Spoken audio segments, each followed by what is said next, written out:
winning means pretty much everything to me. You have to win the world championship.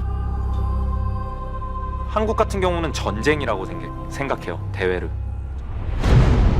100 players playing this game, and now there's 70 million people playing it. Not even making it would be devastating. People expect us to win. Into the quarterfinals! Everybody wants to win.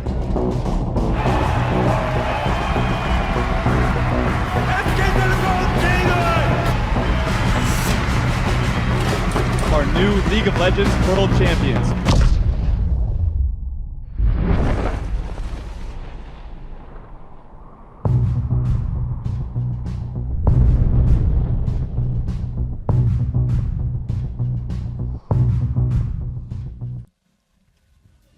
Welcome back to our Day 2 coverage of the first World's Group Stage taking place in Taipei. You saw there a taste of the 3-part documentary Road to Worlds that charts the history of the League of Legends World Championship from its beginnings and takes a closer look at some of the giants within the sport. You can check out the whole film over on lolesports.com, and I highly recommend it. It is phenomenal.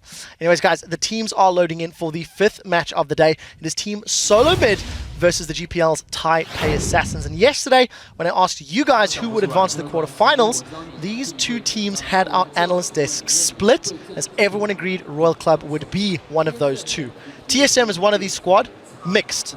They completely smashed SK, and then completely smashed themselves. Freak, why is that? I don't have a good answer for that, ultimately. TSM are being very inconsistent.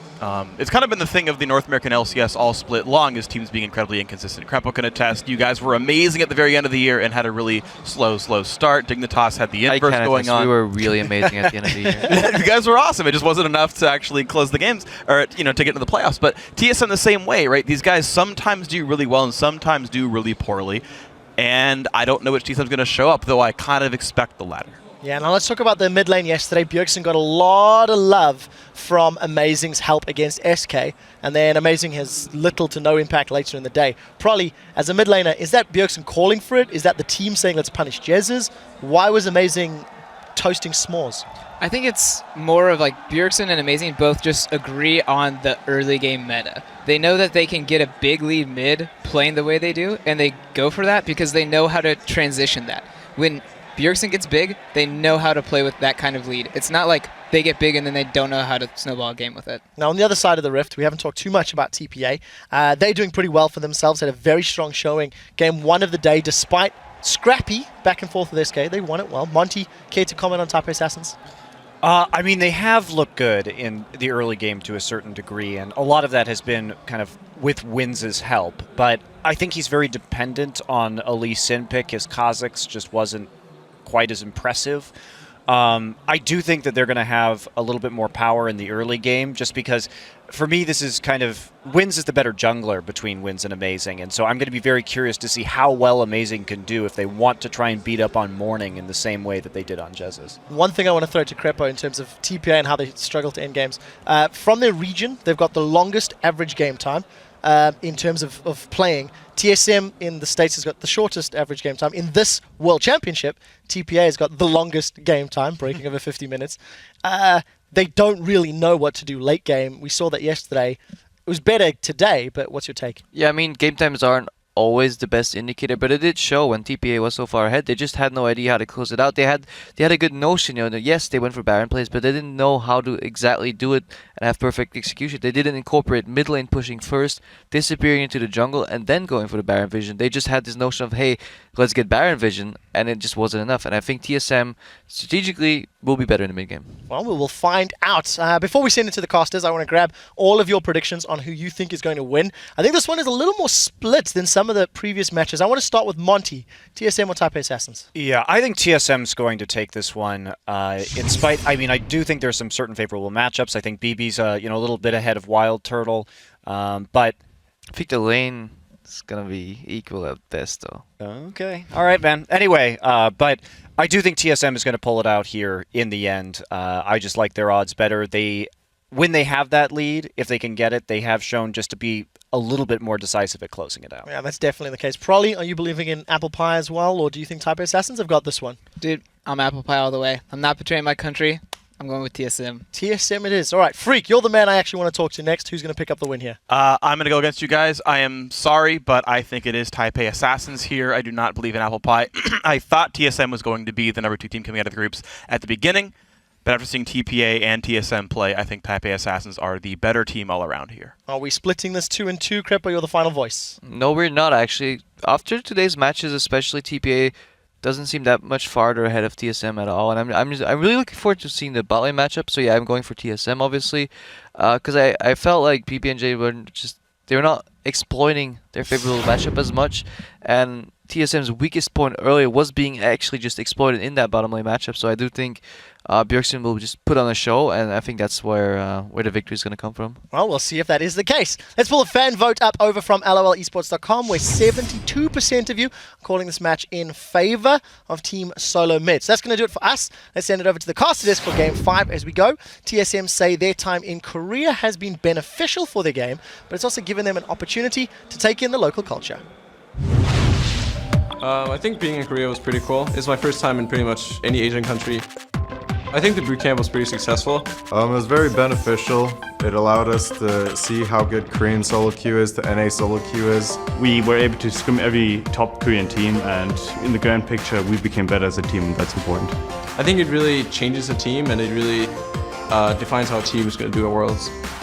It was nice to have Laspo and Loco around, because both of them know the Korean scene pretty well, like from eating to basic places to be or people to meet, whatever it is. Honestly, we went to McDonald's like 3 times, and then everywhere else I just ate chicken katsu and had some kimchi. I have fallen for kimchi every day as a snack, or like a side dish. I always ate kimchi every day, every hour basically. I really enjoyed being there. Enjoyed the food, the solo queue, the people. I think it was a good time.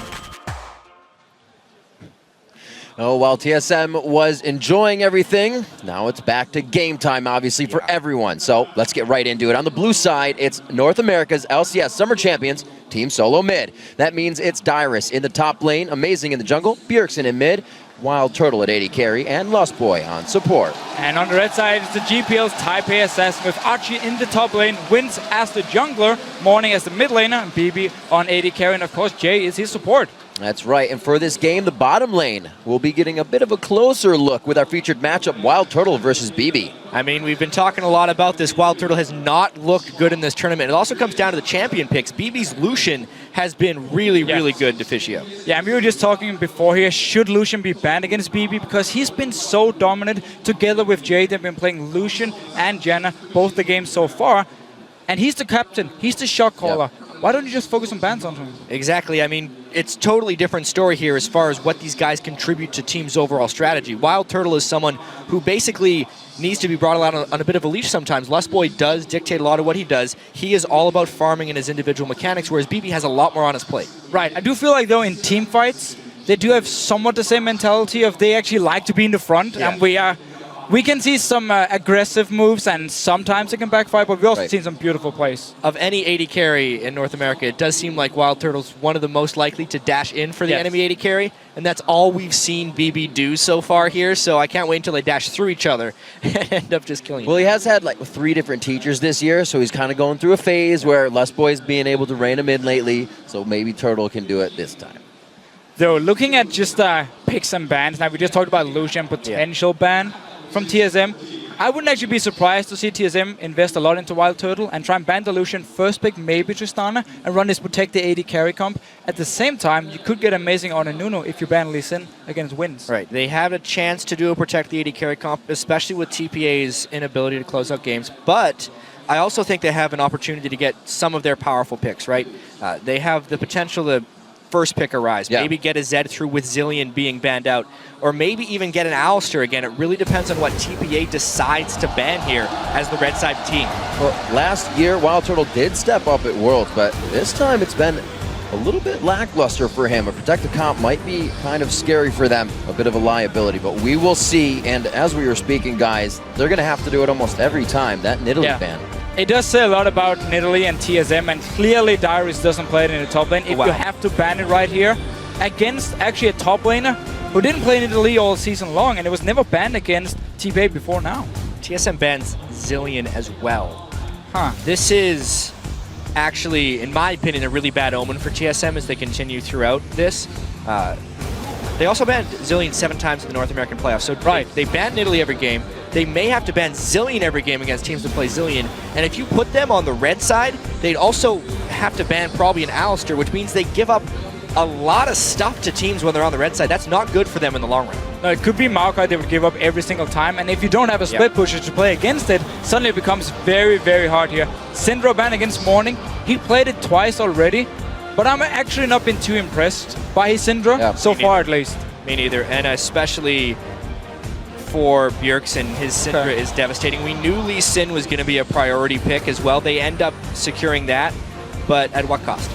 Yeah, so again, my Nuno jungle protect AD carry didn't work yet. I mean, Tristana is open, Lucian is open for BP if you want to do on the side of TPA. Again, their Janna pick, which we have seen a few times from Jay. I feel like TSM, by first picking Lee Sin, we don't actually see it too often, but it's really showing that they want Amazing to be able to carry in the early game. Against Royal Club, his performance on Elise compared to Inseg on Rengar, that was miles apart. Right. I think it's also very heavily targeted at wins. Of course, you want to mention on the desk, it'll force him onto Kha'Zix where he looked a little lackluster. But honestly, I wonder about this pick ban phase from TSM in general. We got to talk about Lulu instead. Yeah, so Lulu, I mean, Lulu's always going to be a flex pick. You can go support Lulu mid lane, top lane here. Already from the start though, TPA is doing what I expected TSM to do, protect the AD carry. First pick come in with the Lulu. We have to Tristana. BB loves to be the late game hyper carry. Perfect setup already. Keep your shot caller happy, and the good things are going to come to you. Just looking out for Team SoloMid here. More Janna to possibly be paid. Lust Boy could be locking that in with a Kog'Maw for the bottom lane here at Team SoloMid. So if they do lock in Janna here, we have to consider the fact that if it's a full protect the AD carry comp from TPA, then they won't run with any hard engage. Right. And then the Janna suddenly doesn't really do anything because of their like you don't need this That's disengage. a really dangerous pick right here. Exactly. It's a very risky pick already.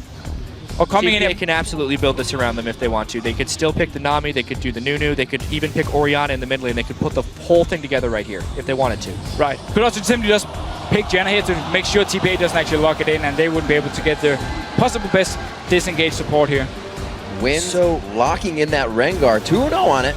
Exactly. Does have some plays. Not super experienced. TPA doesn't have too many games to pull from either. They didn't play nearly as much as some of the other regions in their regular season and playoffs. That's true. TSM has not fared well against Rengar so far. Insect did a number on them earlier.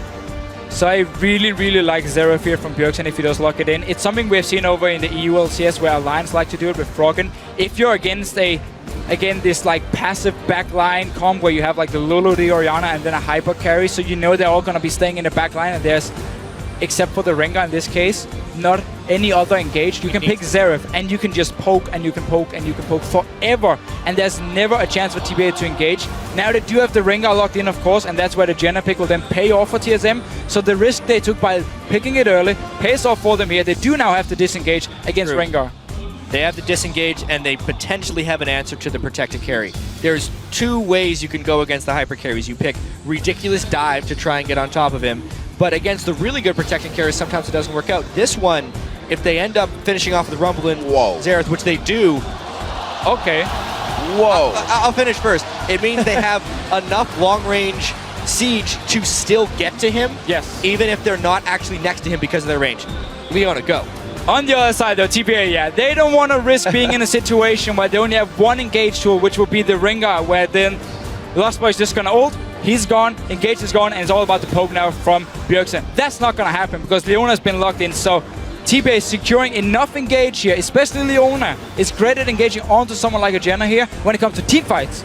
Not in the laning phase, because Janna can always interrupt her when she tries to E onto her and make it very hard to lane. I think this pick and ban phase was extraordinarily interesting because it seemed like TPA was going to go for the disengage comp. When they realized they were going to get out-sieged, they had to switch in that last pick, and it still works because they have a bunch of people that can hop on now when they add Leona with the Rengar. And this would be one of the first times we see Team SoloMid kind of not just locking in a team that they wanted. A lot of thought went into this one, so they're adapting to what they saw. It's going to be an amazing game. As usual, we're at Worlds. This one's about to go live, so send in your votes for who you think will win. Tweet hashtag TSMWin or TPAWin to @LOL Esports.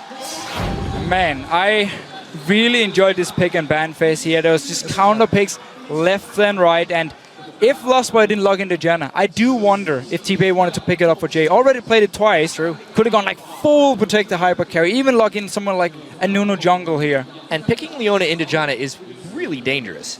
Laning phase is very hard. So just pick Janna into Leona because you can use your tornado on Leona's engage. It's really just for team fights. The lane itself is troubling. And we are off. Team SoloMid versus TPA here. Game 5 on the day. Let's see what these teams have for each other. We do have that Lulu coming in for Achi in the top lane. Like we said, protect the AD carry for TPA. That long range siege and poke coming in from Team SoloMid. Have not seen Dyrus on that Rumble in quite some time. Last seen on it wasn't really comfortable for him. So we'll see how he's grown into that now. And this is definitely not a protect the AD carry comp any longer because now it's going to be, okay, where's my Ringer, where's my Leona? I'm going to put my ball from Orianna onto this guy and I can shockwave. We have the wild growth as well. Like suddenly there's so much engaged potential from TPA and it's going to be all about the positioning from TSM and also the way Lost Boy can use his ult and the way Dyrus can use his ult, because once the Leona and Ringer jumps in, if you manage to put the ult behind them, then suddenly you can zone away both the Lulu, the Tristana and the Orianna at the same time. I really also have to wonder how the synergy between Bjergsen and Dyrus is going to be. I remember a nice moment from the playoffs where Dyrus was on Ryze and Bjergsen was on Xerath, and he would rune prison him, just kind of holding the guy down so Bjergsen could punch him a bunch of times. They don't necessarily have that synergy now, so his ultimates will be substantially more jukeable. However, they're adding even another element of long-range siege with Wild Turtle's ultimate on top of all this. It is going to be really hard for BB to actually stand in place and try and fire off because he will be outranged despite being at level 18 like the longest ranged carry.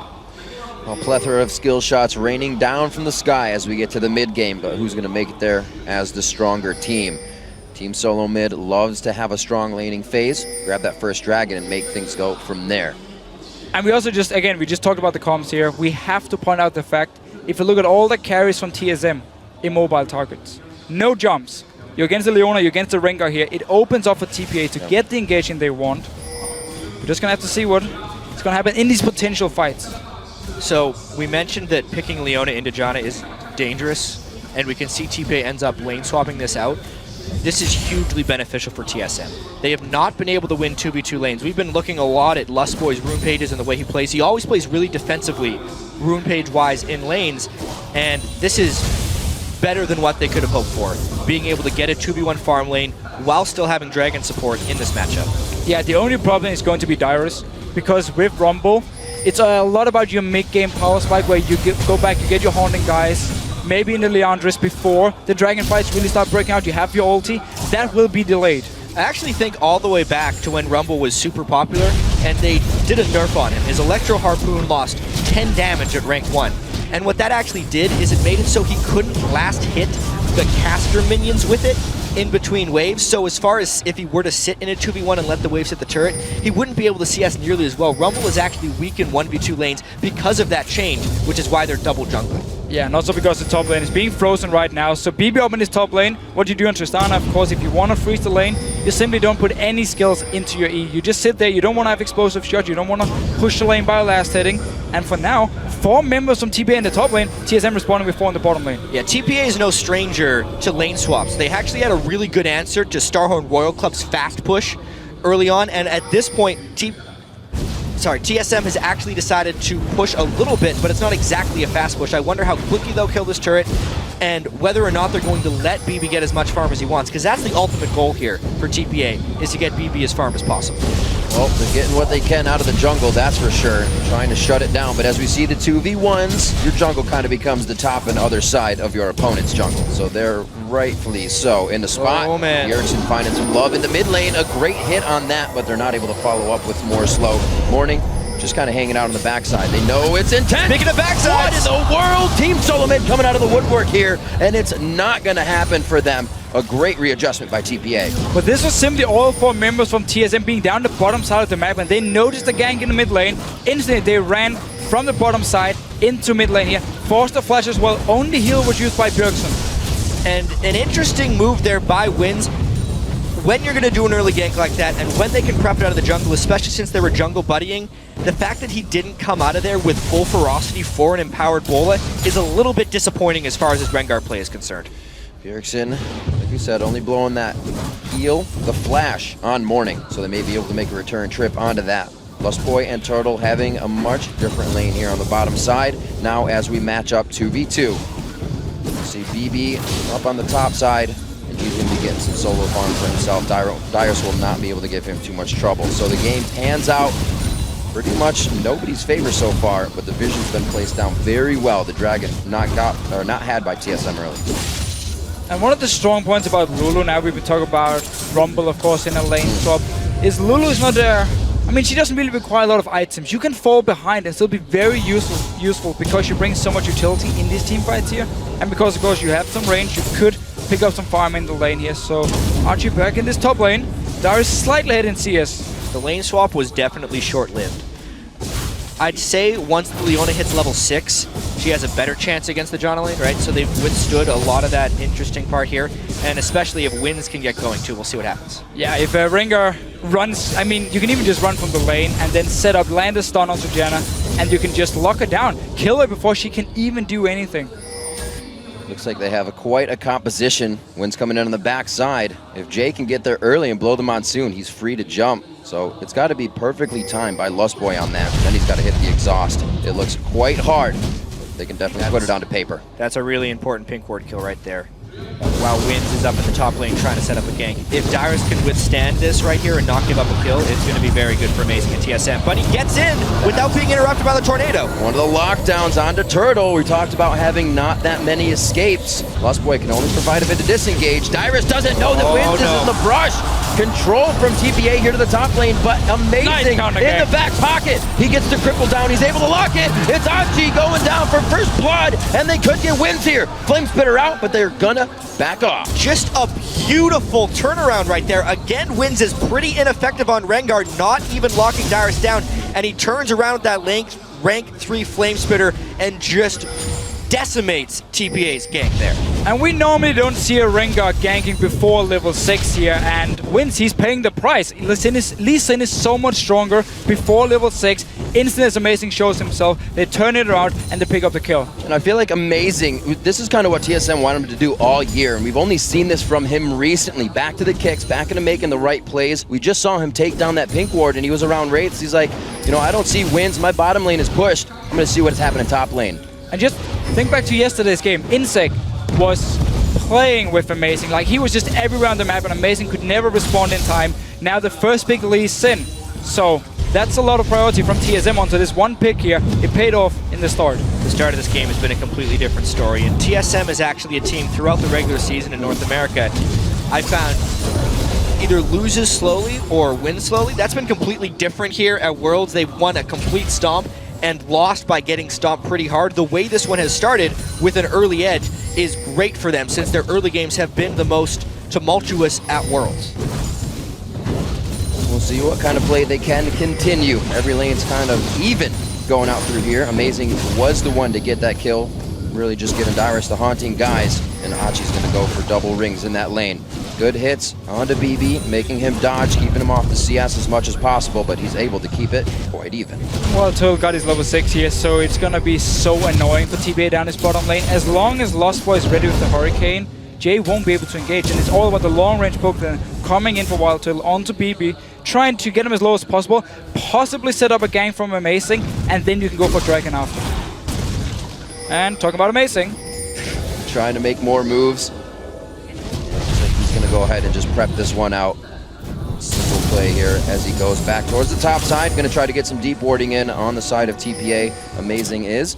And Dyrus keeps this one top push. 6 now for Wins. This could be big. And notice the deep wards here from TSM. They know Wins up in his top lane. They've learned from yesterday where Insect was just running through the lane, kept ganking Dyrus over and over. So good deep wards here by TSM. They know he's up in his top lane. All Dyrus has to do right now is just stay alive. And it's creating opportunity all over the map for TSM right here. You can see Amazing already stealing the Wolves. Dyrus is going to try and play with him as long as possible to keep him interested. TSM could actually do whatever they want right now, considering Bjergsen has control of mid lane as well. And this is Dyrus, much better than yesterday. We saw this happen with Rise, and he was taken by surprise. Not this one. It's all about the wards. All about the wards here, and also smart play by TSM, learning from yesterday's loss. Amazing once again down his bottom lane.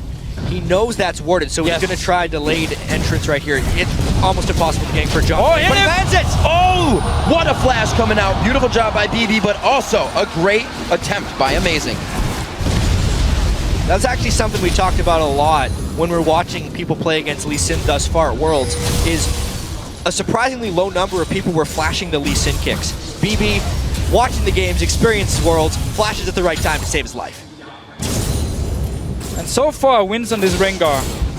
One gank in the top lane, where he ended up dying. Second gank, warded. Spotted, warded. Amazing, been forcing flashes. Got a kill as well here. So let's see what TSM wants to do. We're gonna see actually the same build for wins, as we saw Insect do, and also as we saw Clearlove do earlier, with the mobility boots as his first item. Yeah, it's good for mobility, but without his ultimate up right now, I'm not sure where he's gonna go. If I'm TSM right now, I try and force toward Dragon as quickly as possible. Having Rumble and Xerath in this Dragon fight against, what is it, a double Doran's Ring Lulu if you're comparing top laners, or even just jungle effectiveness, especially if Amazing can complete that Lizard Elder, which he will on his next back, would be a complete wash in TSM's favor. And also just remember, BB on Tristana here is fairly weak in the mid game, which we're coming towards now. I mean, the problem for Tristana is, once you get like a pickaxe or BF sword, it doesn't benefit your abilities. I mean, it's all about your auto attacks here, so you don't benefit as much from these items. While Turtle doesn't have a Trinity Force yet, and it seems like Taipei is actually setting up for this Dragon themselves. That's a big value pink ward right there. TSM needs to be able to protect these. Over Amazing's taking his sweet time coming out of base, actually. And they've lost a little bit of control over Dragon here. They have the teleport threat up from top laners and a 2-level advantage in the top lane. So if they can get that level advantage to pay off in the Dragon fight, it's what they need. TPA actually wants to avoid that situation as much as possible.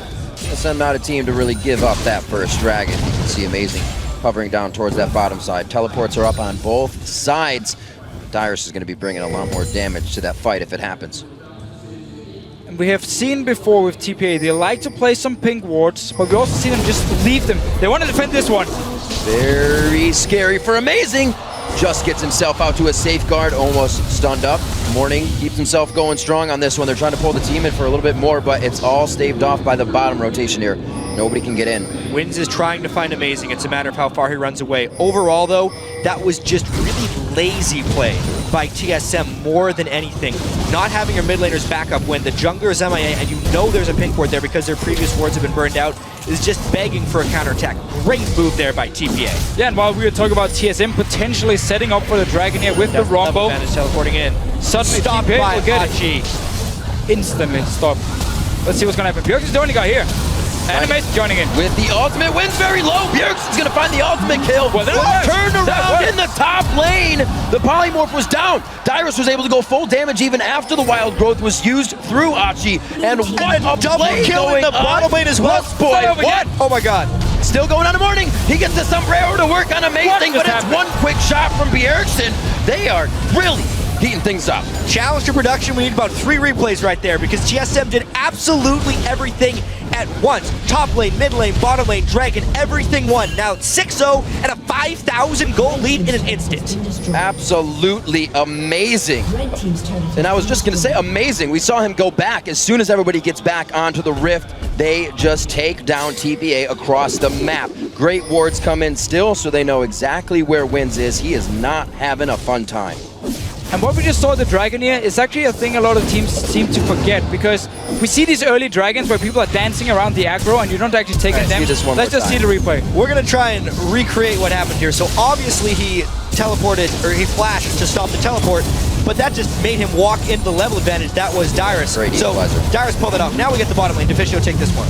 Well, there's not a lot to say, actually. The fight is already over here. Lost by, I just saw it on my other screen before here. He managed to actually flash behind BB and ult him backwards, and then we got all the damage in from Wild Turtle. And mid lane, of course, Amazing just going straight for Morning. It was a good effort by Morning, but he actually shockwaved too early, so he didn't trap Amazing in turret aggro, and it set up an easy kill. Like, across the board, It was just mechanical outplays by TSM, but it happened all at once. And what seems to always happen in these big moment TSM games is they're close, and immediately have a 5,000 or 6,000 gold lead.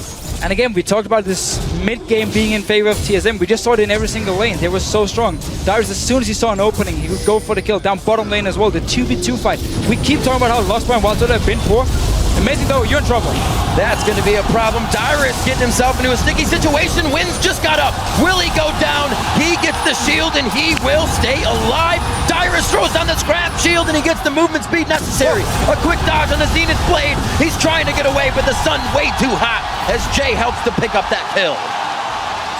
Suddenly TPA's not back in the game yet, but they're definitely not done. Well, they moved their entire team down, and with that came strength. But TSM still has this split push going. Wildturtle does have a Trinity Force completed to pretty much just a pickaxe of BB. It's a nice start on the way back, but looking up at that scoreboard, there's still a while to climb. See what they can continue to do after this. Watching Amazing and wins throughout this game. Definitely some people, or the players we have to keep our eyes on as they are making things happen. See where they go from this. Lostboy and Turtle trying to set up a bushwhack in the bottom lane, but it looks like they're only going to get farm out of it. Things starting to slow down now a little. Bjergsen's Xerath is so good. Whenever he played it in the North American playoffs, he would absolutely destroy people with it. And TSM at the moment here, going in towards this mid lane, they were actually pushing all the lanes at once, but then I mean, it is a bit risky, especially against the Rengar and a Leon who can roam around to set up these picks. So TSM for now, grouping up. They know they are a lot stronger here against 24 to Wildturtle. No Infinity Edge yet for BB. He's gonna need it before he can start doing some proper damage. So TSM using the Xerath to start sieging. This win would be so huge for TSM as well, because we look at the greater context of the group. This is effectively the halfway point. Everyone will have played each other once. At this point, it's Starhorn at the top, SK at the bottom, and TSM and TPA are tied. If they win this game, they're putting themselves in pole position for making it out of this group. Both teams 1-1 right now, really looking to get that too. It's going to be difficult. TPA will not give up that easy either. So down this bottom lane, BB is actually getting to push it all alone because all the deep wards in the jungle of TPA we just saw before here actually meant that Wildturtle spotted Winds coming, so he just had to back away from the tower. Otherwise, TPA was setting up for dive, and if they managed to kill Wildturtle, they might have been able to push 2 towers here. So very good deep wards, and all these pink wards in the jungle, they need to be cleared by TPA. Yeah, they better get to that, because if they don't, TSM will make it back to that spot and be able to set up aggressive plays with that. Teams need to move their pink wards with their levels of aggression. If we actually flip the tables over to TPA, that's one of the big reasons they've had trouble closing games, is they don't necessarily move their wards with them in offensive positions.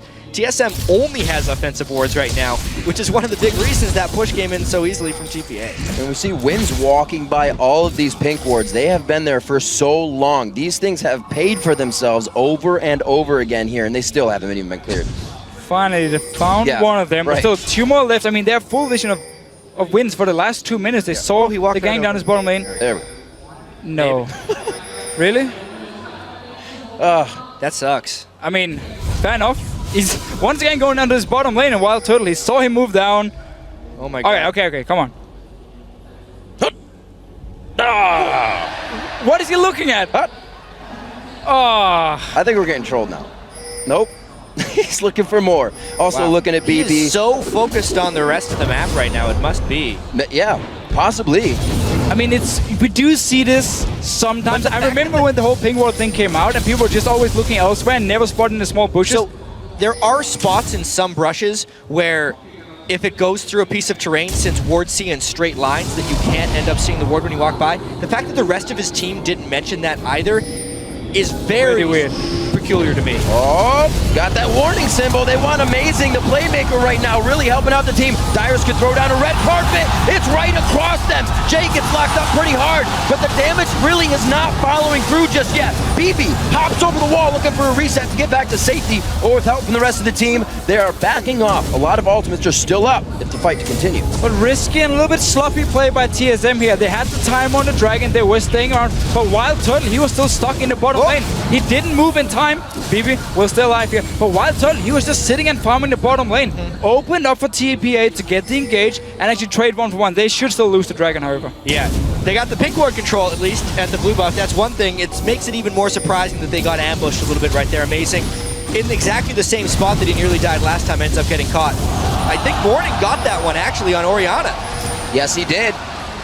Very nicely done. Dragon is still alive. This could be a definite contest here. They don't have the ultimate, though. So there's no ulti and lost by here. The main disengage for TSM, and this ward is still alive. And Amazing tried to get behind Morning here, couldn't actually do it, and therefore ended up just wasting his ulti. So Tools is gone. Amazing, consistently trying to make plays, helping out the team quite a bit. Looks like everybody's going to back off for now. Dragon still alive, 20 minutes into this one, still the 5,000 gold lead from TSM, but TPA is giving them something to think about here as we approach these objectives. Yeah, this one is still in TSM's favor, but you can tell they're a little bit gun-shy. That is one thing that comes with picking the Janet composition, is it's somewhat counter-engage focused. It does take a little time to develop, and they need to set up their siege from Rumble and Xerath in the right spots, but they have pretty good vision control. They should go for Dragon shortly. Yeah, it's going to be all about the vision control, because as you just said, you need TPA to engage onto you, unless Amazing can manage to get a kick. But he has no flash at the moment, and his ult is still on cooldown, so he won't really be able to start the fight. And therefore TPA, they have enough wards around here, they can start it, and it seems like also TSM can start it. It seems like TPA don't really want to challenge. You don't want to walk into something like a Rumble and a Xerath. Really great item spikes for Team SoloMid right now, really allowing them to get easy dragons like that, uncontested. BB, usually you'll see at least the BF sword in the static shift finish, but he's had to go for the pickaxe and the critical cloak so far. Still being able to put out a bit of damage, but a little bit less than Wild Turtle now combined with that Living Artillery ultimate. Picking up blue on the side of Team SoloMid as they regroup and get ready to go back. They moved the pink ward, actually. They placed another one, so they killed itself. Well, victory. Someone had to kill it. They got a lot of value. I mean, they avoided 2 ganks in the bottom lane onto Wild Turtle, so he could actually stay safe. But TP at the moment, I gotta give them credit here. They're actually playing it very smart. When they do see an opening and know there's not 5 members of TSM, they go for the engage. That's what we saw at the Dragon beforehand, where they trade 1 for 1. And as soon as TSM were grouped up, TPA said, okay, we're not gonna fight you. We're just gonna go, split up the lane, send BB to the top lane. He can pick up more farm, get his Infintage very, very soon, and take a tower as well. So what they do now, just buying time. And it's interesting that TPA is the team that ends up letting the opponent buy time when they're ahead, but is doing a very good job at buying time for themselves while behind. It's really on TSM to set up the proper siege. They absolutely can. I mean, with the Void Staff being completed on Bjergsen, and even just Kog'Maw being Kog'Maw, setting up a group siege in a lane is absolutely a possibility as long as they can control the side lanes and create some type of individual push up the mid lane. It should be set up 2 minutes ago. Yeah, but it's good you mentioned the side lanes, because TPA has actually managed to push out at least the bottom lane every single time, which is why Wild Turtle was stuck down there as well around the Dragon fight. And once again, it's pushing in. It should hit the tower very soon, reset the whole wave, therefore TSM don't really care about it. Wave management is pretty tricky when you're ahead sometimes. They push, they push, they push, you just wait longer and longer and longer. Almost grabbing that one. TSM trying to be a pain in the butt right now as TPA is gathering up their own jungle. See Amazing's 9-3 throughout the season on Lee Sin, one of his mains as well. Wins took that yesterday and was just wreaking havoc on it, but today faltered a little bit early on the Rengar with ganks before 6, and Amazing was really able to capitalize. They finally set up this 5-man siege that they've been trying to get because the waves are mostly managed. Yeah, look down this bottom lane. It's gonna push in favor of TSM, so they can stay here now, keep TPA in the mid lane, and once the bottom lane wave pushes all the way up to the tower, then it opens up for TSM to move from the mid lane to the bottom lane, catch the wave here. That's actually also why it wins right now, at least moving down towards the bottom side, or maybe he wants to flank around. I think he's trying to flank for a Rengar Oriana ultimate. This is actually very good for delaying games. Teams are afraid to push up. But there's a pink ward here. Look at the pink ward from TSM. Great pink ward positioning by TSM. If he does try and go in, it would probably backfire. Doesn't mean he's not going to try, though. It's got to be a thought on their mind. There's one missing from in front of us, and you can see him on the outside, kind of playing a walk and back game to see if he can draw attention. Team SoloMid, they feel like they know where he is, and they're going to stay safe in the mid lane. Things towards the top. They say BB by himself. so we could possibly keep pushing this. TSM should just go bottom lane here, push in the mid lane, and start moving down towards this bottom lane. You already have a pink ward, so you know, okay, we're not going to face check anyone right now, and they've seen both BB in the top lane, they see Morning in the mid lane, they're moving down towards the bottom lane now, they have a big wave being built up, and they can just push it straight to the tower. It's just about setting up the siege. That's really all TSM is trying to do right here, and they're doing a good job. They finally got wave management. TPA knows this is coming, so they're trying to set up the pick. There's the Whimsy onto Rengar. Wind popped his ulti. That was the ulti as well. Did not even land hesitant. Didn't even land the bullet. It's so hard to engage on this TSM team. They're staying so far back. Plus, if they don't engage perfectly, Lustboy will reset the fight. Imagine if they ran down that too with Equalizer. That would have been a bad idea. They did manage, however, to actually buy some time for BB to clear the wave here, so we're not going to see the big minion wave push into the tower, and TSM just have to deal with the next minions arriving here. Dead. But they're always going to get so much damage, and TP at the moment, they're too far behind to actually engage onto TSM, so they just have to give up the towers. It could be a potential threat of having that AD carry shot caller. He's off pushing another lane. The rest of the team can't set up a play at that point. BB is doing his best to become farm, but he's not at a threatening enough point they can hold yet, and the gold lead is just continuing to grow to Fischio. Right, and while TPA wants now to go late game because they don't really have a choice, you're falling too far behind. If you look at the comps here, TSM has great late game scaling themselves, so it's not even because TSM have to worry about like a ticking time bomb on the side of TPA. Yes, okay, you do have the Tristana for late game, but that's going to be your main damage source. And on the other side of TSM, you have a hyper carry yourself, and also you have Xerath in the mid lane, so good in late game. Could this have worked out differently for Jay if, obviously, TPA got ahead early? Because right now, he can't even get close enough to engage. Yeah, Leona is, in a sense, one of those champions that's fantastic when you're ahead, but very difficult to play while behind. I mean, they did the lane swap. TSM ended up having that miraculous set of plays in the mid-game, and since then, he hasn't really been able to do much. Yeah, not only Leona needs to be ahead, Rengar himself. I mean, if you want to go for these risky engage, look at the build from Wins here. It's full damage. If he jumps in and the rest of the team is not able to follow, he dies instantly. And his Rengar play, it's not been looking very good this game. It's been rather lackluster. I mean, but most of that was because of TSM's vision control. There was the one, of course, he ganked a little bit too much early game, for one. Unsuccessfully. Yes. And then his ultimates were just burned onto wards. Who expects to have that deep ward that TSM had in the top lane early on in the game? Not him, for sure. Definitely not. Him, well, indeed. It was he's had some bad luck with wards this game as well. Yeah. Walking over that pink ward about it's actually back 5 now. million times. Oh, dear. Round 2, maybe. I don't think so. They're just so far behind at this point, they're having to concede objectives. Wards 2.0. So again, TSM grabbing the dragon. That's going to be all 3 of the game, and they love that because it puts them in such a position to continue pushing their advantages. And look at the minimap here. On the side of TPA, we keep talking about how they do place a lot of wards. They don't always seem to place him in the right place. Now they have a lot of wards in their own jungle towards the Baron, which is a great thing because TSM's next move, they don't really need the Baron here. They can keep sieging because they keep taking down these towers here. But their next move could be the Baron, and it simply means you go in and you clear every single ward in the jungle. You place your own and you just spot TPA moving in towards you. Because there's already so many wards placed by TPA, they make sure TSM can't do it, at least not right now. We'll see what TPA can formulate as they come out. They do get that pink ward cleared that was on the blue buff. You see Locket of the Iron Solarion, amazing.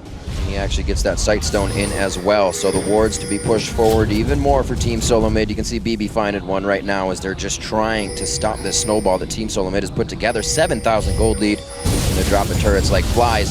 Looks like just focus on mid lane now. TSM has definitely made some critical adjustments since their game yesterday to Starhorn Royal Club. Specifically their early game play against Wins, and right now their controlled play around the Baron Pit will hopefully yield some good results. They're just pushing out Jay to keep ward control. That wasn't the best move there by Amazing Burning Ultimate, but they still are just kind of biding their time and waiting for enough poke to land. Poking everywhere.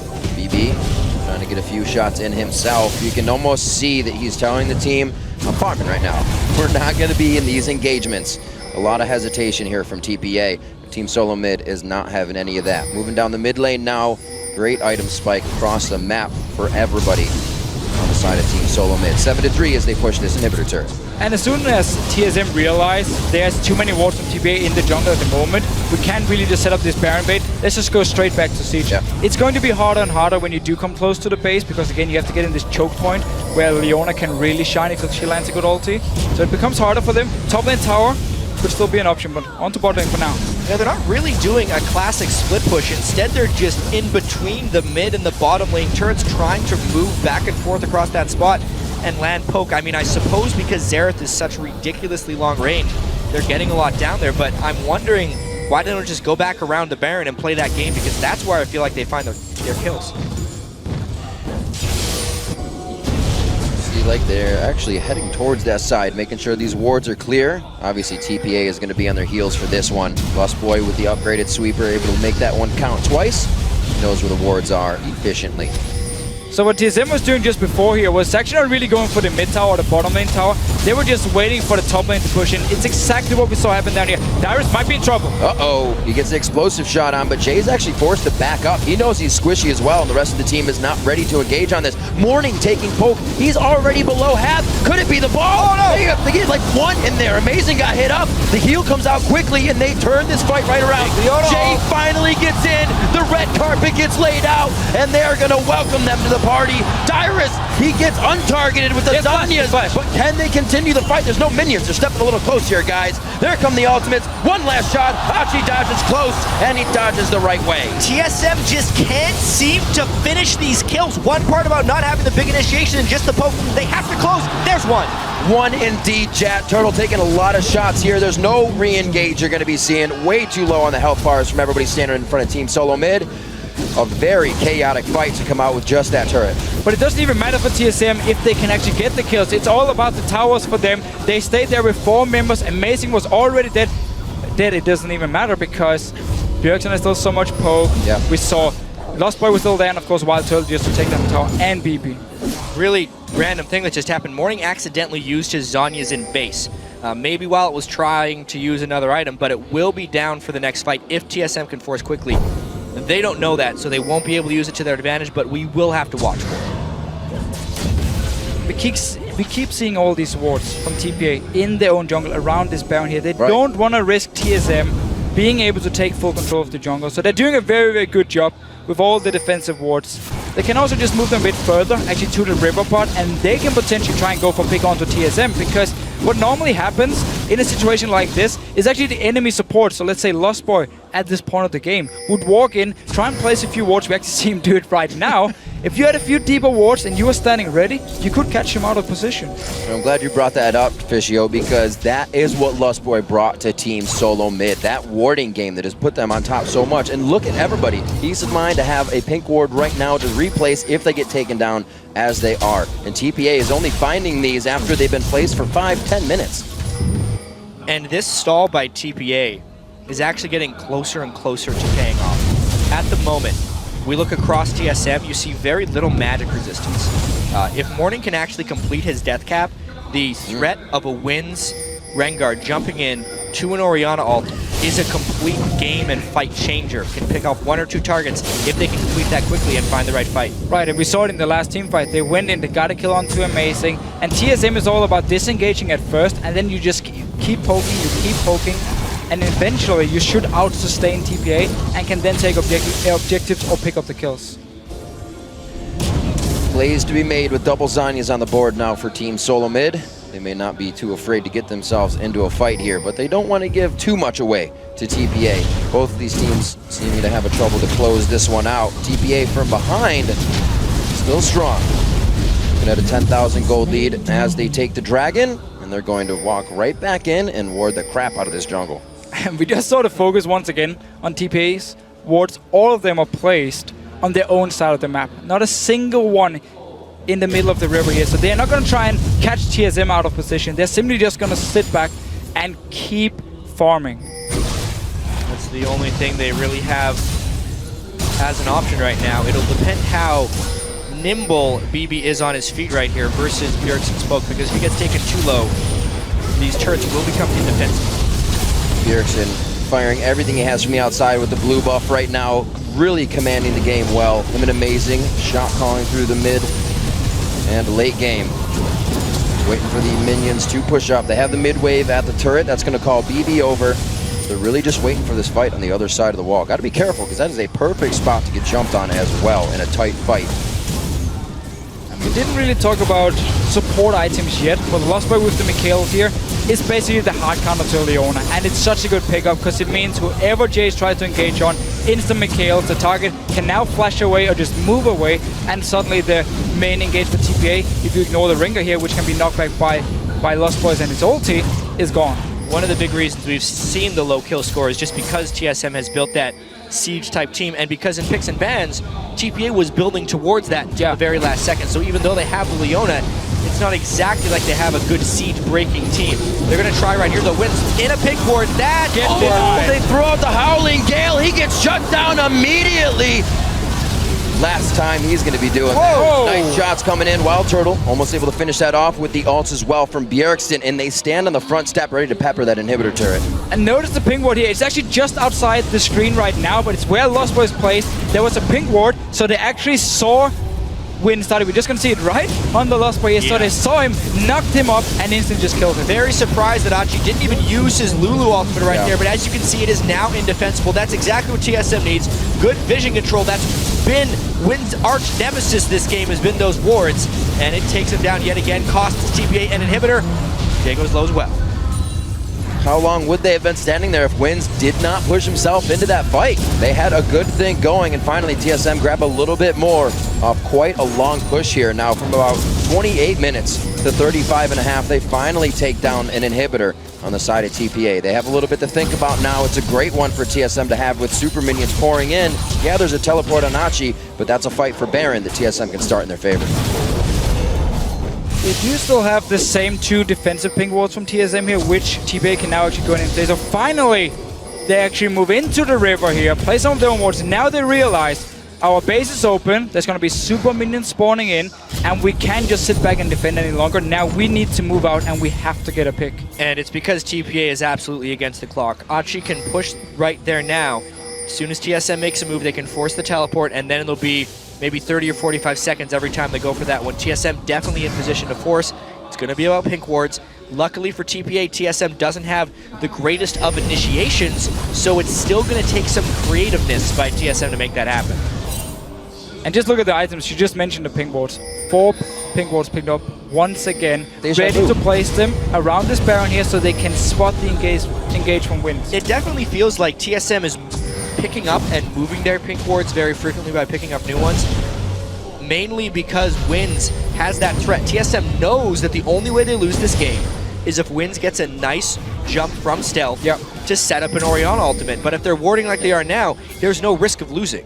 And it's so weird to look at a comp like TPA's where they have a Rengar, where they have a Leona, and yet we're standing here talking about how they can't really engage the fights because TSM is so good at warding, and because Lost Boy is ready with the Hurricane and his ulti. Pays off. It's something that they got right through the beginning of the year, and they used it perfectly. Perfect timing for TSM. They see where the wave is. They know Achi's going to take a while to clear that one. If he teleported now, they'd lose inhibitor turrets, so there's actually nothing TPA can do here. Baron going over to Team SoloMid. This may be what they need to finalize the game. TPA is going to be forced into the base. And they still lost a Nexus my turret. gosh, That's goes how down big that wave was. with Achi trying to protect it. Yeah, 4 members from TPA was just running between the base, then ran a bit to Baron, and then actually ran back to the base. They didn't really know what to do. In the end, you get Nexus turret, you get the Baron buff, and notice how TSM instantly, they move back, take their own buffs, while Dyrus has already been setting up the top wave. Wave mismanagement definitely there, I would say, by Achi. Not the best job by Lulu, but it sucks for him. He's been behind in levels the whole game. In that mid-game fight where he flashed to interrupt the teleport from Dyrus, he just put him farther and farther behind. He's actually 3,500 gold down against Dyrus and is nowhere near the items he wants to be at on Lulu right now. Not even a death cap. BB just recalled from his bottom lane. TSM might be able to get a bit of damage on the tower. He will join in. Notice Jay here on your minimap. He's already flanking around. They want to go now. They want another pink ward.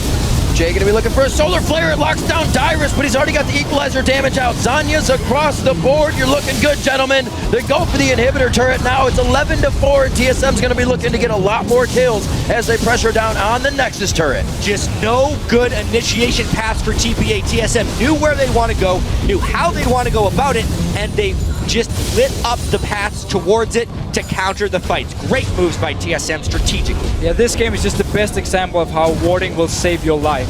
Because every single time TSM group up and start sieging, there's wards everywhere around them here. Moving on, mid lane. Actually, no, let's just go straight for bottom lane here, because you're super minions spawning. Already coming in, Dyrus is going to hang out in the mid lane and at least get more pushed if TSM finds some trouble here. Oh, Dyrus actually gets caught, I believe. Yep, they're quite deep in. It's going to be Lustboy trying to come to his help. That regen from Baron is really allowing them to just stay on the front steps of TPA, doing what they can themselves, getting suffocated out this game. We'll see TSM. Looks like they're going to back off for now. They know when they've overstayed. They're welcome. And in a game like this, I would actually have loved to see full tank Rengar from Wins, because he's going to be like the guy jumping in every single time. He went for Brutalizer, went for Fatal Flare. What we see in Korea normally from like Dandy, who's considered probably the best Rengar in the world, is he will actually just keep the Madreds, and then he's just going to get cooldown reduction and just full tank. Right. And even sell the Madreds later. You don't upgrade it to Fatal Flare. Wins decided to go a bit of a mix. I want some damage in the start. Okay, I didn't actually manage to snowball, so now I'm going to build some tank, but it's too late. Stay in the jungle. Yeah, I think at the end of the day, it was the fact that he didn't snowball is one of the biggest things that stopped him from getting here. A damaged Rengar against a Kog'Maw team is not flawed by any matter. You do need to be able to kill him quickly, but when you fall behind, it just makes it look pretty bad. TSM looking to dodge another one on this. Pink Ward possibly going down. They do get the shockwave. Lustboy disengages the fight. The Equalizer not hitting much. There is hardly any follow-up though from TPA. It's going to be a wait on the ultimate. The Sonic Wave hits, and he takes it all the way in. Amazing. Pushing back BB and Morning, and it's going to be the last inhibitor turret for Team SoloMid if they want it. I mean, finally TPA actually got a decent shockwave, but it was when they had a 15,000 gold disadvantage. This will be the game. It looks like it is a 40-minute matchup between Team SoloMid and TPA. They will go 2-1 on the group. A lot of people wondered what would happen in this match, and it's Team SoloMid coming out with the victory. By far the most controlled game that TSM has played so far here at Worlds. They had powerful ward control, they played it safe, and Wild Turtle was rather tame yet effective in this one, and that was a big worry coming in. Every single lane from TSM here in the early game, we had that 1 minute point where suddenly the Dragon went in favor of TSM. They got a kill in top lane, they got a kill in mid lane, and they got a kill in bottom lane here. So every single lane did a very good job, and this game was simply won by warding. Like, it was all about the wards. We keep talking about it, but there was no engage options from TPA because of so many wards being placed by TSM. And it was definitely once they were able to pull ahead. I mean, it's something that's been true for TSM for so long. During the regular season, it was about their ability to beat the teams that were worse than them. One of the reasons they were so consistent in beating teams that were worse than them is because when they get small advantages, they know exactly how to close. Now that they've improved and gotten better strategically, they can get leads on better and better teams, and they still know how to close. They have that same strategic ability, and it definitely showed in this game. And a really great play across the board. We kind of question if Team SoloMid could hold what they came out of the NALCS Summer Split Championship title with. Could Dyrus still put the pressure on? Got a solo kill in his lane. Could Amazing still put pressure on? Get some Lee Sin kicks in, and if he's not on Lee Sin, still create pressure. This time he was on Lee Sin, and it worked out nicely, but the rest of the team stepped up as well, because bot lane was a liability, a lot of people thought, for Team SoloMid, and it came to the show today. They managed to get some kills, and I still want to look at the pick and ban phase, because we talked about how Nidalee was banned by TSM, Zilean was banned by TSM on the blue side. Might still be a problem, but the way they actually drafted their champions this time around, it really paid off. The Janna pick, we talked about how risky it was to lock it in when you're potentially against a protect AD carry comp, but because then TPA changed up their style and went for this engage comp instead, suddenly the Janna pick was just MVP. Yeah, very interesting pick and ban phase that ended up happening. Finally, Lustboy moved away from Nami. He'd played it all 3 games previously at Worlds. It seemed like it was his only champion. No one took it away from him because his effectiveness was a little bit mixed on it. Definitely showing some versatility here is much needed for TSM as they move forward. Dyrus back on Rumble as well, so what else does he have in his pocket? They, like we said, they're going to have to ban that Nidalee, so things are going to have to open up for the team in versatility, and that worked for them. The Rumble was a really nice surprise, especially for TSM fans. Dyrus is a type of person who, since he's been in the scene for so long, has been able to pick up and learn everything, but it takes him a long time to learn these things. His early effectiveness on Rumble is really promising for their future. Yeah, it looks good, and it simply means also now, going into like the next few games, Will teams consider the fact there could be a potential Rumble pick? Could it be a ban? I mean, the thing about Rumble is he's so annoying to play against because of his ulti. It can destroy every single team fight. If you go too aggressive, like if your backline, if your AD carry suddenly just steps a little bit too far forward, suddenly gets Rumble in the face and he just dies instantly. So Rumble is so hard to play against in these team fights. Yeah. And the fact that we just saw TSM play with it perfectly in these fights really means for the future you have to worry. This is why I love Worlds, because you slowly see things resurface. The Jan is coming back a little bit more. There was already a Rumble yesterday. We got another Rumble here. I'm sure we're going to see more because these objective fights are becoming huge. Rumble loves to control those. Oh, yeah. If you see any death-defying escapes or jaw-dropping ganks that impress you, share them with us at LOL Esports and use the hashtag WorldsBigPlays. Right now, we're going to send it over to the stage where Shox is on the blue side. Thank you very much. I'm here with amazing after that victory. First off, congratulations, good stuff. When I talked to Dyrus earlier, he admitted that you guys hadn't done your homework that much yesterday. How was it reflected in picks and bans that you guys have caught up now? I mean, yesterday we rather tried to pick away something that they're strong on and really didn't like follow our game plans. So even though we kind of did our homework, we didn't really like show it off. So today we differentiated from it and really tried to get what's strong and what's working for us and what has been working for us in the past, and we follow through with it. Yeah, absolutely, and it came to show 12 minutes, 50 seconds in, I think, an ace. Tell me how you went from there, and of course, you can't be too overconfident in that moment. I mean, when you see the ace sign at like 12 minutes, you're like, what the hell is happening? And well, from there, we just got to stay controlled. I kind of went away from that, suicided more or less on top side. But overall, from there on, you just want to be controlled, try to snowball the game, and really be methodical about everything. Yeah, absolutely methodical play coming out of you guys and then finishing it off. You, very strong performance on Lee Sin. I feel like yesterday you couldn't really put your mark on the game. How come you're able to do it and contain a rising jungler here like Wins?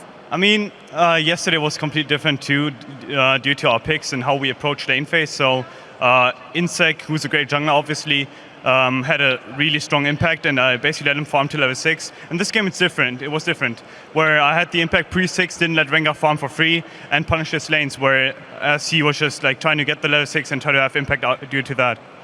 It seems like you're picking up much as you go and play here on the world stage. I listened to your vlog where you said, well, the synergy between mid lane and jungle in Korean players especially is so crazy. Is there anything else that you've discovered here by playing on stage versus these teams? I mean, what I discovered is that none of these teams is really afraid to show off what they can do. And they bring the aggression, they bring whatever they have on this stage. And sometimes in SCS you see people being frightened, maybe have the stage fright, but here in World Stage everyone is experienced and everyone knows what to do, and they showed well. Finally, give me the lowdown on the group. Do you think SK will be able to rack up those wins to go through possibly, or will it be a toss-up between you guys and TPA and who will get it? SK has shown like great promise today, even though they're still playing with sub jungler. So I expect them to at least like go with like 1 or 2 wins. Obviously not versus us, but like they will still get some wins. But overall, I don't think they will be able to make it because it's just too far behind right now. So it's basically a toss-up between us, TPA, and SHRC, and we'll just see who comes through that. All right. Well, good luck. Fantastic game here. Thank you. Thank you. All right. Now let's go back over to the guys at the desk to break things down. Thank you very much. And a pretty solid game, I think, from Team SoloMid. I want to go back to picks and bans. First of all, wins on Rengar. Definitely not Insec. It was closer to Crumb's level of performance, not Insec level. Wow.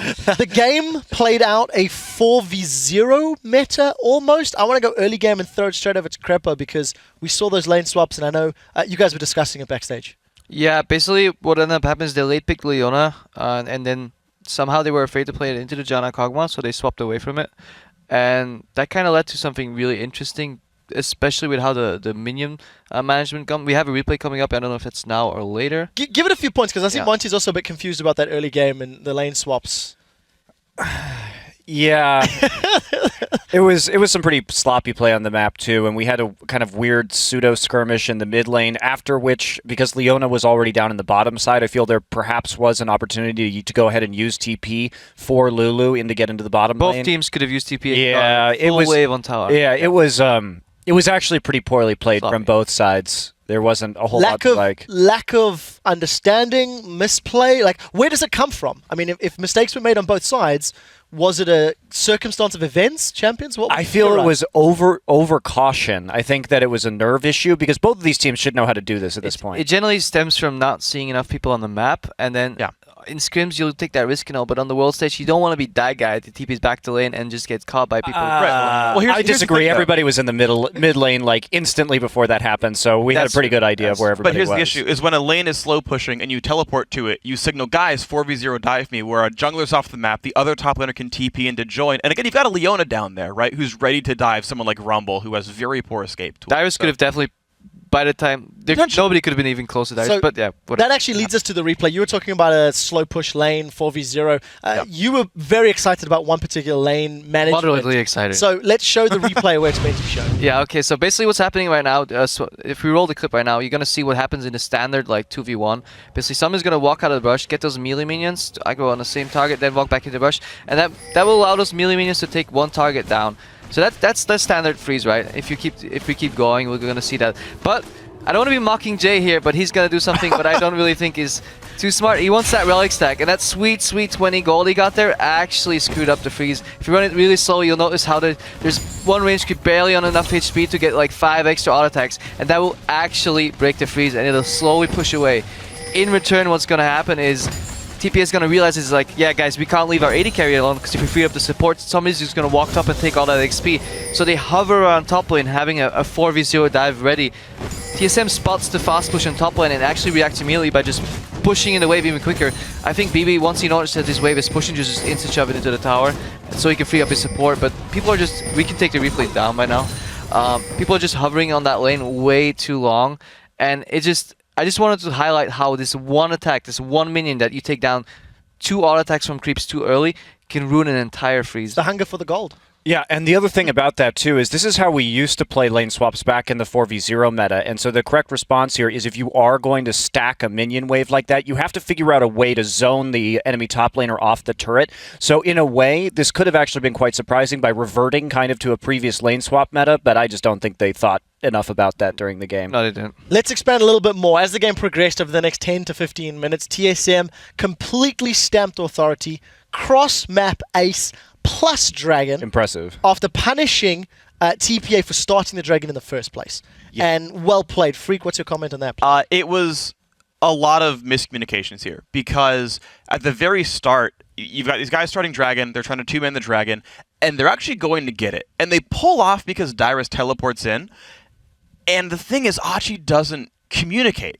All he has to do is run in there, and he run in and he flash ults to stop the teleport. If he had let his team know he was going to stop the teleport, they finish the dragon, they don't take that extra 200-300 damage, they don't die to Bjergsen, Amazing doesn't steal it. Now the jungler and mid laner are freed up to not allow that bot lane dive that TSM then gets on them, and then they're not low health so that Amazing and Bjergsen kill the mid laner afterwards. Like, this all stemmed because Achi didn't tell them 2 seconds earlier, I'm going to stop the teleport. I can see that working out. Probably you haven't chimed in too much yet. As the cross-map ace happened, TSM got control, didn't let go. They pushed all the way through to the end. What was your take on the matchup? I mean, Xerath being played by Bjergsen, he went 5-0-5. Your take on TSM? I mean, you know them fairly well. I was actually really happy that Bjergsen didn't get a lot of jungle help this game, because it started off and it seemed a little rocky. He was actually chugging a lot more potions than he should be in that matchup, because I've seen him win it before. And it wasn't going too great, and then he gets that Dragon Steel and hits all 3 ults onto Rengar, and right after that, that just fired him up. And after that, he goes the ace mid lane, and then that game just snowballed off of that. But it was really happy just to see him kind of like do it all by himself, get his lead by himself. And we know he has the ability to. Right, yep. I'm going to instigate some trouble here. Deficio called Janna the MVP champion pick of that game. Nami was available. Earlier today, Monte Cristo was not convinced that Janna is a good support, and whoa. in contrast to Na'Vi, no. Explain why. No. What do you think? In that specific composition, in this composition, if we're looking at TSM, when you have, let's talk about the win conditions here. You want to get that mid-game power spike with Kog'Maw, Trinity Force, Athene's onto Xerath, and then have Rumble with, it doesn't even matter how, Rumble can have no items, really. Like, it doesn't matter.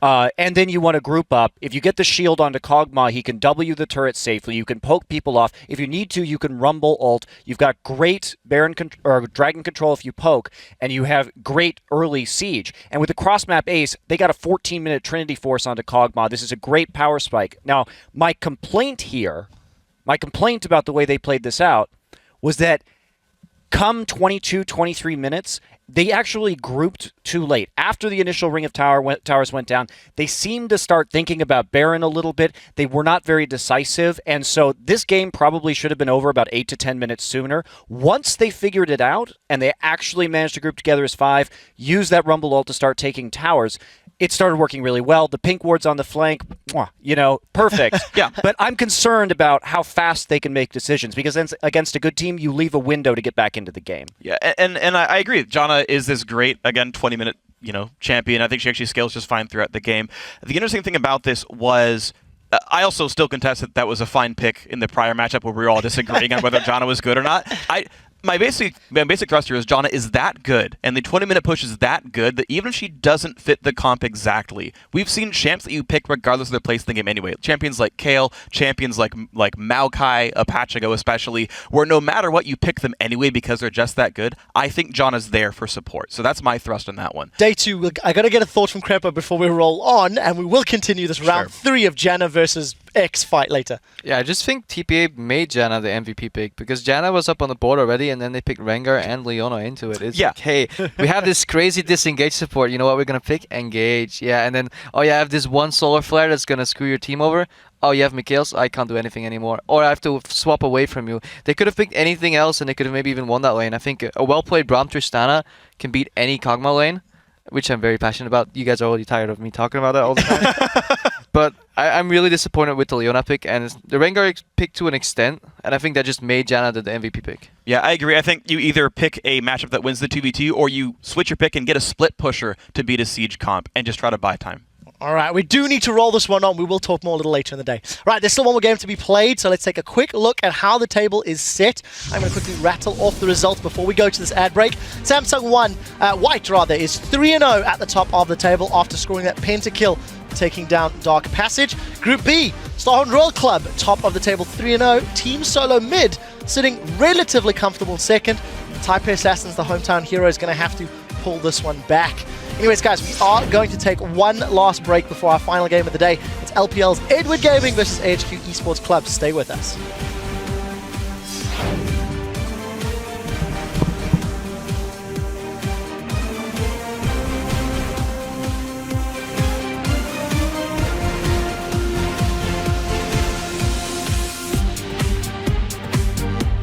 World Championship 2014, my bro.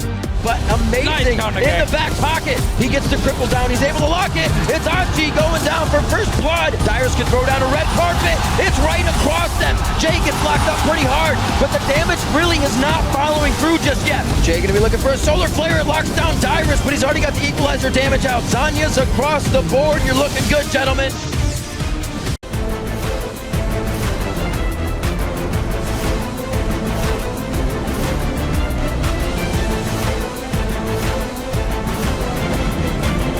Welcome back to our coverage of the World Championship here in Taipei from the international wildcard team Dark Passage. I'm happy to be joined by Naru, their mid laner. First up, Naru, I'd like to ask you what it's been like to travel halfway across the world here to Taipei and meet and interact with all those amazing players.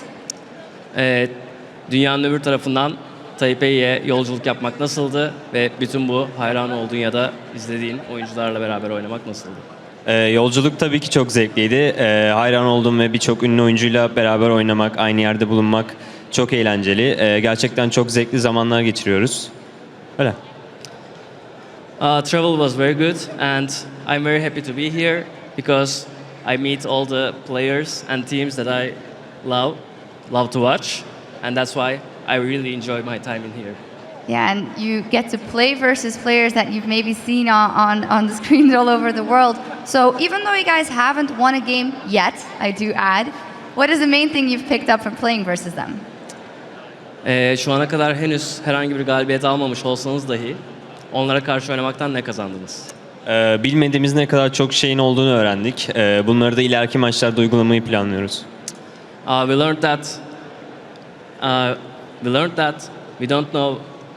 We learned many things that we don't know, and in future matches we will try to add this in our repertoire.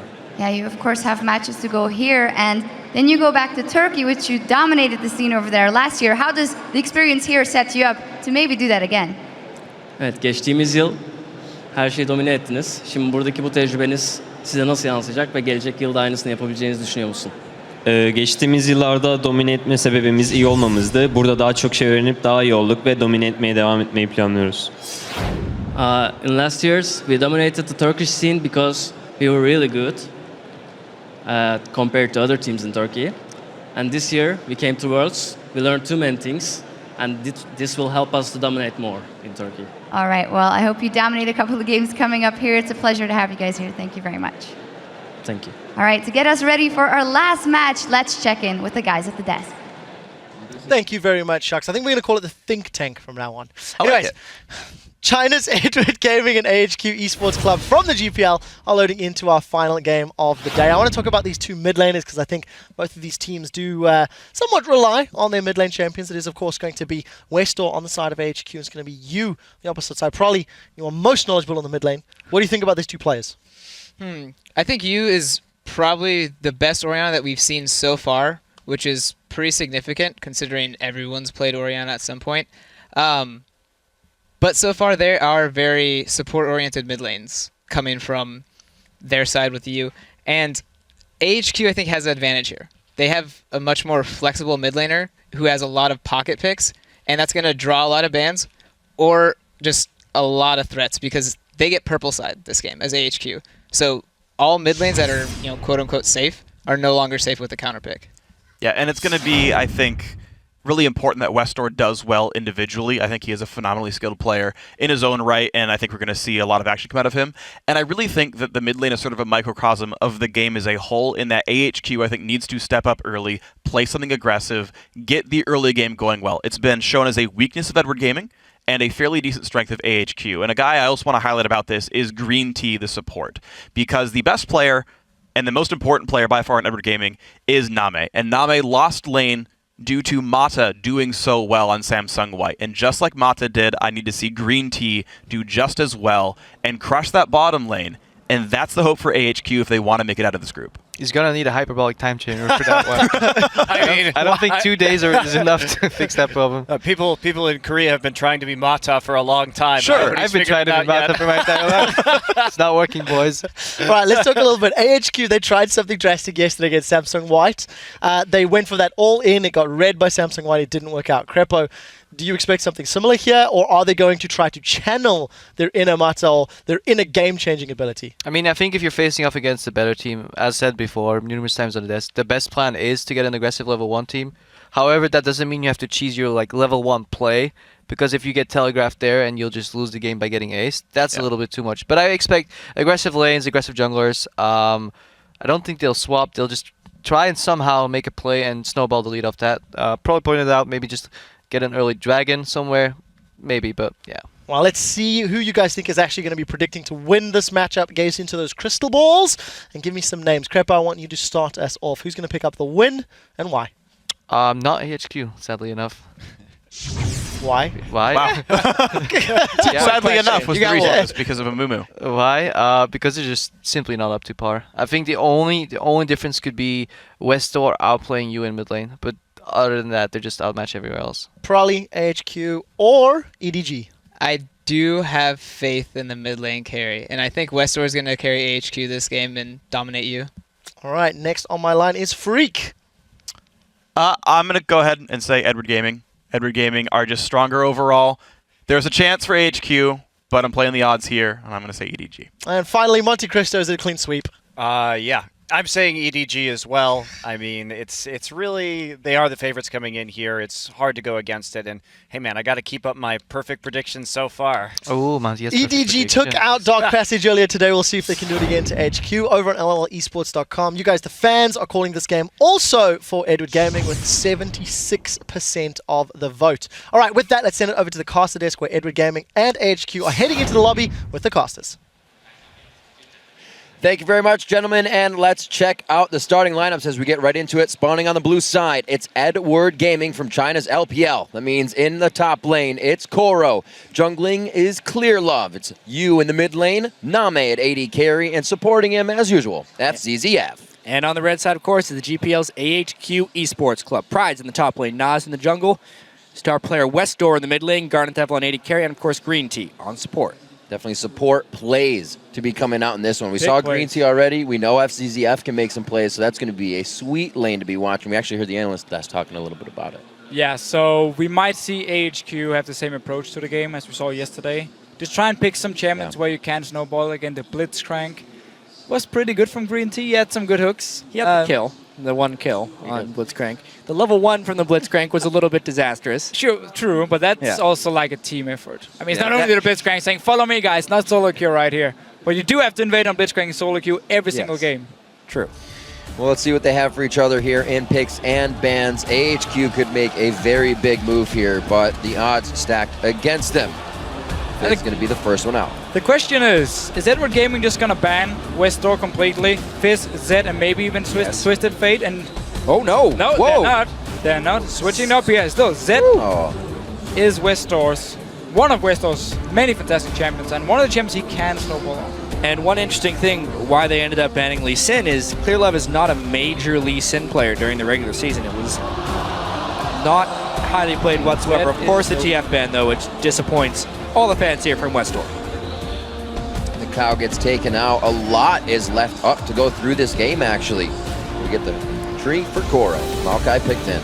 So Maokai has been picked by Koro twice already, because EDG has actually been blue side in every single game so far, and it's not been banned away. And Maokai in China is such a fantastic pick. Like, just in most regions, we do see Maokai as one of the top tier picks, but especially in China, because you are so strong in these team fights, because you can engage fights as well, makes you so strong. And I actually feel like it's a bit of a mistake that Koro can get it once again, but I know they have to ban Zillion if they want to play Zed, so... Giving him the safe lane, EDG, their early game safety. That already goes to the top lane. We'll have to see what AHQ can keep putting together.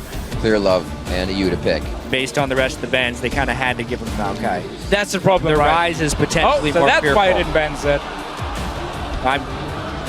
I guess so. It's not a big pick in China, as you've pointed out many times. It's not, I mean, normally split pushing in China, it doesn't really happen. It's all about these team fights here, and Zed already has the problem.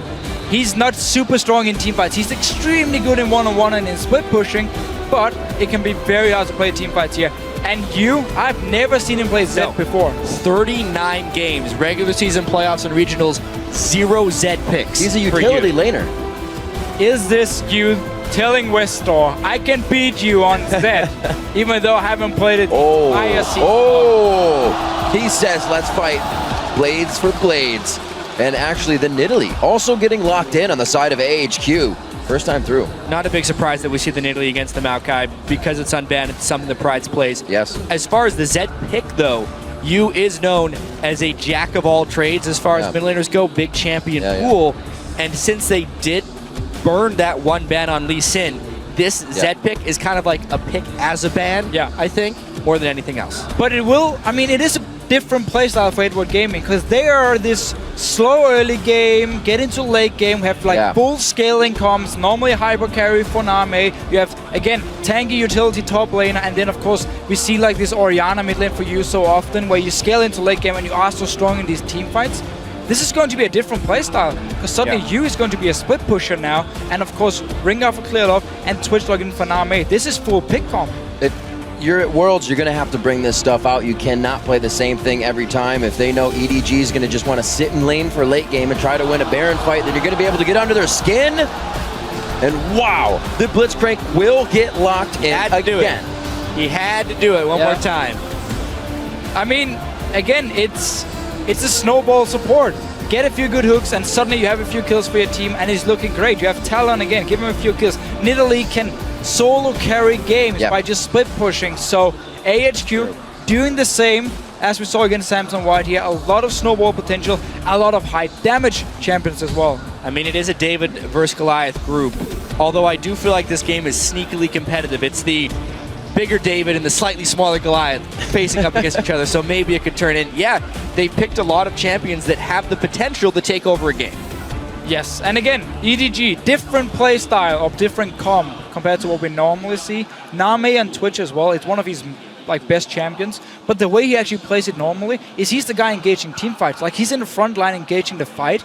Now he's gonna have to one-on-one people and pick people off or be around you and then surprise them. The last time I saw him play Twitch, it was actually in this Zillion Kale composition where he could jump up right next to someone. He can't do that now. No, he cannot. And it's time right now to do that Twitter thing. Share your predictions for who's going to take this game. Tweet hashtag EDG win or AHQ win to @LOL Esports. And we'll count up your votes shortly as we get into game.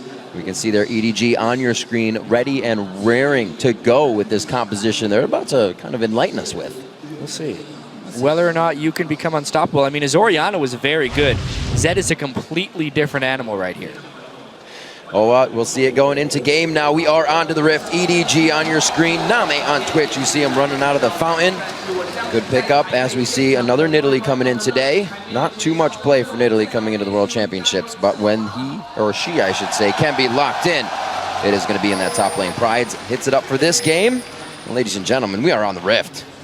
And this lane matchup here in the mid lane is very, very risky to play for the Talon, because early on it can be very hard for Westor actually to get some poke onto you. You can constantly poke him with the Q, and also if they do get an all-in, suddenly you have the Shadow coming in some extra damage for you here, which means Westor will have to actually jump him to out-trade him in damage, and suddenly you are at risk of getting ganked. And Rengar isn't a fantastic ganker pre-6, but is a good counter ganker pre-6, or even rather threatening if Westor has burned all of his spells early on. So it's definitely a very, very risky lane if AHQ can't get control of the jungle. We do see him start with Flash though, and his ward here, so going to be a lot of sustain for Westor in this mid lane. And he's going to need it in the start, because you should be able to get a small CS lead, and then once we get the ultis up here and Westor goes back, get his first item, we might see him do the same as we saw, was it Pawn do in earlier game? Yeah, Pawn was just using his ultimate on cooldown on the Talon. That was against an Orianna though, to just continually push Naru out of lane again and again. I don't think that's as easy against Zed. If you try to hop in with an ultimate on him, he's going to ult you right back. Could be a difficult situation. Well, going to love to see the fight between these two in the mid lane, hopefully with a little bit of jungle pressure as well. Speaking of that mid lane fight, there's one last thing we're going to mention here, even though it won't come into play right off the bat.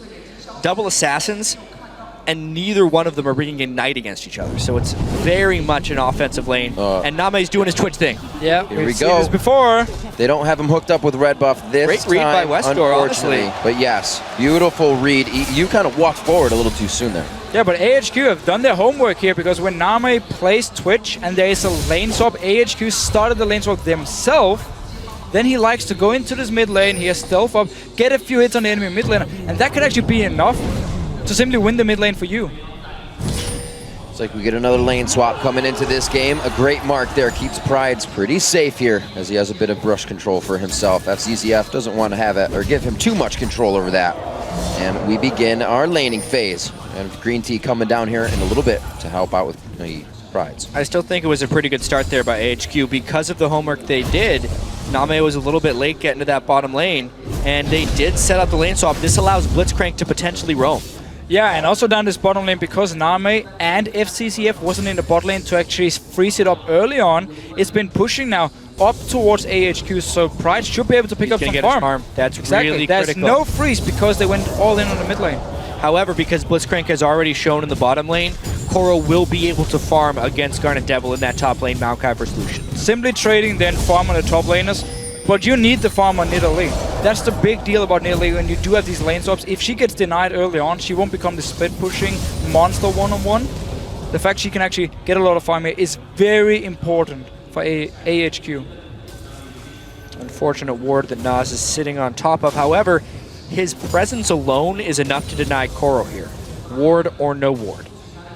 You're gonna have to play this one slowly. Kind of taunting him out there. At this point, Nas knows he's sitting on a ward, but he doesn't care because he's using it to deny experience and trying to give Garnet Devil a lead in that lane. Still a win situation for him, and he's going to be able to hug this one out cleanly. Not knowing where Rengar is right now, though, this could get scary, but he's going to be in base, so Nas has the good to go. But we have to talk about Clearlove and his Rengar game we saw earlier.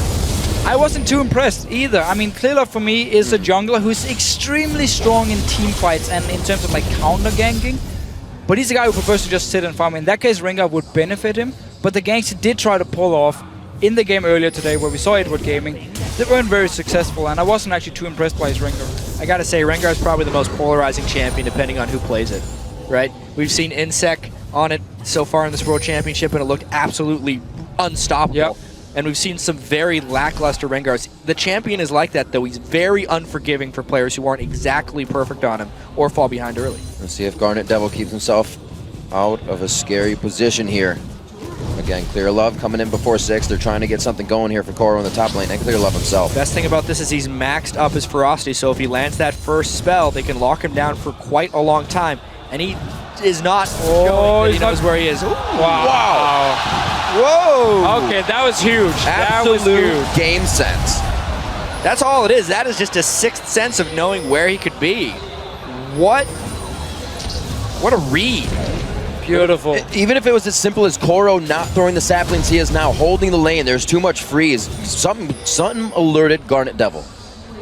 Crazy Probably play just there. Koro's play. That's one really underrated thing about solo laners working with their junglers, not having any tells in lane, not over-baiting. At that point, it seemed like Garnet Devil saying, there's no way Koro would be playing this way if he didn't have backup, may as well check. Right, because Koro actually, just before Clearlove went to the top lane, he was trying to push out the lane one-on-one, but as soon as Clearlove showed himself for Koro, he started backing away, was hoping for Garnet Devil to step forward and hit him. He was like, yeah, you know what, why are you suddenly playing so passive? Are you actually baiting me? End up checking the bush. Doesn't take it as a sense of weakness, and he knows to keep himself safe. It's going to be a pickaxe buy for him on the first back, and we're going to get these lanes swapped out. Looks like Prides is going to have himself a top lane now versus Koro. So pretty good lane swap here. Lane already too. No, but it's been a pretty good lane swap for HQ in the sense they got farm on Italy. Now they get the one-on-one. I just try and chase for a kill here. Force a flash at least. Absolutely forces the flash underneath the turret. Twisted it down. Goes down. One more swipe. Coming out from Koro to stop the first blood. So close, but Pride's really knowing the damage here. Once you apply your passive with Nidalee, your Q all of a sudden does 33% more damage. Yep. And you're just jumping in there, almost killing him. And those Nidalee spears, though, they're so thin now. The slightest of side steps by Koro right there. Save his skin. Save his bark, really. Gets out of that one alive. 7 minutes coming up on the clock. We'll see what Prides can do to continue to mark his territory in the top lane. He does have it warded up. He'll be safe to return. Good invade now. No, or rather, not invade, but safety from Nas as you pushing up in mid. So, as we talked about like 5 minutes ago when we were setting up the lanes here, in this mid lane, we talked about how you should be able to have the pressure. He's been doing a good job. 20 CS lead, forced Westdoor back to base here. He did buy the Brutalizer now, so now we have to see if he wants to try and go aggressive onto you, but it's going to be extremely risky. Talon's not exactly a great pick against Zed matchup-wise. I mean, Frawley will definitely have his own version of how this mid lane matchup goes, but the Talon, in my experience and visualization, hasn't had huge amounts of success early against Zed. Westdoor is paying the price in the early game. 61-43, Brutalizer to Brutalizer as they're going neck to neck in that lane. FCZF starting to get some wards onto the Dragon now as they prep the first objective. Just a 300 gold lead is what separates these two teams, and it'll be quite a fight once we get the teleports coming in. Look at the first item here from Koro. Just going straight for Ninja Tabi, because on the side of AHQ, it's all physical damage here. I mean, you can just stack armor all day long for EDG, and normally when we see these like full physical comps, they really fall off late game because there's going to be so much armor on the other side of the team, it becomes so hard to actually kill the target. And that Maokai will be able to stack armor like no other. You can get late game. Plus, he kind of needed the Ninja Tabi to be able to run away from Prides a little bit faster. But they have to get to that late game for it to matter. Trying to close down on Clear Love, but he realizes people are exiting lane and he needs to exit the jungle as well. Nice arcane smash on the jump in to stop the pounce. Throws a little short on the ball. And that was very important because once again he had the passive on his head, he would take more damage, completely denies it, passive with off, and back to just standard farming. Down his bottom lane. Nama has actually been holding his own on this Twitch. Normally Twitch, I mean, we did see the lane swap in the start. Right. But people don't like to 2v2 with Twitch. It's very risky matchups. Blitzcrank as well, though, can show some weakness in lane, so it's kind of balancing itself out. Unless Green Tea lands just the right hook, he's not having too much presence in that lane. Very interesting on both sides. The They have He's a level big, 6 now. big level advantage. One missed hook means that pressure is down, though. So they got to make these count. Level 6 is hit. They're both level 5s. How got Akbo right now? The silence comes in. Is it the death? Oh!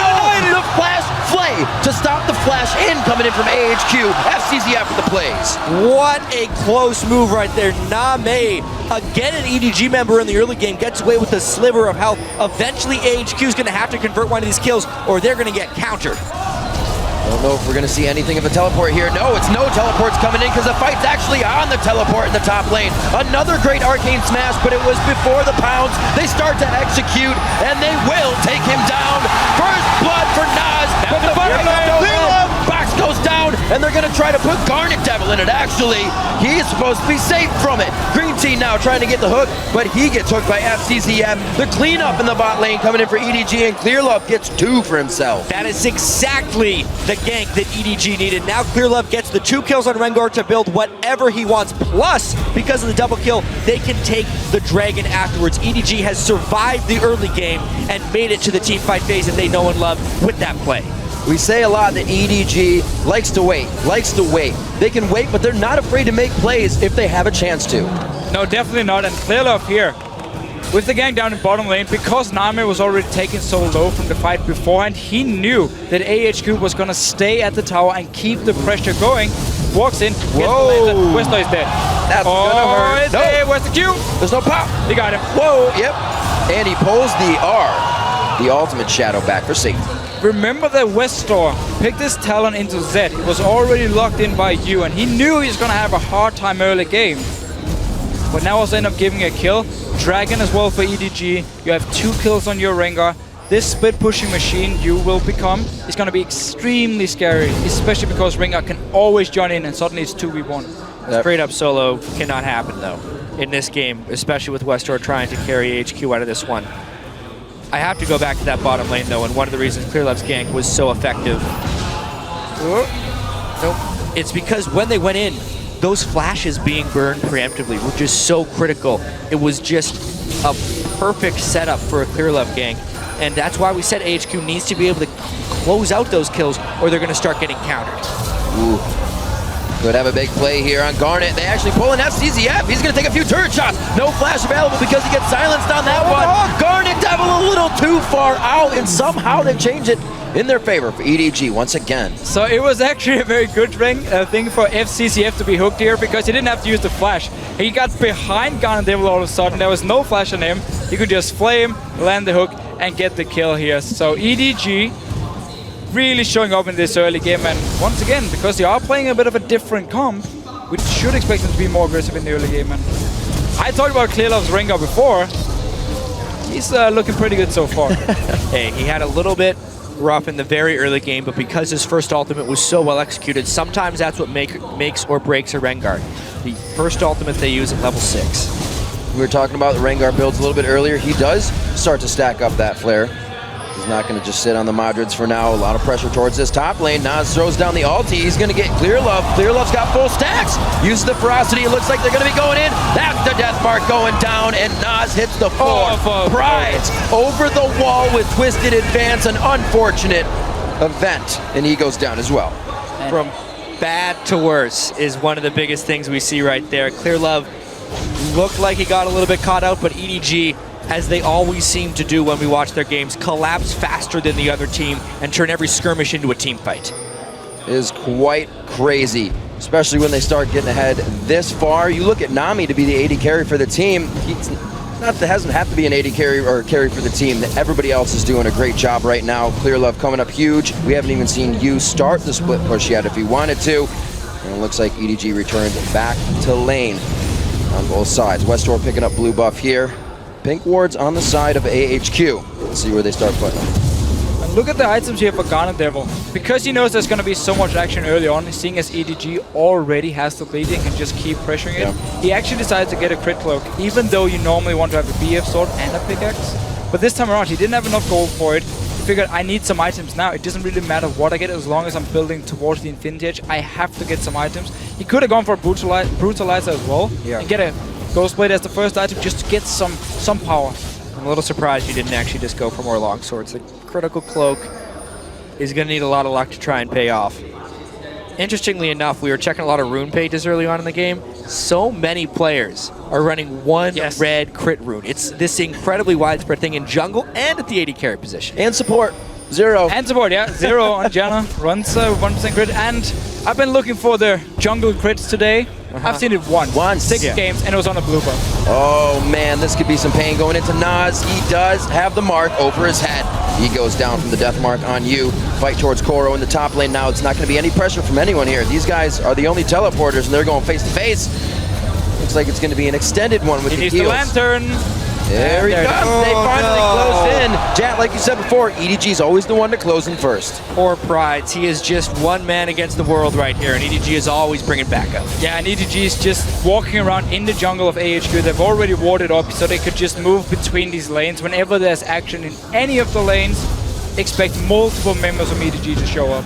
All right, see if Green Tea can make a play coming up here. Looking for the hook. Looks like he's getting as close as he can. Koro on point with his side steps today, and he's just going to take that one to the backside. Gonna deal with the revenge. Miss hook, don't care, I'm just going to hit you with my ult. EDG waiting. They know they're not hatching a ward on this one. Nas just on the other side. Whoa, he does get the alert system out. Nas gets hooked. He's going to get chewed up by Clear Love, and it looks like Prides tries to get back to lane. They do get at CCF. That's going to be a kill for Garnet Devil if he can finalize this one. Take it, Green Tea, take it. That's... Yep, the Ignite's going to be coming out, actually. Yes. Oh, it's Green Tees. Westor's in the fight. Nami gets out of this one alive. He can still be shooting from the outside, but he's way too low. Now goes the kill for Garnet Devil. They're going to be following Green Tea on overdrive. Will he be able to find one more? And it does not look like he will. Still chasing. Slow. He might. He's got flash. Flash up. But this could be a tower as well. I mean, a lot of kills all of a sudden for AHQ here. Actually punishing EDG for being a little bit over-aggressive. They were going for the kills. There's a little Z in the bottom lane, however. It all started, though, with that Green Tea hook over the wall. That was a very surprising move there by AHQ. They didn't really seem to be fighting back, and all at once, they catch EDG by surprise. If there's anything we learned yesterday for AHQ against Samson White, it's that Green Tea is the guy to set up all the kills on this Blitzcrank. He's not afraid to as well. He'll miss a few hooks, and he will keep going in on these fights. And the best part about it is AHQ usually has a few members there to fight it.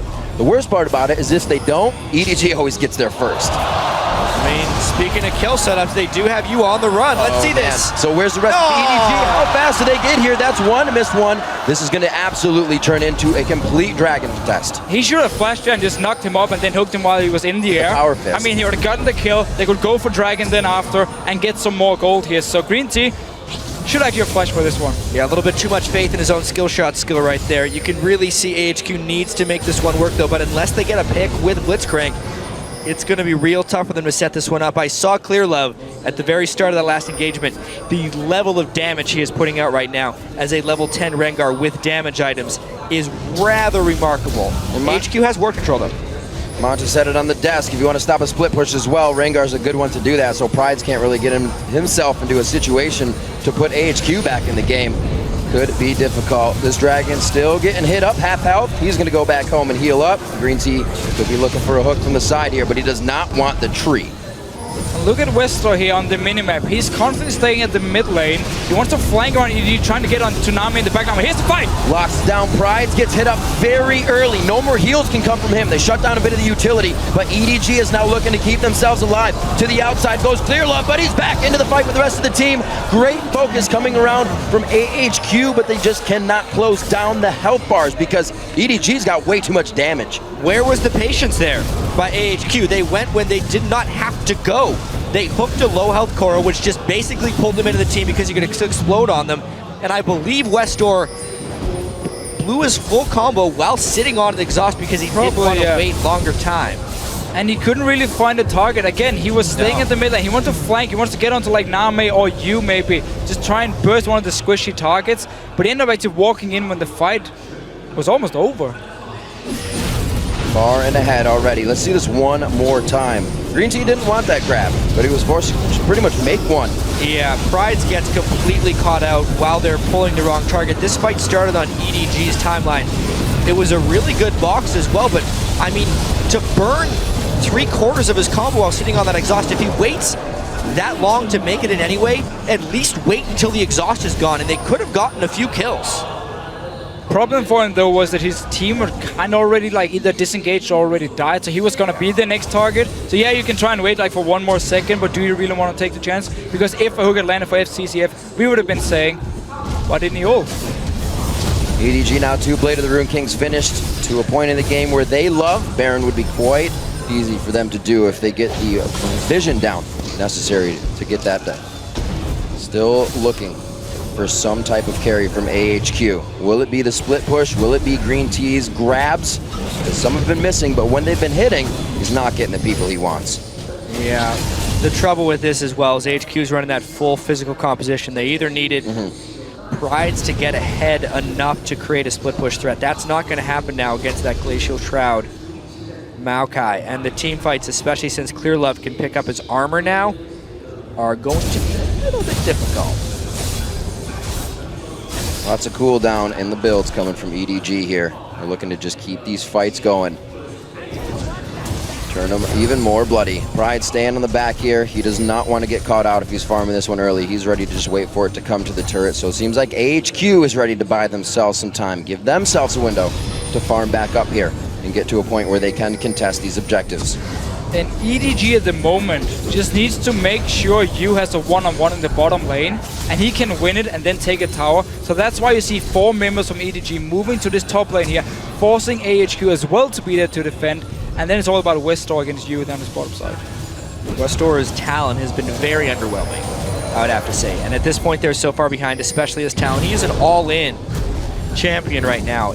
I don't see how he's going to find an effective use in this match, especially now that FCZF's exhaust is almost back off cooldown again. I mean, he used it so perfectly last fight.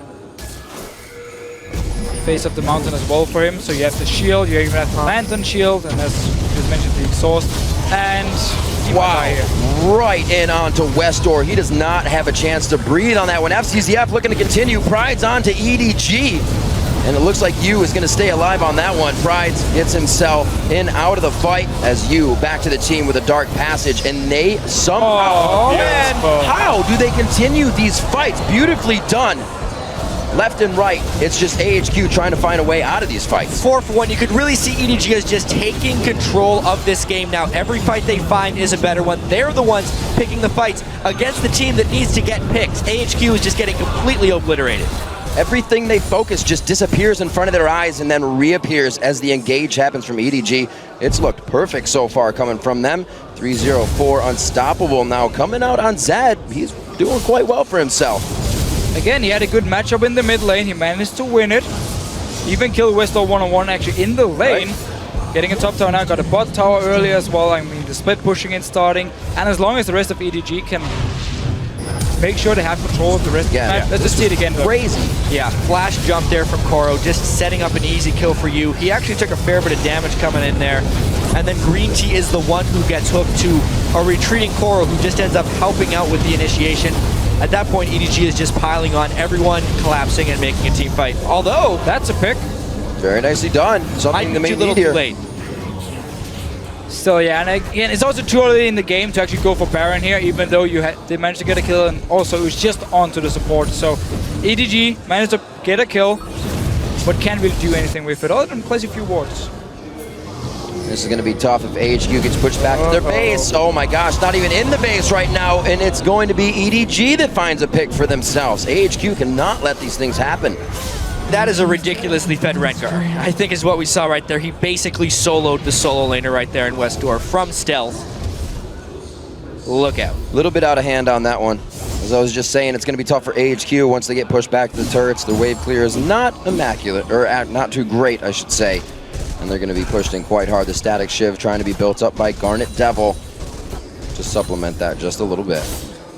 And again, right now, if EDG wants to, they can just split up in all the lanes. Send you in one lane. You have Koro as well. Like, put Koro in the bottom lane so you do have the Baron pressure where you can teleport up and join in. Have you push the top lane, and then you put Nami in the mid lane. He push out the wave, and then him and Clearlove together can just go to either top lane or the bottom lane and just find a pick. I mean, you can dive people, you can find them in the jungle because you have all the wards placed.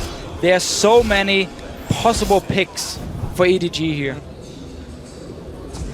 You got a lot of options when you got a 10,000 gold team. And it works out, especially when you're so far ahead. If Clearlove doesn't get the engage he wants, he just finds a dark passage from SZZF. They're out, and they try it again.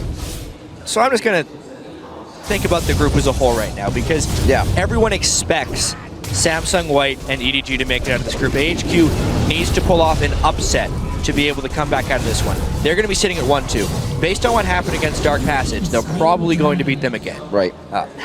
The thing that AHQ needs to be asking themselves during this game is, where are the windows for us to beat EDG the next time they play? Because that's all they need if they want to be able to come out of this group. Slow pushes into that bottom lane now. Trying to get this down so EDG can get themselves a nice Baron attack. Oh my gosh, on to Westdoor. Definitely going to have to be a better lane matchup if they want that face-off to go any better, Jat. This is going down way too in favor of EDG. A good pickup there by AHQ, though. Right, but it's also just because everything has gone horribly wrong for Westdoor in this game. I mean, it's just getting worse and worse. Zed can just snowball out of control here. EDG not able to get a tower. Oh, Green Tea with Flash. Yeah, as you said, just a horrible game for Westdoor. Everything going against him. He got chased down. They were able to collapse, but they still lost a lot of turret pressure. To get back to their windows of opportunity, though, they still have some individual playmaking, but you can see they might actually be pushing a little bit too hard and going a little bit too far in that sense. I think you need a playmaker. Don't make every single player the guy who would try and solo carry the game, because then you don't actually have any team cohesion, and that's really hurting them in this game, I think. And it's really been a problem if you look at like picks and bans, how every single team going into the games against AHQ can say at least 2 of our bans will go to Westdoor. And then if you pick the third, like assassin out of Zed, TF, and obviously Fizz, I don't know if we should call TF so much of an assassin, but still one of his like main picks where he can actually carry games, it becomes impossible because the rest of the members on AHQ, they don't pull any bans, at the moment at least. Right. So there's too much focus on Westdoor, meaning he has to pick something like a Talon and just try and carry the game. And was he trying to replicate today, right? He's only really played Talon once in the 23 games of their season, so to come out and say, maybe we can just keep that pressure on using my ultimate every minute, did not really work out for him. So they're definitely reaching and grabbing for a few of those things, like you said, that they're looking for. Oh, here we go, another Rengar. He showed that pink ward. It's done for. I actually do have to point out, though, again, because they played so many games during the regular season, and he just never played the Zed. That's who. Showing the depth of his actual champion pool, because he's played very well on Zed. Oh, he's been great, to be honest, but it also shows how we had some time between the last few games of the season before World start where people could start picking up new champions, and Zed, everyone knew he was going to be a big pick coming into Worlds, and when you have a mid laner like you, and just when you're on like these professional teams, you have to be able to play like these top tier picks. And it's a level of training. I mean, we even saw Dyrus pick up Rumble heading into the World Championship as well. These teams did have a lot of time to prepare. And here we go, fight from EDG. They get a nice catch. Nas locked up pretty much. He's forced to jump out of the fight. Everything happening in defense here for AHQ as they start to go down. EDG closing in, and the stranglehold now down. They get Clearlove this time. He will be going down to the turret. They are forced out of their bases. EDG kind of takes their side of the map over. They're actually trading 1-for-1 here, and a lot of damage onto EDG, so they won't really be able to push anywhere. Once again, a hook from Green Tea onto the tower. A pretty slick hook, as you said right there. The main reason that one turned around. Clearlove, because he was getting so far ahead, continued to build those damage items, meaning when he did get pulled into the turret, he was able to get bursted down pretty quickly. So a little sigh of relief from AHQ there. That was a great ultimate by Westdoor. He did a ton of damage to the team. It's the main reason EDG had to back out. This could be one of those windows. Give them a time to breathe. AHQ could possibly set up their wards. They definitely have to clear the plethora around Baron Pit right now that EDG has. So if AHQ can get themselves into position, you can definitely start to whittle away at this gold lead that EDG has right now around 11,000. It's going to be tough we still have a lot of time to go in this game, according to what stands in the base of AHQ. And as long as they can keep wards in their own jungle around this Baron here, and also keep the Baron warded, of course, they might actually be able to buy some time. But if you do look at their comp and what we talked about earlier with the full physical, against a Maokai, again a Rengar, fantastic late game, you're not really going to outscale. And this Nidalee pick has not been able to do anything in a one-on-one because Pride has been so far behind. So AHQ just have to try and go for these picks, and they need to hope that EDG is going to play like over-aggressive. But they're normally a team who is extremely strong in the late game and won't make any mistakes in the late game. Right, even if they're looking like they're doing a big dive, which they're willing to do, it's usually much more calculated than the other teams in China for sure. That's definitely their big strength. Even vision control. They definitely bought a ton of wards yesterday in the game against White. This one, however, they're going to be walking through that one ward. Nas got to run Kill real that fast, pink ward though. again. Yes, 2 ultis, 2 pink wards. That's efficiency right there. 2 ultis, 3 pink wards, perhaps. They need to get a little bit better vision control. They realize that one gets spotted out. They do have the 4 sweepers, but they need to get some more forward pink wards, actually. FCZF probably needs to move his a little bit further up if they want to get full control and continue to press around this Baron pit. You can see they're pretty risk-averse with the objective fights. They want it out of the objective. They want their pick. Why don't they just go top lane at the moment? I mean, they have wards to spot AHQ. The top lane is pushing in, and this mid lane wasn't pushed. If you go like 20 seconds ago, they got to rush straight for top lane, picked up a tower instead. Starting the Baron now. They're forcing AHQ into a team fight. Blitz Nidalee without a setup isn't necessarily a great fight. They still need to get a catch of some type, though. It's on FCZF since Clearlove's ultimate is down. Ooh. FCZF throwing on face of the mountain. He thought he was going to be grabbed by Green Tea, but he's not liking to grab any of the non-priority targets right now. I think he's got it in his head that he's zeroing in on Name, trying to make sure Clearlove gets locked out and really peel for Garnet Devil here. What will they be able to do? It's looking pretty grim. And they need ulti ready for Clearlove first. I mean, we've seen 2 being used already. Only managed to get some pink wards, couldn't actually get onto anyone else from AHQ. And because there's no cooldown reduction for Clearlove, it does take a while for him to get ulti ready. Now it's up and they're going for it. The teleport coming in from Koro, and he gets right onto Garnet Devil. That's going to be a lockdown from you, and they just surprise AHQ by showing up behind him and starting the party. Just a devastating fight. Home guard teleports. That's one way of getting in behind the team. They had the ward control. HQ was trying to control the Baron, and they got wrecked. Over the wall we go. Clearlove says, hang on, I'm going to try. Make sure nobody else comes from this side. I'm looking for Westdoor. We're looking for Nas right now. 1v5? It's like they get him. Westdoor goes in a little early. Yeah. Nas on the other side. Is he going to try to do much? And it looks like he's just going to hang out on the red buff for now. No vision to see. Again, you have Exhaust here. You have the Lantern Shield as well. You have Face of the Mountain. It is so hard for Westdoor to actually find a target. They're all trying. Everyone on HQ is trying their own version of the 1v5 right now. They're all thinking pentakill. It's called Gladiator. But it doesn't quite work out that way. Go in and see if you can come out alive. That's so just far, desperation not working. speaking. Absolutely. Total desperation. Trying to do what they can. The timer's still relatively low, but it's really not something that's in their favor. They're still dead. It's still EDG picking things up, and they are starting to run amok on the map. Let's see this one more time. Whoop. It was that fast. That was the forest. Anyway, here's the fight. And it's just a beautiful setup with the teleport in behind them. And as soon as you lock down just one target, the rest of EDG can follow up and get all the kills. First pick Maokai. Definitely paying off for them right here. It is such a good pick for EDG. They love to team fight. You get hard engaged.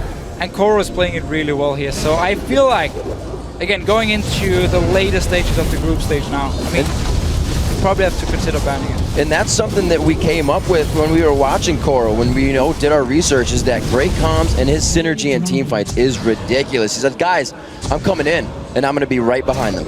I love the synergy in EDG's item builds right now as well. Triple Randwin's Omen against the full physical team. Also triple Ghost Blade because they want to take down those targets. I love you so much, Green Tea. Oh my god. Yet another one. I mean, that was beautiful. It was a really nice hook, knowing where they're going to be coming for the setup. The Boom Boom Blitzcrank getting in the good shots when they count, but man, is it too little, too late. EDG is looking to pressure this bottom turret now with Baron on hand. It's going to be pretty tough for AHQ to defend. And this game, I mean, even though EDG has been so far ahead, they've not been able to take down the towers really because, again, they don't have a comp to siege. Yeah. Twitch is probably the worst AD carry, or one of the worst to do it. Zed, of course, you can't really do it with him. Which means EDG has just been looking for the picks, and every time they got a pick, either they could, I mean, they've been able to take like 1 or 2 towers off it, but that's been it. Well, they've definitely been able to take a substantial gold lead as well. And the objectives that aren't turrets. Many dragons, many barons, many blue buffs. Pink wards. Yeah, many pink wards. I think it's a matter of time. They have a whole bunch of armor. For sure. They're just building up there. 2 frozen hearts. Doesn't hurt. Yeah, frozen heart on FCCF. Not gonna be doing too much damage to either the top lane or the support right now. And then you have everybody diving in, pretty much zeroing you out instantly. They're not even building armor past those Randuins. They don't need it. So far ahead in this game right now, 62.8 thousand to 46. This is where they need to close it out, though. Teams this far ahead need to start definitively closing out games because they get caught like this. Can EDG close in, though? Maelstrom keeping a lot of damage off of Coral right now. He is huge. A very, very scary tree right now. I mean, that's what happens when a Maokai can itemize only one main resistance because he's such a tanky beast already. You give him more efficiency with those tank stats and he will become that big. Garnet Devil only facing you on that one. Keeps himself alive, has to flash out of that, so it's not going to be as safe the next time they get the engage. FCZF on the front line takes a bit more damage than he wanted to. But Coral can stand there, so he's going to be the front line for the team, taking the culling as well. That'll be regened nicely by Baron. Remember, there's no ult for you here, so if AHQ wants to fight it, this is the time. Just try and go for it. Hope the Zed can do anything in the fight. In the end, though, EDG managed to disengage. The ulti is ready fairly soon, and then it's up to them to go for the kills. Green Tea does have his flash up. I'm ready for the hook. Just waiting for it to come in. I mean, what are you going to hook him into? Your inhibitor? The inhibitor's not going to help. Prize gets caught. Gotta try something. The next to the Nexus turrets now. He does get Koro, though. Not the one he wanted, and it looks like they're going to be able to get through inhibitor. That is you all the way to the back line on the Garnet Devil, and he does get the E hit as well to add the extra damage. Cancels him out, and it looks like it's going to be the Nexus for EDG. When it's all told, even though they weren't able to siege that well, it's still just 36 minutes. They definitely got a whole bunch of kills, and they close out AHQ. 28-10, 36 minutes into the game. A beautiful game for Clear Love on Rengar. And it's going to be EDG taking down AHQ. And in this game, we actually have to look at the early game and say there was a lot of misplays, of course, from AHQ. The double flash down the bottom lane, set up the gank from Clear Love. And then once we had all these aggressive plays in like the first 5 minutes, it seemed like AHQ suddenly realized, oh, we are playing too aggressive, let's just be more, like play more safe. So when they actually had chances to do something, they didn't go for it. And AHQ had the game under control until that bottom lane misplay, right? They were not able to close the kill. Clearlove capitalized, and once Clearlove got going, he's such a good team fight initiator and pick catcher once he gets a little bit of farm that he was able to end the game on that way. Right, and again, I'm thinking back to Green Tea when he's chasing you and Zed. He has the chance to actually flash, knock him up, kill him, get a dragon for his team, and almost even out the gold. That's where you have to pull the trigger if you want to come back in a game like this, and that's where a team like AHQ, a team like Dark Passage, they don't have the quick decision making yet, or they don't know exactly, okay, now is the time we have to strike if you want to come back. Otherwise, we saw what happened. EDG just kept getting more and more gold, getting more and more picks, and we also realized EDG is damn good at dodging skill shots all day. This could have been a completely different game if 50% of those hooks hit for Green Tea, because they were on point when he was in position. It would have been Twitch a few times, and then even when Coral was weak enough, he would have gone down. Think back to the very beginning of that game, the level 4 Nidalee coming into the level 5 Maokai. The last little sidestep on that hook. If that hook lands, Nidalee completely takes control of that lane. It sucks Clearlove up away from the bottom lane. It allows Garnet Devil to get going. Maybe it unlocks Westor a little bit in teamfights. Skill shot dodging, pretty big. Definitely a winning factor in that game for EDG to come out. When we saw their play style of slowness, again, the way they do it, different from Chinese teams, but not afraid to execute when they need to, as we saw Clearlove do in the bot lane. And the thing is now also, if you are in Group B and you're like TSM, your Royal Club, and you're looking at EDG and Samsung White here, and you see how dominant they are against these teams, it is going to be pretty scary going into the quarterfinal because obviously number 1 from Group B is going to face number 2 from Group A here.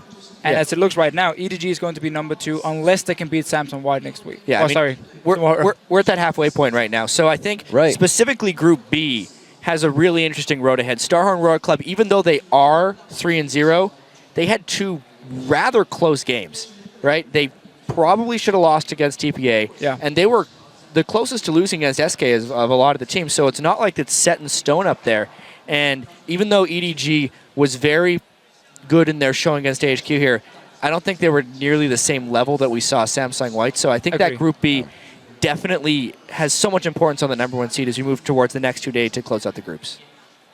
I'm 100% agree, of course, because facing Samsung White, the team everyone was talking about and hyping up and saying this is probably the best team in the world. As long as they dodge Samsung Blue, they can take the whole tournament. So getting the number 1, it simply means Group B is going to be so exciting tomorrow. And now for EDG and Samsung White, it's just all about finishing up the last few games against Dark Passage and AHQ, and then it's all about the big final, which is going to be in 2 days, I believe. I said tomorrow, that's wrong. Yeah. In 2 days, and then with the big final. Well, EDG came in saying that wasn't their focus for Samsung White, and they've started to, get the wins they need in other spots in the group. So that's somewhat working out for them. EDG has been able to secure themselves a pretty good position. No, they were not able to beat White, but they had very convincing victories against the other 2 in the group. That's all they really came in here looking to do is make it into the quarterfinals. The problem is, however, if Royal Club secures number 1 in Group B, and we have EDG against Royal Club, it's actually not a matchup which is too much in favor of EDG because Royal Club is so damn good at getting this early lead and snowballing it, which is where EDG sometimes tend to be weak in the early game, and it could be a very risky matchup. Well, what else can we expect from EDG now? We see you coming out with Zed for the first time ever and playing it very well. So what else do they have? It seems like they're really versatile. Definitely the most versatile team in China. I mean, that's the reason they were able to win both the spring and the summer splits. They play controlled, and they adapt to the situation more so than anything else. And Name, a 3-title LPL winner, he knows what it's all about to be on the stage. So these guys really got it going. For an insider's view on that match, let's send it over to Shox, who is on the stage with a member of the victorious Edward Gaming. Thank you very much, guys. And I am indeed standing by with the AD carry, Name. First off, you guys built up a strong advantage here very early. How come it took kind of long for you guys to close this game out? 好，那美想请问你一下，其实你们队伍在前期就已经有蛮大的领先，那为什么这个比赛打了这么久才结束？因为有一波在上路由于交流失误吧，然后导致我们死掉了3个到4个人头，然后就是让他们打回了一些局势吧。然后所以后面由于机器人的原因，我们也不太敢就是过于冲塔那种，因为会有机器人这种英雄，如果你追得很深，会导致很危险这种。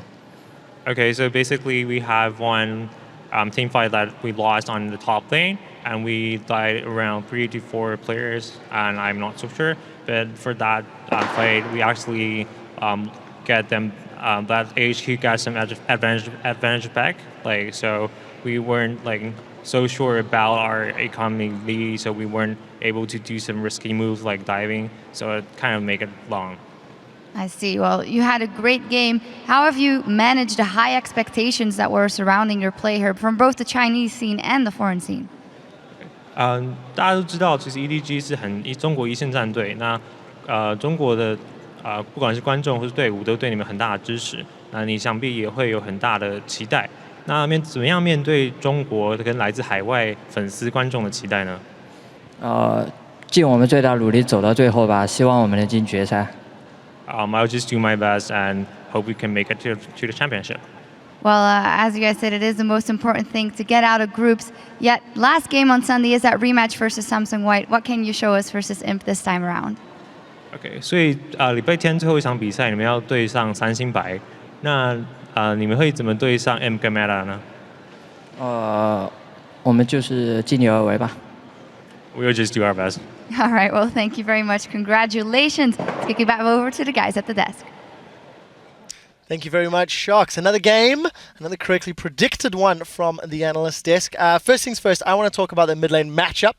Prolly, the Talon into Zed, you really didn't like that from Picks and Bans. I was really upset about that. I mean, the sad thing is I learned how bad that matchup was in solo queue. It's not even possible in competitive when the other player is, knowledgeable about this matchup. And the biggest power spike in that matchup for Zed comes when they hit 6. Because it turns into an ult chicken, but with Zed with a huge advantage. If Zed ever ults first, he can probably still win that. If Talon ults first, he instantly dies to Zed. So I don't see any way to win that matchup unless you get, I don't know, maybe jungle camped, some kind of big external factor to change the way that lane goes. Well, talking about jungle camping, we've seen another Chinese Rengar. Yep. I'm going to choose my words here. Despite Insect being Korean, he's playing on the Chinese server, Chinese teams. The only other person that has pulled out Rengar was Wins to a very lackluster performance. No other team's doing it yet. But again, another very powerful, strong Rengar play. I mean, Freak, what do you think of that? Yeah, this is interesting to see the regional differences, basically. In North America, it was copying the, I'm blanking the name, the Dandy build, right, which is Madrids into Cutlass into CDR into Tank. And I don't know if I love the high damage Reckless Rengar builds, which is Finisher, Feral Flare, grab a Cutlass, grab a Brutalizer, build Squishy until 35 minutes in, where maybe you grab a Randuin's. I feel like that's too risky. But I guess we'll have to see.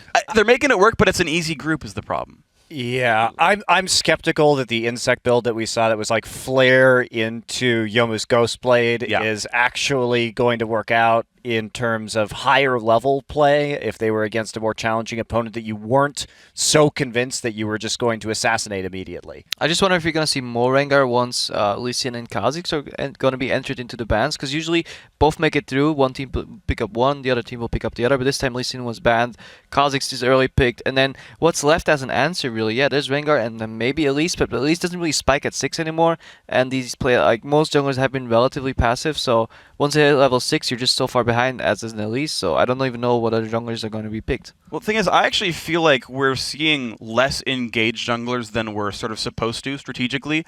Like, I do understand why Kha'Zix is good, I understand why Rengar is good and all this, but like, I feel like we're missing all the Vys and the Jarvans that are still incredibly good, still good damage, decent duelist, but actually good at ganking junglers. And especially when we see so many mid lane focused matchups, you grab a champion like Kha'Zix, who doesn't have the best ganks, whereas when we saw like Gilius's Jarvan, he actually had some good things going for him, and I'm just sort of surprised to see less gank-focused junglers, basically. Yeah, and in terms of rounding out the pack too, we've seen a little Nunu, but no Nocturne yet. And a lot of the Korean teams do, in fact, like to play Nocturne. Group C or D might have...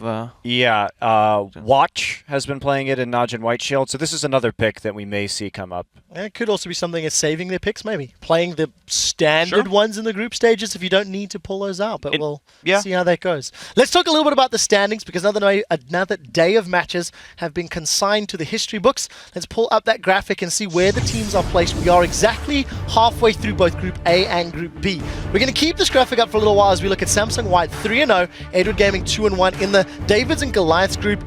We really feel there's not much chance of HQ or Dark Passage really taking games off these top teams. There is really no surprise here. Exactly what people thought would happen ended up happening. And I actually want to bounce off what you said a second ago, quick shout about these teams hiding their picks, because actually back at All-Star 2013, Rapid Star, I believe, was the All-Star mid laner for Korea, and he played mid lane Kennen every single game just to make teams think he cared about Kennen, so he could bring out his real champions when they played the Chinese All-Star team in the finals. It was Ambition, but yeah. Ambition, sorry, thank you, the other. Now, let's talk Group B, because this is the interesting one for me. Starhorn Royal Club 3-0, Team SoloMid 2-1, TPA 1-2, SK Gaming 0-3. SK gets Svenskeren back tomorrow.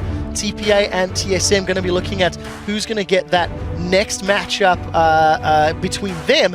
And there's a possibility that second place could be up for grabs. Yeah, there is an outside shot that we have a three-way tie for second place if SK Gaming can win all three of their games, and we can see TPA kind of take out TSM. Now, realistically, I think SK Gaming is probably going to lose to Royal Club, but they can still play the spoiler here, and that's what's so interesting, is that this now full-power SK Gaming could, in fact, knock somebody out of that second seed. Well, there's actually two ways it can go. They can still lose to Royal Club. They just need TPA to beat TSM. Just kind of flip the group around, you've got a three-way tie. Or, yes, they beat Royal Club. Then they're actually in control of their own destiny. They can go 3-3 and just be a likely second place auto berth. It's going to be an interesting one to talk about. Prolly, what's your take after seeing TPA, TSM, SK?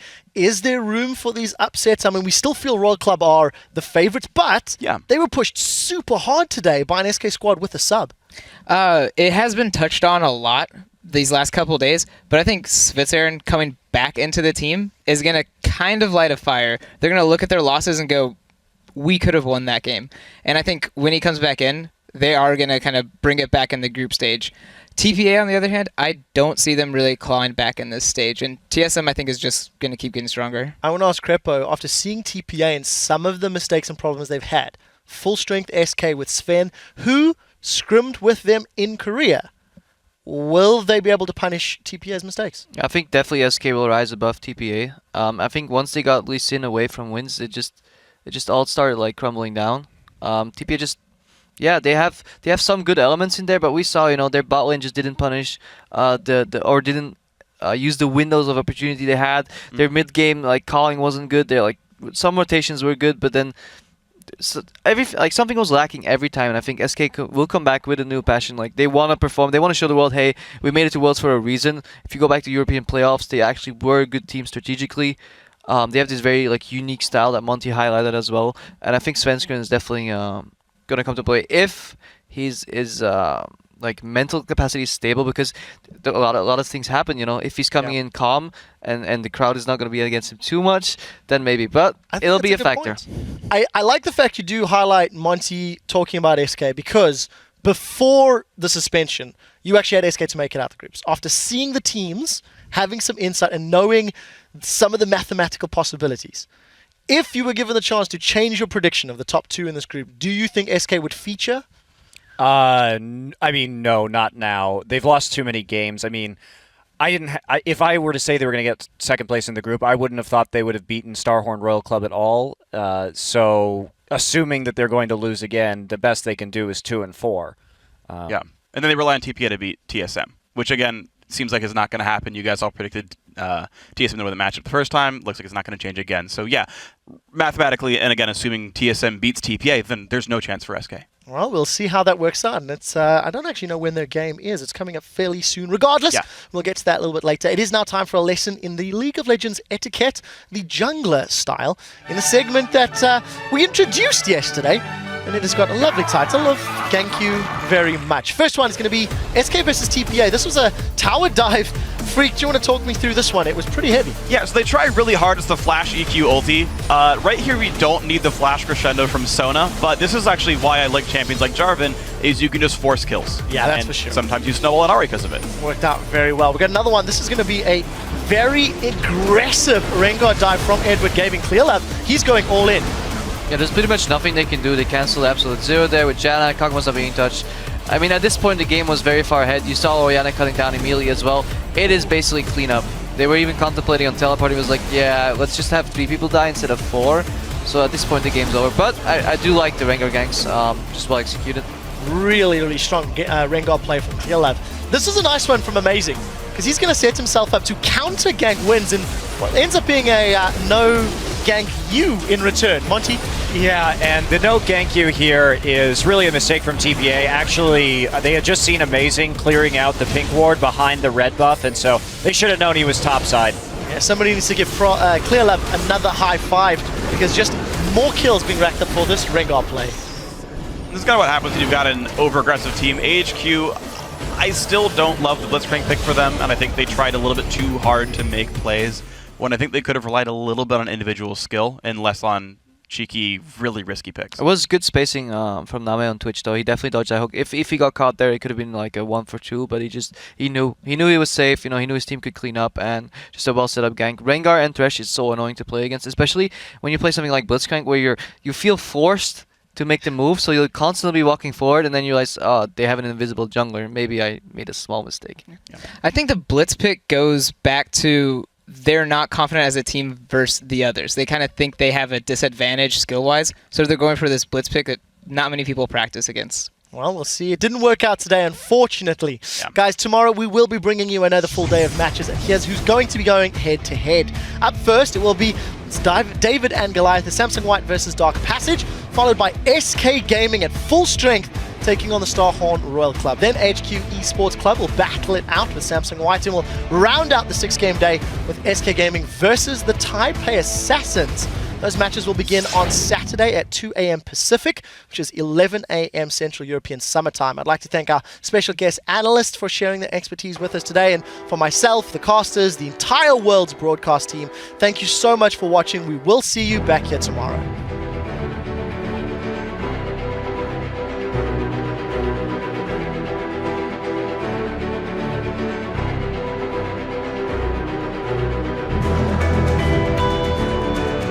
Yesterday was epic, but I think today is going to be just amazing.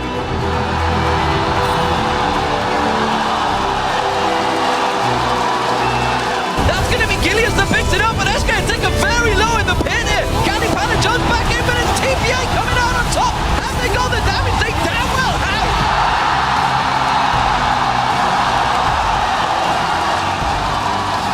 And now they fight down as well. SoloMid from the red. Fabulous comes down with the TP. By the way, this guy's insect, so flash before he can insect you. Jez has locked up the ultimate coming out of Candy Panda, but he's just forced back onto the mountain and taken down by Uzi. He is just that strong. This is going to be some amazing matches, and it's already started the day off crazy. A little bit of brush control is going to be good for this one. Double kill coming in for Imp. He keeps the shot coming. The triple kill for Imp. Looking for the quad. They want to give him the and they are going to get it. Yeah. The pentakill to come in for Imp. Pentakill!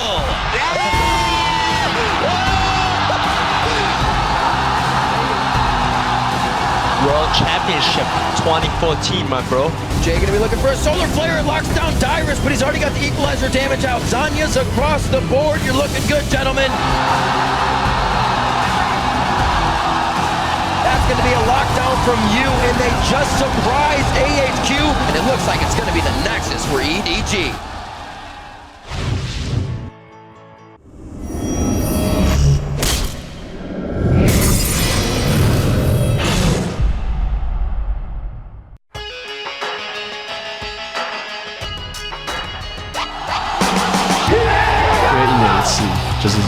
But it's TPA coming out on top. Have they got the damage? They damn well have, and it's going to be an ace. Bir League of Legends oyuncusunun en büyük hayali dünya şampiyonasını oynamaktır. I think Worlds is a good opportunity to show how good of a player you really are. It's Team SoloMid coming out with the victory. 딱히 압박감은 없고 저희 팀이 제일 잘하는 것 같아요. Pentakill! A complete shutout coming in for Samsung White. 也是一个展示自己队伍风格的机会，然后 They just surprised AHQ by showing up behind them and starting the party.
Welcome to Day 3 of the 2014 League of Legends World Championship. Our live coverage continues from the National Taiwan University Sports Center as 8 teams from around the world battle for a shot at the Summoners Cup. Moments ago, Samsung White were busy preparing in their ready room before they take to the stage to face off against Turkey's Dark Passage, who were doing just the same. My name is Trevor Quickshot Henry, and joining me to lend their League of Legends knowledge to our special Worlds Analyst desk are Evil Genius's Mitch Crepo Forspulls. Welcoming to the desk Counterlogic Gaming's Double Lift, Peter Double of Ping, and of course, on-game netcaster Christopher Monte Cristo Michaels. And at the end of the table, David Freak Turley from the North American LCS.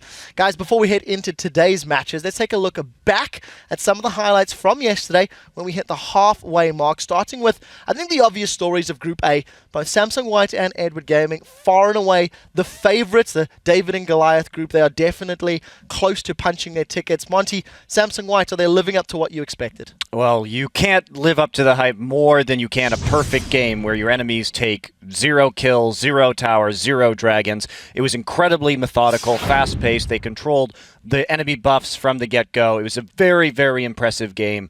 And we've seen their caliber of play improve, and we're probably going to see a similar game here up first. Yeah, it definitely looks to be the case. And of course, the other group, which is a little more contested in Group B, Taipei Assassins and TSM, both coming out and surprising a little bit. TPA not really living up to quite what we were expecting coming into the tournament. Yeah, I was super disappointed because I had predicted TPA to do well against TSM. I thought it would be a close game, but really TSM turned that game into a stomp pretty quickly. I mean, mid lane and jungle 2v2 killed them. At the same time, Dyrus killed top lane 1v1, and TSM's bottom lane killed their bottom lane 2v2. It was like a 13-minute ace across the map with no team play. It was just all of their lanes getting mechanically outplayed. And is TSM impressing you considering the other 2 games that they've played? You know, 1 win, 1 loss? Yeah, definitely. I think TSM plays a faster game than I had expected, and they learned a lot from Korea.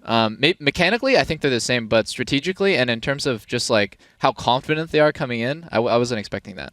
And I want to talk about SK a little bit as well. They did look incredibly shaky in their very first game, but they've actually improved significantly since. And now they're at full power with Svenskeren as well. So SK, as well as TP, I think, can make a run, and they're definitely still in the playoff race. Yeah, we'll have to see how they perform today. Yesterday, of course, we did have a little other fun off-air, where Crepo, you actually spent some time with Imagine Dragons, playing some games with them, streaming with them. How was that, despite costing you sleep?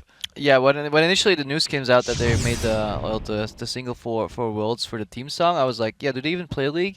And apparently they do. They play a lot of League of Legends apparently on tour, and I played with them, and they were actually pretty good at the game. How good? Come on. I was actually a tired Crepo. I actually ended up killing them, getting them killed more than they got me killed. So, yeah. But it was really fun. They were really cool guys. There was no celebrity status. They were very humble. It was so much fun to play with them, and they were enjoying Twitch chat. So I got to explain to them what Kappa was and Kipo, but I left the dongers and stuff out of there.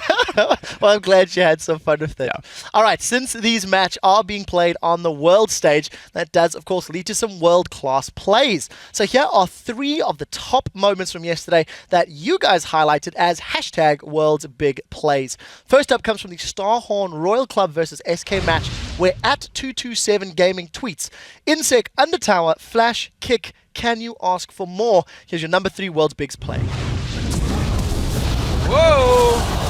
Oh! Well, the Zillion ultimate's on him, but... Can he leap away? You were talking about extraction. Yo! That's the aggression that Starhorn Royal Club have been looking for, and it was all, once again, the Insect kick. It finally worked. Big problems for SK Gaming. The beautiful thing there about the Lee Sin kick is not only does he get behind them flash kicks, but the Yasuo ult gets broke at the end of the animation of the kick. Yeah. Sometimes Yasuo's will just be spamming R and immediately go up, but no, they wait for him fully kicked out of tower at the max range. He'll get knock-up extended even more. It's just beautiful CC chain, and sometimes you don't really like admire the real beauty in that. Sometimes Lee Sins have to kick and Yasuo has to follow up immediately, but this time the best choice was waiting as long as you could, and yeah, perfect. Yeah, and what was so good about it as well was that it allowed his team to kill the Kazakhs while outside of turret range. Exactly. And once he revived the leap, still couldn't get him to safety, so there is a real reason to wait as well. Yeah, it worked out in their favor. Next up is from the Taipei Assassins versus SK Gaming match, which featured that mid-game inhibitor feint into the Baron. From @TheWorking... He tweets, yeah, I don't know, the rotations from TPA. What a move. Here's your number 2 big play. And SK actually starting off the Baron, doing about half of the health bar, half haven't finished that one off, and TPA have not only done the damage to the big tank, they've managed to actually stop them doing the Baron. They're going straight on mid. So this is a completely different phase for TPA. A decisive move when their backs are against the wall. Baron's going down with this level 18 Tristana. They force it. They engage on the move. They'll pull them off of Baron. And now they've run SK all over the map, shoving mid and switching over to Baron. Teleport the other trap. This is really risky. They've got to take that Baron down very fast there. And they are doing the damage to it. The TPA are going to get it. They've taken the Baron. And SK are just too slow to the party. If ever there was a rotation to throw to the king of rotations, I think that's it. It was a really good rotation. Just that feint down the mid lane. Of course, if they lose the inhibitor, then they lose the Baron as well. So they just kind of fake him out, go for the Baron anyway, and then they're able to push into the open inhib. And Rise and Kha'Zix, they're going to burn it down real fast at that point in the game. So Monty, what's the counterplay here? Yeah, all right, let's move on. All right, your biggest play comes from the Samsung White Dark Passage game, where we did see that pentakill. And for that, we go to @Chunami. He tweets, "That was impressive." Let's roll the penta. Oh man, they are still going for this fight. A little bit of brush control is going to be good for this one. Double kill coming in for Imp. He keeps the shots coming. The triple kill for Imp. Looking for the quadra. Where is he? They are going to get it. The pentakill to come in for Imp. Pentakill! Double, if you got to talk to me about that one.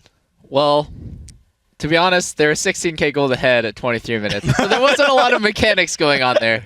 But I can't attribute the mental game. I hate you. It's really great to get a pentakill, even if you're the clear victor of the game or whatever, and you're playing against an underdog. If you get a pentakill, you're just gonna feel really confident throughout the tournament. You're gonna feel like, wow, I can do this. And then anytime you see a play that you can make throughout the tournament, you're gonna be able to do it instantly because you just have that mental game. Talk to me about the other AD carries. It's the first time we've got you on the desk for Worlds. What's your take on groups A and B, and how the AD carry play has either impressed or disappointed you? Probably the biggest disappointment was Name, because I didn't expect him to lose 2v2 so hard to Imp and Mata.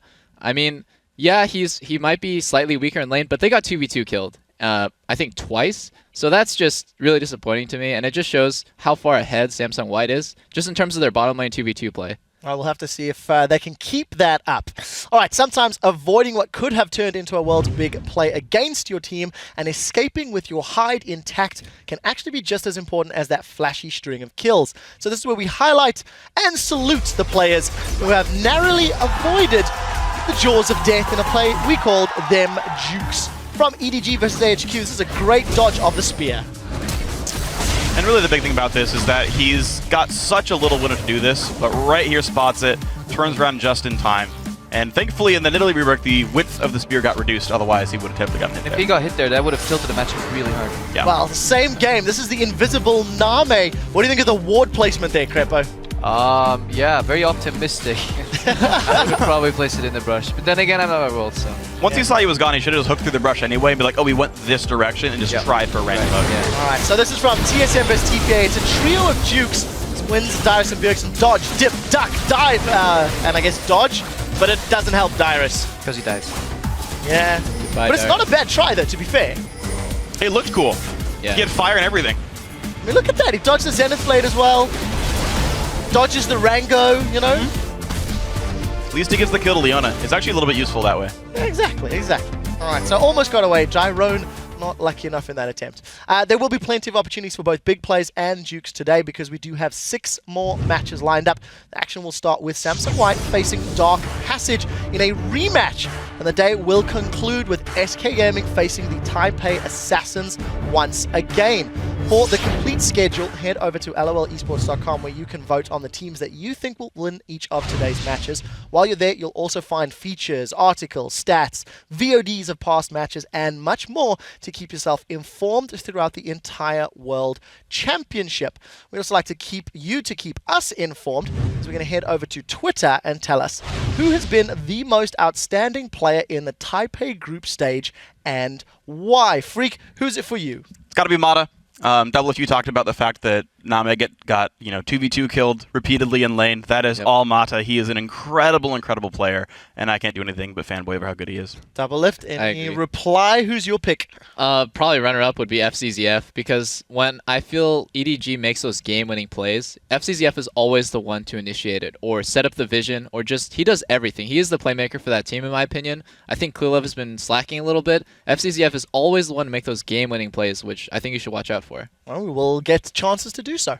All right, we want to hear what your answers are, so send them to us at LOL Esports along with that hashtag Worlds, and we'll share some of our favorites on air later in the day. Guys, we are going to a short break, and as we head out, it's going to be a quick look at our hard-working production staff who's busy putting the show together. So thank you for making us look good.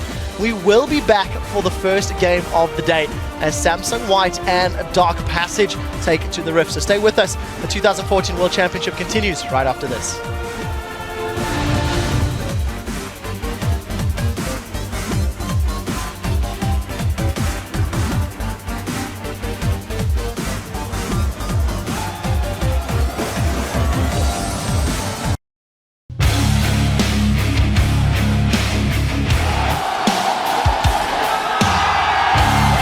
算是我也不知道为什么，就是我们在游戏中的表现就最近不是很好，我们要想办法去改善这个问题。然后也需要很长时间的训练嘛。We're overconfident. We thought that there's no way we could lose to them, and then we lost. We've adjusted a little bit in our pick and ban. We know now which picks we shouldn't fall back upon just because they're comfort, especially something like Z blind or like let's say Rise blind. 我们以前在国内打比赛，基本上都是就是看自己喜欢的拿，然后到世界大舞台，就是拿出了一些自己该打的体系。我应该会回去再讨论详细一点，然后再跟他们做对抗这样。然后还有就是很多的选手就可以参考，像刚刚打完 TSM 的蓝宝，然后我就去学习。I don't think we're adjusting too much. We basically play the game that we've been playing throughout the whole boot camp and everything. Some teams are weaker than I expected, and some teams obviously are stronger than I expected. Next time we'll be prepared. Welcome back, everyone. It is time to get into our first match of the day, where Samsung White will go up against Dark Passage. Some interesting quotes there throughout the video that I think we'll be referencing through most of the day, but let's get to the game. This, first and foremost, is a rematch between the two teams who played yesterday, and quite frankly, Dark Passage was just strategically outplayed, mechanically outplayed. They gave up a perfect game, and if they don't want to do the same, they need to make plays. Yesterday, they sat back and almost allowed Samsung White to roll over them, despite the fact Samsung White had very little kill pressure or lane pressure with their team composition. What do you think about that, Doublelift? Well, yeah, I definitely think that Dark Passage tried to play Samsung White's game, which is very standard. Just play into exactly what Samsung White has been doing for an entire year. I think they should try to do something crazy, something Samsung White has never seen before. Maybe they have some cheese, maybe they have some pocket strategies or pocket picks that Samsung White will never have played against in Korea. That's what they should do. I mean, I think that... where do you go with this? Because AHQ tried to blitz cheese them at level 1 and got level 1 aced. So I think they're going to be highly ready for whatever anyone has to throw at them. I wanna go hardcore for the strategic, interesting stuff. Remember back when it was in NLB, the 4-man mid Heimerdinger jungle, shove turrets down, Olaf teleports top, like something actually crazy, something strategically different, not just champion. I would love to see that. I would love to see that too. It's actually a really cool strategy that was birthed around, I think, 2 years ago at World Finals. It involved a 4-man proxy around the tier 2 turret. A certain team tried to do it, but they only got they only got purple side and it only worked for blue side. let's briefly talk a little bit about Imp and Mata. It's the two players we've been talking about extensively. Imp, in particular, got that pentakill yesterday. He's got a ridiculously high KDA.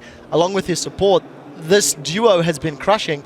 And, you know, Doublelift, you were saying in the matchup against Name, you were disappointed Name, impressed by Imp and Mata. Imp, is there anyone that can stop him? Let's be honest, Dark Passage's bottom lane has no chance, but I do think there is a way that they can win. Just randomly all-inning at level 2 or 3, if you're both at full HP, it can honestly go either way. No matter how mechanically gifted Imp and Mata are, you can't really predict the randomness, the chaos of a 2v2 all-in level 2, level 3. So if they don't get poked down enough, they could potentially kill them 2-on-2, I believe. But well, we'll see. We will see. Guys, I think the teams are already on stage, so let's send it over to the casters to kick off game 1 of the day. Thank you very much, Quick Shot. And hello, everyone. I'm Joe Miller. And joining me once again on the Casa Desk are Martin DeFiscio-Lunga and Sam Kobe Hartman-Kensler. Gonna be a pleasure, guys, once again. Some great games we had on day one, back together. Hopefully you remember to talk after the team fights this time. We're with you, Joe. We're here. Good stuff. And, of course, we're here to bring you the next 3 matches. Let's get right to it with the starting lineups for both teams. On the blue side for this game is Korea's Samsung White, with Looper in the top lane, Dandy in the jungle, Pawn in mid, Imp the AD carry, and Mata on support. And on the red side, representing Turkey, it's Dark Passage. Up top is Fabulous, in the jungle, Crystal, mid Naru, AD carry, Holy Phoenix, and support, Touch. So, we've already heard the guys on the analyst desk and their thoughts on how Dark Passage could possibly win this game, what they have to do for it. Let's talk about champion picks here. What are the specifics and what are these two teams looking for? So that's an interesting thing because they just got, you know, not only a perfect game, but they got aced at the end of that game yesterday too. And so then they surrendered. And it was very recent. It was just yesterday. So that kind of changes your mentality. And you have to think they're going to come into this game trying something new. One of these, you know, higher risk, you know, high probability of going badly strategies, but something surprising. You know, they're going to go for something where they invade early or they use some, you know, champions like Heimerdinger or something to shove down turrets. They could do anything. I mean, you got to do something else against Samsung White here. They just got a perfect game. Honestly, just you have to run comfort picks and just try and do the best you can in laning phase and hope it's enough. I mean, that's pretty much your option in this game here. Well, let's find out, shall we? We are going to head into Champion Select, and we see that Samsung White already taking away Nidalee. A big pick there for Fabulous. We've also seen him bringing out that Kha'Zix in the solo lane, which, fair to him, he actually did pretty decently on. Lucian also taking away other side Tristana, Yasuo banned out. And again, talking about comfort picks, Samsung White targeted Nidalee. Fabulous used it in the wildcard tournament, and he was really, really strong on it. And the team actually worked really well around this Nidalee pick, put a lot of resources on getting him hit, so won't be an option. Alistar, however, is open for Samsung White. Only second time he's not been banned, I believe, maybe third time. Well, 10 out of 13 games. It says right there at the bottom of the screen for you. 79. Well, 76.9. All right, third time then. Yeah.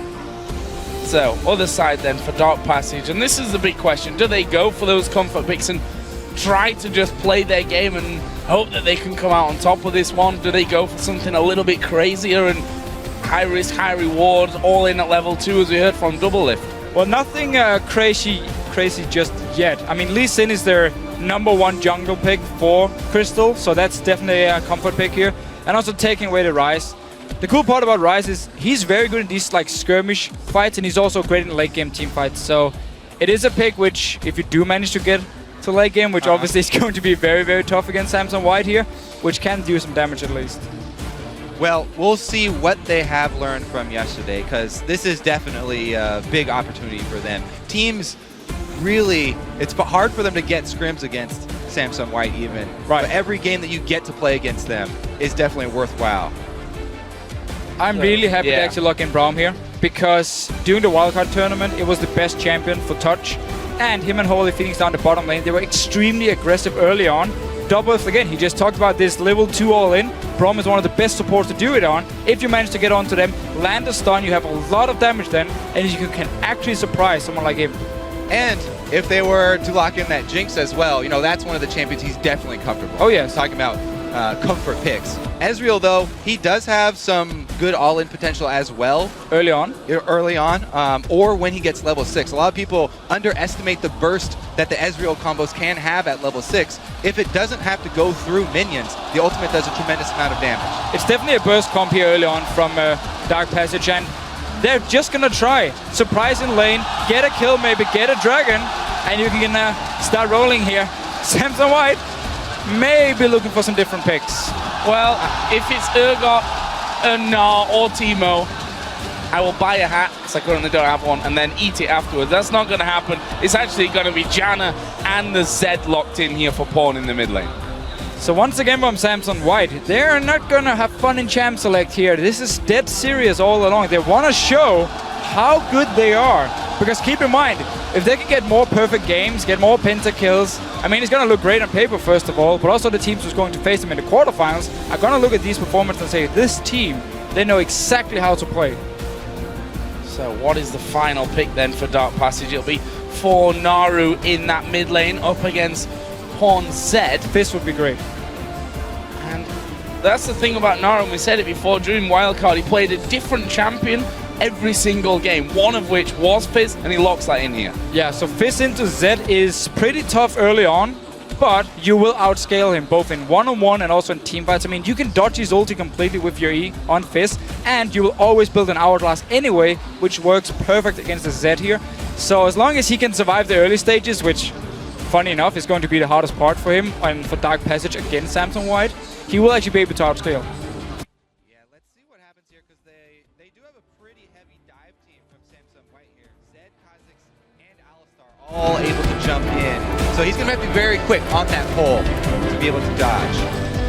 And I just have to say, respect to Dark Passage for actually coming in here, bringing some comfort picks, bringing some strong champions for them at least to try and surprise Samsung White, and not just pick random champions and try and run around and have fun. I mean, they want to come in here.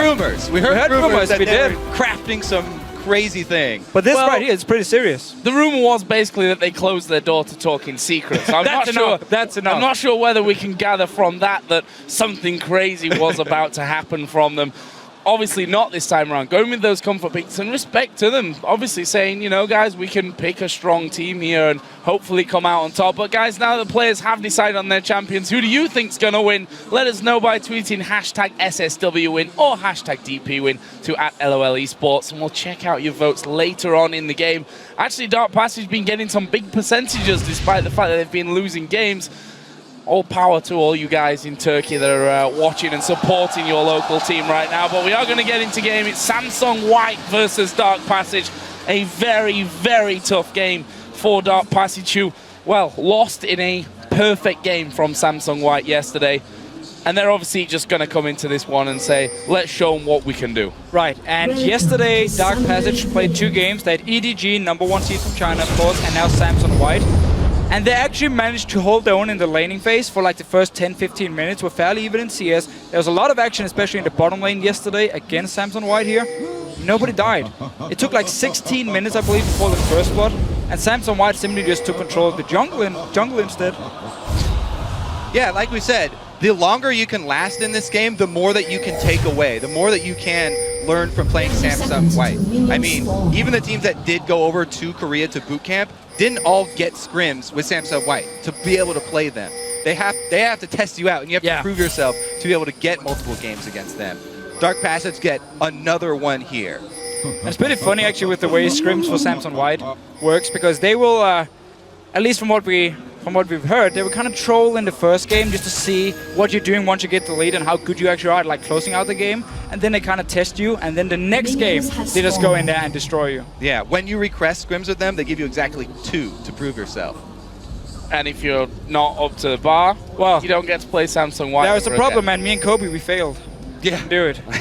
Well, that's again why we have you two guys here. You know, old school pro players playing your trade now in a different way. That's all good for us. This bottom lane, we already talked about the fact that Holy Phoenix and Touch, they may want to be aggressive early on. And look at that, Imp already down to around about half HP, was just 1 auto attack away from being stunned up. And you have the Relic Shield here on Braum, so you just have to fast push early, get the level 2, and just try and jump onto Samsung White. Exactly. If Ezreal gets Arcane Shift plus Mystic Shot, it is so easy for them to instantly get the Braum passive on a single target. He can do the Q flash from Braum into an auto attack, and then 2 hits from Ezreal. It's going to be procced on somebody.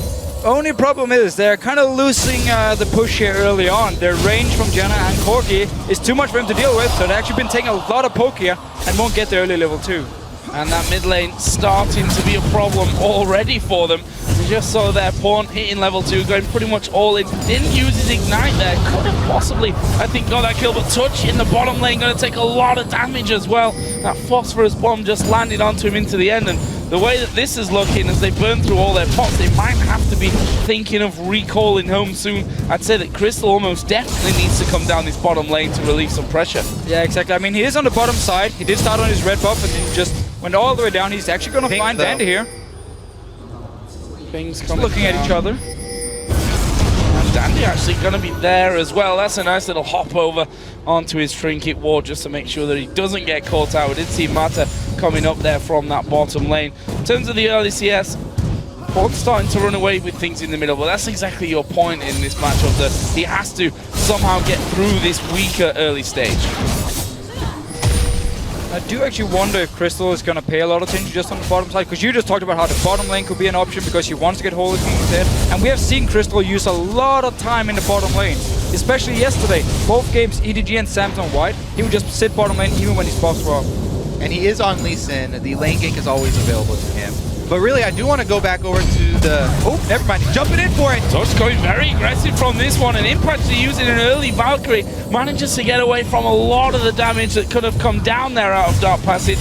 And to be honest, they're pretty much tied on CS there. So despite Dark Passage taking a lot of poke in the early stages, doing well to keep up in the farm. The junglers were mirroring each other too, both heading up topside, but it looks like Crystal heads towards mid and Fab gets under the turret! Oh, this is bad news for him. That's a good flash over, but Dandy will follow through. The Rune Prison's not going to be enough, and that is first blood. Crystal came to mid. They didn't get pawned though.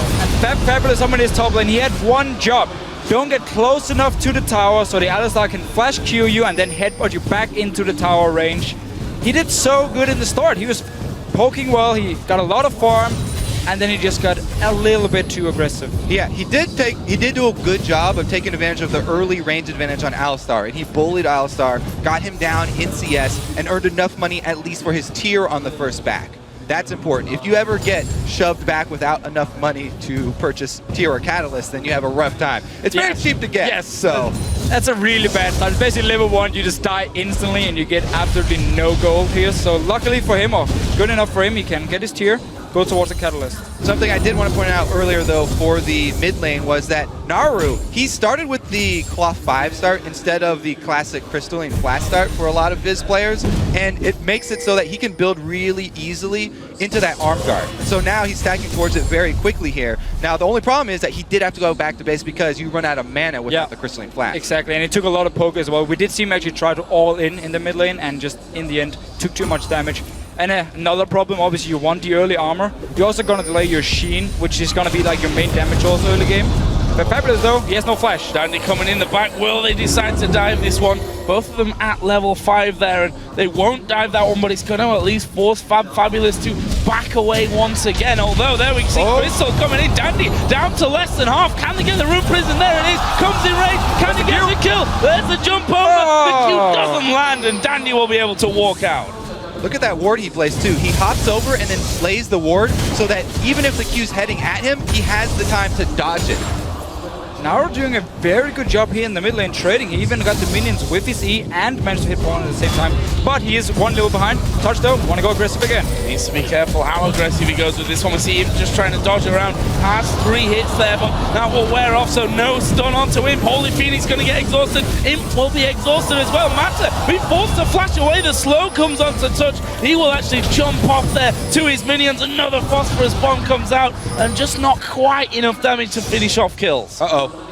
Oh, Crystal might be in trouble. Yeah, wise move, I think, there away from those Void Spikes. The slow possibly could have been the end of it. And down this bottom lane now, no flash for Mata. It opens up for Crystal to move down and go for the gank. A lot of action here. Dark Passage want to fight, same goes to Samsung White. Yeah, concentrating down here, this probably should be a point of focus for the junglers, especially with the Braum Ezreal, so much kill potential there, because Janna, as you said, no flash left, and you don't want to go for Corki anyway. He's got the Valkyrie, still has his flash. Dandy, though, he takes that opportunity. They chased off Crystal, and they're going to take away this red buff here. Should be a pretty easy deal. That was also Crystal's first back, by the way, because there was so much constant skirmishing. Finding the time to return to base to purchase items. Instant side stone. So want some wards early on here. I mean, he could have gone for like Elder Lizard straight away, or at least try and rush it and just be like really, really strong in these 1-on-1, 2v2 skirmish counter ganks we might see. If he wanted to really try and snowball, he gets some over boots as well. But going with the side stone is a safe way. Want some wards here early on. The camp top looks real. Still no flash. Dandy and Lupa coming into this one. There is the slow, and he is going to land. The combo comes in from Alistair. Fabulous here. He's going to go down. Rune Prison is not going to be enough for him, and that is kill number 2, both of which have now gone to Dandy. This is good though from Dark Passage, realizing what's happening, going straight to Dragon. And it's just good timing as well, because the bottom lane from Samsung White, they were back in base, so it's gonna be a safe Dragon here. Nobody to try and stop them. Dandy actually took the red buff from Dark Passage here, and there were wards from them, so they knew he was in there. And yet Fabulous, because Alistar is so good at diving towers, couldn't really do anything. As long as he doesn't have to flash, so he can flash the headbutt, you pretty much die. Mata interrupting both of the recalls there. And if you look at the gold, 1,000 difference basically in favor of Samsung White. Obviously coming from the big farm difference that they have. And of course the couple of kills as well. Ooh, Crystal might get caught out. No, not quite. The Howling Gale too slow to stop Crystal from going back. This mid lane, 68 to 44 CS. Once again, Naru was knocked away, and there are those Turkish fans again coming in strong. 73% the vote for DP. I don't think it's just Turkish fans though. There's a lot of people that are fans of the underdogs, and a lot of people from around the world would love to see Dark Passage do well. It is pretty fun though with the way Samsung White actually plays these games here. They never really want to be like over aggressive and just like tower dive you early on. They want to actually play the laning phase fairly safe, and then it's up to Dandy to run around and make the plays, or up to Samsung White to punish a team like Dark Passage if they make a mistake in the laning phase. Speaking of that laning phase, Pawn here is doing a great job beating up on Naru early. And they even fed the blue buff over to Pawn on Zed for the extra energy regeneration and cooldown, so that he can continue to shove him into lane and force Fizz to use his pull to actually CS. Because that's his main skill. You're leveling that up for us. Oh, Holy Phoenix going a bit deep from this one. Phosphorus Bomb comes in. Corki, of course, level 6 here. Didn't have much mana left, though, in the end, is Imp. And that means that Holy Phoenix is able to get away. Use Summoner Heal. Actually managed to keep a hold of his flash, though. So just that one Summoner spell used on his front. Meanwhile, Fabulous has gone back home once again. Now got that tier. And is... Catalyst to protect, I'll remember the name in a second. And yeah, come back into lane from that one. Is still ahead slightly in farm despite those 2 deaths. Look at Dandy here, actually. Might spot Naru once he actually hits the ward. If he's gonna hit it, there we go. Oh, Fish coming out though, and there is the jump away. Dandy gonna be caught from this, but here comes that Deathmark going down onto Naru. Can he time it properly? No, he can't. A little bit too late on that one, and Pawn will pick up his first kill. And he was already used here, trying to actually get the kill onto Dandy. He flashed away, Pawn instant reacts, and managed to pick up the kill here, and just making it even worse now for Naru in the mid lane. I mean, also just look at the items. He did actually manage to get a Sheen now, which is very huge for him. It's going to be a lot about the Sheen in the early game for a Fizz with the damage. But there's an instant Hex Drinker for Zed. I mean, just making it even harder for Fizz to do anything. Yeah, you could tell Naru was having second thoughts about going all in on Dandy, even though he caught him in such a good position. Down bottom though, another trade.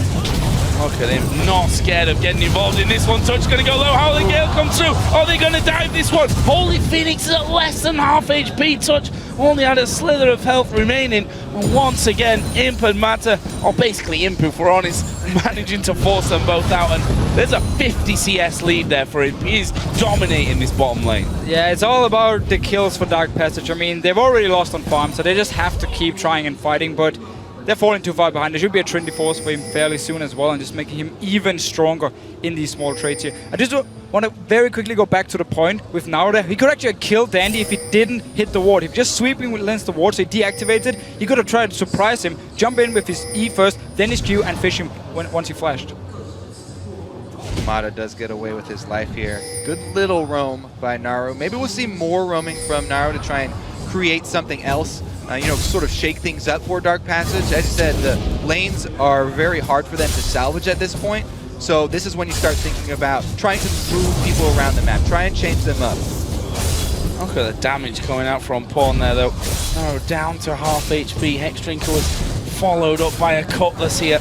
And big CS lead opening up in that lane. Look at Dandy's waiting off to the side. Deathmark coming down. Nice little dodge from it. But what's going to happen? Wow, Naru flashing over the side. He's going to try and run around, but they're going to keep chasing here. Crystal's got his back. Let's see if he can get back over this wall. Dandy by himself. Oh, going in on three. Crystal going to come around the side. Pawn actually flashed over the wall. Dandy's going to fall. Oh, there's the shield. Soon as well. Crystal going over. He gets exhausted. They're both going to go down. Mata picks up that kill. Now Imp moved around the side as well. Holy Phoenix in touch with Looper coming around the the side, misses the combo, but there is a Howling Gale, and just like that, 3 kills going over to Samsung White. And the entire Samsung White team instantly react to the fight here. They all go through the mid lane. Missed it here. Dandy just survived. The shield come in from Mata there as the kick came in from Crystal. Beautiful. Stayed alive, but Naru dodging around, dancing around there in the mid lane. That was beautiful. I have to say, just the way that Samsung White played that fight as well. I mean, Han went and took the Q from Crystal so that Tandy survived to that as well. Perhaps should probably get away from this. I don't know, there's flash up for Looper as well. Zed is coming. Oh! Boom. Yeah, Sheen in headbutt into auto attack, which of course still in at this stage, making Alistair still so very, very strong. That leaves Samsung White 7-0 on 4,000 gold. Yet to give up a kill or a tower, looking to replicate that perfect game from yesterday. Well, Dark Passage already got a dragon. So that's true, but they can't. If we're saying that a perfect game includes no dragons, then yeah. So this is beautiful play by Naro. Pawn wanted to blow his Playful Trickster with the ultimate, but then they didn't expect to flash over the wall. And now he gets into the bush where they already have the ward, waits for Crystal, and they try and collapse on Dandy. It's a good call, but look at Pawn. He flashes over, takes the Q. That saves him once. Then the shield saves him through the kick, and he's able to escape. Mata as well. He saves the exhaust until Crystal flashes over the wall for the chase. And if you're actually looking at the minimap, you could see Fabulous up in the top lane. He wanted to teleport down, but because Alistar was still in the lane and could just interrupt him every single time, he had to run back to his own tower. And by the time he was at the tower, it was too late. The fight was already over. He couldn't teleport down. Looper did instead. Managed to pick up another kill and also get the tower. Poor Looper, that Trinity Force is done, and he goes straight in there onto Fabulous as he's clearing out the ward. Just the headbutt will send him packing back off to that turret. He's going to go home, probably finish up that Rod of Ages here. So that can start itself stacking. And Dark Passage here, of course, took Dragon number 1. They're going to go for it. TP coming down from Fabulous. Can Samsung White stop them? No, I think they can here. Imps coming around the side. There's a Frostless moment to touch. Crystal super low. Ulti comes out and touch, but Pawn in the back here is going to be wreaking havoc. They finally get rid of him. Naru trying his best, but he'll be surrounded by 3 men. Over the wall. Dandy will pick that one up, and Imp is still going here from the side. He's got a lot of damage to come from that next Frostless bomb. There is a kill with the auto attack. This is going to be an ace for Samsung White, surely. Holy Phoenix tries to get away, but Dandy chases with the red buff, will finish it off. And Dark Passage, they knew they had to just try and go for this dragon here, but look at the items for Samsung White. You have Trinity Force completed on Corgi, so strong. Of course, the Z pick got a brutalizer as well. Like every single member from Samsung White had just been back to buy, and even though there was no teleport from Looper, they could win it. Yeah, that was the idea. They want to try and take advantage of their window where they could possibly have a 4 versus 5 and rush down the dragon, but the 4 members of Samsung too strong. Chase them off, plus they get the dragon in the end. Touch coming in there. Just trying to disrupt them somewhat, get a bit more vision down there, but all just a little bit too late. Let's watch that one again. So first of all, Dark Passage already taking a lot of damage from the dragon itself. Im comes in with the Trinity Force, and Pawn is just running around in the middle of the fight. All the attention from Dark Passage onto him, so Imp can just do whatever he wants. Now Rosette just a little bit too close to the wall when he tried to jump over. Yeah, Imp with the Trinity Force and the Janna shields right now, they're almost maxed out. This is a huge point for him. You could tell just the damage he was dumping out over there. Dandy does end up cleaning up the last kill as well. So that leaves Samsung White 12-0 up in kills. Over a 10,000 gold lead in place for them now as well. Still, 3 towers have gone down. All of the outer ring is dead here. If we look down some of those items, Zed, Pickaxe, Brutalizer, that Hex Drinker, and the Cutlass from earlier on. Sorcerer's Shoes are in there for Imp. Got himself a Vamp Scepter as well, and there's still no Trinity Force on Holy Phoenix. That's how far behind he is currently. If you look over towards Nara as well, got his Arm Guard and the Sheen, so splitting between 2 items there. We still have to give credit to Dark Passage. If we go back to like the start of the laning phase, in every single lane, they played aggressive. They tried to go for the fights. Up in the top lane here, Fabulous was controlling Looper. Bottom lane, we saw a lot of action between Touch and Holy Phoenix. Sadly enough, as they didn't get any kills early on, they never really managed to get a lead and just fell further and further behind. Yeah, right now, you know, they've got this ridiculously strong Zed split pushing up there. Nobody can even get to the turret to try and defend. Woo! Flash from Crystal back into the base. Had to use that one, otherwise it would have been curtains for him. That turret is going to go down. I actually mentioned, how do they stop Juan here, who's 2-0-3, 60 CS ahead of his lane opponent, and they're just going to go straight through onto this one. Got a few minions with them, and there is a flash in from Looper. They're going out towards Fabulous. He gets blown up instantly. Touch there at the front, trying to block out as much damage as he can, but Samsung White have done enough for the inhibitor turret and the inhibitor. 18 minutes and 50 into this one. You're going to be seeing the first inhib of the game going down. Yeah, that one's definitely going down, and they very well could swing. Oh, never mind. He's dead. They might just finish the game here. Yeah, looking maybe for an under 20-minute victory, which, you know, they lost that one Dragon here to stop the perfect game, if you like, but they've not given up a kill, they've not given up a turret, and they're looking to finish this one off here as quickly as they possibly can. We do have Fabulous back in. Crystal will be up in 5 seconds time as well. Oh, big burst. There is Looper diving in. They're going to go straight on top of this one. Touch falling low. There's a dive into the bottom. Oh, can they get him? He survives with the monsoon. Unstoppable. They gotta get Holy Phoenix. Finish him off. Holy Phoenix gets the kill there for Dark Passage. The fish didn't connect, but they've kicked Samsung White out of the base. And they managed to defend the base. They didn't actually lose under 20 minutes here. Samsung White, they were pushing up. Greedy play. Wanted to go for some more kills and then try and finish the game. Dark Passage respond. Get a kill onto Dandy. So, big lead here for Samsung White. I think we expected it deep down that this was going to be the case. Dark Passage, though, picking up that kill. Holy Phoenix will be happy about that one. Still, however, not got a Trinity Force. Imp has now added in another BF, so the last Whisper was done after that push by Pawn. Hydra for Dandy as well, so terrifying team that they're up against. I mean, they're pretty far behind. 50,000 gold here. They could... No. I mean, you could try and go for the Baron here, but it would be complete suicide, of course. But for Dark Passage, it's just cool also to see the players after the games. They're actually still fairly happy because they know they are the complete underdogs in these fights here, on these games. They just want to try and learn. Andy actually fighting on his own there. Crystal comes diving in and then back out to the ward. Bit of showmanship here as the Howling Gale comes in. Looper gonna pop his ultimate. He's underneath the turret, but he's a big, beefy Alistair with that ultimate going. The double kill comes down for Pawn. Fabulous is gonna explode, and now they're on towards Touch. Dandy will flash in for that one. We've got him going towards Holy Phoenix. Goes down. The phosphorus bomb is not enough. Dandy's gonna jump there into it. They kill off the game though, and that will be another victory here for Samsung White. Still though, 2 kills for Holy Phoenix in the very end, and killing Imp and Dandy, it's not too bad. I mean, yeah, that was a valiant effort from Dark Passage. They tried in the early game. We talked about how they had to be aggressive in lane, try and just all in like the first few minutes and see if they could manage to get a kill. Bottom lane tried, top lane tried. It didn't pay off. I mean, it happens. And obviously Samsung White are the stronger team. Also, they did make a good choice in the early game. Even though Fabulous got camped up top, the second time they went for him, they took a dragon in exchange. So at least they got something out of it. And that I respect Dark Passage a lot here coming into this one. A lot of us were speculating, are they going to go with something completely outrageous tactically and from the picks? They didn't. They picked champions that they thought they could do well on in this game, and they tried to win the game, I'd say, in a standard fashion. Obviously, you're up against what could be the strongest team in the world right now, as a team coming from a country which is, I think we can safely say, just really getting started and, you know, building up to these big teams, powerhouse teams.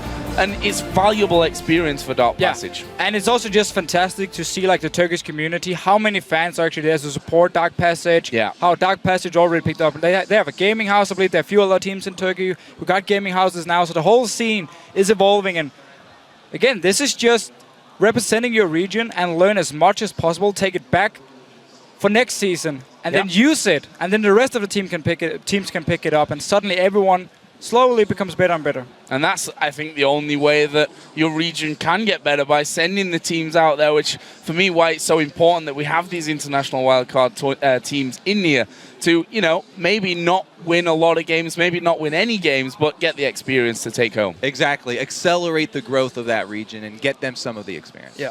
Well, a solid win either way for Samsung White. Now it's time to head over back to the gents of the analyst desk for a closer look at that game. Thank you very much, Joe. You know what? Dark Passage, they came out. They tried to play aggressive. They did. They just didn't really mechanically have it in them. And another next to perfect game for White. Yeah, but I do want to point out that Holy Phoenix rose from the ashes. He built towards the Trinity Force, and because of this, got 2 kills against Samsung White. So obviously, got his head in the right place. Yeah, Monty, what's your take? I mean, Samsung White, again, dominant performance. Yeah, there's not much to say about that, but if you look at Samsung White, you can see how far ahead they think in the game. There was one moment in the mid lane when the second red buff was coming up at about 7 minutes, when we had Pawn use his ult onto Naru in order to shove him out of lane. Dandy was already there set up. He forced a flash and chunked out Lee Sin, and then they immediately just collapsed on that red buff and started taking objectives away. Just in general, when you watch replays from either of the Samsung teams, basically whenever they fight, their side lanes will always be in the right position as well. Those minions, it almost seems like they're magically pushing in the right direction, either coming back to them after a fight or just pushing away to them for pressure every time. That just shows you like how far they're thinking ahead, and you can't even analyze that because sometimes it's 2 minutes ahead. They put a small push here, small push there, then they go mid. Obviously in these games, these are more stompy, but in like these really complex, like really close games, that's where the real beauty of thinking ahead shines through, and that's something we're going to try and pay attention more as they progress through the tournament. And it's cool because I've seen a lot of individual like smart plays as well, specifically from Pawn. He's burning his ultimate not to get kills necessarily, but like in the Talon game, for example, he's just tossing the ult out to just wave clear and get the heck out of the matchup, things like that. And he's just burning important cooldowns because there's nothing better to do anyway. And it just like, I realize it makes sense in retrospect, but it's not something I see a lot of players do. Yeah, it's revolutionary at this stage in time. The game continues to evolve, continues to improve. Samsung White, slightly obscure question. Do you think being in this group where they have been such heavy favorites and had such confident wins, last year they fell out of groups, Imp himself said we were overconfident. Do you think this could impact them going to quarterfinals, feeling they are even stronger and better than anyone else?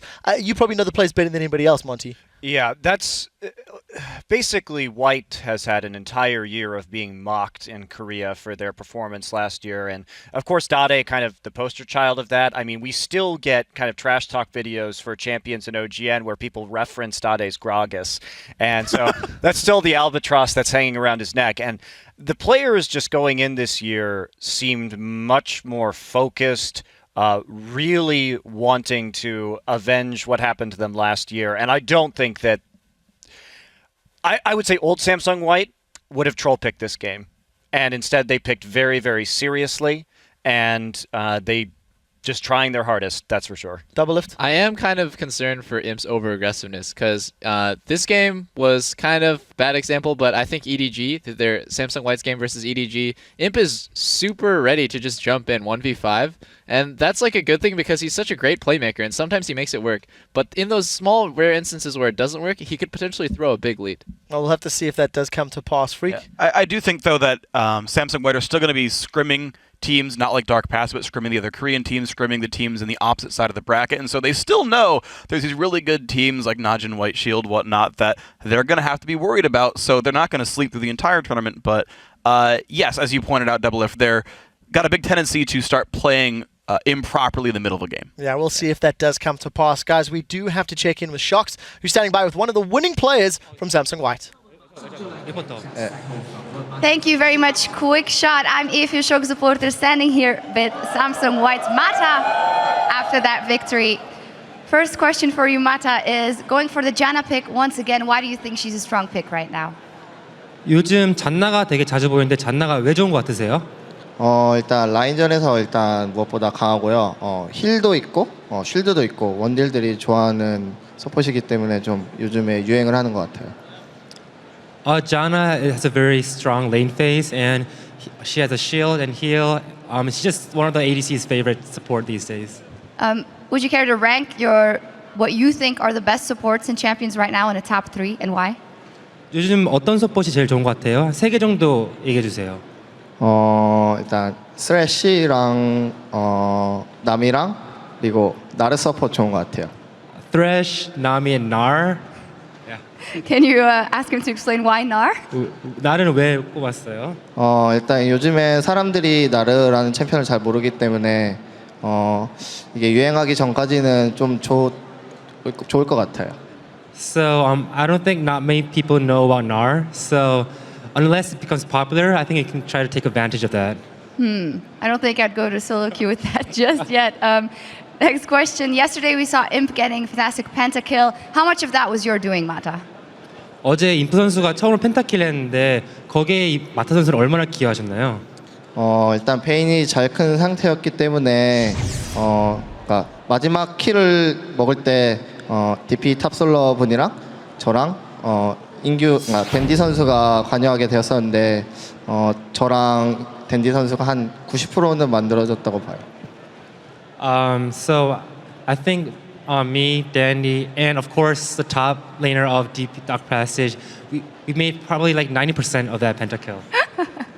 Another question relating to that. Last year, the issue with Samsung was, of course, getting overconfident. Do you step in after Imp gets that pentakill to maybe stop him from getting overconfident in this group stage?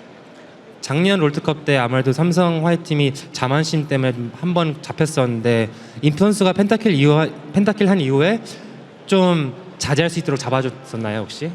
그냥 펜타킬이 사실 중요한 건 아니라고 생각하고 많은 챔피언도 보여주고 그리고 상대 DP팀이 저희보다 약팀이라고 생각해서 방심할 수 있지만 픽밴을 정말 열심히 준비했거든요. 그리고 방심하지 않고 다음 게임도 열심히 준비할 수 있을 것 같아요.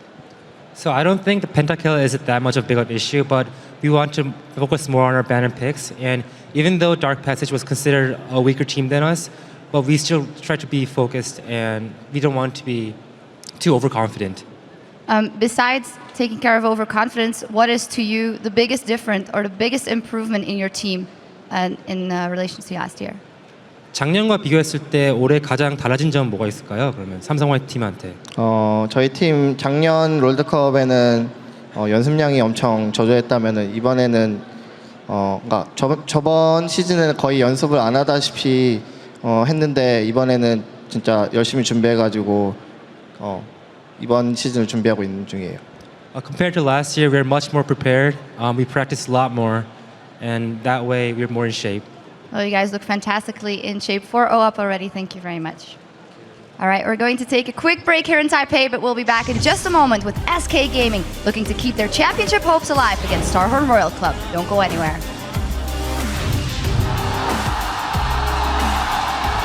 Both heading up topside, but it looks like Crystal heads towards mid and Fab gets under the turret. Oh, this is bad news for him. That's a good flash over, but Dandy will follow through. Crystal going to come around the side. Paul actually flashed over the wall. Dandy's going to fall. Oh, there's a shield. Soon as well. He's got a lot of damage to come from that next boss as well. There is a kill with the auto attack. This is going to be an ace for Samsung White, surely. Oh, big burst. There is Looper diving in. They're going to go straight on top of this one. Touch falling low. There's a dive into the bottom. Oh, can they get him? He survives with the monsoon. Unstoppable. They got to get Holy finish him off.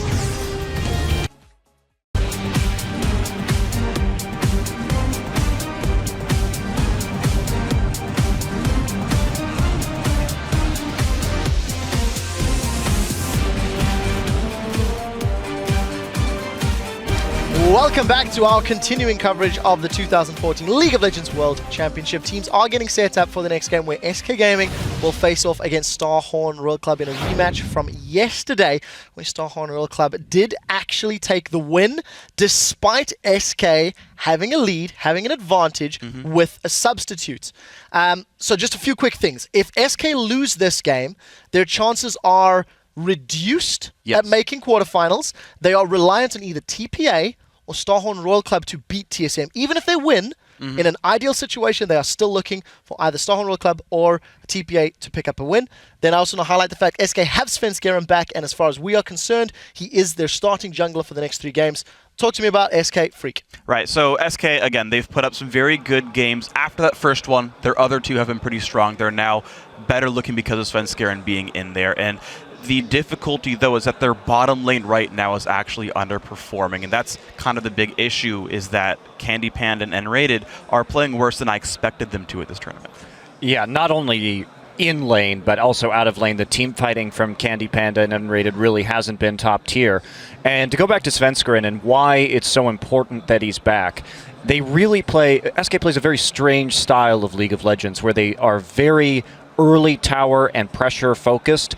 And the thing about Svenskeren is that since Jesus almost never roams, Svenskeren comes into lane to auto-attack mid-tower, and they focus on burning down mid-tower as fast as possible, either on recalls or on roams. And most junglers are not used to walking in and autoing turrets as much as Svenskeren does. So you can't really plug and play junglers with this team, so I'll be interested to see how much that affects their performance. And I just think these games previously have exposed Jesus and N-Rated as kind of weak mechanical players, because I have never really regarded them as strong mechanically. They're very good mental players and they have great champion pools, but really when it comes down to just raw mechanics, they're getting outclassed here, and they're going to have to be fighting an uphill battle. So it's SK we've got all of our attention on. Starhorn Royal Club on the other side have performed relatively well despite losing to EDG. Some of the games have been a little longer than expected. What are we expecting from the likes of Korn in the mid lane, Uzi in the bottom lane against these SK players? You know, Double, if not convinced by mechanics, I think Jesus on certain champions is definitely better than others.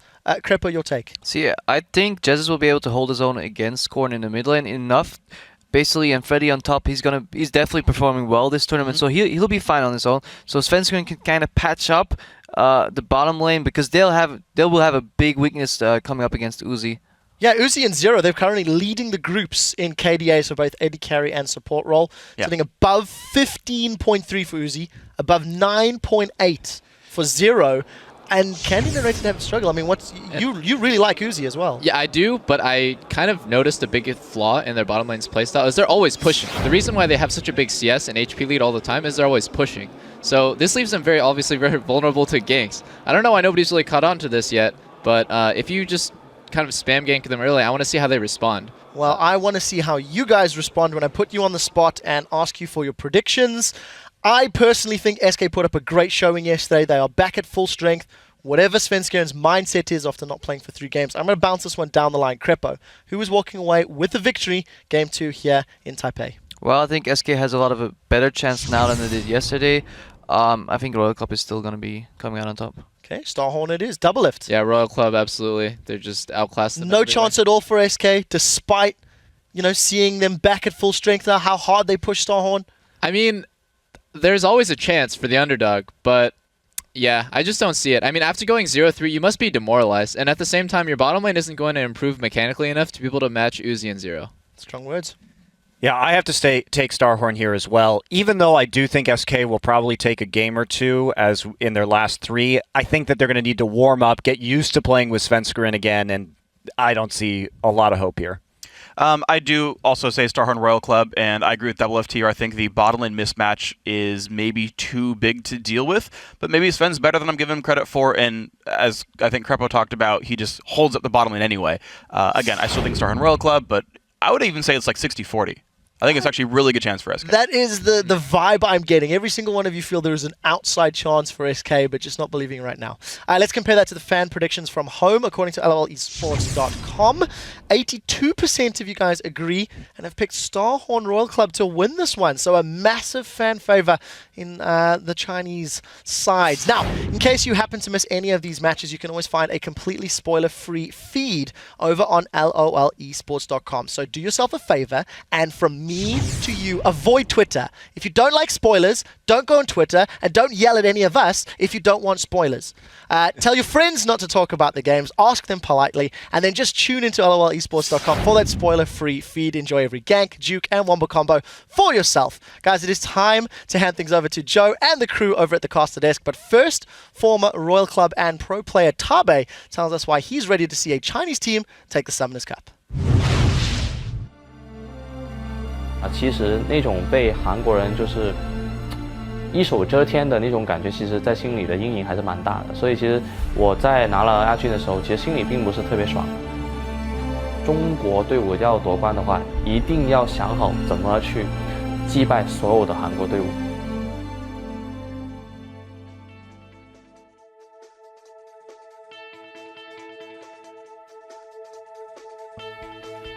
在全世界没有任何一个地方的人是尝试过为英雄联盟去放弃自己这么多一个东西的，所以我大概可以说是一个先例。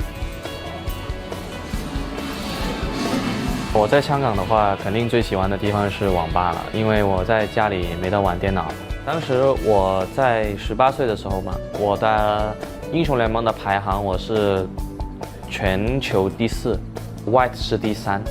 然后这个时候我跟他就每天都是在这里搏斗，就我一定要比他高分，然后我们就这样认识了。后来就是有一个来自北京的一个星探，他就想打造一个团队，一个中国队。黄叔给了我很多的很强的队友，他们不只是我的队友，也是我的好兄弟，他们都很厉害。当教练的时候呢，队伍的失败呢，我觉得有时候是超越了我的掌控。其实我对自己在经过1年的当教练之后呢，我开始质疑自己的能力了。我就会觉得我可能并不是一名很好的教练，但是我已经是一名很出色的选手了，所以我才会萌生这个复出的一个念头。S 总决赛现在中国最大的敌人一定是韩国队，没有之一的。无论是皇族呢又好什么队伍都好呢，可以超越我们在 S3 的时候的成绩，唯一的就是能够拿到冠军。那如果他们拿不到这个冠军的话呢，就代表就只能我去拿这个冠军了。我的梦想呢，就是去拿一个 S 系列的冠军，无论它是 S5、S6 或是 S13，只要拿到一个 S 系列的冠军，我的梦想就完成了。Great to hear from Taipei there, and I think it's right. I mean, a Chinese League of Legends team there, I think work ethic and the way they've done other esports games in the past shows that at some point these Chinese teams are going to be right up there at the top, whether that's this season or, as Taipei said, season 13. So far, they're definitely working their way up there. They're performing very, very well. Well, guys, it is time to get into the game, so let's check out the starting lineup. Setting onto the Rift on the blue side from the European LCS is SK Gaming with Freddy122 in the top lane, Svenskeren returning in the jungle, Jesus in the mid lane, Candy Panda the AD carry, and then Rated on support. And on the red side is China's Starhorn Royal Club with Cola in the top lane, Insect in the jungle, Korn as the mid laner, Uzi of course as the AD carry, and Zero will be support. And our featured matchup for the day will take place in the top lane as Freddy122 faces Cola.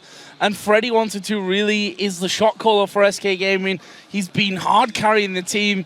He managed to nearly go even there with Cola, but in the lane yesterday, and he's going to have to just do better today. Although you have to say, Freddy is the shining light in SK. He really has been. And I mean, we do have to talk about Cola, because he has also performed better than I thought that he was going to. He's been a carry for this team, a constant threat in all of their games. The Aurelia got massive. Also, adding the Rise, making that a flex pick for them, has done a lot to really diversify their picks and bans and bring a lot more different types of threats to this team.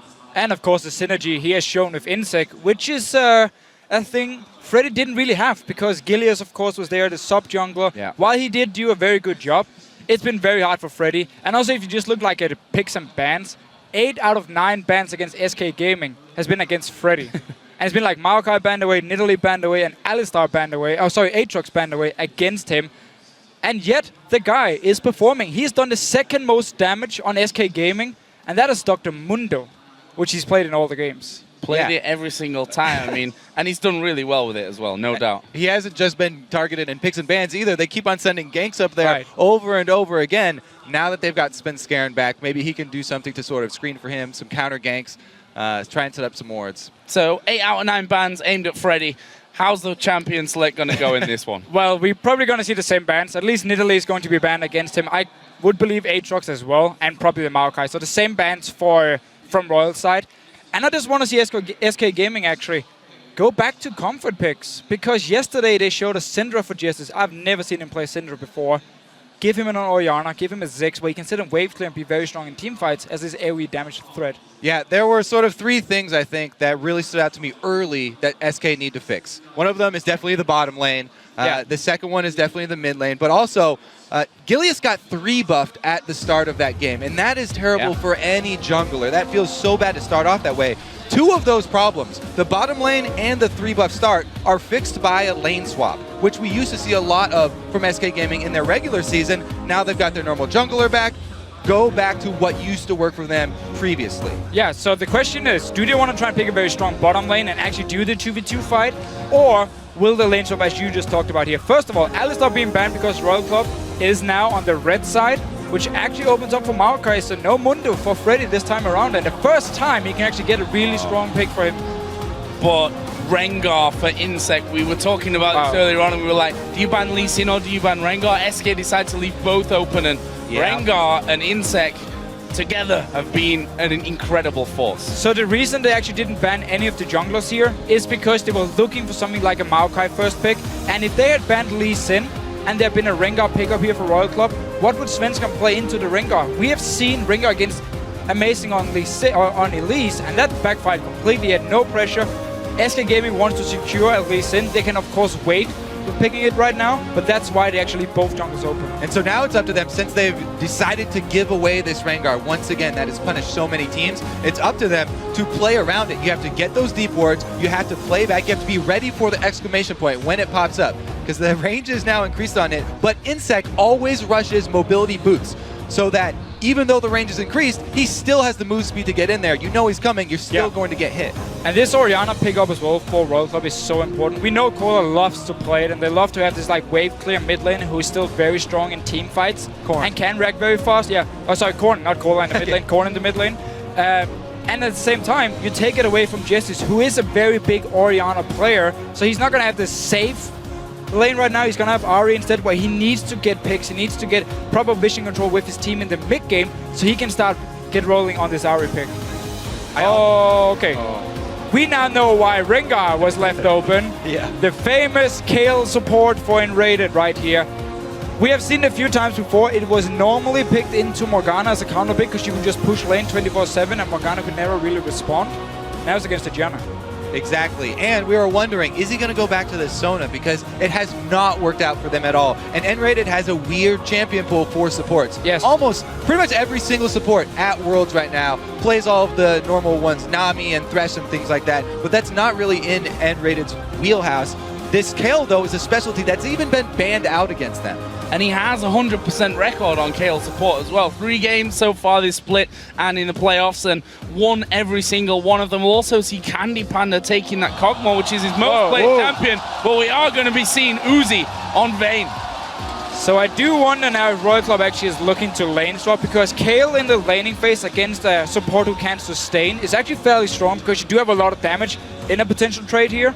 And the Vayne pick is normally not considered very strong in the laning phase, so I wonder if Royal Club wants to lane swap, even though they have the Aurelia pick. Exactly, that brings up a really good question. That's why Royal Club going with this Vayne pick is very nice for them, because he can get strong in the late game as well and take down a Maokai. If Maokai, their teleporter, is ever split pushing like Freddy likes to do, Vayne is very good at hunting him down. So I'm going to pose a question here, because we heard an interview that was released with SK Gaming where they said they've been practicing heavy on lane swaps and that they want to run these lane swaps. Have Royal Club seen that and said, okay, they're going to lane swap, we can take a Vayne, that's safe?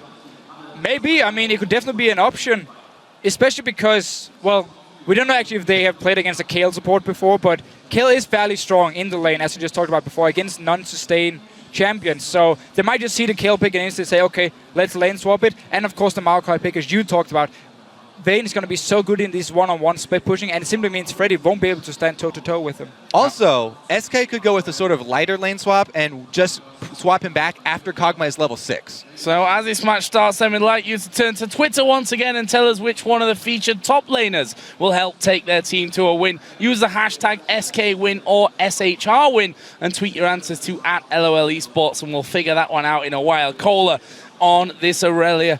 Dangerous champion for SK Gaming. Maokai going to Freddy, who we've said it before has been the shining light for SK Gaming so far. We also have to look towards Svensson, back into the team after that 3-game suspension. We'll see if he can help SK Gaming rescue their world's attempt here as we move into game for SK Gaming versus Starhorn Royal Club. And Svensson getting Lee Sin here is actually not a pick I would expect him to take in a normal game. It's purely because he's against the Rengar and against Insect here, so he wants to be very aggressive early on. He's actually preferred to play like Kha'Zix and be very counter jungle focused and very farm focused, and then be strong in team fights instead, if you look back at the playoffs for SK Gaming. Yeah, we'll have to see how well he makes use of the early Sightstone, how early he does end up completing it, because we saw how TSM handled Clear Love's Rengar extraordinarily well with those extremely deep wards. To see him wins, right?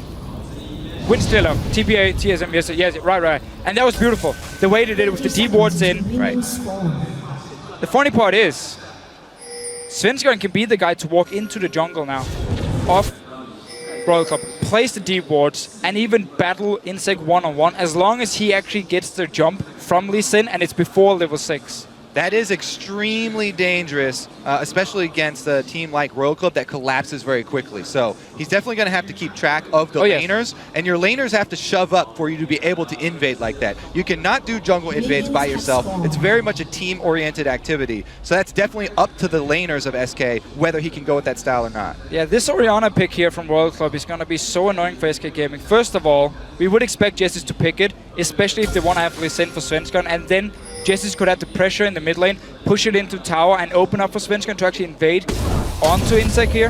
He won't be able to do it on Ahri against Orianna. Born should be able to hold his own and also keep the wave fairly safe in the mid lane, or even push it into the tower of SK Gaming. Well, our lane swap question has been answered after seeing the Vayne and Janna locked in. Candy Panda and N-Rated decide to take them heads up. This is not the first time in even this tournament that we've seen the Vayne Janna lane though. Samsung White also running that into the 2 versus 2 lane. And Uzi is playing it so aggressively as well, done so much damage already to Candy Panda and N-Rated, both of them down to half HP. We'll see how this lane all starts to develop here. We've of course seen that SK Gaming were relying mostly on that bottom lane with Gilius in the jungle to really get them off to a good start. They've not really found that form, and they have to perform in this lane matchup. Yeah, again, the Vayne pick from Uzi might be explained by the fact that Royal Club, they don't respect the SK bottom lane. They know they can take this lane and do just fine in 2v2. And I actually do wonder if Zero is running 80 runes on his Janna like we've seen him do before, where basically he puts a lot of focus on just auto-attacking here early on, and we've just seen it. How both him and Uzi have been poking Candy Panda and N-Rated. Yeah, exactly. Uzi exchanging with N-Rated, and 1 vs 1 heads up. Zero was exchanging blow for blow with Candy Panda. Zero also the guy, I believe, that ran 1 crit move. Yes, for support. Just in case. On Janna. I do wonder how much damage you will actually do with it, but let's see if he can get a crit in the lane. And this Kayle picker from N-Rated, I mean, he's the only guy who plays Kayle support. And my only problem is, you don't actually disengage with Kayle. Yes, you can save a target if Insect jumps onto a single target, but you can't really disengage like a Janna. Now, because we're focusing so much on this bottom lane, I want to bring up that point that Doublelift brought up on the desk. Uzi and Zero are always shoving, and this is so early in the game. You know that they only can rely on trinket wards. So this is a Lee Sin, and there are so many ways you can gank a red side bottom lane. You can go through the river, hug the other side, but he's not headed down there. Oh my god, N-Rated caught out here. They're going to kill him. Through that one. Are they going to be able to kill off Uzi? Not quite there. 2 of them going super low in these early stages. But look here on the minimap. Svenskeren, he could have been down towards this bottom lane. Instead, going into the jungle here, he wants to find Insect. This is what we talked about. Svenskeren loves to invade onto the enemy jungle here. Both his lanes are actually pushing fairly decently up here, so he could go in. Didn't actually manage to get a fight though. But somebody needs to go down to this bottom lane. This is where all the excitement is. Both junglers just met in the top side jungle. That means both bottom lanes know that they can continue to exchange blow for blow. Need to be so careful there though. We have Uzi who has no summoners left. There is a flash still for Zero.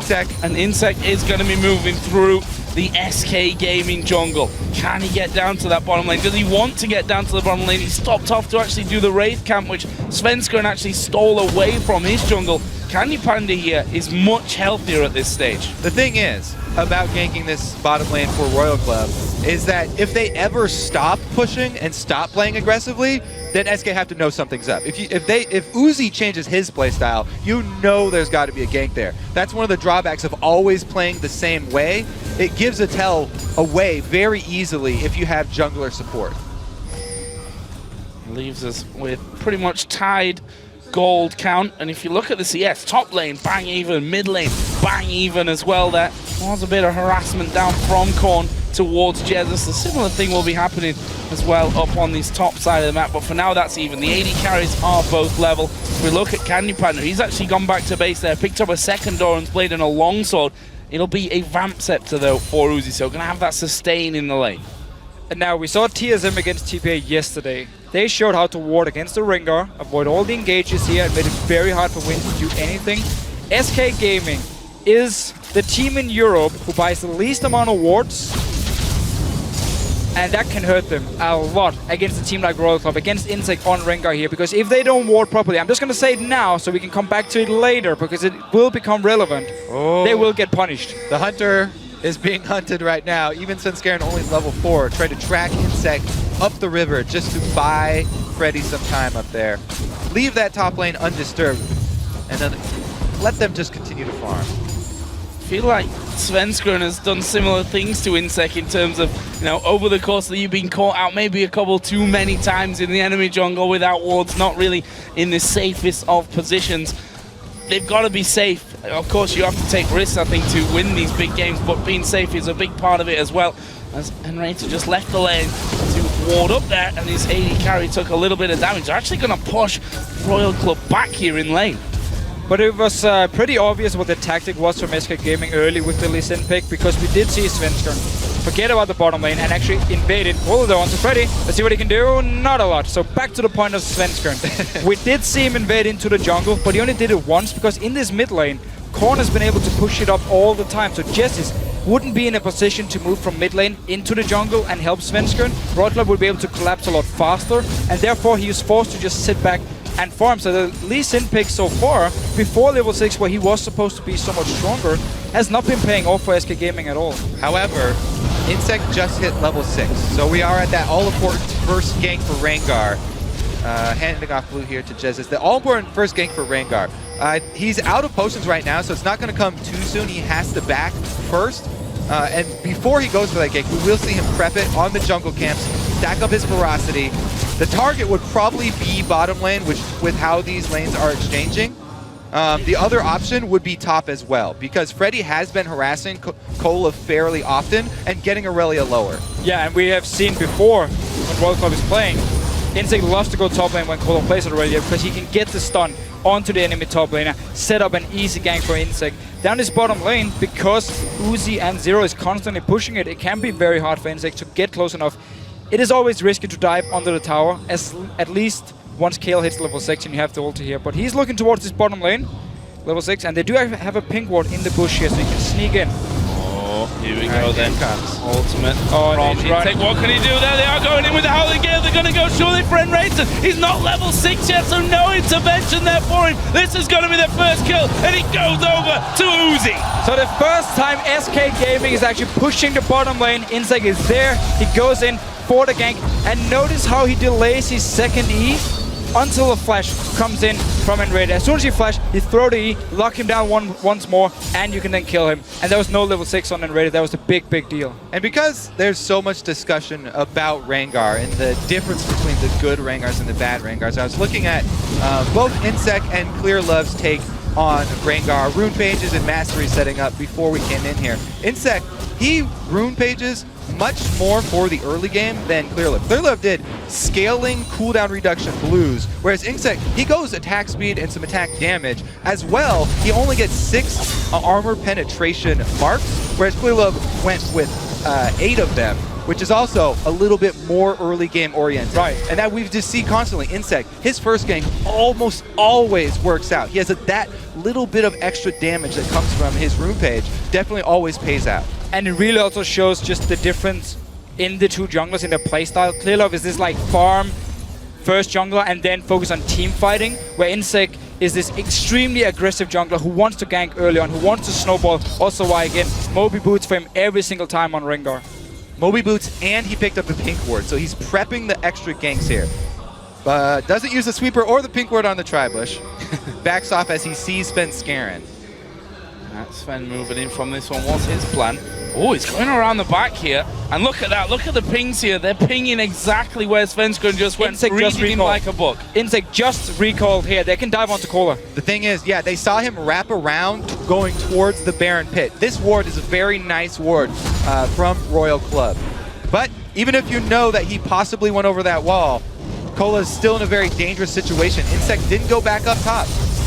And could get that stunning if anyone goes underneath the tower onto him. Here comes Svenskeren from the side there onto the wall. Kicks him back out from tower edge. They're going to get the kill. Oh! From it. There is Freddy coming in. The sapling is going to chase down Cola. But it's the Q from Svenskeren to pick up the kill. Such a nice setup here by SK Gaming. Insect, he recalled as soon as he actually saw Svenskeren was around the top side. He decided to recall, go back to base, buy just a long sword and a green ward, and then simply open up for the dive here. Insect could definitely have stayed and just secure or help his top lane a little bit. Yeah, they didn't respect the wall jump over the Baron pit. They even pinged it twice, so they knew that that was a possibility.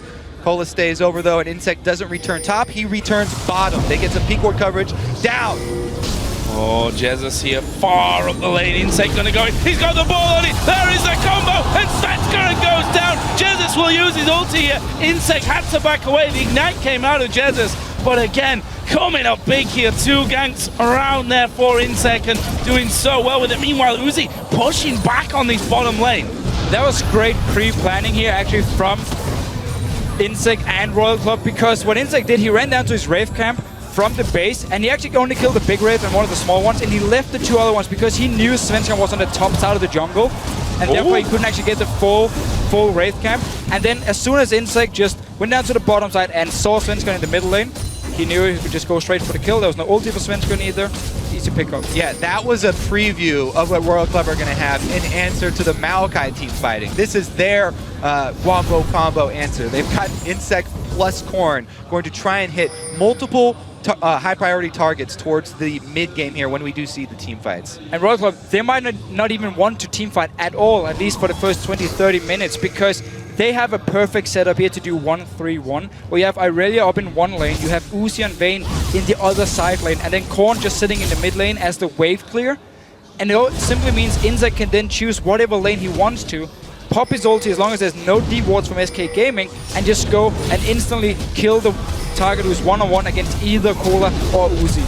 Oh, this is very deep. Svenskeren gonna flash in, kicks Insect back. Insect's gonna go down, but Cola's joined in the fight. Freddy will be tanking this one up with the ultimate running. Jesus trying to do damage off to the side. I think Cola's done for you. Freddy may also fall. There's the shockwave, comes off cooldown, and Jesus flashes over. It's like one more auto attack. He gets away with 10 HP. There was no ulti for Jesus during the fight here. It just came up in the very, very end, so he had to flash the wall and just try and escape. And Gord was waiting on his cooldown as well because they had just used it mid, so both mid laners were just waiting split seconds away. Uzi getting really close to this dead turret though. Oh, this is bad, possibly for SK Gaming. Uzi coming through. Howling Gale catches the both of them. Zero trying to lock in, but here comes Cola from the bottom side. Candy Panda goes down, and Rated goes down. Royal Club get 2 back. And we have seen this before from Royal Club. Cola is so good at teleporting down instantly as you see a fight in the bottom lane. Freddy had teleport, but he didn't want to use it, and as soon as Cola showed himself, easy cleanup, get 2 kills. They would probably gotten them else or anyways, but now they can also pick up a dragon. This is that classic tower bait there. The last few hits, they know that they want to finish it off and get that local gold. All right, so this is the 3 versus 3 though. Very exciting to see. Svenskeren comes in, flashes over for the kickback, and they immediately focus down Insect. Good call there from SK to focus fire Rengar. He has a lot of offensive ability to create plays, but no defensive ability. He has no escape for himself. Top laner's going down 1 for 1 here too, and as we know, the magical escape. And notice how the red buff actually means that Jesus couldn't try and charm onto Korn because the red buff was in his way, so the only option he had was actually flash the wall and just try and escape. If the red buff wasn't there, maybe, just maybe, he could have tried and turned it around. He was still very, very low and would have been a risky play. Very, very dangerous game he was playing. Blue buffs handed over to both mid laners. That should definitely help out Jesus. He'll be able to go wave for wave here with the wave clear. Let's have a look at the overall picture then. We've hit the 15-minute mark of this game, and it is a decent little lead for Royal Club. Not a massive one, and we'll see how that all changes as Zero just headed up towards top. They had vision of Svenskeren in that brush thanks to Korn's ward. I also do like how Jesus has rushed for that Deathfire Grasp. He's not even thinking about going for the Athenes. Here it is! Oh, there's the shockwave coming in. Gonna pull Jesus down. Here comes Zero as well. Flashes in with a Howling Gale. And Korn picks up the kill. Are they gonna collapse here? Freddy's looking for a tower dive. Coming in from the back. Korn's at less than half HP. Svenskeren's gonna land the Q. Follows through. There's the ultimate coming out. Zero gonna knock them straight back out. Don't think Insect will follow up. Actually, he is. He's gonna go in there. There's no shockwave though, and Cola has also joined in. Uzi's coming around the side. Will they go under the turret? No, they won't. Not yet, at least. Zero is such a beast. He comes in to save Korn there for the kill, and then he's able to reset under the turret. Beautiful Janna play. We've seen so many good Jannas. But we have to question Jesse's play in the mid lane here. One-on-one, he just dives straight onto Korn here. Look at the minimap as well. There's no wards from SK Gaming around this mid lane. He had no idea who was waiting around, and he just went straight for the one-on-one between the minions as well. Didn't have enough damage. Zero joined in very fast, managed to get the kill, and then even though SK Gaming tried to dive, completely denied as well by Zero. So greedy play with the DFG from Jesus. Yeah, he really wanted to use it. His team was on the way too. Like, they were on the way so roaming. risky. I mean, you have no wards on the side, and Zero was actually around the mid lane at the time and just instantly joined in. Completely backfired. Look at the preparation here for the Uzi split push as well. That bottom side of SK's jungle has a ring of wards in it. And Uzi then just going to have the free time to push as far as he wants down that bottom side of the map. Jezison and Enrated were trying to push the middle tower there, but with Zero and Insect coming across, and that will leave us then 17 minutes into this game with 3,000 gold the lead. For Starhorn Royal. Here comes Uzi. Jesus might be in trouble. Dives on top. The shockwave doesn't land though. Jesus had already got out of there. Two ultis gone here from Royal Club, but there's still 4 members in this mid lane pushing it. SK Gaming are very slow to react. Yeah, they need to disperse here. No one around, really. That's just a free tower. That is a free tower. Going over to Royal Club, their second of the game to tie us up in turret kills. And again, with all the wards around this mid lane here from Royal Club, they can go for these risky, aggressive ganks onto someone like Jesus deep inside the SK Gaming jungle, and they know nobody's near, nobody can help him, and instantly just go to mid lane because they had already pushed up the bottom lane and Freddy was farming the top lane. You mentioned very early on the ward coverage of the I SK, knew it was going to be wanted to call back to it. Pretty much the entire map littered with Royal Club wards, whereas SK, very, very dark there. But yes, this is the perfect time for Royal Club to start forcing that issue. Start pushing this in because they've got the Trinity Force Aurelia. Those here. Uh-oh. He is way out of position. Started to do the recall there. He's actually going to go aggressive onto Candy Panda with that blade. Knocks him against the wall. There's the kickback, the intervention. Uzi's going down, and it's Candy Panda that gets it. He tried to get the cannon minion before he died there for a little bit extra gold. Almost. I wanted to get something out of it. But funny enough here, SK Gaming actually managed to get a kill. There's just no dragon for them to take, there's no tower for them to take, so that yes, you do get a kill on Uzi, you delay his farm a little bit, but that's about it. Because dragon is going to be up in 1 minute. If they can do it again in 1 minute, they will be able to get the dragon and almost even out the gold. See Freddy having his lane pushed against him. He's ahead though in CS, and that's like Rod of Ages already in. DFG for Jesus, that's maybe what gave him that confidence in the mid lane to fight Korn, where he ended up dying. And then of course, because the team was like calling, we're coming mid lane, but it was just too early and it was too aggressive. I do have to give credit to SK Gaming for adapting to the Royal Club playstyle. We saw it yesterday as well. I mean, suddenly SK Gaming are running around the map, finding picks left and right. They used to be a team who would play on the other team's mistake and be like very passive at first and just slowly gain their lead and just wait for the enemy team to overextend and then kill them. You can't do that against Royal Club because they will constantly just find you in these small picks here and small skirmishes. And that's why it's great SK Gaming is adapting to it. Now they just need to buy a lot more wards so they can do what TSM did to TPA yesterday and the Ringo pick. So what they have done so far is actually ward up this bomb side of the map. Not only did they kill Uzi, but they also have more vision there now. So they should probably dissuade that 1-3-1 that you're mentioning as a possibility. It would be very dangerous for Royal Club to go back to that. Maybe we see them work again with the Rengar Ori Shockwave.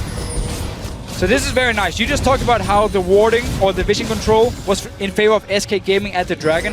It actually meant that Royal Club sent 4 members down. They got it now. It actually meant Royal Club sent 4 members down to the river to place some wards and clear some wards, and then SK Gaming just walked straight into mid lane and took the tower. Here we go then. Royal Club moving in towards the Dragon.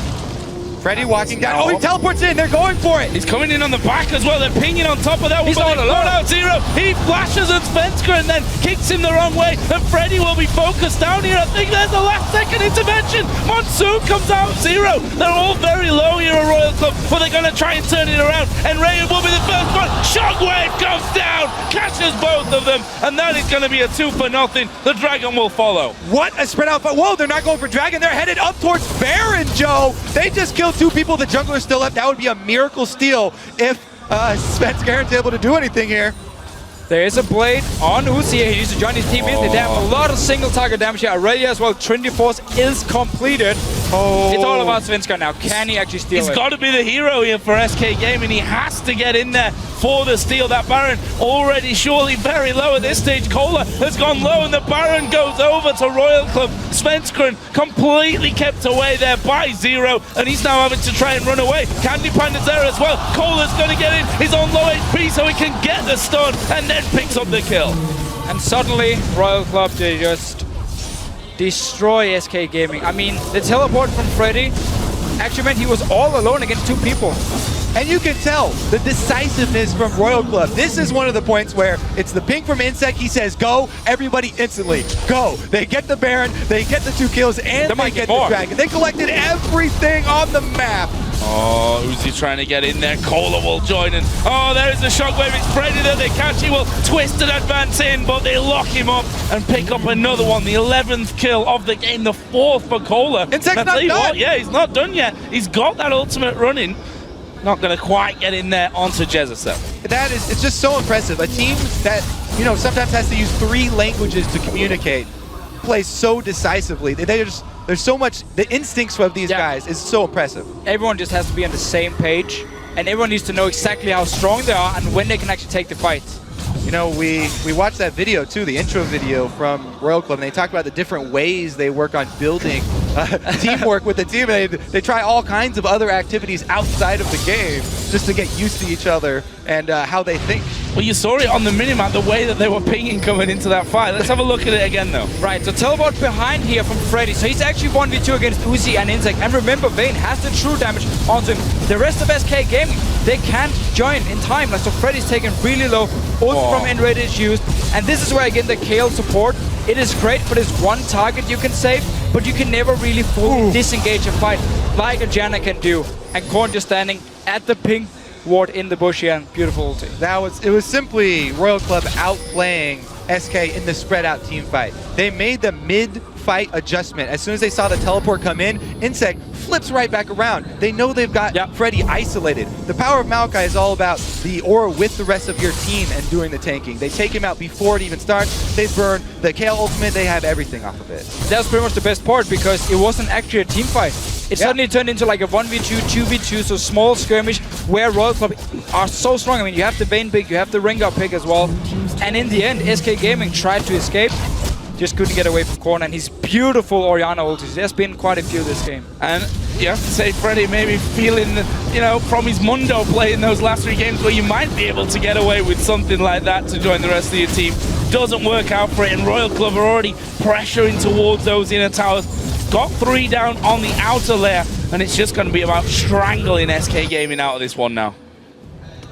Man, that last team fight, it really did show how both of these teams thinking the same thing, though. They both wanted to initiate that team fight. That's why it was so disjointed, and they had 2 points of engagement. So I want to hear Krepo's opinion on this, but I'm looking at the item build from Enrated, and he decided to actually get the Frostfang, or just fully upgrade it, which I don't really understand, because I feel like trying to rush towards a Mikhail's would be so much better, especially against like a Rengar. Because when he engages in, he's going to land a snare. You can Mikhail instantly, and you can actually try and disengage. Where the Frostfang, it becomes a lot harder, especially also because there's so many mobile targets on World Cup, which are going to be hard to hit. But if you do manage to land it, I guess you will apply the slow here. But I want to hear from Krepo what he's going to say. Having a Mikhail's, I'm pretty sure. Wow. Shockwave thrown down there by Korn, and might have not even been thinking that he could get that kill. He's got Candy Panda low and will force him to go back to base. And once his next minion wave comes through, they may fancy it. They've also sent Cola down bottom. His TP will be back up here shortly. So the split push is going to be in full action. And now that minion wave does come through. Uzi going to step forward, does get a few hits off. SK retreat from that completely. Yeah, they definitely have to back off. And Royal Club can wait once again for the ultimate cooldown here from Insect. The thing about, even if you do rush a Mikhail's, it's always nice to have that on our team, and Krepo's definitely pro Mikhail's. But if Rengar jumps in with the Orianna ball on him and the shockwave goes off, you're still going to get right, sucked of course, yeah. But I mean, it's also more just for the picks itself. Yeah. Like if Rengar jumps in, you can try and use it to disengage. I just feel like Mikhail's would, in pretty much every situation, be better than fully upgrading into the cross screens. Yeah, the little ice splash there. I'm glad we agree. We'll see how the little ice splash turns a team fight. You never know. That could be the difference between life and death. So these items, it's new for me, man. When I played support, it was a lot simpler. Is that why you ended up quitting? Because it got too complicated. It got too complicated. I was looking at the patch notes. I'm like, nope. Do we actually have to buy items now? Like, hell no. Time to become a coach. Well, you could go Zero's route here. You know, he doesn't have quite the actives. He just upgraded as well, but he's gone once again with the Janna special, the Medjais. I do always like the Jannas that pick up Captain's Boots as well, just because it helps so much in these team fights. This team for Royal Club thrives on move speed. So any extra source of move speed that Zero can add to his team helps out so much. We've already seen them chasing and even retreating, having to reposition mid-fight. This Captain Boots Janna just gives them such a big advantage. And Cola here, having to go Freddy down bottom. He's pretty decently tanky at this stage for him, so Cola really just pulling Freddy away from the rest of the team. Zero has just gone down bottom as well, but that middle inner turret is maybe what they want to go for. Actually, they've gone towards Korn, but Jesus miles away there with that charm. They did get him down to about half HP, but the follow-up just not there. Insig actually popped his ult here, so it's going to be a cooldown, and Royal Club will keep just looking for this one pick. Maybe also Freddy. Yeah, they're going to get the turret here. Uzi not bothered about the kills. He wants that tower to go down. There's the monsoon. Zero actually flashing away. Will survive. There's a knock against the wall from Uzi. Intervention comes down. Here comes Korn. Where is the shockwave going to land? They take Freddy, and Raider just getting out of range there of the shockwave. They still have that available to them if Korn decides to pull the trigger. Ooh, what another disjointed team fight right there. They started out by putting a whole bunch of damage into Freddy, and he can't be the reliable tank if they get that much of a time advantage down there. Dumping a whole bunch into him, it was very hard. Uzi had the confidence after that to get right up in his face. I'm really just looking at this Orianna pick again from Champ Select, where they early pick it, you take it away from SK Gaming. It destroyed the whole tactic early game with Svenskan on Lee Sin because they didn't have the pressure in mid lane for Svenskan to invade on Insect and try and kill him pre-6. Yeah, the Ahri picks really haven't been working out for Jez's this tournament. I know it is something that he does really like and finds a comfortable pick. Right. But yeah, it definitely has not held up for them on the world stage. At playoffs in their EULCS, Ahri was probably the best mid lane pick together with Orianna. I mean, Froggen and XPEC played it as well a lot, so I wonder if they're going to play it next week. We haven't seen it here in Taiwan really pay off. And look at the difference in mid lane power here. That is tremendous.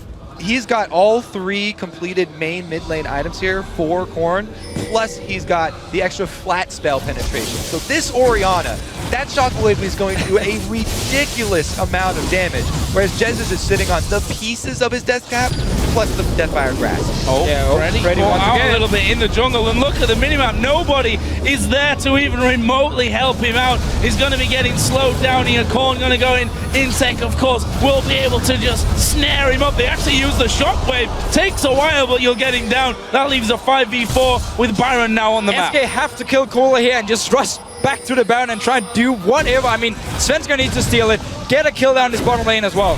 Level 16 Cola, though. N-Rated got to give him some space. Ah, the Frost Queen. There it is. Yeah, the Frost Queen. He's able to kite. Oh, look at that. Solo steal. Trying to take out Zero, who actually stopped him. And look at Cola, he's still alive. Ulti used there at the back. They finally pull out. It's going to be Uzi that gets the kill. Cola survived through all of that. And Royal Club take Baron at the same time. Right. That's about it then. Hold on. Well, it's 30 minutes still. They can try and pull the long siege, I guess. Let's see here. For Royal Club, their siege actually with Orianna is okay. It's very dangerous for Uzi to get up there. But really, it's just going to be the split push for them to end it. They don't even have to stand up 5v5 here. So, as we've seen, it's very hard for them to deal with Cola right now. He's been just such a beast all game long. If he goes down to split push, he draws way more attention from SK, and they'll probably find a way into the base here. 4-1. Right, so let's watch that run around, by the way. How exactly does this work? 3 members here. Svensson is sent alone to try and kill it. Slofer and raided. And still running on the other side. Jessis actually jumps to Jessis and starts just kiting away. Candy Panda out of position, and it's the ultimate used. It's going to get the kill though. And it's not going to be enough damage there on the passive to get the kill. So Candy Panda is down. What are Royal Club going to do with this one? They've got Uzi and Korn coming down the mid lane. They'll be joined by another 2. They'll send Insect towards the top lane to actually start defending here as a Howling Gale comes through towards Freddy. That is a big chunk of damage coming out from Korn, and I think that's going to be enough for the tower. It's going to be Cola that's tanking that one up, and they do manage to finish it off. And look at the bottom lane here. It's already pushing in. Insect pushed the top wave as well, so every single lane pushing into the base of SK Gaming. Will Royal Club try and dive here? They have no ulti on Insect, so they need to wait for it. Or it could just be a well-placed Shockwave here. We've seen how much damage that Shockwave can do. He can place it on Cola. Cola's got a reliable dash. They don't have to wait for Insect. Just going to switch down towards that bottom lane after mid is cleared out here by SK Gaming. Candy Panda, of course, spawning back in after being caught out on that top side. And look at Uzi, basically has Cola in front of him to offer that protection in case they come his way, and we'll just get the free auto attacks off, and the turret loses half HP. Royal Club has just been in control pretty much the entire game long, to be honest. Bot lane wise, SK Gaming actually did pretty well. They were winning on farm, they almost killed the bot lane tower, but then the gank came in from Insect, and then the second TP, the TP came in from Cola, and suddenly there was too many kills on the side of Royal Club. And then it's just been all about this mid lane and all the fights around the mid lane and the lack of wards from SK Gaming. When you play Ahri, you need a lot of wards, and here's Shockwave. Onto Enrated there is Svensson diving in, they're going for Cola. Svensson will fall from this one as Insect now joins as well. Actually, Svensson got the intervention. Jebus jumps on Insect, trying to beat them up at the back. The rest of the team comes through. Uzi having to go at Candy Panda, and that will be another one. That means 4 men of course, for SK. And surely this is going to be the game now for a Royal Club. I don't know how many times we're going to see teams continue to give Insect Rengar after this. He's been so good with all of his ganks. Every team thinks, oh, we've seen so many of these Rengars fail. All you have to do is deep ward and work around these ganks. But he always finds a way to get in. It was pretty clear it was their idea or tactic from SK Gaming to pick Kayle as this counter to the Rengar. Right, but that's the support Kayle. He's not going to have his ult for a long time. No, it just wasn't enough. Nexus turrets are going to be taken out here, and Rated still the last man left alive. Couple of spawns coming in, but it won't matter. Starhorn Royal Club basically end the dream here for SK Gaming. Svensson coming back into the team, just not enough. Royal Club showing once again that they're just such a classy act. So SK Gaming, they came in, they had their tactic planned. We want to try and punish the Rengar pick early with the Lee Sin. That's why they left both the junglers open. At the same time, we have this Kayle support, so whenever or whatever target Insect will jump, we can Kayle ult and we can avoid all the damage and then try and turn it around. And then Orianna happened from Royal Club. Also just making the team fights from Royal Club suddenly stronger than the SK ones. Also, it was really just the split-second decisions in the team fights that Royal Club were able to come out on top of them. I mean, turning around when the teleport came, so many good reactions from there. And I have to say, Korn and Cola on champions they're so comfortable with. Insect goes without saying that he likes Rengar. Uzi on the famous Vayne. We pretty much got to see the all-star lineup here from Royal Club, and they definitely deserve to be at the top of this group.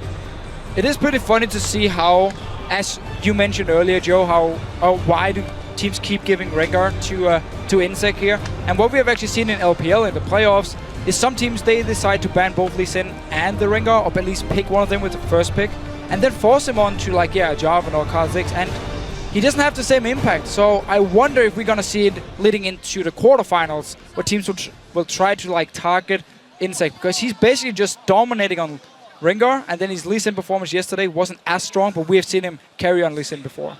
Yeah, I think there are so many questions when you look at this entire Royal Club team. You have 3 bans.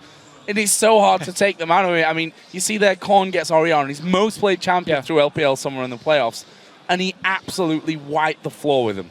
I think that one ban that we've seen in the last 2 games against Royal Club, teams can stop using. It's the Lucian ban that they use against Uzi, because he showed Tristana, he can take over a game with Tristana. Same thing here with Vayne as well. I think Uzi's just got too many things he can choose from. So focus your bans on one person. The only, or maybe the idea behind the Lucian ban, if we just have to try and explain it, could be because if he is playing like Tristana or a Caitlyn pick maybe, he's going to be weaker in the mid game where Royal Club loves to team fight. So maybe that's how teams are looking at it and say, okay, if you play Tristana or Caitlyn and we get to mid game, we can start punishing you for having a weaker AD carry.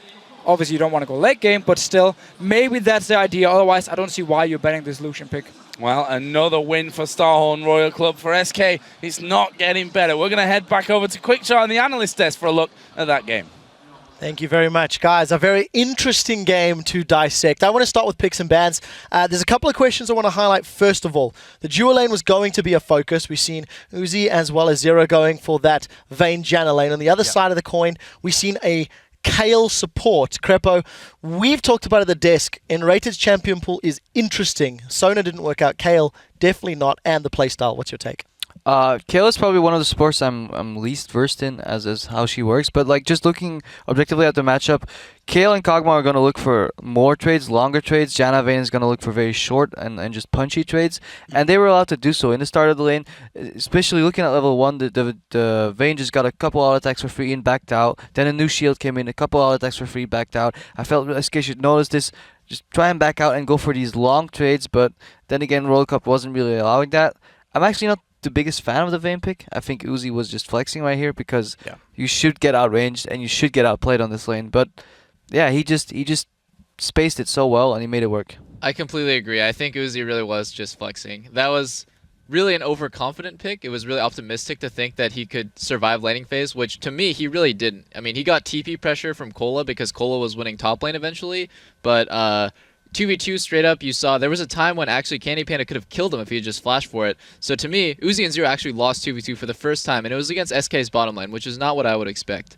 So I think when he hovered over Caitlyn and Tristana, those were the right picks, but then he was like, I'm just going to style. I'm just going to pick Vayne. It ended up working in his favor. I do want to highlight Zero before we move on to the rest of the game. Zero on Janna, again, mind-boggling. Interestingly, Janna is 7-1 in the World Championships thus far. Zero's picked up 3 wins on that champion. As the game progressed, it worked out incredibly well. The lane, despite you saying they lost the 2v2, Insect came in, he was very aggressive. Let's talk a little bit more about what Starhorn Royal Club did around the map, because they seem to just strangle SK out. I just want to point out a small thing about that Janna. He actually rushes Captain Boots relatively early just so he can make his team even quicker, and that allows them just to these quick team fight skirmishes where Royal Club is just moving quicker than an enemy. Both Janna and those Captain Boots allow that to happen, and yeah, you saw that they just outposition them. Zero will either flash in and use Monsoon or just use Monsoon to cancel, and Royal Club plays around that beautifully. Well, yeah, it's just about that speed, too. The Janna passive, you have the Orianna as well to get people up, so they can engage team fights extraordinarily quickly, especially with that Rengar. And I have to question people's ability to just kind of read Royal Club's picks. How many times is Insect going to get Rengar? How many times is Kola going to get Aurelia? And how many times is Zero going to get Janna? Because it's really obvious what these guys are going to play every time, but it just feels like the teams don't respect it or really understand how powerful Royal Club is on these champions. Freak. Yeah, and as well, thing is when you pick a champion like Janna, this is a very team fight focused team as well. Yes, you do have people like Kola and Uzi who can split push, but like they're still trying to 5-5. That's what Janna wants to do. It's what the Orianna wants to do, and they're set up for this. And the teams aren't really strategically outplaying this, right? When you can start reading into your opponent's picks, you know what kind of champions are coming. You can develop a counter strategy and say, well, you're going to be bad at X because we can predict all your picks, and no one's doing that yet. Well, you mentioned the team fights. This particular team did manage to get a few big fights in their favor. Let's pull up the first replay where a couple of teleports from both Kola and Freddy come into play. Freak, talk us through what Starhorn Royal Club did right and how they sort of punished SK. So Starhorn Royal Club, first of all, are positioned incredibly well, and they don't get themselves in a really bad spot. What SK does poorly, though, is one, this is Is this one off the Jana kick, or is this the earlier one? 2 teleports down to the bottom, 20 minutes. Jana ends the fight as SK over-aggress. Okay, yeah, so let's roll a clip out, and we're going to see how everyone comes into this one. Yeah, so the teleport's way overcommitted, and this actually kick by Svenskar is really poor. He actually ward hops too far away, giving room for Jana to flash in. So Freddy's isolated, it wastes the Kayle ulti, blocking basically no damage, and then the great disengage means that now SK's over-chasing, their tank is already gone, Svenskar is squishy at this point, he's like in the back lines at this point, whereas for SHRC, they've properly positioned, Orianna comes down properly from the flank, right? And it's just this really poorly coordinated, overstretched fight from SK. Yeah, and at a certain point, if you're going to commit to that fight, you or disengage, either way, you either go ahead and you use that Kayle ult onto the Maokai and then get out of dodge immediately, or you let the Maokai continue to go in, and if Ahri's going to dash forward like that, you have to just commit to that fight entirely because they lost, they lost the Kayle ult, they lost the Maokai ult damage, and you need to decide in advance how that Kayle ult's going to be used. And I don't understand why people always want to teamfight Royal Club. It's just so mind-blowing because it's what they're known to do. Like, to watch Royal Club teamfight, it's like watching a beautiful dance or something. You know, you're just like, whoa, it's like so mesmerizing and beautiful. But just like stop doing it. Just go siege, go split push, look for picks. Stop fighting them 5-on-5 because that's how people lose. So Starhorn Royal Club all but punched their ticket to the quarterfinals. They're 4-0 at the moment, barring a monumental misplays in their last 2 games and some help from the other side. They're there. Right. TSM also have the possibility of being in a tiebreak scenario if they lose their next few games and if SK win there. So SK are not entirely out, but even with Svenskar back at the helm, they seem to be even more lost against the Royal Club than they did yesterday. Would you say that's fair, or am I being too overly critical here? Crepo, you want to chime in there? Well, I think when TSM will face against SK, they will just ban the Kayle again like they did before, and then I feel they'll just put N-rated back on uncomfortable champions. And because he held his own, I think Kayle is actually one of N-rated's strongest champions. Yeah. Tie that in with the fact that nobody's used to playing against Kayle support. That makes it a strong pick. I think TSM banned it last time. I'm not entirely sure, but I think they did.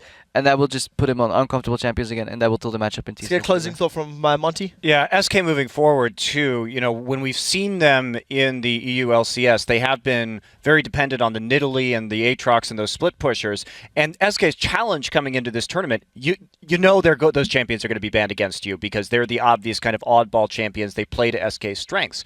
So it's up to SK to come out with enough stuff that they can open up those champions again. But so far, they haven't shown anything else that's been ban-worthy. And so kind of their most powerful picks remain unusable. Yeah, well, interesting notes. I just heard from production while we were chatting that after that game, Imp walked up to Uzi as they were departing the stage and said to him in English, "You are the best AD carry in the world."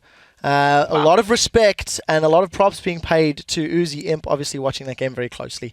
Guys, we're going to take a quick break and leave you with that thought. Meet us here in 3.5 minutes when AHQ Esports Club takes on Samsung White. We'll be right back.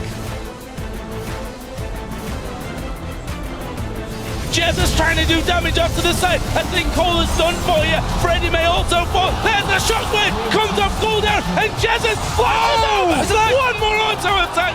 Coming in from the back corners at less than half HP. Svenskar's going to land the Q. Follows through. There's the ultimate coming out. Zero going to knock them straight back out. They're all very low here at Royal Club, but they're going to try and turn it around. And Ray will be the first one. Shockwave comes down. Svenskar will fall from this one. His Insect now joins as well. Actually, Svenskar got the intervention. Jesus jumps on. Insect trying to beat them up at the back. The rest of the team comes through.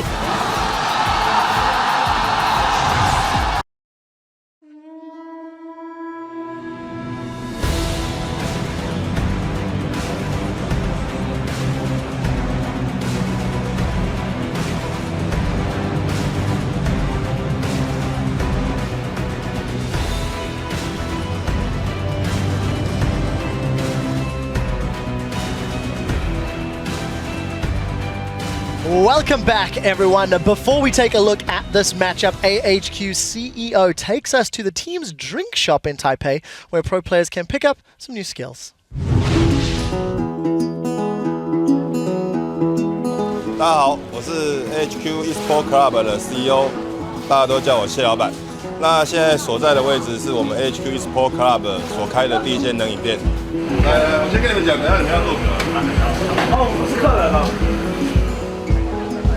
会开这间冷饮店的原因是，其实因为选手在退役之后，因为我们有一些选手其实已经达到27、26岁了，其实能够再打的时间其实也不多。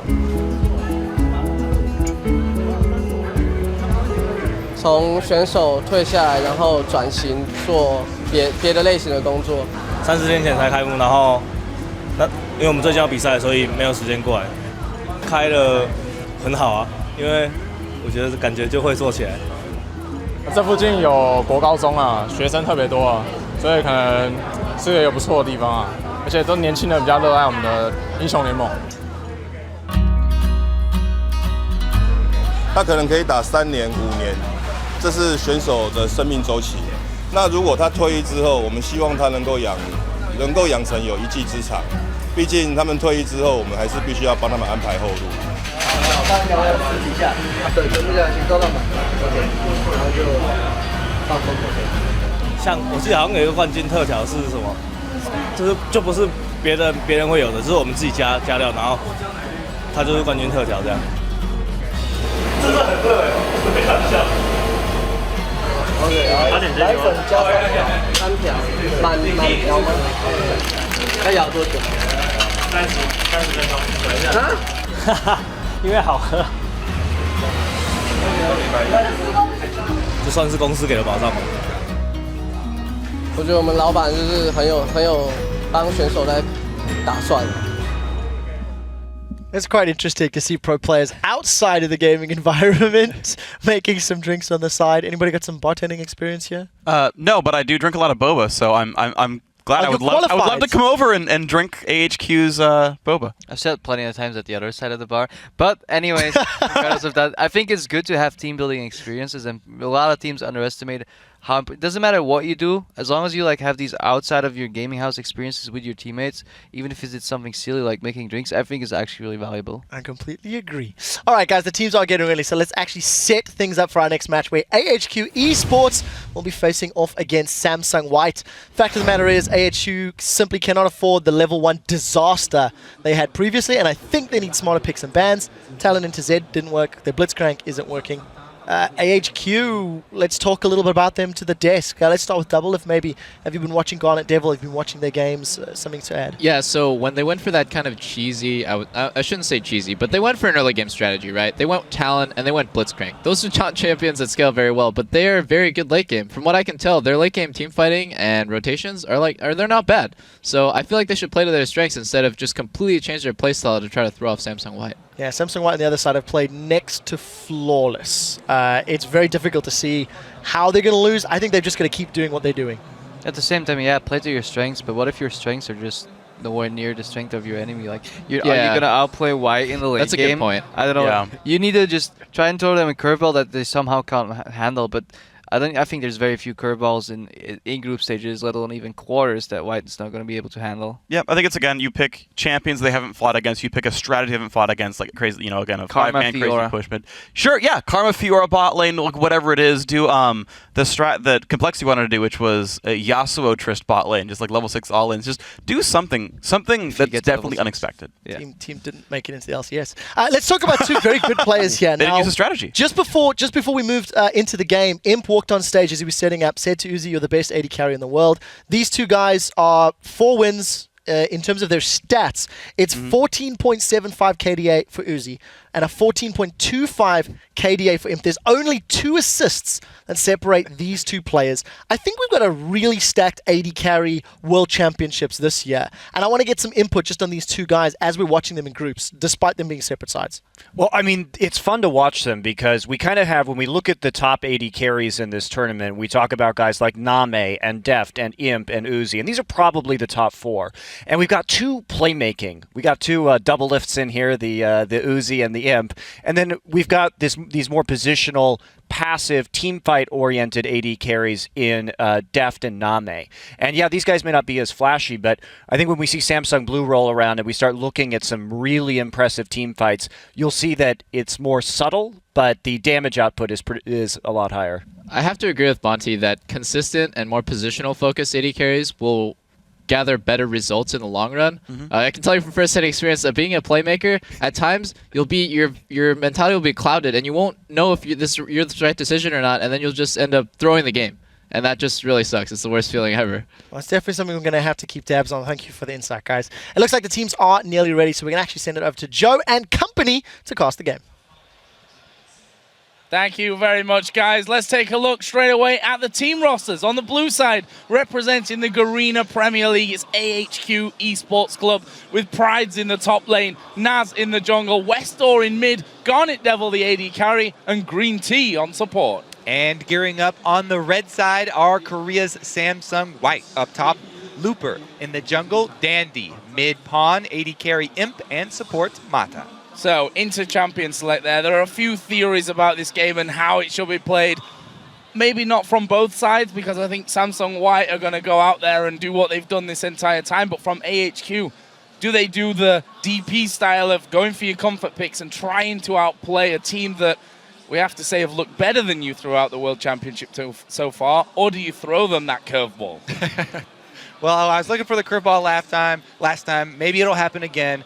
Regardless of the picks, though, I think that the play style that they should employ, why we expected a lane swap from SK, is because the bottom lane is so scary here for this team as well. Samsung White, just as scary as the Royal Club bottom lane. And if you swap them around, then at least you gain some amount of time where they don't have to actually fight them heads up in the lane phase, because the trades that SK were getting against Uzi and Zero were complete ripoffs. Like, they were getting swindled in that bottom lane. It was ridiculous. So basically, you want AHQ to pick like a top laner who can farm in a 1v2 and not really item dependent, could be like a Lulu pick.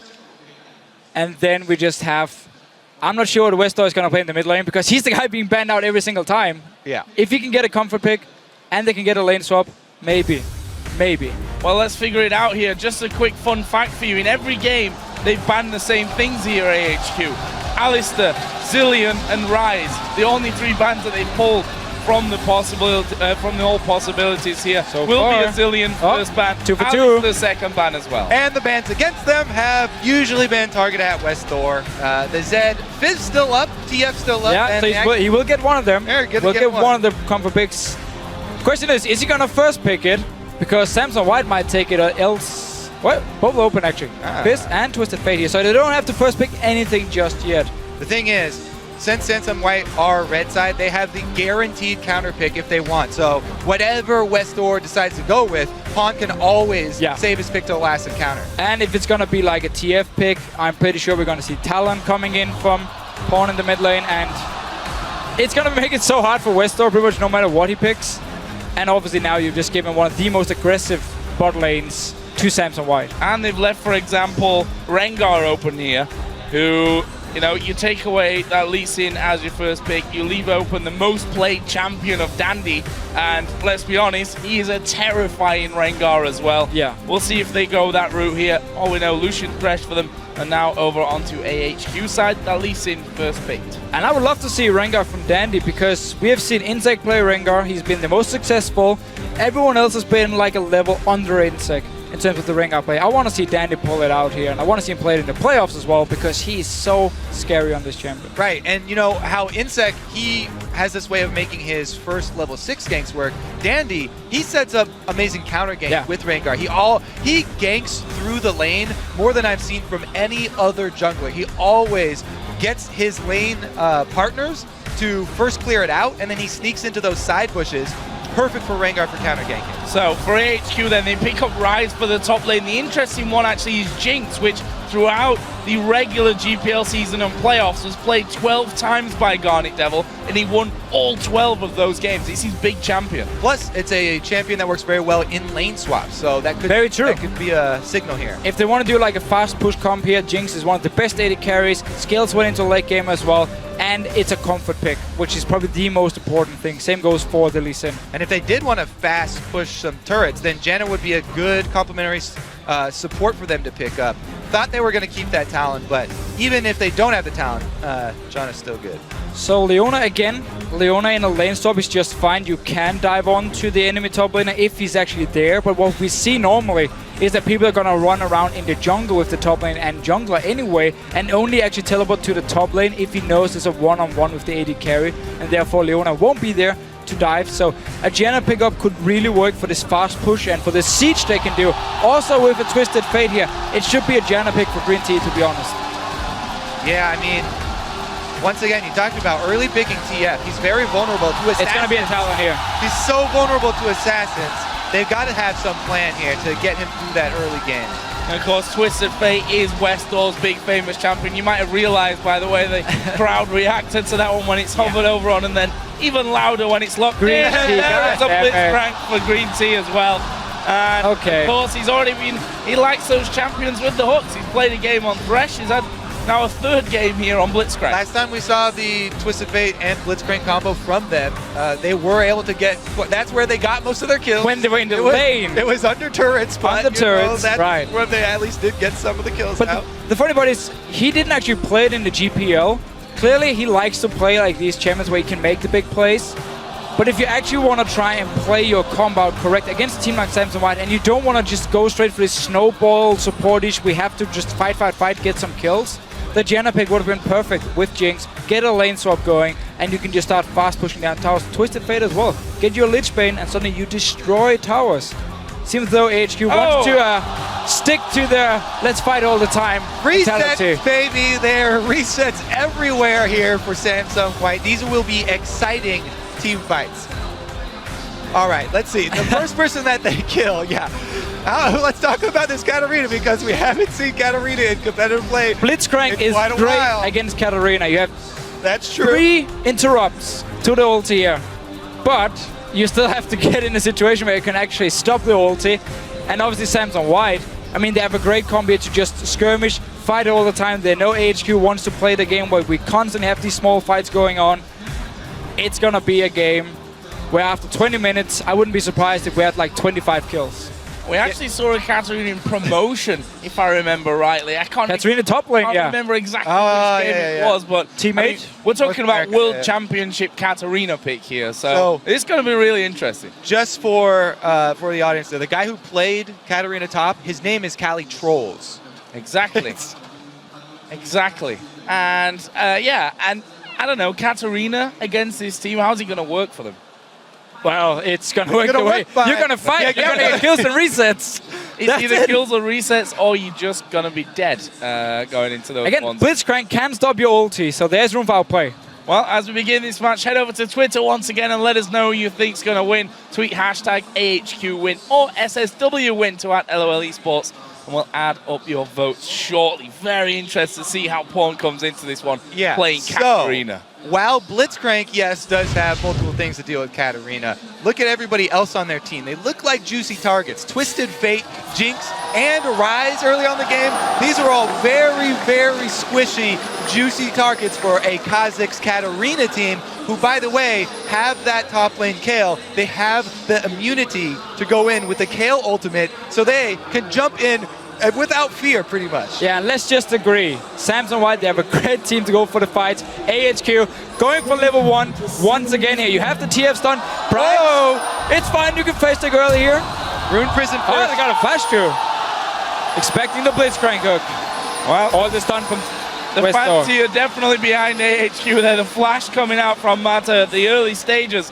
A win for AHQ, at least at this point. Well, it's a win for the bottom lane, but man, does starting Rune Prison hurt your lane phase as Rise. This will be difficult for him now. He cannot harass early. He started with a Mana Crystal. The whole point of that is Q spams. If they want a lane swap anyway, we're going to have Price running in the jungle with Nas, and then it shouldn't hurt him too much. Once again, they're just roaming around. This unit, finally Green Tea is in the front, looking for some big plays. I love this is my favorite skin too, by the way. Definitely not Blitzcrank. The maximum swag Blitzcrank with the giant hands. It makes you feel like it increases the hitbox for his grab, though it does not. And then you miss. AHQ have walked over multiple wards from Samsung White, and I guess they're gonna pings down. Samsung White actually walking away from this one. I had a horrible flashback to a certain other game where a 5-man face check happened. HQ, they spent this whole time though, you know, while there was all the shenanigans, they got deep wards on both jungle buffs. So they are looking for where Dandy's going to start. That signals to me that Nas wants to do something very early on. He wants to counter this route from Dandy. Or we see now AHQ actually forcing the 2v2 because they saw the bottom lane from Samsung White at the blue buff. This should mean Nash would walk down to this bottom lane because there's no flash for Mata and set up the potential first blood. He's gonna get the blue buff first and then he's gonna run down there. Yeah, he started red, yeah. Yeah, he should actually start a blue buff. That was kind of weird. Maybe it defeats the whole purpose, or maybe he doesn't even want to go bot lane. So I didn't think I was going to be asking this question really at any point during this World Championship, but Twisted Fate versus Katarina in the middle lane. How's this one going to go? Pawn actually playing it fairly well here. He gets the early level 2 jumping on onto Westor, but here's the rebuttal. A bit of damage, and you'd think that he's killed him there. There is the knock-up on Wolf. Can they finish him off? Let's not forget he's got no flash. Going low. AHQ, they're going to get hit him. What are you doing? Going low. The first one goes to Green Tea. The teleport's coming in, then cancelled down the bottom lane. Green Tea goes away. That was all a bit strange. I have no idea why. There just didn't last him. I'm sure if the ward is outside the bush and he couldn't see him. Yeah, he turned well. Yeah, Green Tea had to clean that one up, but I also don't know why Pride's canceled his TP. Think they could have finished it. Now he's a sitting duck under this turret, and they're going for the dive. Oh, Dandy coming into this one. Pride's decent HP, but what can he do? Level 3, there's Dandy diving in. The flash comes around the side. The tank from tail. There is the room. That's what he can do. Down. Nice played here. A bit too aggressive by Dandy, and forcing a flash as well. AHQ, man. Great start. Giving as good as they take in the early game here. Nice even trade. They even got the experience onto somebody for that tower dive. Nas was in range. Chaotic start to this one, that's for sure. Mata gonna get himself some deep wards down on the red side of AHQ's jungle. This mid lane so far, Pawn doing really well there. Ahead in farm at these early stages. Will surely continue to be aggressive on that one. Oh, I just had to go back and watch the fight in the bottom lane. Garnet Devil, he cancels his own auto attack. And then Green Tea actually picks up the kill. Teleport was cancelled, actually ended up giving a 1-for-1 in top lane as well. So overall, AHQ definitely here to play. Dandy is waiting outside of the Dragon Pit. There's no ward down there. Trying to lure a Garnet Devil and Green Tea out the hook. Goes flashing by. Dandy's moved forward now. They're not going to spot him until the last second. Going for Garnet Devil. That's a 2-man play coming in. Garnet Devil flashes away. Nice little move here. And there was sadly no hook from Green Tea, so he couldn't actually pull anyone under the turret. He had just used it on him, or tried to hit him. Didn't actually work. Nas down towards the bottom lane. That was a quick clear of that pink ward. So that's definitely going to hurt Samsung White a little bit. Nas does get down to the bottom lane as well, trying to answer gank for gank. Lane gank here for Lee Sin. This is all about the Green Tea setup. Let's see. Steps forward. No summoners for Garnet Devil though. And that's going to show himself. So he's going to push it out there. The hook coming in towards Green Tea. They pulled him into tower range. Oh, they're going to finish him off. One more auto attack would have done it. There is him going aggressive. He gets the kill on Green Tea. Can he take on it as well? And the lantern to escape to safety. Amazing. Imp is such a bold AD carry. He flashes over to get the kill and finishes off the second one, relying on Mata for the escape here. So confident. That was such a nice setup. Let's just see it again. Yeah, watch the first thing here. Man, those reactions from Imp. But Nas takes the burst here from Imp. By taking that Q, he blocked the skill shot from Imp and made him flash in to finish this one off. But then, he's right next to Garnet Devil. As we said, no summoners for Garnet Devil, so he had no answer to get out of that one. And just a lovely setup here. I mean, you dash and then you flash instantly after, so you also would get the double tap and make sure you get close enough to get the kill. Nice little setup here, and again, up this top lane. Round 2. Round 2. Now they have a Kale ulti though. Fight. I'm not sure it's going to work out too well for Pride. He is going to get Dandy locked up. Wow! He used the intervention At those early stages, meanwhile, Westor forced away actually won't be too much of a problem. But again, a 1-for-1 trade up top. So Pride might lose a lot of CS on this, but he's still getting the kills on Rise early on. He does have teleport as well, so he can just go straight back to this top lane, pick up some more farm. Luba might look to go back to base as well. Pink ward here. Nas looking to take advantage of the ward coverage in this lane once again.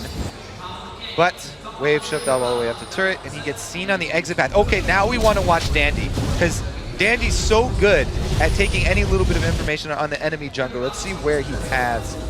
Blue buff just spawned. Probably blue buff. He's just probably going to go get that. Yeah, probably the blue buff. Well played, Dandy. Well played. He does have a mid laner who doesn't take blue buff, so that's always great for Kha'Zix. Definitely one of his favorites, yeah. So, simple answer there.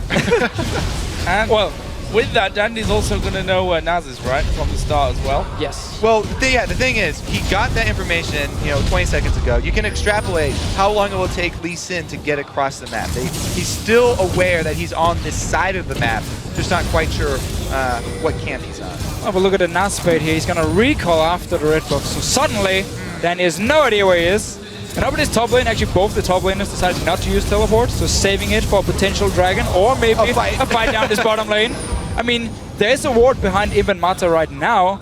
Pride could try and go for the teleport, but he probably wants to sit in lane and also get his level 6 because he's been denied a lot of farm.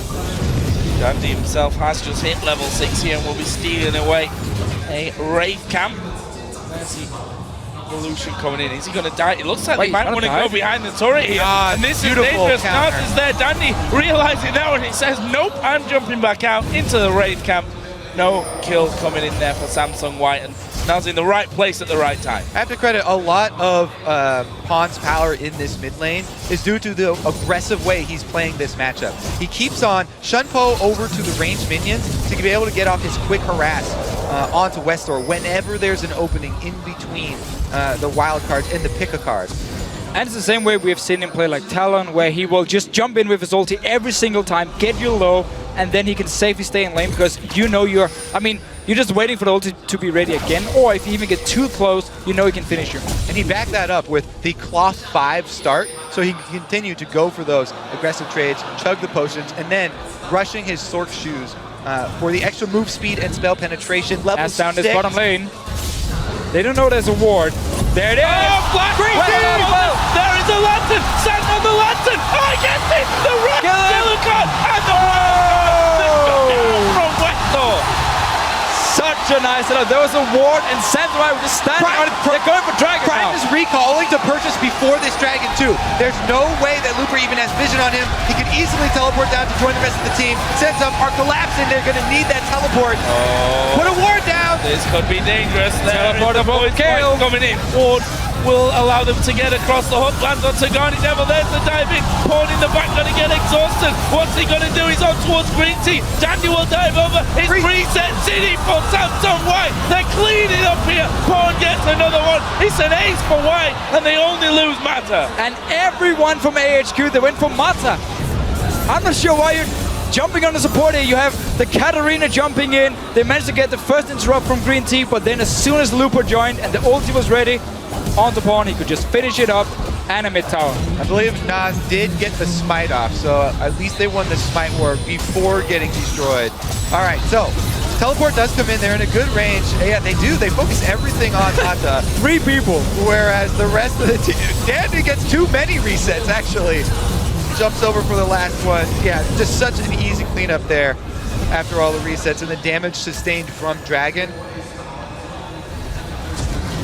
They used the TF teleport, they used the Rise Rune Prison, pretty much everything focusing down Mata. He's not only is he known as the god, but looks like he will be the sacrifice as well for Samsung White. And it earns them the mid turret after all the kills as well. Yeah, I think he'll be calling Worth on that one. Yeah. Well, Pride stepping out and Looper says, hello, I'm coming for you here. With that stinger in there, has he got the damage? Pride is going to flash it. It's not been a fun lane for Pride up here. While he did get 2 kills because Danny was diving him from level 4, he's still just been denied so much experience, so much farm. Tower will go down as well. So even though Dandy's been so aggressive, maybe even too aggressive, it's paying off for Samsung White. Taking a while, but smack that. Will be able to hammer it down. Green Tea coming to mid. but he stood on top of a ward. Pawn needs to be real carefully. The Q is actually going to land, and he goes over to the ward and says, nope, you're not going to kill me there. Meanwhile, Green Tea, where's the hook? He doesn't quite land onto Green Tea. And a bit of a messy engage there from both sides of things. In the end, no kills.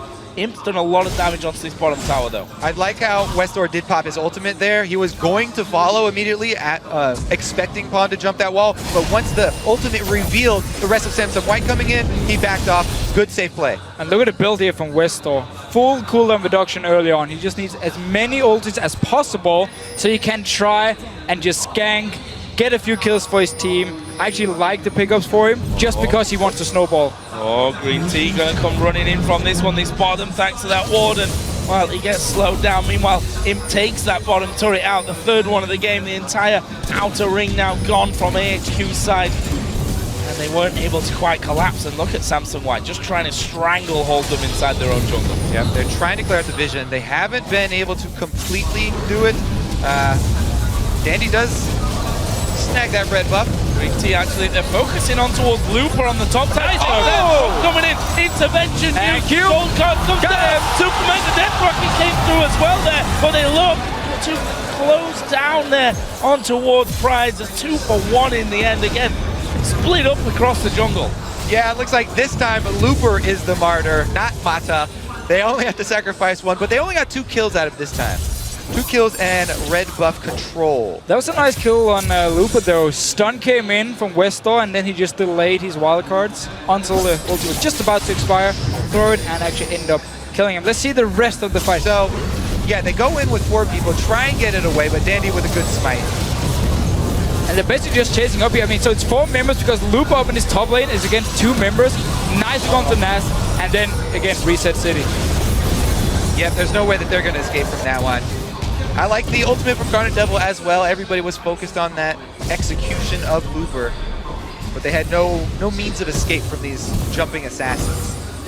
So let's have a look then as we hit 14 minutes on the clock. 4,300 gold lead for Samsung White, and that is a big vote in their favor. I mean, if you just look at the form of these 2 teams, the results so far, it was clear to really see, although I say that, and of course we look back to Dark Passage's big vote in that last game. But Samsung White here, not being the cleanest of games, especially if you look towards those dives there towards Dandy in the top lane, but they're still getting the job done. And it's also credit to AHQ here for really playing the early game well, and the setup down the bottom lane with Green Tea where they managed to get the kill. Yes, okay, the Teamfighter Dragon was executed pretty poorly, but still, they are making the plays. They want to challenge Samsung White, don't want to just sit back and let them win the game. Right now, though, they're going to have to sit back and give up control of this red side jungle. All of Samsung have flooded in. Let's see, they just have to worry about those picks now. To know who's going to get the first hook this time. Because 1 hook landing for Samsung White. They all jump in on the target. 1 hook landing from Green Tea. Hey, he's landed them on him before. Oh, waiting in the brush, was spotted out. Culling gonna come through, and it's a lot of damage there onto Green Tea. Oh, wow! Master dives in the middle, point in there as well. They're gonna be picking up more kills as the resets come down once again. That is 3 for Samsung White. The turret will fall as well. So Imp almost face checked the bush here with Green Tea, but then he placed the ward and then he had the minions as well. And instantly the rest of Samsung White just moved behind the tower. They take the fight once again, set it up beautifully, and there's just so many resets and so much damage already. I mean, we're only 15 minutes in. Yeah, there's no threat in that bush. There's no damage to back up Green Tea. Everybody else was huddling behind the turret. So you're telling me Green Tea wouldn't be able to one-on-one him? I disagree. Let's see what Mata can do, though. The flash over the flame choppers to get the 3-man play. What a setup. Dandy and Pawn playing leapfrog over here towards the turret as well. So, where do AHQ go from here? Dragon. Get another fight. See if you can, if Katarina jumps in a bit too early, try and land a stun and hope Looper is sleeping and maybe take him down, and you can actually win the fight. I mean, because they have Looper split pushing, there is that small window. Exactly. The teleport does not come in instantly. They will have to wait for it. If they have that small window of burst, they just have to land the hook from Green Tea. Kill him before teleport from Looper comes in, and then they actually have a 5 versus 4. So ward's cleared, though. There is one in the back of the pit there from AHQ, and there's no one near it. They've given this one up. Although Samsung White not exactly focusing on the dragon there. Right, let's have a bit of a chat while we do this. Finally, they do group up. They are going to take it. And you can tell, Samsung White, even in this game, they're not leaving those openings. They had Looper walk halfway down. That's why they were waiting. They wanted to make sure that he was close enough that they'd be able to close up any opening there with the KO ultimate if something crazy happened. They did actually ping the Baron as well, so maybe they were afraid HQ could just rush straight for the Baron here, but obviously they were not in a position to do it. Also be extremely risky so early in the game. Yeah, I think Samsung White at this stage of the game with that team might have had time to recall and then walk to the Baron afterwards before it was dead. The way they're sat on a very solid goal Shoot lead the at ground. point. 2-0-8 Katarina, 5-1-3 for Lucian, 6-1-5 for Looper on Kale as well. Oh man, and Pawn is almost done with his Zanyas as well. After you finish that, it's just so hard to lock down that Katarina. So tricky. You can wait in stasis until the Shunpo comes back up, even if they go too deep. I do like also how he focused on the early spell penetration and magic resistance reduction, trying to get a lot of early damage on all these members of AHQ who have no magic resistance. The flat reductions really pay off there. Check out all the wards here from AHQ. They're definitely ready for Samsung White to go into their jungle, and then it's all about AHQ now, finding the pick, because top side, 2 pink wards, like 5 green wards as well. They are ready. Yeah, this is how you want to switch your vision. You switch your vision to the battlefield. They know they're going to be on the defensive, so they bring everything back here. Only problem is they can't. Oh, great flash from him though. Gets out just in time. Green Tea accurate with that one, but they just couldn't lock him down fast enough. What a pull though, and it does award them the flash from him. So next one that lands. Well, let's see here. All 5 members from Samsung White moving to this top side, and HQ ready. Manta, land the hook onto him. Whoa, Hunter's away from the hook, but they're going to close in onto him. The rest of Samsung White come around though. Pawn's going to be ripping through them. Resets come in. He can just turn around and move to the other side. He's gone over the wall here into the base. Might be a little bit deep, to be honest. He's going to have to wait until Shunpo is ready for him to jump back over to Dandy. But we did see a small opening. Jumping over. We did see a small opening here because Looper wasn't actually there in time, so Mata could have gone down, sadly. Hook missed, and also, yeah, the face of the mountain very early on here. Should be another tower for Samsung White. Green team, man, you gotta land those hooks. Yeah, I mean, you gotta give credit to Samsung White. This team that they have takes a lot of precision to pull off early. And now that they've got this gold accumulated, they can go extremely deep. And you're seeing them here. They're going very, very far. Whoop. Oh, who are you going to go for? Are you going to go for anyone? There's no gun to Green Tea. He's dead before he can do anything. Him step forward as well, trying to lock down Westor here. He's got the gold card pulled, but that's going to time out. And Paul jumps on top of him. The exhaust not enough to save him. Once again, HQ just... That's silence, guys. No. This is our We were ready. We were ready. Let us off with a warning. Thank you, Joe. You're so benevolent. This is a Baron. Pick it up. Come on, it's going. It's a Baron. This is the replay. All right, Gandalf, he's dead already. Rest of HQ actually knows ulti from Westor as well to join in, but at the moment, every time there is a fight, Samsung White will just clean up all the kills, and they got a Baron. You can easily get right back out too. That's why they are not hesitating to dive these turrets. They're gonna get the kill. And the reason. So we saw that Baron finishing off in the bottom left as the replay was going on, which means items galore. Looper, Death Cat now added in on top of his Nash's Tooth. Zonya's done, along with that Abyssal Scepter, and we're going to be seeing a Void Staff coming out next for Pawn. If he wasn't coming up with the goods earlier, you could even argue that I'm just totally off the mark with that 5-0-10 Katarina. Going to be stinging even more. Meanwhile, you've got Imp with that Static Shift, Brutalizer, Infinity Edge combo compared to Garnet Devil's Infinity Edge. There's a massive disparity in this game. Yeah, I mean, I do really always like the Katarina builds that do not focus on rushing Death Cap. She doesn't scale incredibly well with flat AP anymore. So he gets all this penetration focus and then the utility focus for the Zonyas for survivability and waiting out for those resets. Let's see what AHQ wants to do. I mean, they have EDG. I'm not sure if it's today or tomorrow that played them, but if they do manage to beat EDG, Actually, still there's a small chance they can get out of the group stage as long as EDG lose to Dark Passage and Samsung White. So it's not 100% over yet. And again, they're just using these games here just to pick up as much as they can and try and learn them. We saw some good plays in the early game, so they clearly came in with a plan of saying, let's just try and get these few kills early on and then see what we can do with it. But obviously Samsung White, keep talking about it, they are just so good. Well, it's just so hard to stop resets at this point. Everybody is a very vulnerable target. Oh, Mata going in there once again. Green Tea going to go down before he can do anything. Meanwhile, Dandy is in the backside. They're going for Naz. There's another reset. And Westor going to try and run for his life. But Pawn walking in there will finish him off with another ultimate. And that will be an ace for Samsung White. They don't lose a single man. And these team fights are just so fast because get one kill and instantly the second guy will die as well. So every time they just engage, people die within a second. That should be a couple of extra turrets here too. I mean, they are not focusing on getting the objectives. They're focusing on clearing out every champion before, and then it leaves them the opening to clean up buildings here. Let's see. Diligent as ever though, even in a game where they're 6-26. They take the time to put the wards down as they exit the enemy base. They've got wards still all over this red side jungle. Westor, where's he going with this? Oh, he went to go farm. Just maybe getting the time on the dragon. I wanted to see if anyone from Samsung White was waiting. This might actually bait him because he saw them do the dragon and then the ulti disappeared. So he has no idea they actually jump over the wall and didn't go back to shop. Oh, some of them didn't go back to shop.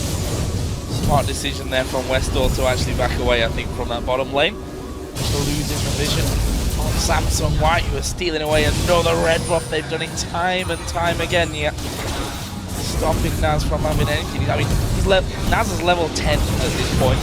Not really able to match up to the likes of Pawn. It's 4 levels and a whole host of items above him. There it is, Pawn diving in, going for Guardian Devil. Can they get the kill? There it is. Intervention as Naz kicks Pawn away, but they may just go underneath the tower. Dandy certainly is. There's the shutdown onto Pawn, but him going mad as well underneath those 2 Nexus turrets. They end up getting 2 for 1, and they're going to back away, waiting for those minions on the bottom lane. Yep, get all the kills and then turn around back to clean up the buildings here. Take down the inhibitor before they leave. Well, there's still 3 members from HQ, but we'll actually get it. So first inhibitor for Samsung White. Didn't actually get their mid one after the aced. So they do before. Yeah, and they don't have TF ultimate right now, so it's pretty hard for them to continue this chase. And very dangerous. Oh, it dashes away! That's followed through. He went off to the ward as well. He's still running for this one. He's going to have 2 men chasing. There is Pride coming down on towards Dandy. Shutdown comes in for Westor. Naz, no, doesn't go down. Lupa's not got the damage there. Couldn't hit him with the range. Will heal and speed himself up.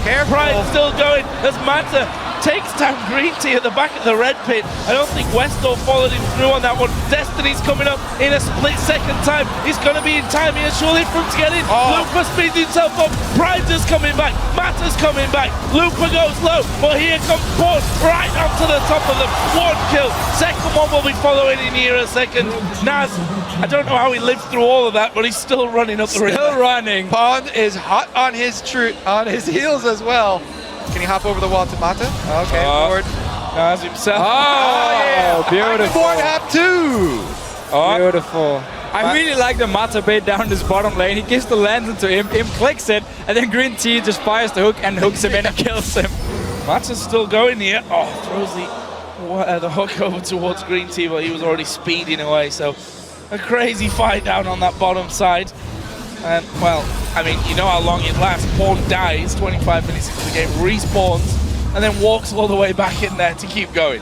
And gets a couple kills by the time he gets there. Didn't kill Naz, though, which is the important one. Yeah, Naz played that beautifully. He was in that fight the entire time, too, by the way. He was the guy who killed him, I believe, actually, and then he just started running and running and running. Now, Deficio. Kobe. Never mind, we got action. Yeah, Dandy coming in. Guardian Devil is going to go low from this one as well. The Culling doing a lot of damage. Here comes Pawn, uses the Zonias there. And that's allowed AHQ, funnily enough, to run away from things. Not enough damage. And him also went in aggressive there. But this turret, I think, is going to be going down. Pawn is still pretty low. They're going to have big heals coming out from Lupa. And that's the second inhibitor of the game. Got to be finished off here for Samsung White. And every single time they fight, Samsung White always comes out on top with just a few more kills. Well, then again, they are pretty damn far ahead, so it would be very surprising if they didn't actually come out ahead in these fights. All right, let's see if they can isolate anyway. A hook from Green Tea and an ultimate from Westor might be the thing that they need. This is the battle plan. They've got Dandy in the base. All right, let's see. So, Deficio, we've already gotten a warning from Joe. I'm actually kind of curious what the punishment is if we do it deliberately again. It might be worth it just to figure it out. Don't test me. It's only going to be bad news for you. Okay, I changed my mind. Mata walking in there and scanning up basically nothing. I was wondering what he was stood on top of, and HQ actually starting to move up towards that Baron area. Seeing the pawn. Oh, Brian's gone out of position completely here. Imp will actually take that one. Cullen went through towards Garnet Devil as well. Let's not forget, super minions coming down middle and that bottom lane. That gives so much pressure onto HQ to defend the base and defend the Baron at the same time. And it's always fun to see how Imp is actually using his ulti on Lucian just to get someone low. And then whenever fights start, Pong can jump in, and then he can jump in, and you get the reset instantly. Like every single time we see the ulti from Imp, it's just used before the fight, get someone low, and set it up for the potential team fight. Yeah, it's that combo with the Ardent Blaze as well, so he can pursue his enemies. Oh, hook from Green Tea, sidestep there by Mata. And they're just going to come straight towards the final inhibitor turret, which stands in this top lane. Bottom inhibitors respawn. Dandy actually diving in there. Early intervention. Green Tea at the back will be falling. Does that give them enough to go through? The Super Mega Death Rocket getting 3 points for going straight through the middle of the team. Oh! Shut down, and that allows Pond to get right onto the next of them, and that is another one. Only Westor surviving, and that's going to be Inhibitor going down here, and probably the game for Samsung White. A lot of minions coming into the base here, going for another kill. Power dive incoming! They're going for it. That wasn't brilliantly done, Mata, but okay, we'll let you off for that one because the Nexus turrets are already being focused down. Westor has now healed up. What's he gonna do? Throws the stun towards Pawn. There's Dandy diving in. Pawn's on the fountain. He gets finished off as well. The Nexus is down to half, and they're still chasing here. It's Green Tea on towards Dandy. Imp comes out for more, but the Nexus goes down, and Samsung White pick up another win. I can't believe they left Mata hanging there at the end. He was already It was revenge. He killed him earlier. Yeah, he didn't want to take the lantern this time around. Still though, I mean, AHQ, they come in, they play aggressive early on, see what they can do, so Samsung White had to work a little bit harder here than we've seen earlier. And it was such a fun team from Samsung White to choose this time around. So it wasn't even a bad team. It was actually pretty good. As soon as you got one kill, sweep the whole team. Yeah, it worked out well with the Dragon fight. Final score there, by the way? 12-2 and 16. Okay, so Katarina bans throughout the rest of the tournament. It's going to be the MVP pick in the final. If Samsung White makes it to the final. If they make it. We still got a long way to go before we get to that kind of stage. And we also have to say that AHQ, it's not quite over for them just yet. They're going to have to rely on some other victories to work in their favor where they've got no influence on, which is never a position you want to be in. But, you know, this team, again, second seed coming out of Southeast Asia. We heard the crowd here behind them once again getting their round of applause as they head off the stage. And they put on a great show for us there. And honestly, they had some good moves in that game. They did, and they kind of had to. Also, when you pick like the Blitzcrank early on, we talked about how they could maybe have gone for more like safe comp and just try like siege down towers, be as boring as possible to sit and wave clear forever and get a few towers. But that's not the tactic they want to use. It's not the tactic we have seen them use in GPL as well, where they are this very aggressive like pick team, assassin team as well. So they want to play the style. In the end, you're against Samsung White. They did execute several of the plays well that they're supposed to do with that team, though. They had the bottom lane focus with Green Tea landing flash hooks into Westor teleporting down to secure kills. So parts of it were working for them in the very early game, and they actually traded quite a few kills, before that first Dragon fight. So I'm hearing that we actually have a replay to look at from that one. We get to actually have a replay in front of us. +1 to us from the analyst desk from that one. And this was with Imp, basically, getting hooked in there, dodges everything. Damn, I thought it was the bait. Oh, sorry to, Nah, sorry this is the to one disappoint. this is the one that we talked about, I think. Let's see here. This was the early one where Naz, we thought, Right, coming yeah, through the lane and ends up showing himself. Right, so this is the one, we can just roll the clip actually, where Imp shows in the very end that first of all he trusts his support. Why wouldn't you when it's Mata? Beautiful dodge first with their... This is the nice Ardent Blaze sidestep. block, by the way. Naz taking the Q in. And then dash and flash up here just to finish it up, and he gets the lantern instantly as well for Mata. There it is, flying in just a few seconds. He's got stuck on that flame chomper right there. So that's why Imp was like, hey, where's the lantern? Thought that was coming. Stays in to get the double kill.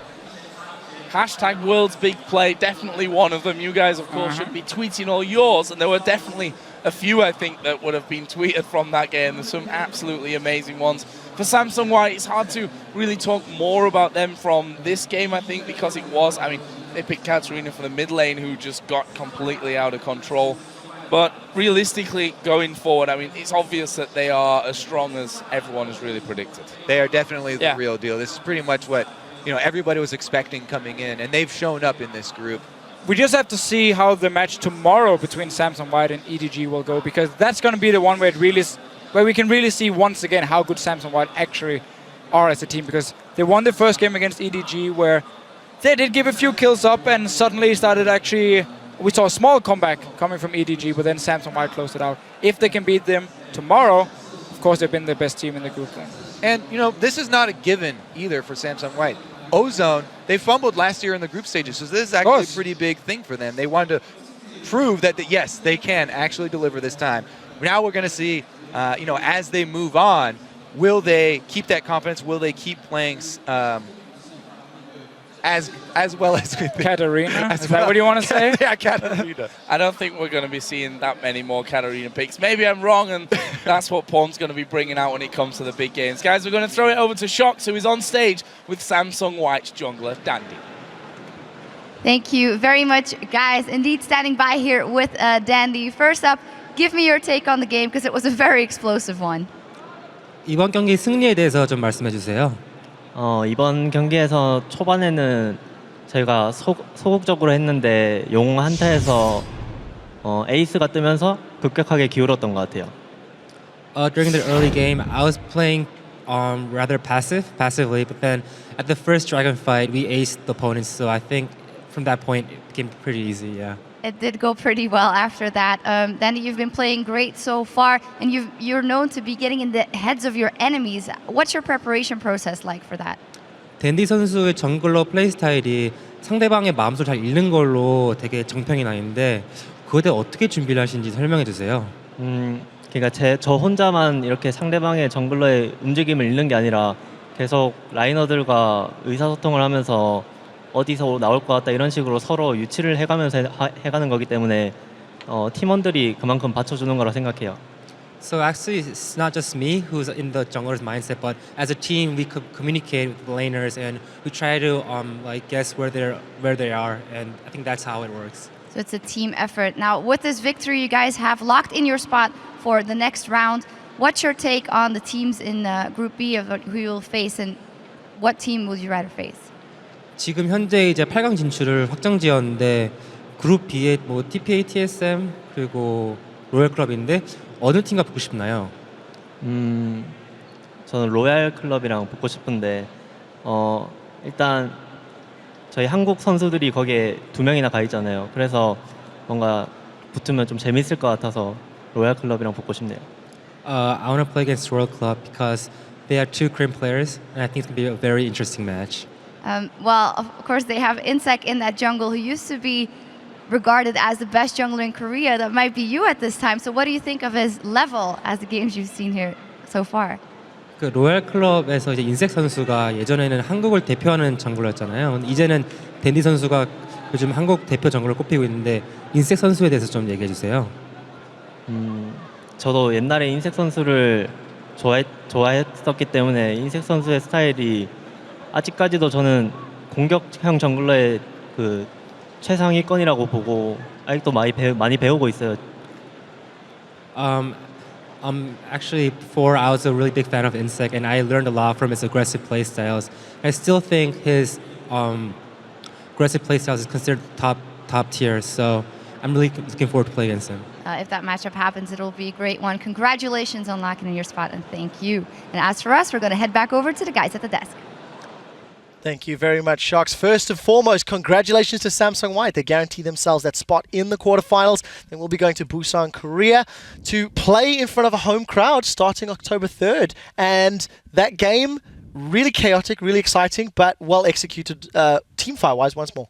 Yeah, I want to talk a little bit about the story of Samsung White because they were so thoroughly humiliated last year. A lot of people, myself included, anticipated a Samsung White SK Telecom K finals, and they really dropped the ball. And so this is kind of the first step on their kind of road to redemption here at Worlds after they had, a fantastic showing throughout 2014. Let's just take a step back, remind everybody Samsung Ozone last year. Yeah. And one of the things that's very interesting, up until this point, they have been playing standard and champions, things like that. Let's pull up the replay that we've got of a Dragon team fight ace at 10 minutes. Double lift.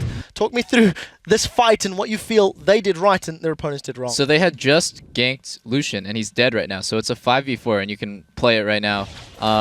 So you can see their top laner, HQ's top laner, comes in with a TP, and it's very clearly a 5 versus 4. And in most situations, you should back off here. And so they choose to engage. Blitzcrank goes in for a great hook on Pawn, but they're so uncoordinated. 2 of them are on Mata, but 2 of them are on Pawn, which allows Pawn to get 3 damage off, get the reset. They're so focused on Mata right here, they finally finish him off, but it's just too late. Katarina's already gotten 2 kills and gotten the reset. It's just no good. And also, just something that I want to point out, because this is more of a Korean thing right now, is that Dandy has been doing a lot of E-Evolve first on Kha'Zix, where most of the Western teams and other teams in general have been doing W-Evolve first. But it's very useful in these comps with multiple resets to have it early for these. I mean, that's one of the big factors that allowed them to win that fight so convincingly. Just as some food for thought really quickly, there's actually a few of the EU Kha'Zixes that will level W, but evolve E, and it alternated towards playoffs as well. I think one of the reasons why you see more North American junglers evolve W is because actually evolving W doesn't increase the damage, as far as I know. It just makes it easier to land, right? So if you have great mechanics like Dandy does, you don't need to evolve W to hit the right people. He's so confident he's going to hit that skill shot, he just evolves E. But what it does do is it increases the slow very heavily, and it will just hit more targets, meaning that you've got more soft targets for Katarina resets, right? You don't reset off 1 guy, you reset off of 3 guys. And evolving W actually does help do that. Let's step back really quickly. We saw Kayle top lane. We saw Katarina mid lane. We've got some really cool stats and graphics prepared talking about how diverse Samsung White have been in their first 5 games. I'm going to kick things off with Looper. In 5 games, he has played 5 separate champions. This is actually shared with multiple players in his role. So let's start talking about some of these picks. Rumble, Maokai, Ryze, Alistair, Kayle. They're 5-0 in their group. They've only got Edward Gaming left to play. It's so difficult to prepare and plan when you've seen at what level they've played. Yes, arguably the competition has been at a lower level, but what does this do for quarterfinals and for every team trying to scout them? Yeah, it's really terrifying, and the Kayle really isn't a surprise. That never truly fell out of the top lane meta in Korea, and we, in fact, all of the Korean top laners at this tournament do have the potential to play Kayle. They've all done it in recent memory. The Rumble pick for Looper is a little bit surprising, but this diversity coming into a quarterfinal match, how do you even begin to deal with this in terms of picks and bans? There's virtually nothing that you can do.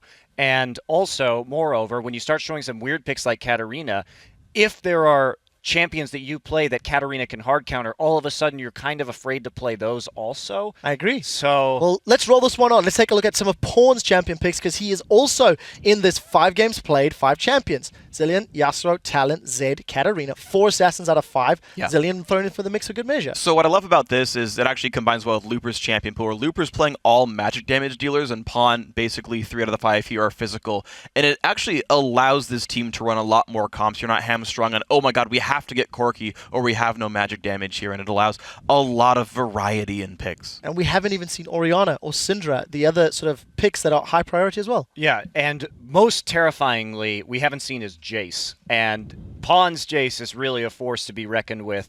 But that's another thing that a lot of teams are going to be thinking about when they go into quarters. And keep rolling this one along. Imp, once again in the 5 games played, 5 champions. Tristana, Twitch, Vayne, Corki, and Lucian up there. So between Doublelift and Crepo, again, just godlike level AD carry, got a bunch of champions to play, got to be scary.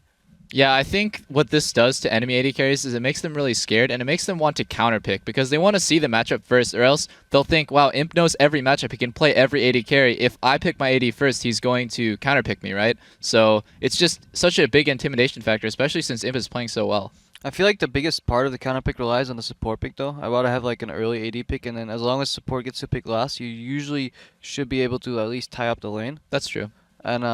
And the thing is, Mata, it doesn't even matter what he plays. He'll play anything in any matchup and still do well. Yeah. Interesting, only 3 champions for Mata. I agree with you, Crepo. It doesn't really matter whatever he plays. Imp's been really impressive, and everyone else is going to need to improve to get to his level. Yeah, now Mata, as I was saying, 2 games Thresh, 2 games Janna, 1 game Arnami. We are halfway through day 3, so let's take a quick look at the standings as Samsung White have booked their ticket to Korea with a 5-0 record. Only Edward Gaming left to face tomorrow at the end of the day. We will be seeing a hotly anticipated matchup in just a moment, but we'll take a brief break from these championship games. We'll be right back with more action from Worlds as the Taipei Assassins will be facing off against Team SoloMid. Guys, stay right with us.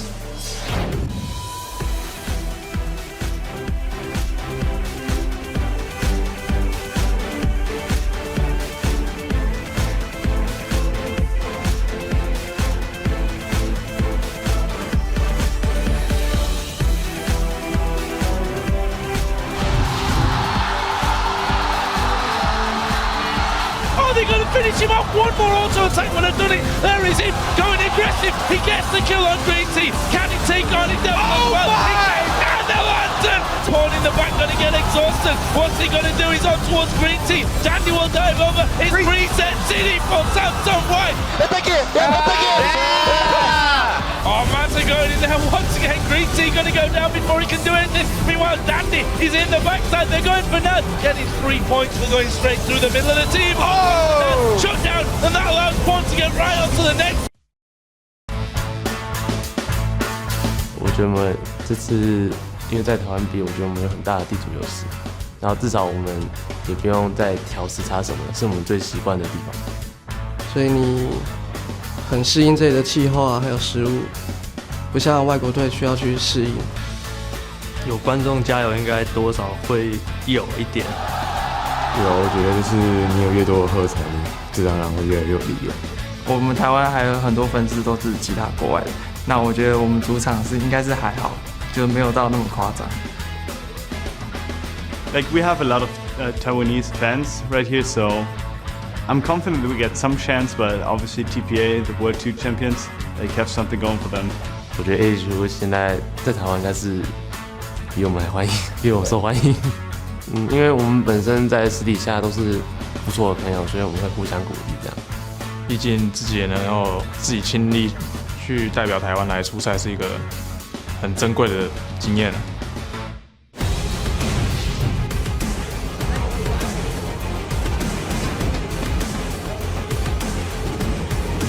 Welcome back to the League of Legends World Championship Group Stage, live from Taipei, as I am joined here by TSM's coach Loco Doko before their big match versus TPA. Loco, first thing I want to pick your brain about is after day 1 and, well, not the best performance from TSM versus Royal Club, we heard from the players that they felt that they didn't do their homework. So what element of that is not them doing their homework, or maybe not you doing their homework for them? What went wrong there? After the game, after SK, the team in general was slightly bit overconfident. So we didn't put in as much prep work as we should have. We put in the prep work, but we didn't go through every single scenario for the players like we usually do as coaches.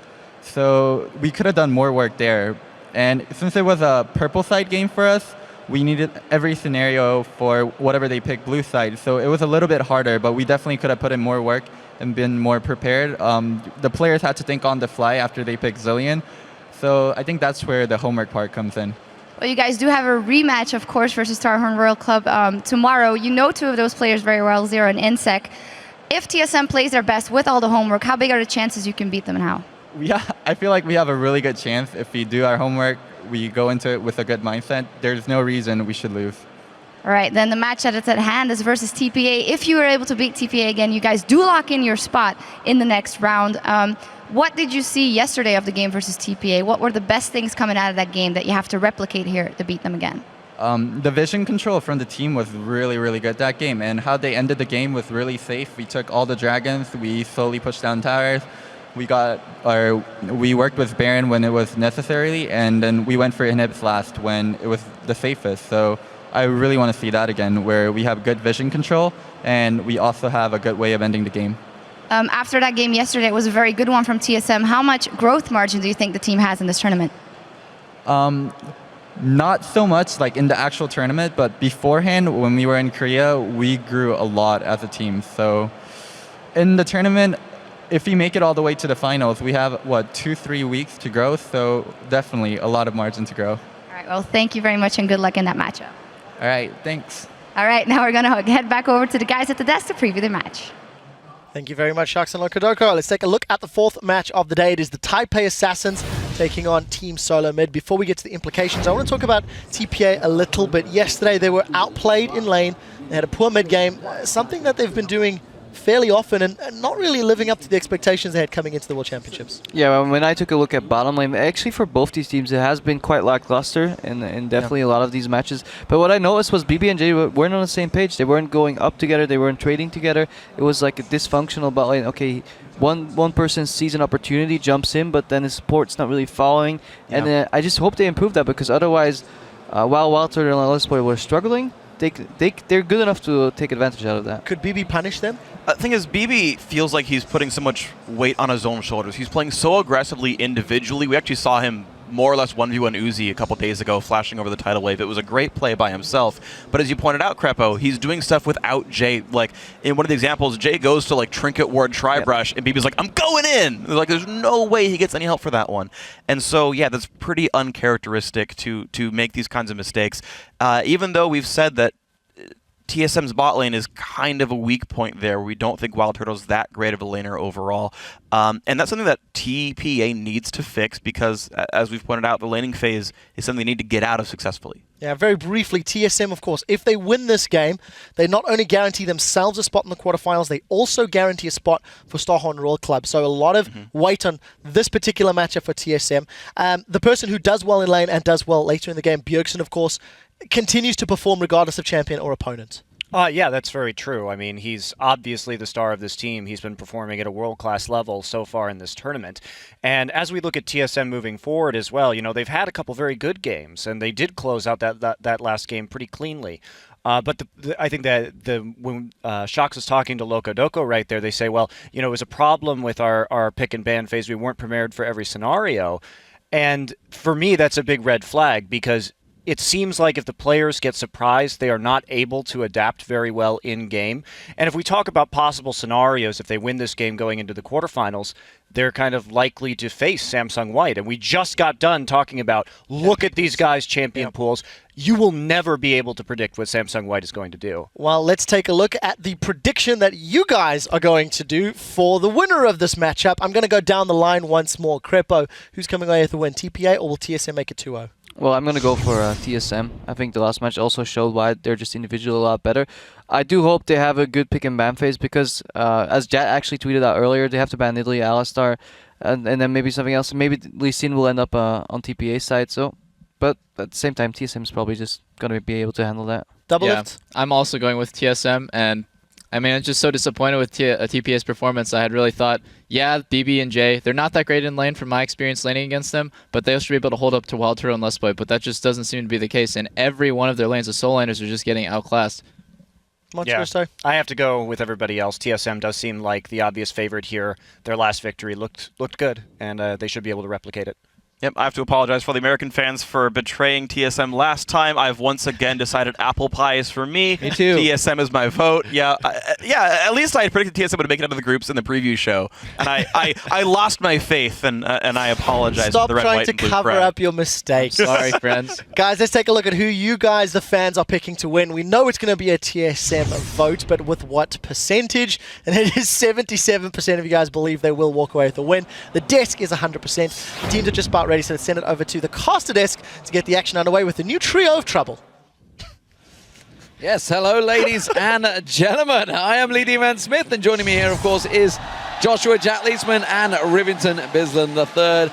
And of course, we are on the desk for the next 3 matches, starting out with the Taipei Assassins versus Team SoloMid. You just heard, of course, what the analyst desk had to say about all that. So let's take a look at the lineups. Starting out on the blue side, it is GPL's Taipei Assassins. So, starting out in that top lane, it is Achi. Jungle is Wins, Morning in the mid lane, BB is the AD carry, and Jay on support. And there's always another side to the map, and that's the red side. It's going to be Team SoloMid from the North American LCS. That means it is Dyrus in the top lane. Amazing in the jungle, Bjergsen holding down the mid, Wild Turtle at AD carry with Lustboy on support. And even though TSM's had a little bit of a fan following here when they're not playing against a home team, but they're playing against a home team right now. I mean, we saw in that AHQ game earlier how ridiculously crazy they go in every time Westdoor threw a gold card, right? And considering that if TPA does not win this game, they cannot make it out of groups, actually. If TSM wins, they clinch a spot in the quarterfinals. If they win this game, everything is actually on the line here for TPA, and they do have, I think, a pretty big edge on the blue side. They do, absolutely. I mean, obviously, TSM coming into this one, we just heard Monte Cristo talking about it. You know, if they finish second in the group, they will face Samsung White. Almost certainly, likely, I feel here. They're 5-0 in the group, so they're looking like the #1 seed right now. So this is a big win even for TSM because they want to finish first. They do not want to go against the perceived #1 team in the world right now. And they still can. If TSM wins out their group and Royal Club wins aside from the TSM game, that would force a 5-1 tie at the top and would force a playoff game for that 1 seed. So everything is on the table here. I have to see TSM's ban, though. I was thinking Alistair, Zillion, and Nidalee. If they don't do that, they have to give up a lot of power. And I'm actually really impressed by the Janna ban by TPA, because if they're planning on first picking Lee Sin, TSM would have taken Janna on the next round of picks. So that's a nice preemptive ban. Definitely very targeted to start things off here. Team SoloMid hoping to get a repeat performance coming into this one, and so far the bottom lane will not see that. You can see, though, that Janna ban threw TSM for a loop because it completely messed up their strategy here. Absolutely, definitely slowed things down. There's a Zillion ban coming out. Rumble banned out. Hello! Dyrus carrying himself a target. Actually, you saw his face. He didn't look happy with that. I think he wanted to play Rumble. He's like, damn, I've been working on this. And it worked so well for him last time against TPA. It was. He brought it out of his pocket from the past, basically. He was a Rumble player way back in Season 3 and had just recently returned it. I love the fact that TPA is using these bans basically just to target out the stuff that TSM has succeeded on. And, of course, TSM has to change their strategy here. They give them the opportunity to pick Nidalee. They don't even go for it, which means they can get the Lee Sin, which is really smart here by TSM. Very nicely done, taking that away from Wins. Just too much pressure from him in the early game on that, and the map pressure he can create. We'll see if TSM, like Loco Doko said, they can keep up that warding game. Amazing was the guy to begin that and keep it flowing for the team. And it's actually smart banning from, honestly, both sides, because they've clearly done the homework. Neither Dyrus or actually plays Nidalee in that top lane. So, you know, they looked at, or I should say they haven't played it in the past. I'm sure they've played it at some point, but to what success, who knows? But it hasn't happened in a pro match so far. Dyrus waiting for the final lock-in for TSM. The Lee Sin, as you mentioned, taking that away from Wins. Wins gets that triple kill on that just the other day. Fantastic performance by him. And quite honestly, Wins hasn't really looked good if he's not playing Lee Sin. A very important pick, and we have to... Whoa! All right, so... Wow. They immediately just go for the synergy between Maokai and Yasuo. However, when you see teams lock both of their solo lanes in blind, I rarely see it work. I feel like it completely telegraphs your total team strategy, and it will be up to TSM to build around that right now. They get to pick whatever they want for the rest of this. Definitely protect the AD carry there. Morning, once again, only one play in the regular season on Yasuo, goes for it with the synergy on the team, and we're going to get what looks like to be a bloodbath out of these guys for now. The Twitch coming in for BB, and wow, this is a nice and fast champion select. TPA was absolutely ready for this, from the target bans to the immediate pivot when the Lucian was banned away as well. The first pick, Maokai, we'll see how that works against the Lulu. TPA's definitely crafted a full team composition here with remarkable team fight potential if they can make it out of the laning phase. Yeah, clash of Korean coaches between these two teams. Of course, they played each other yesterday. They've had a night to delve through all the information, figure out exactly why TSM was so strong yesterday. And TPA seemingly have formulated a strong plan here. Of course, there's a lot of damage from the Yasuo Twitch combo if they can get it working. TSM reacting with a fair bit of defense. They need some damage from Bjergsen. Is it going to be the Syndra, or will it be the Orianna? Orianna would make sense. But it's a very defensive team from TSM. Here's the thing, if they end up going with the Orianna, it will be very close, not a full protect the AD carry comp, but very close to their protect the AD carry comp with the Orianna and the Lulu to help Wild Turtles Tristana. And since TPA is generally a slower team finishing out the games, this is actually something Deficio and I were thinking that TSM was maybe going to do yesterday, since the game will go long. If they can get to late game with a death ball type strategy, buffing up the Tristana, it would be a good thing for TSM to do, and they've defaulted back to this one on the red side. So far, Team SoloMid's bottom lane has been considered somewhat of a liability, so the swap they've possibly gone through here, we saw the hesitation in Champion Select to now create this team. We'll have to see if it works out for them and they can get to that late game. Well, speaking of swaps, will they lane swap? That's the question. We haven't seen too many lane swaps so far throughout this tournament. I'm trying to think if we've actually seen any. We've definitely seen a few lane swaps coming through. SK wasn't trying to do them that much. Yeah, they purposely avoided it. They purposely weren't getting it. There's a few teams that have been able to pull it. It's actually been in a lot of TPA's games. They've been successfully able to do lane swaps. And they often get fast pushed against when that happens. Well, we'll have to see what they can do if they do get fast pushed. We know that TSM was up in gold by 5,000 at 15 minutes in this previous matchup. They took a hold of the game and they did not let go. So TPA is going to have to stave that off from happening right away. Well, they're going to absolutely need this entire home crowd. They've been very loud in the previous matchup, and, you know, they're still all here. Everybody will be cheering on TPA. We're going to see how it works out because these two teams are preparing to square off against each other. Let us know who you think will win this one. Tweet us at LOL Esports using the hashtag TPA win or hashtag TSM win, and we'll be showing the results as this game gets underway. What do we think, gentlemen? Can TSM close out that first quarterfinal spot, the first time that they actually get out of groups at Worlds? Absolutely. They have a chance of doing it. That's what I'm going to say. We can't call it yet. The team comps are very interesting in this one. The chance is definitely still there. People have said things have changed for Team SoloMid since the boot camp in Korea, and so far they are showing results here. We are on to the Rift. Taipei Assassins versus Team SoloMid. I just want to get my quick point in that I am aware in Season 2 that TSM were in quarterfinals. They didn't have a groups to get out of. They didn't get out of groups in Season 3. It looks like in the 2014 season, it is a strong possibility. Here we go. The crowd are very much behind. Just listen to this.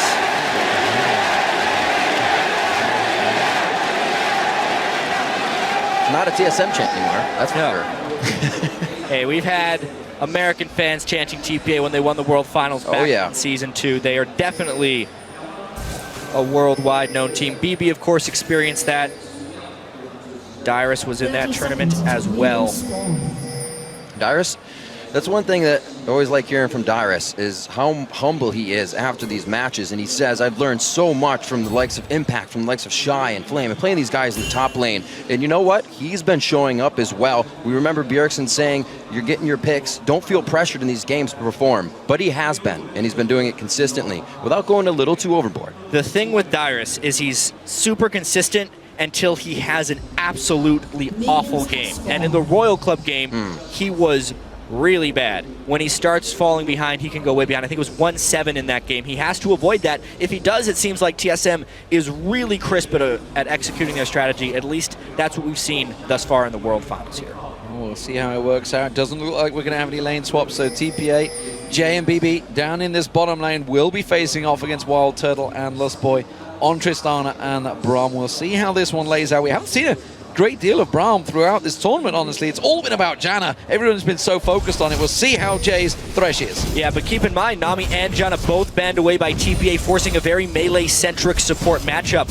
Also, we normally see Twitch's lane swap away, so if Lustboy and Wild Turtle can actually turn on their aggressiveness, they might be able to make something happen in this lane. However, they haven't been playing aggressive. We look at Lustboy's rune pages when we've been checking them out. He runs more defensive rune pages than almost every other support here in the World Championship group stage. This would be the time to get aggressive, though, against a Twitch early on. Explosive shot taken by Wild Turtle, so they do get a fast push on that lane. They're going to be hitting up that level 2, keeping BB and Jay away from the farm here. Great job by Lustboy, playing a little bit more aggressive, making sure he gets a few marks on to give the harass out.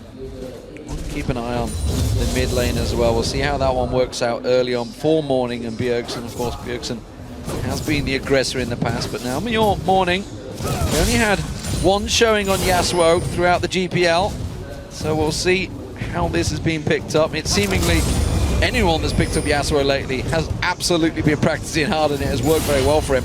But Bjergsen on Orianna, going to be a different Bjergsen this game. It's going to slow him down, I think. He's normally very aggressive, but this time he's going to have to start off very passive. Getting pushed up to his turret a little bit. Morning knows everything that an Orianna is going to bring to the table. We saw that earlier as well. He has some fantastic play, and I feel like Bjergsen could easily miss a few of those shockwaves with the right dash Morning puts under the table. Missing a couple of CS there, so pressure already on him. Right. He's managed to squeak in, so Morning already stealing the advantage. This top lane, of course, Dyrus is going to be lacking in the damage as this lane progresses. I expect Archie to be bullying him a bit, but both of these really running different game. Obviously, Dyrus being there very much the utility man, and Archie all about getting in their faces as a tank. And if we look early on in this lane, Dyrus will definitely have an edge. As soon as he gets a few extra points in Glitterlance, he will be able to control most of what Archie is doing. However, I don't really expect the junglers to be paying much attention to that lane early on, since it is a fairly utility-centric matchup. Instead, I'd expect attention to be paid in the bottom lane. Very nicely played there. Pink wards being picked up by Wins as well on the way out. We saw that ping come from Morning, saying amazing, covering the top side of the jungle. We'll see if there's any response from that, from the jungler, or Wins rather, on that side. Still pushing up in this bottom lane. Not an advantage to anybody just yet, but TSM where they want to be. Yeah, we have to pay attention to the jungle pathing here. Wins obviously went back to base a little bit early to get the Spirit Stone and the extra wards. And Amazing was actually up there to maybe hope to hatch a counter gank. It was a little bit of wasted time. You can see he's now gone with the ward control as well. But Wins has beaten him to the punch a little bit here, being the first person to get deep wards and get insight into the enemy jungle path. Definitely a different focus of a game for him. We can remember this last matchup trying to come out on Rengar before having everything stacked up. Now he's trying to make the plays with vision and shut that down on Team SoloMid side. Good wards deep in the jungle already, hopefully to pay off for TPA soon. Yeah, good reactions from Wins there. Realized that he was spotted and didn't waste any time hanging around. He just goes straight back to his golem camp down the bottom. With that vision, of course, does give Amazing a little bit of new information. He's heading in. He's going straight for the counter jungle into Wolves. Right, so it's just a matter of intel back and forth between these two junglers. Obviously, the first team to collapse will probably have an edge when we see a counter jungle right here, but it's a match of wits. Amazing on Lee Sin has been much more effective than Wins on Kha'Zix so far in the group stage, and he has landed some nice counter jungling, something Wins didn't do when he went into Amazing's jungle. Right, and Amazing picking up the longsword as well, ready to find Wins and get that fight underway as he did pick up the stone. He'll know that Amazing was here just a little bit ago, so he also has to watch his back. Archie backing in the top lane with no mana, so Dyrus is getting what he wants so far and a nice 16 CS lead. That honestly wasn't a very smart Sonic Wave there by Amazing, because it let TPA know where he was. He ends up having to burn his Trinket Ward and also can't defend that pink. All that could have been avoided if he just didn't give away his position. Yeah, on cue, that's all he had to wait. Just delay for a moment, but good reactions from TPA, making use of that knowledge and counteracting quickly. There is some very good warding from both teams at the moment, catching each other's jungle paths. I'm just wondering, with so much invested in and around that blue buff area, whether TPA are fancying something here. The blue buff will be spawning in around about 30 seconds time, so we'll see whether Wins decides to make his path towards them. Yeah, he pinged it when they placed the ward. However, the timing would have to work out just right. They can't really jockey themselves into position, at least from a bottom lane perspective, to get there, because they do not hold the edge in that bottom lane.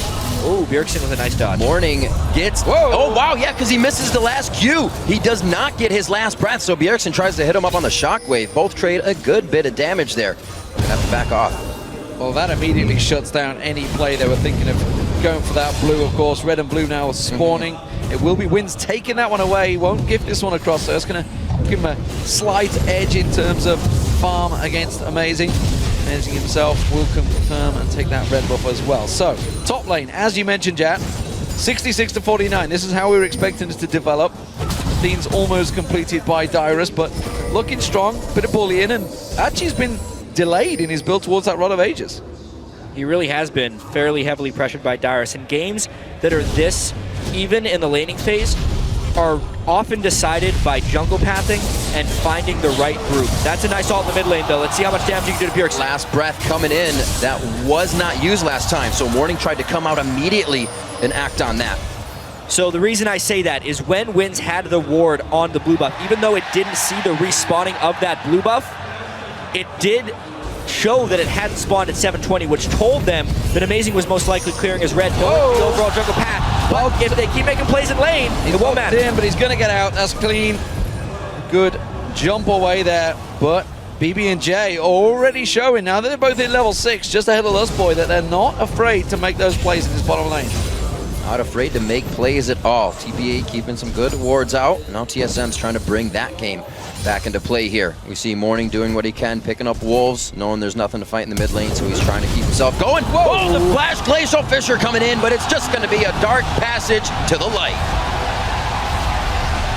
I really have to question that flash right there from Lustboy. I understand the concept of getting aggressive, but unless they know that Jay is out of position, they're going to burn nothing on the opponent's side. Look what Lustboy just burned for some harass on BB and the Lantern of Jay. BB should be going back to base. If they can pull a dragon off that, it's worth it. But BB could have shopped. He didn't, and in retrospect, it may give TSM this opportunity. Well, it's going to be tricky. We do see Bjergsen is a little far away. He's going to be split between him. Morning and Wins on the side here. I think this should be secured, but it looks like Wins fancies jumping in. He's got flash available if he wants to try and jump flash, smite, and get out of there. They're going for it. It's going to jump in. And it's Amazing. Going to go taking down BB. Beautiful first blood coming in. Wild Turtle's trying to get out of this one alive. No teleports have come in yet, but it would only be Dyrus if it happened. He wild growths himself, and it's a one-on-one in the top lane. You can see Archie is in all sorts of trouble. Dyrus may have enough here. Flashes away. The Glitterlance catches. Dyrus has got no mana left, though. He can't finish the job, and he will get away safe. It's TPA. They delayed enough. Nobody took the dragon at the end there, and it goes 1-1. Yeah, they are just throwing haymakers right now in that dragon pit. It was a risky move by TSM and a late recall by BB, but at the end of the day, it's just a trade of kills right there. I would give that edge, though, to TPA because it was TSM who spent the extra time on Dragon and the mid laner who got first blood, but if he gives it right back... Oh, he locked it down. Very nicely done. The blue buff giving a little help on the movement command. That's what Bjergsen needed to do. I mean, getting the kill right back, shutting him down. Now they can try again at Dragon. Who knows, though? That last time didn't go too great because... So this evolved W from Wins was doing wonders harassing him last time. He's not willing to make in position for it this time. Yeah, it doesn't look like he's going to go in. Happy to give this one up. So TSM get themselves a gold lead, really down to Bjergsen's quick reactive play in that mid lane. We just straight up killed him. Shockwave just completely caught him off guard, and Morning, I don't think he was quite expecting so much damage, and just discounted that one. Completely caught off guard, almost on his own tower. So, TSM pushing the advantage. We'll see whether they can shove anything else from this one. I think the wave's going to be let to crash against the tower as the minions will get cleared out because BB was away taking the golems. And that does mean Wild Turtle can go back and buy. He'd already got the BF sword and the Avarice blade. We'll see what he comes back with. Oh, they cancelled. You know, oh, this could be bad for Dyrus. He's got a long way to run here. He's also getting pinched in on both sides. Amazing's going to be there for a bit of help and provide some vision. The Wild Growth comes in. Are they really going to fight this? The follow-up from TPA. Oh, no. Amazing goes down. He just comes out of the base. a little bit too far right there. I saw the idea of what Amazing was trying to do. He was thinking Morning was going to go in for an ult on Dyrus, and he was going to try and kick him into the turret afterwards, but they held off on their aggression. Dyrus burned his ultimate before the target had been acquired by TPA. They quickly switched targets, bursted down Amazing, easy kill.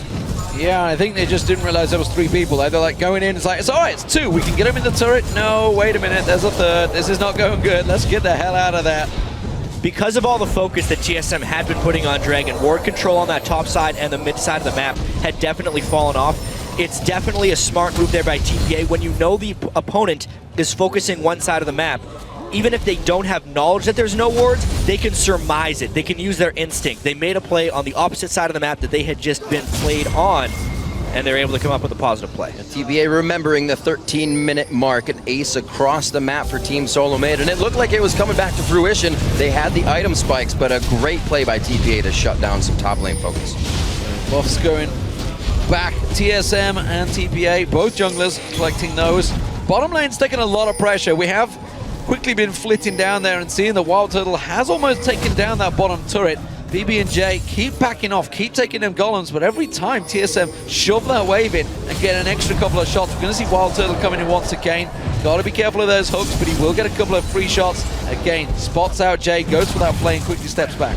To Turtle and Lust Boys' credit, they have played farther up in this lane than they have the entire group stage. Obviously, it's somewhat champion specific because Tristana does have that capability to shove, but there's been so many other TSM games I watched where Turtle's just trying to last under turrets the entire game. To be able to actually stay shoved up and not suffer casualties outside of that dragon fight is an accomplishment to what has been TSM's biggest weakness in this World Championship. Definitely something they wanted and a reason for a first pick as well. Both junglers making an appearance in this bottom lane and talking about being shoved up. TSM don't have vision of that tri-bush, and now neither do TPA because their ward has just one off. There's a sneaky ward will spot Wins right now. Good ward. And Amazing is just waiting off the side. Wins is going to come around the side and he's going to go straight into a TSM trap. So they do have the double buff advantage if they were to actually have the fight here. Both However, it really just has to do with who could get the first jump. Amazing, though, has yet to be spotted. He made it all the way into this brush. TPA may also be playing with that false sense of security, knowing their jungler was just here, even though he's gone now. Slowly backing off. They're kind of trying to play my games with what they have going on. Fog of War hidden by Jay. That's not going to be Wins that can take a dark passage. He's in the top side. Achi getting a little trouble here from Dyrus. Thinks he's in range. Dyrus only focusing on the turret, though. And now he can turn tide and start cutting down the tree. Wins is coming in, though. He's going to join this party, and that's going to cause trouble for Dyrus. He's going to have to speed himself up. Can he get away? He looks like he's safe. Yes, Glitterlands works out well. And now they know that Wins isn't down the bottom, while Turtle takes the bottom turret. Suddenly, 2 turrets go TSM's way. Some awesome jukes there by Dyrus to pull off a nice individual outplay to give TSM yet another team advantage. That has happened in a couple lanes here.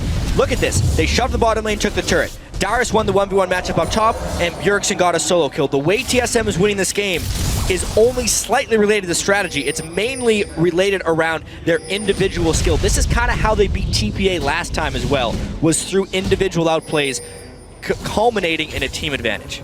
It's definitely coming together to that for them very early in these games, and a lot of teams are having trouble stopping it. Just a 2,000 gold lead right now, and they're able to be quite omnipresent on the map. Amazing, making sure he is involved in just about everything that's going on. And we're going to see now pressure towards the mid lane. That bottom turret has fallen. So Lust Boys are going to be in row. Now TSM all grouping up here for this one. We'll see whether TPA reacts. Of course, Static Shiver Morning will give him a little bit of clearance, but he's got to be so careful. That ball keeps just edging closer to him. Wild Turtle gets a good chunk of damage down, and TSM slowly back away. 45 seconds on that dragon. That is the next objective. We saw Achi coming down for what could have been a last breath from Morning, just missing on the outside. He's forced to go walk back up and farm against Dyrus once again. Amazing, waiting on the side here. Not going to get anything.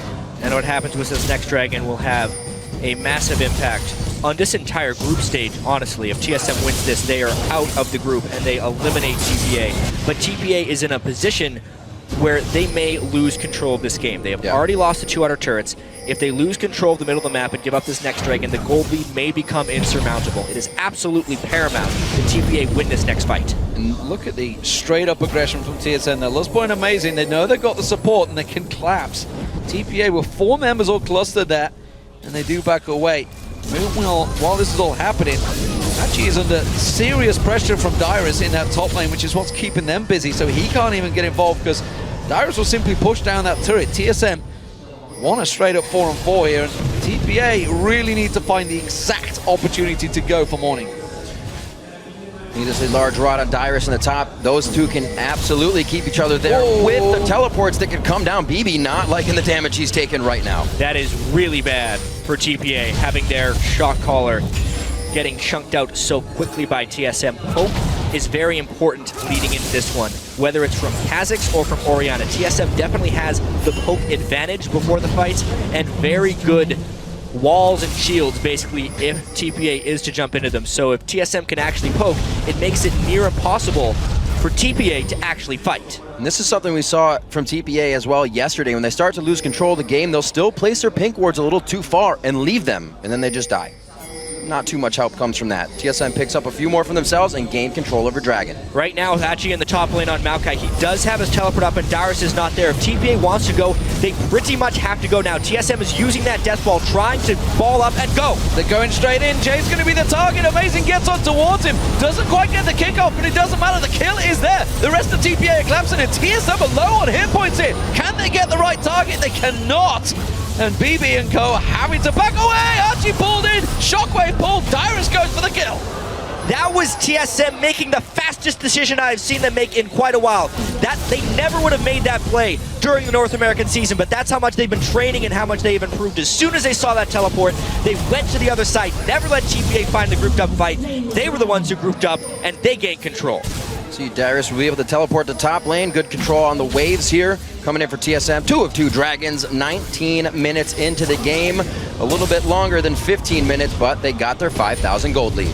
Absolutely. The one thing TSM needs to be careful of, which we were there. Dyrus going straight in, finds Jay, puts the glitter lance down. The rest of TSM close the gap. They're going to get the stun down on him. Jay goes down, and now it's going to be Morning. He finds Dyrus, but again, the wild growth is strong enough, and Morning's now in trouble. He's going to get picked up. BB comes around. He's just not got the damage a Wild Turtle does. He's going to go for the reset. Gets on towards him. Wins his low. He fancies it. He goes for it. He hasn't got the range yet. He's only level 11, and they have to back away. And we're seeing now the strengths of this TSM team composition. As long as they stay together, if Wins goes in for a reset, even if Morning jumps in as the Yasuo, they can shut down the damage on that target with shields and allow Wild Turtle to carry that fight. He doesn't even have items yet. This is only going to get worse for TPA. And he is starting to go aggressive. You can see how confident Turtle is feeling, how confident the rest of the team is following as well. This is going very well for TSM. They spread that gold lead a little bit more. It's going to be 8,000. Wynn's trying to do what he can to clean up some wards with Jay now. They need to gain control of the map so they can put some pressure on Team SoloMid. So TSM have that huge advantage, but TPA are going to try and create something here. They want to push this mid lane fast because TSM are all back to base. Yeah, they went back to base and bought a house. Dyrus has a death cap right now. He is absolutely ridiculous as far as shielding goes. TPA will get this one small win, their first turn of the game, but boy, are they far behind. Far behind indeed. Morning with the Hex Drinker and just the Static Shiv right now. It is helpful. He can get some damage in, but we saw he got taken down quite quick in 3 people, and the team could not gather with him. So the front-end burst they usually would have, it's definitely a little lackluster at this point. The initiations become that much harder. 7-2, TSM starting to run amok on the map. Turtle's now going to start to take free farm. This is going to hurt.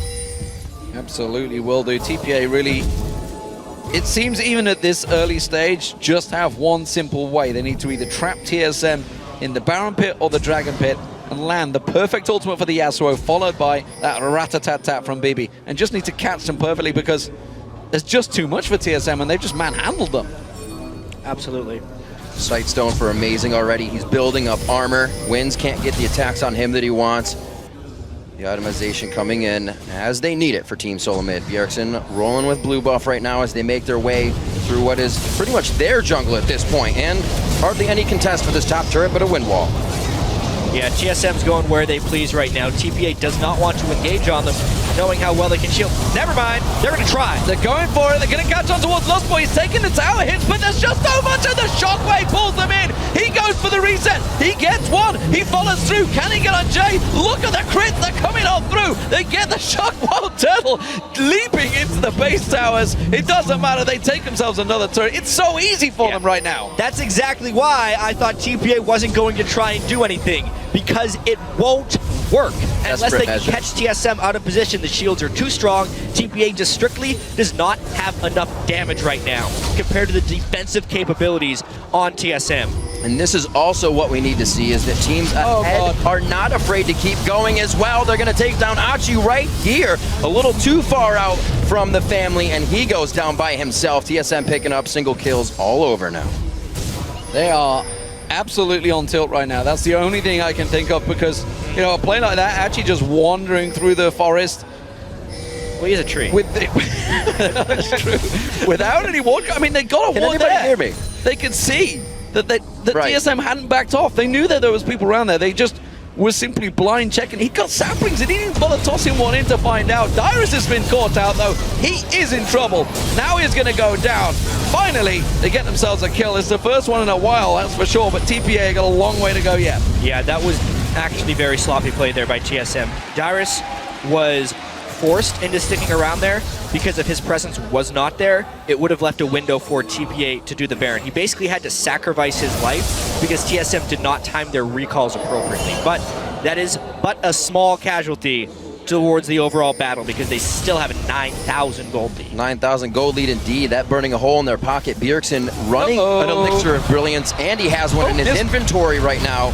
Jay didn't want to be right there. Lust Boy and Amazing, they were cutting grass in the brush, and they are also going to find something that they wanted out. She's going to get kicked in. He just came out of base, gets put back down. Wait, can they cut the tree down? Turtle's going to get the reset. Jumps on the Morning to make sure he can't get away. The Sapling's still trying to do what it can. Triple kill for the young Turtle, and they're going to go towards the bottom lane. Yeah, and remember before when they had good team fights, that was before Turtle had good items. Now he's got an Infinity Edge, a Static Shiv, instance away from his last Whisper. TPA still doesn't really have that much more gold. It's only been TSM getting gold. TPA has been pretty much starved with 2 dead and 5 for TSM. This inhibitor is not long for this world. I think Wild Turtle's heard there's a bit of a KDA race on in the AD carries. Imp and Uzi having their own little battle. He wants in on that one. We'll see how it works out for him, because at the moment the first inhibitor is going to fall.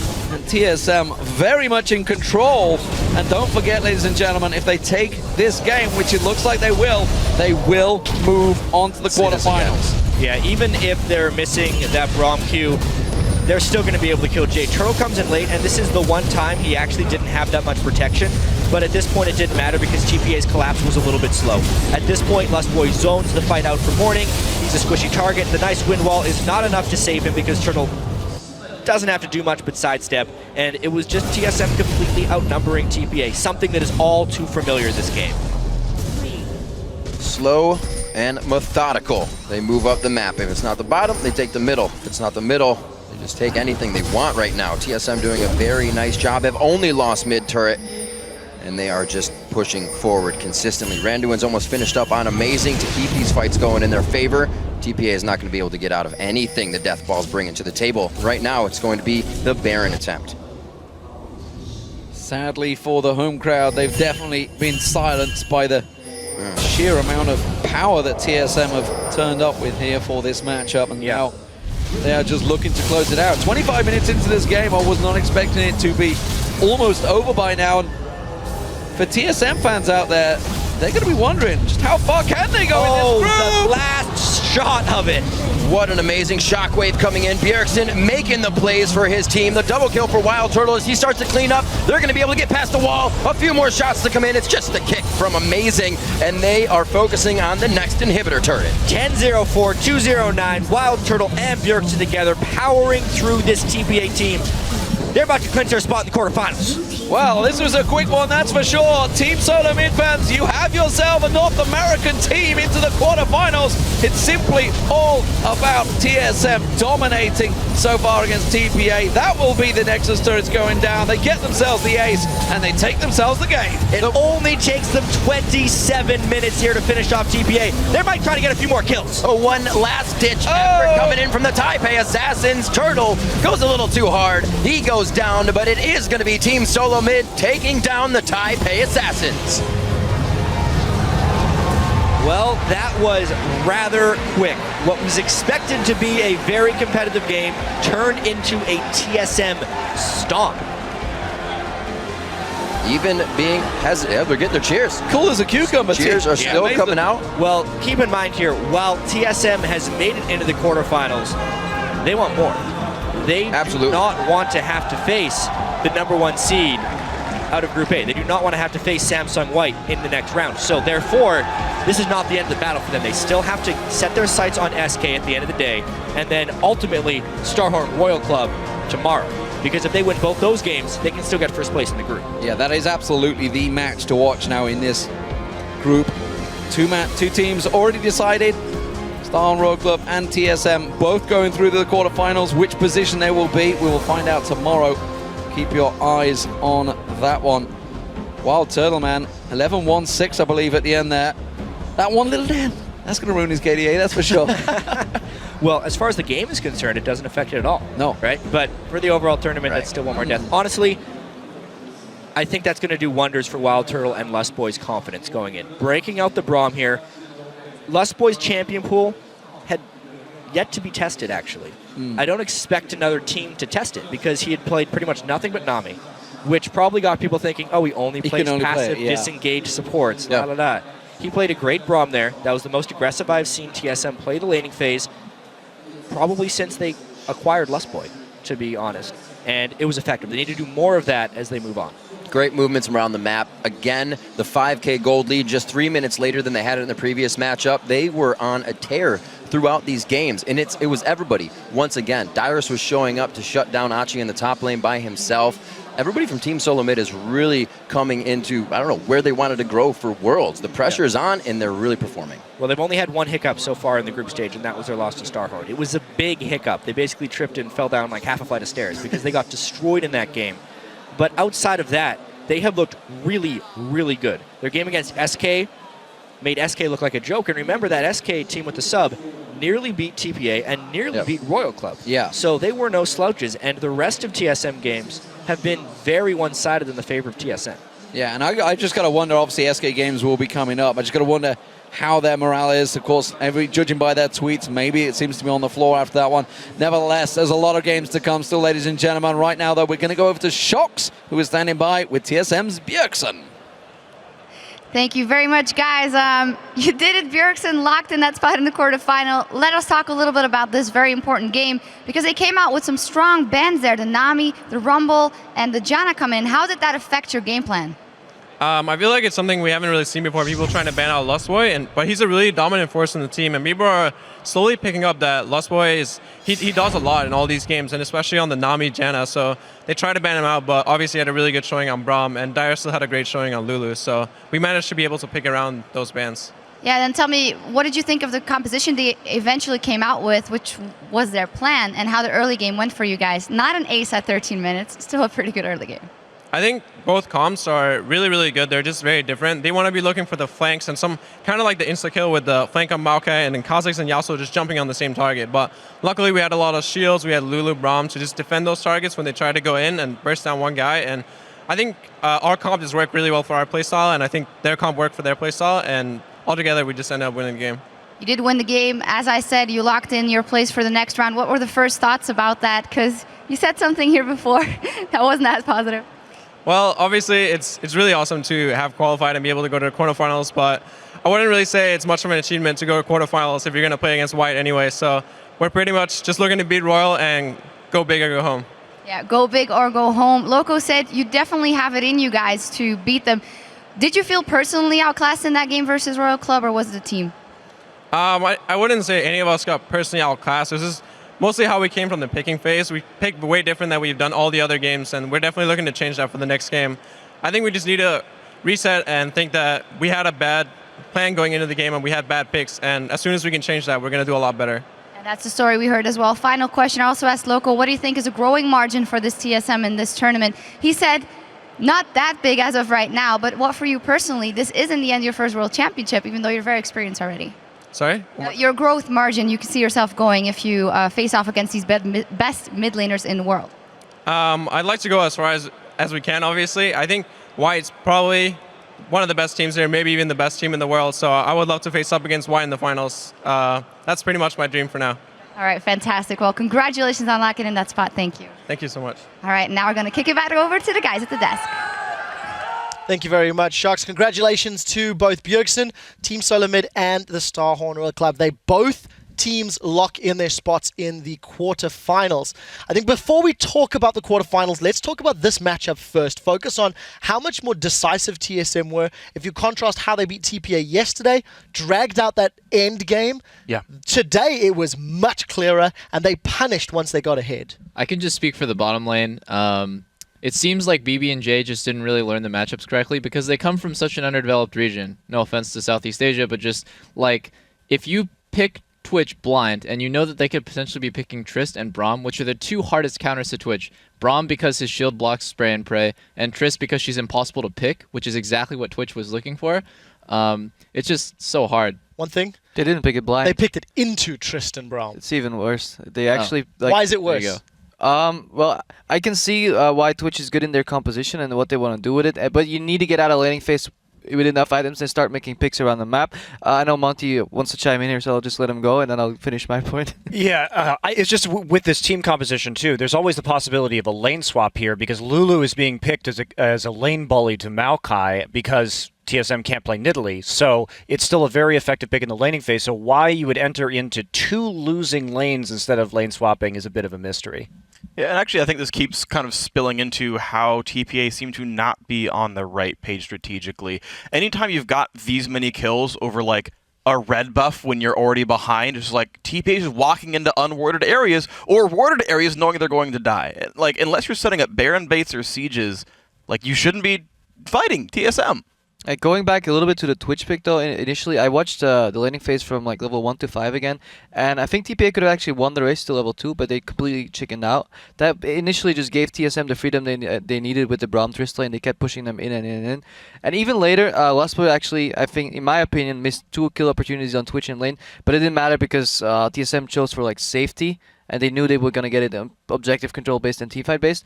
But it kind of worries me for tomorrow, because if you don't capitalize on those pick opportunities with Braum, then you might just get exploded in the lane again. Well, I'm happy you talked about the objectives with team fights. Let's actually pull the first replay up on the screen. It is going to be a dragon fight where Jat praised TSM for the decisive peel to pick the fight with TPA. Monty, talk us through this play. Sure. Well, let's just get it rolling right here. I mean, TSM's already grouped, so that's going to force the teleport coming in from Achi in the top lane. And pause here. Let's go for that.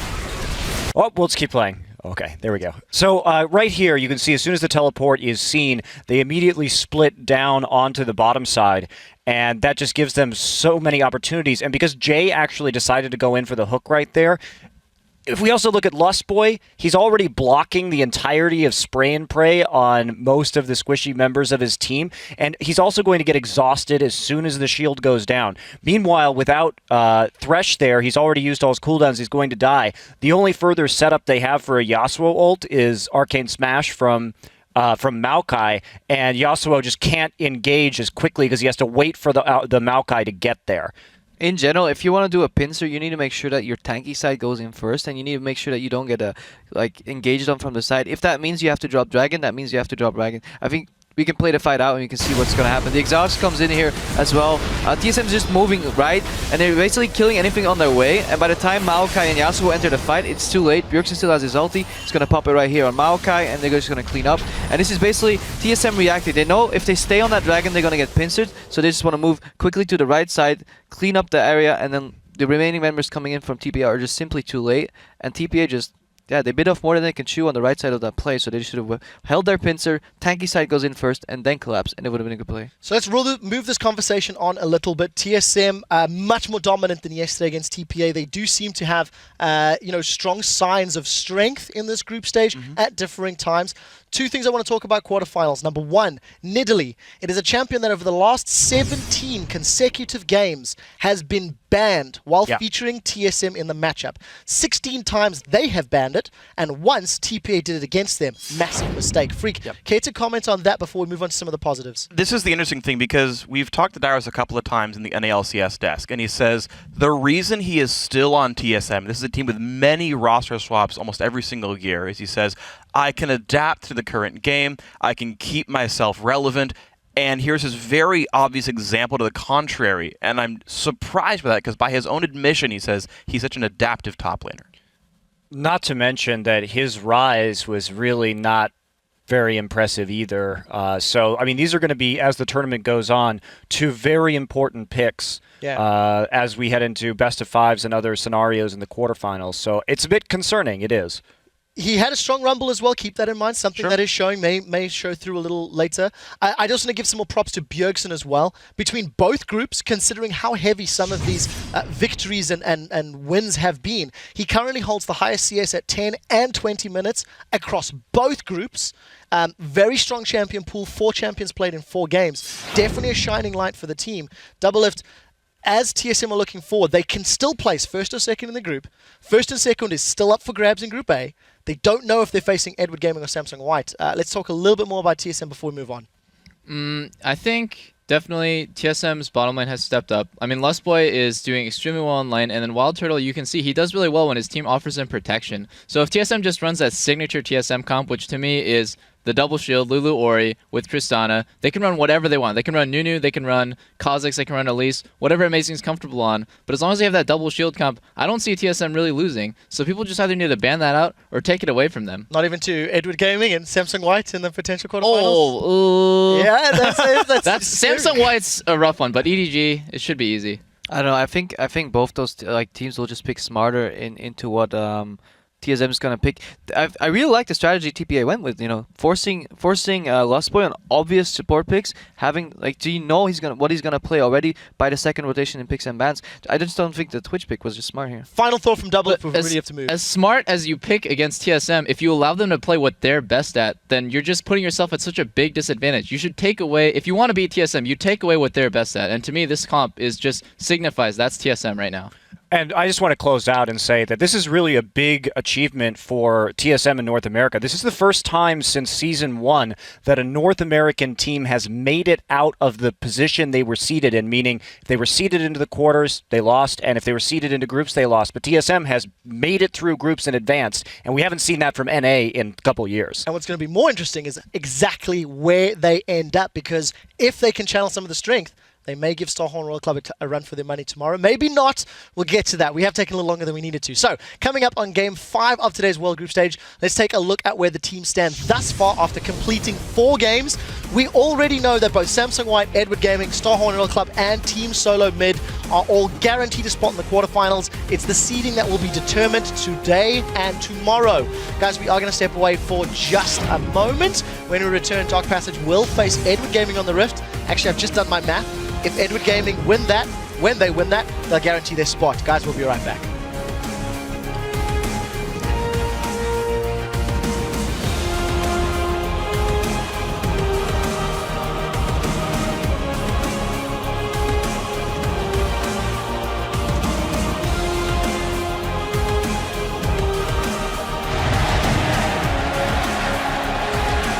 Going straight in, Jay's going to be the target. Amazing gets on towards him. Doesn't quite get the kickoff, but it doesn't matter. The kill is there. And now it's going to be Morning. He finds Dyrus, but again, the Wild Growth is strong enough, and Morning's now in trouble. He's going to get picked off. BB comes around. He's just not got the damage. Oh, Wild Turtle does. Turtle's going to get the reset. Jumps out of Morning to make sure he can't get away. The Sapling's still trying to do what it can. Triple kill for the young Turtle.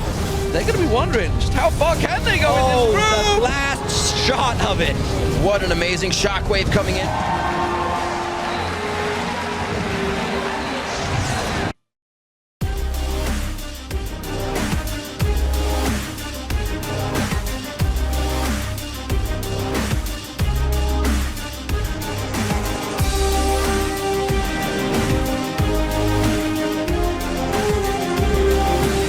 Welcome back to the 2014 League of Legends World Championship. I'm here with SK Gaming's AD carry, Candy Panda. Now, Candy Panda, of course, not the best day for you guys. You guys got knocked out. What were the first reflections of your performance here? Well, it's really sad and kind of embarrassing because we came here as like a really good team, or so we thought, but then it all went downhill and like it's just really depressing. How much of that do you feel like you personally or the bottom lane was mechanically underperforming, or was it being outclassed? Well, I'd like to say that we've just been underperforming, and like this year's Worlds really showed our weakness, but I think it also has a lot to do with the mindset, because if your mindset is not clear, then you're not going to perform as well either, because you're thinking about other things and you can't fully think about the game. So that has a lot to do with that as well. So now it's actually the case to leave it all behind you and look ahead. What are your first thoughts knowing that you're back in the LCS, you have a clean slate coming back in next year? Well, so last year I thought like my gaming career is going to an end because we got relegated and I was really not feeling so good. But this year we made a new team, we got to Worlds, and next year I'm just gonna try to play again and then see if it was just a fluke or like I can keep going up. But personally, like for me, I feel like I still have the spirit to keep playing and really improve. But yeah, next year will show. Well, you did it once, you can do it again. Thank you very much. Thanks. All right, I know you're ready for the next match, so let's send it back over to the guys at the desk. Thank you very much, Sharks. We are heading into Game 5, where the Turkish team Dark Passage will face off against China's Edward Gaming. First and foremost, I need to apologize and tell you that I fail at math, because for Dark Passage, they need to win 2 more games to guarantee their spot. They need to take down both Dark Passage and AHQ tomorrow. If AHQ manage to bounce back and pull off the impossible and win out, there could be a tiebreaker scenario, however unlikely that may be. So yes, EDG still technically not 100% guaranteed. Now that that math is off the table, Dark Passage have got a very big uphill battle, taking on this incredibly strong-looking squad from Group A. What do we take away from EDG in previous games? I just think they looked really strong, and if you look at Dark Passage right now, they're not even looking to get their first win. They just want to get even closer to a win. They have had a couple a perfect game against them, and then an almost perfect game against them. They just want to look a little better. And honestly, if you're in this position, you just need to stay positive and just try and learn as much from the game as you can. I actually managed to talk with Touch in the game a little bit. I've messaged him back and forth. I was like, so what's your plans coming into this game? And he said, not die. Wait. But he's smiling. He's actually being happy about it. And he's actually looking more forward to the fact that they can definitely battle AHQ. They can definitely get themselves a good performance in this tournament. Yeah, we'll have to see what they can do. Care to comment on EDG? Yeah, I just think it just depends on the way that Dark Passage handled the losses, right? So if they have a positive attitude and they're willing to adapt, maybe they can take something away from their losses to Samsung White and maybe play more aggressively, and they can miracle win lanes, get some good all-ins going, get some good team comps going. But yeah, honestly, it's a huge uphill battle, and EDG is just looking better and better every game. Well, we can see how good EDG is looking. As we said, 2 more games and they guarantee themselves that spot. Let's start over to D-Man and crew to take us into the game. Thank you very much, Quickshot, and let's head into the starting lineups. Over on the blue side, it is going to be Turkey's Dark Passage. That means in the top lane, it is Fabulous, Crystal in the jungle, Naru in the mid lane, Holy Phoenix as the AD carry, and Touch on support. And on the red side, of course, it is China's Edward Gaming. Core on the top lane, Clearlev in the jungle, Yu in mid lane, and then Name and FZZF, or ZZF, if you're Canadian, on support. Ooh, or English as well. Yeah. Yeah, there you go. It's just me. I just say Z. Yeah, that's interesting. Since his name is an acronym, FZZF, technically it's FZZF, unless he's just going for the phonetic sound. I don't know how the Chinese say it, so I'm not going to go out on a limb on that one. I'm going to keep doing FZZF. Well, chase the wind on a windy day. FZZF for you know, a couple of years now. 3 when years. He was back in WE, so we're going to stick with that one. WE will delete. That's another question right there, ladies and gentlemen. So, game's going to get underway as Trevor finally mentioned. EDG, if they do win this game, they will reach the quarterfinals. Got ahead of himself, but it's kind of expected because EDG need 2 more? No, I'm pretty sure it's just the 1. EDG, they need to win this game, and then AHQ would need to lose a game. Yes. Or EDG wins 2 games in a row. But even I got ahead of myself. Their next game is going to be pretty important anyway. This one is still important. It's a should win. If these guys drop a game to anyone who's not Samsung White, it's a big disappointment. This should be a quick and easy performance for EDG if they want to continue on in this World Championship. Absolutely. Seeing Dark Passage already take out Clear Love there with the Rengar and the Orianna as well from you. It has indeed been unstoppable when he has it in his hands. Absolutely. They've been fantastic. And for EDG, they're going to be basically using themselves as an advertising platform. We've seen Samsung White. They have destroyed everybody in this group, EDG included.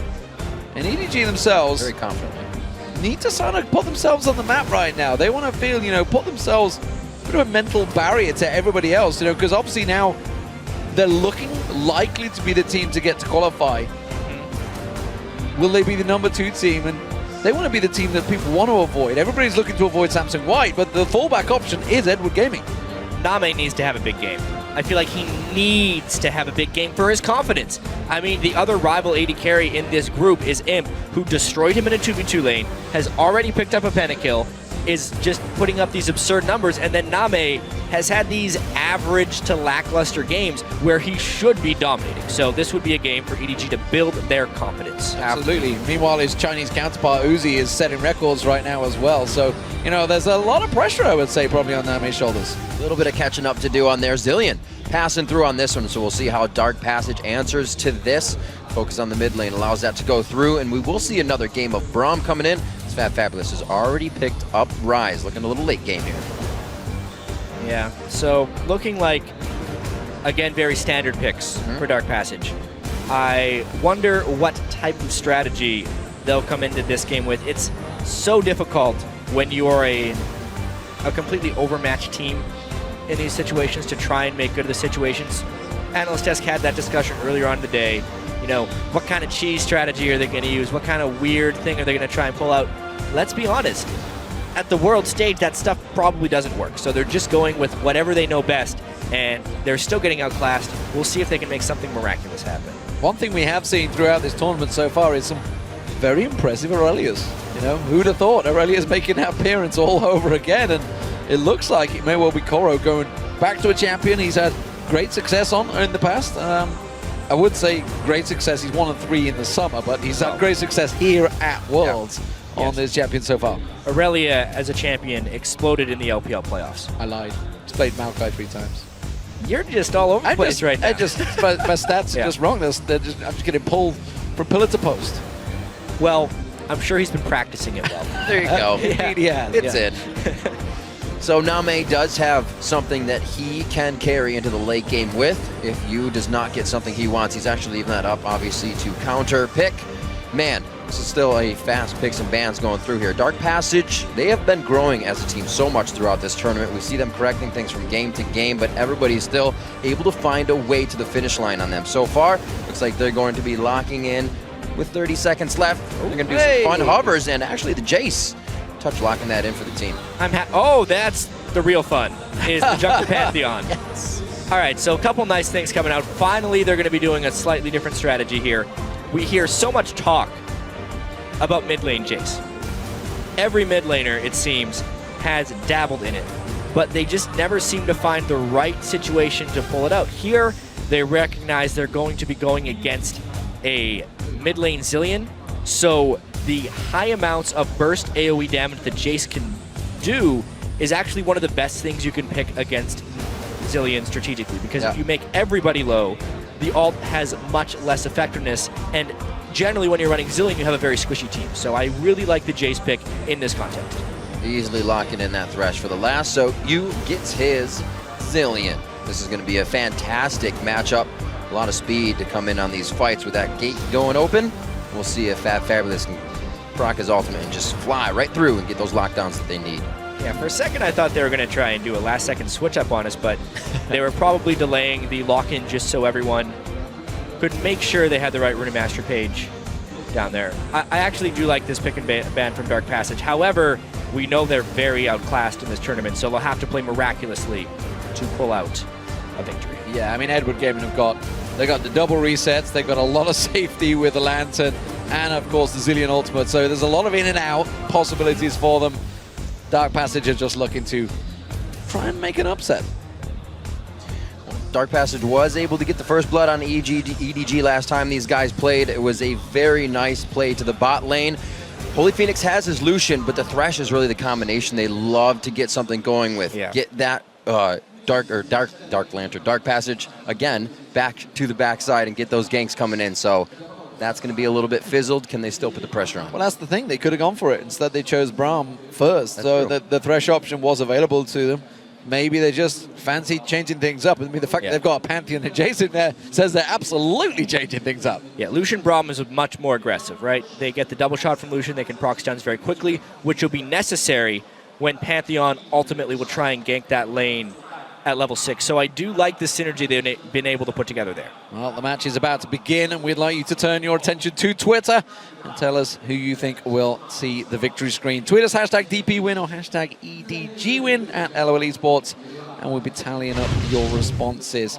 Of course, the Dark Passage fans have been strong out there in the last couple of votes. Yeah, every time they have that vote, they're around 78%. It's like right when a dragon gets taken or they get a kill, we'll flash that vote up because, let's be honest, these fans are numerous, and they do believe. Do believe indeed, and I believe we're into game. Dark Passage versus Edward Gaming. Coming out for the last game of the day here, day 3 at Worlds Group Stage. EDG trying to make a lot of moves here with a win, and then hopefully have an AHQ with a win as well. They'll be solidifying spot nicely. Doesn't look like there's going to be too much fanciness coming out from either team. Doesn't seem there's going to be any early aggression. We have seen a couple of invades when teams have just rolling the dice and hoping that they can get something from a level 1 play. It seems that both Dark Passage and Edward Gaming are looking to start this one out fairly slowly. Little strange positioning though. It is Crystal running the mid lane. I think Touch and Crystal both doing a bit of taunting there. We'll see where they can go with this. Last time these guys played, we had the deep wards going in that showed that it was Holy Phoenix and Touch that wanted the 2v2 versus Name and FCZF. They actually got the lane pretty late and still played it well. Like I said, they got the first blood. So if they can come out strong here, we have a nice, fun mid-game with this dragon. Where you going, Crystal? Oh, where you going? You're going straight into a hook, and I talked about level 1 plays. Thought he'd get a cheeky peek over at that blue. Not going to work out, though. That is one of the worst things to happen to a Pantheon at level 1 is to have to burn your flash. One of the main reasons when Pantheon has seen play that he sees the play is for his level 2 or 3 gank in the mid lane, which very often is just a trade of flashes so they can give a quick advantage to his own mid lane. You flash stun on Pantheon, maybe try and get a kill, at the very least burn the flash. He can't do that anymore because he was trying to gain intelligence on where the enemy jungler was starting to avoid a counter gank. Now, it's just pointless. Fizzled out a little bit there, but I'm pretty sure we'll see him coming to lane soon to get a little bit of help out. Push coming in here from Holy Phoenix and Touch. They try to get some light bringers to spark a little damage on FCZF, but he dodges out. Name's not going to have any trouble farm. Actually, no, he has explosive shots, so that's going to mess some things they up. missed 3 CS on that first wave. Well, 2 CS. No, 3 CS on the first wave. Right. The Targon share, for those of you wondering, will show both CS since it is shared. So FCZF got one of those, which is credited to Name. So on the first wave, if they do 1 share, it should show as 7 CS if they got all of them, and they only got 4. So they missed 3 big CS on that first wave. Good prevention on those tweets coming your way there. Hey, we gotta protect ourselves. Absolutely. It's a dangerous world out there. Every time we mention that one, everyone's like points it out and just like, you might want to look at the patch notes, guys. I'm just saying this is something that changed. So this bottom lane, we'll see now that they're both at level 2, nobody going overly aggressive towards one another. Mid lane, Naru versus Yu. It's going to be a tricky one to call for sure. Jace versus Azillion, definitely not a matchup we're used to seeing. We'll see how it develops for them. Rise up against Koro in this top lane, putting a little bit of pressure early on against Koro. Koro went 1 and 3 in the summer on Aurelia, as opposed to being successful like I suggested, and has yet to play it so far. Of course, his Chinese counterpart's the one that's been playing heavily in his top lane. And speaking of tendencies in the top lane, Fabulous has almost always pushed in his opponent and then died. Is something we've seen pretty frequently here. You could see clear levels up there looking for a gank, and he's actually in a position where he would be gankable, but there's a big minion wave. He's got a Pantheon fairly close behind him, and he does have decent ward coverage up. He's just got to be careful not to die here before level 6, because that's been a pattern here at Worlds.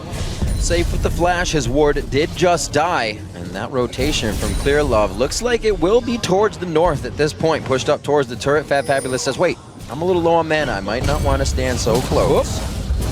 Aggression coming out there, forcing Name to jump straight away. Touch getting deep on it. The hook lands on Holy Phoenix, though, but instantly blocked out by Touch. Nice work. Yeah, and there was no rocket jump fall-off because Name had just used it to jump away. So some pretty aggro trading here going down from both these guys. Nicely They're gonna eat done. their health potions. Oh yeah. Mana potion, or mana rather, in favor of Name on these trades. Holy Phoenix uses his mana to do damage, so they got to watch out how far these fights go.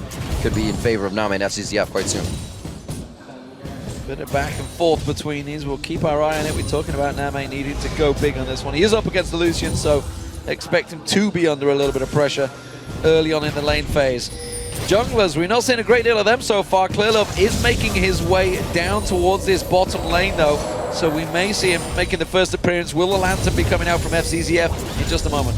Well, no summoner spells burn. However, Dark Passage has been playing very aggressively. I think EDG is trying to bait something here, but they're a little bit close to their turret to actually prompt some Dark Passage aggressive. They're just going hard. There's the caster wave. They can get by it now, and there's the Lantern coming in. That's going to be the hit up onto Holy Phoenix, and Touch is going to get locked in. A touch too much, and they are going to be able to pick up those kills in the bottom lane.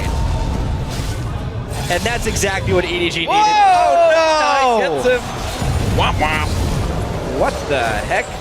What a late ignite there by Touch, ticking him down. Crystal trying to get a counter. Oh, he's going to try and catch on towards him. Gets the stun just outside of the tower. Is it going to be enough damage? I think he's safe, and Koro walks away from that one without burning any summoner spells. Oh, wow. Flashes onto Naru. He gets the gate, though, and he's able to get some speed out of that one. Does the slow come in? He gets himself over the wall, and it looks like he will be going down in this one. It's just a matter of time. Naru gets it up. Wait! The rest of the team, the bomb! Oh, it does take him down in the end, but Dark Passage is not getting anybody. Fabulous comes in on this one, and they're going to be able to lock down FCZF. Chrono Shift coming back up. Wait a minute. The flash. Okay, he's going. What was EDG thinking right there? It's like, everybody flash over the wall. Just everyone burn your summoners. And the resurrections that happen from Dark Passage in their base, so they get the collapse in there after this dragon, going to have a lead over EDG 7 minutes in. Crazy, crazy stuff there. So, dragon goes down. Dark Passage in the lead.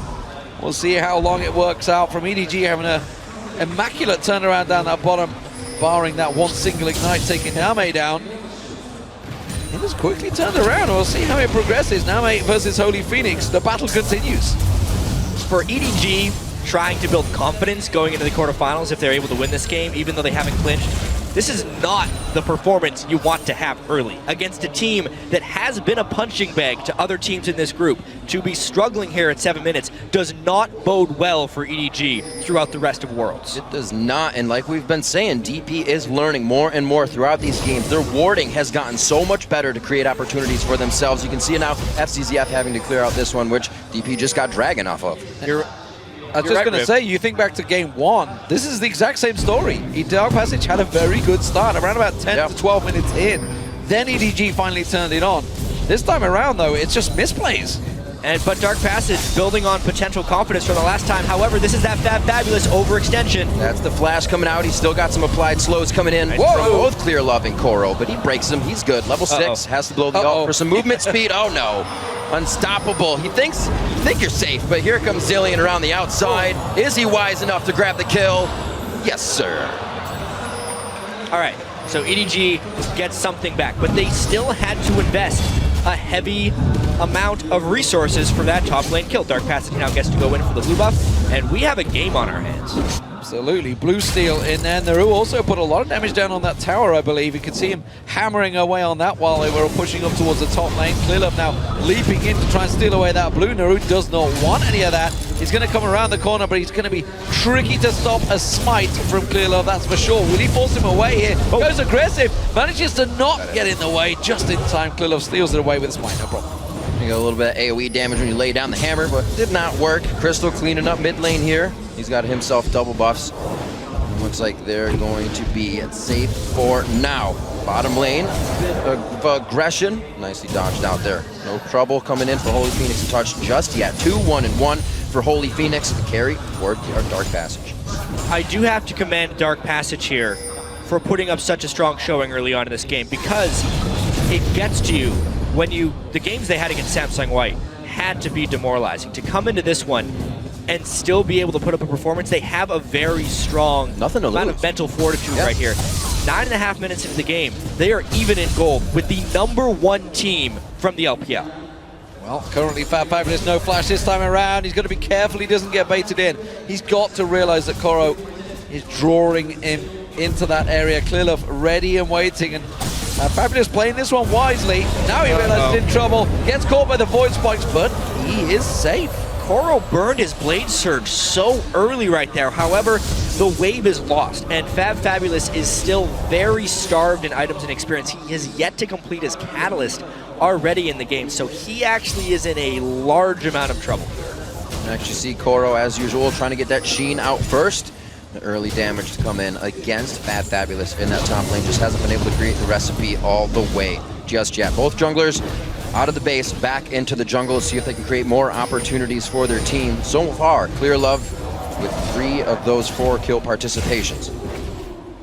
We'll see how this one develops. Naru now with the Brutalizer complete. We'll see whether he starts to keep pressure on, because Yu's the one that's been roaming. He's been looking for those kills and helping out and getting them. He's kept up well ahead. Well ahead, he's close.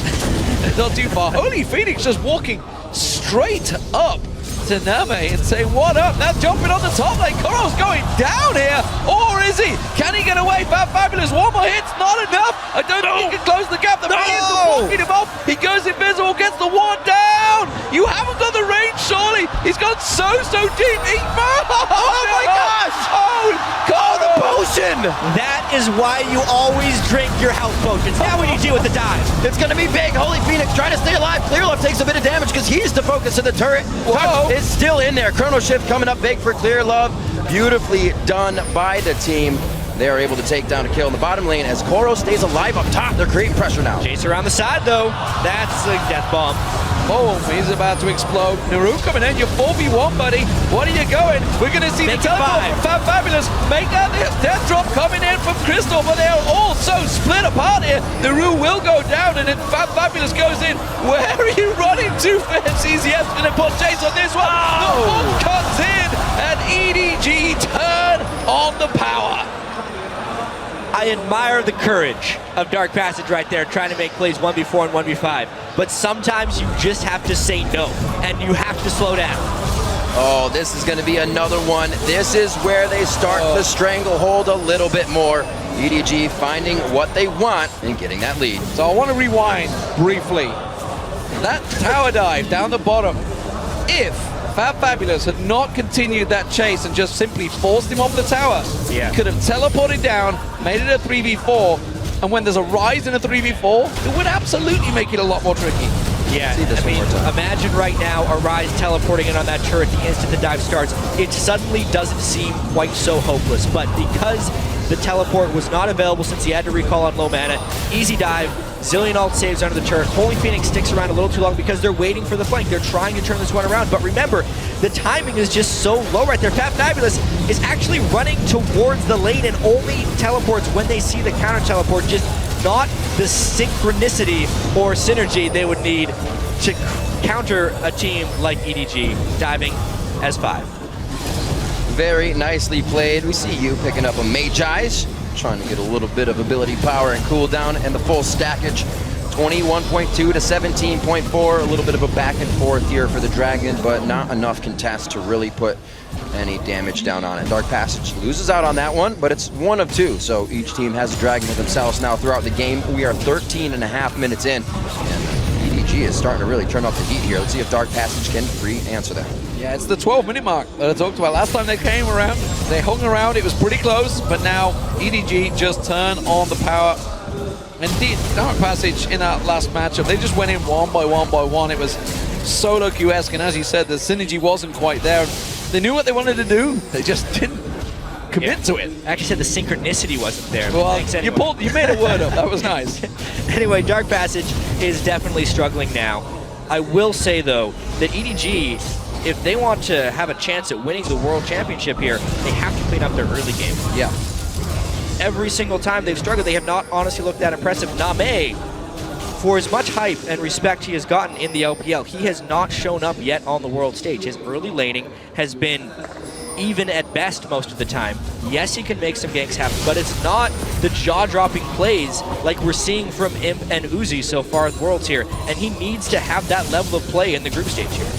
Bit of time left in this game to show what Edward Gaming can do to close it out once they get a lead. Well, definitely could strike fear into the teams they may be facing if they get out of this group stage. It would be one of the things they could really put under their belts here. A long game will definitely show the other team's weaknesses in their play. It's interesting. I wonder, I'm just casting back my mind that yourself and I would have been involved in, say, FPS games, the communities way back then with the group stages. Often the big favorites would come through group stages and be lackluster because, simply put, they're not focused on it. You know, we've obviously seen EDG make comments saying we're only focusing on the other teams. We're not really just, you know, concentrating our stats and efforts onto this. We're looking towards the quarterfinals, the semifinals. They're looking ahead in the tournament. And have they just took their eye off the ball a little bit, maybe not completely 100% focused on these matches, which is why we're not quite seeing the big performances we're expecting. Yeah, Naru gets caught out yet again. You can see EDG has taken control of this game now. The Soul Stealer, obviously, great for you. And I'll expand on that in a second, but Pantheon's jumping in. And jumping out. Yeah. It was good for the show. Could be some more love up to the top lane, though. We do have you bringing himself here as well. Well, while this is all happening, Name is just in the mid lane, just saying, thanks, I'll take your turret, should I come across, do you need me? No, I'll keep on pushing them waves in, why not? That's going to be the top turret going down for Edward Gaming. And while it was a slow start, they are absolutely dominant right now. Yeah, I think actually the Zillion global experience had a lot to do with them being able to take small advantages. But to your point, actually, about EDG looking ahead and how that's potentially what they're doing here, I think there's a lot of validity to it, because if we look at their success in the LPL, they're hardly ever a dominant regular season team, but they are always a dominant playoff team, and they're always winning the regionals. So little missteps they're having in the group stage here are not completely unfounded, because they've shown missteps in games that don't have the ultimate importance in the past. What we do know about them is when pressure is on the line, the reliability of some of their play is what comes through. I mean, Name not making a bunch of plays in the group stage, while it is a little concerning, he's not a huge playmaking type player. He's more of a reliable player who will always come through in the end. Oh, speaking of going a little too far, maybe they've got a bit off more than they can chew. Crystal, he will get taken down. They do get themselves one kill, but look at that. The Zillion is there, the revive is on, and Dark Passage are dropping once again. Crazy fights coming in. They have to remember, they haven't fought in a long time. The ultimate of you is going to be up. It's going to save somebody. They're not trying to fight within these windows, and the fights are not going their way. It's just too far in favor of Edward Gaming. Check the Soul Watch, since you did initiate the Soul War. So he is currently at 3 stacks. He needs a few more. All right. Soul Stealer becomes gold efficient after 6 stacks, and quite honestly, there's been a re-emergence of Soul Stealer recently. I want clarification on this, because I've been told 5, 6, 8 different players tell me different things. I've had production telling me 5 the other day. I've had somebody else telling me 8. I'm just like, I don't know what is going on right now. You should get changes stats to So it. listen, gold efficiency differs depending on your baselines. So if you're using the amplifying tune for the base value of what 1 AP costs, then it's going to change than if you're using a needlessly large rod, right? So 6, 5, it's in that ballpark what is gold efficient, depending on your definitions. It's close. We'll give it that. 3 is not gold efficient. There you I know go. that. I should point out, we have the over-under. This is not the first time that we see this from Chinese teams as well. This is actually becoming an almost standard item in that mid lane on certain champions. Yeah, I do want to talk about Soul Stealer a little bit. So I think it's a very strong item on supports, especially Janna, because she sits so far in the back and she can get those assists. Hardly ever die. And honestly, it's been a long time coming. At the very start of the season, supports were giving a lot of differing AP ratios because of increased gold influx. They've decided to spend that on wards instead all the time. Yep. A lot of supports are buying like 2 or 3 pink wards every time they go back to base. EDG is just going to dive here, trying to get more soul stacks. But yeah, they'll end up getting a lot of that ability power just because you're getting the assists. And in the mid lane, for someone like Zilean, he's mainly scaling off of cooldown reduction and levels. If he can secure that, he'll get the ability power just because he's involved in so many fights. And with the Chrono Shift, he can prevent losing stacks much more than other champions. So I actually like it as a normal item as long as you're a little bit ahead on Zilean, since you do need to snowball the game anyway. Building a snowball item is actually very viable. Especially when you're in the lead, and they are that so far right now. 10,000, just actually almost 11,000 gold here. Now starting to deny the resources in the jungle. EDG kind of running away with this one here. We did say that, you know, teams don't focus too much on others, but it would be nice to see EDG kind of come through with the power that we see Samsung taking teams down with others as well, to show that they have that. Let's be completely fair here. Yes, they were even in gold at 7 minutes, but they have a 11,000 gold for 19 minutes. That type of lead that doesn't suck. In any game I've seen has never been surmounted. Actually, I was looking at a lot of 20-minute gold advantages across worldwide teams. The biggest comeback I saw was Samsung Blue was 7.1 thousand gold down on Samsung White, and they came back to win the game. Oh, right, yeah. That is much more. The biggest you'll usually see from teams in their entire splits is 3,500 or so at 20 minutes. Like, that's what is a winnable game. 11,000 is completely out of the ballpark of a potential comeback. Well, it is going to be Edward Gaming moving in. Koro going big on this one. He's happy. He's got the Zilean support, of course. He will just get revived back in there. And Yu is running through the team. There's a leap coming out from Nami. He gets himself the double. Touch. Will he get taken down? Nami wants it. He's going to have to take teammates now. Hits. Couldn't quite finish it off. Crystal will go down. That's going to be Koro. And that is a 4-for-0 as they turn and go towards Baron, while their AD carry takes down the inhibitor turrets. These shots look like they hurt, and that might be because Name's level 13, he's shooting level 10s, level 8s and level 11s. That Zilean experience is so paying off. Yeah, and speaking of paying off, Majai's Soul Stealer is gold efficient now, 10 stacks. They're going to be taking this Baron down 29 minutes in, making this game a completely one-sided one here for EDG. That about does it. Closer to getting themselves out of the group stages. This is definitely confidence that they need. Probably a little shaken, like you said, in the beginning of this game. Not something that they wanted to see. And as I said before, something teams are going to know they can take advantage of.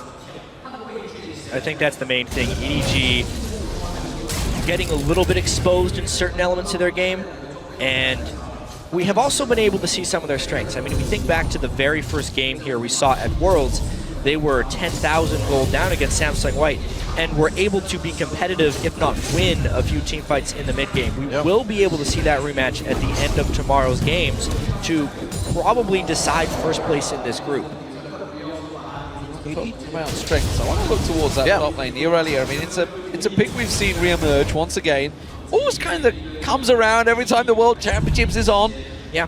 And I know for a fact there's a certain top laner in Korea right now that is watching this, that will be smiling and thinking, yeah, my time to shine, ladies and gentlemen. I'm talking about Wicked, of course, for Alliance. And we've seen a couple of teams picking Aurelia at once again, mainly for the fact, obviously, there's been a lot of bans focused on that top lane, which is forcing her appearance. Absolutely right. Whenever we see these kind of overly dominant top laners come in, Aurelia always feels like she can creep back in. Specifically for Chinese teams, they use her for strong mid-game power spikes. When you can max that first skill and hit the Trinity Force, she can very quickly shut down AD carries, which are known hugely in China. This is actually a different AD carry build than I'm used to seeing.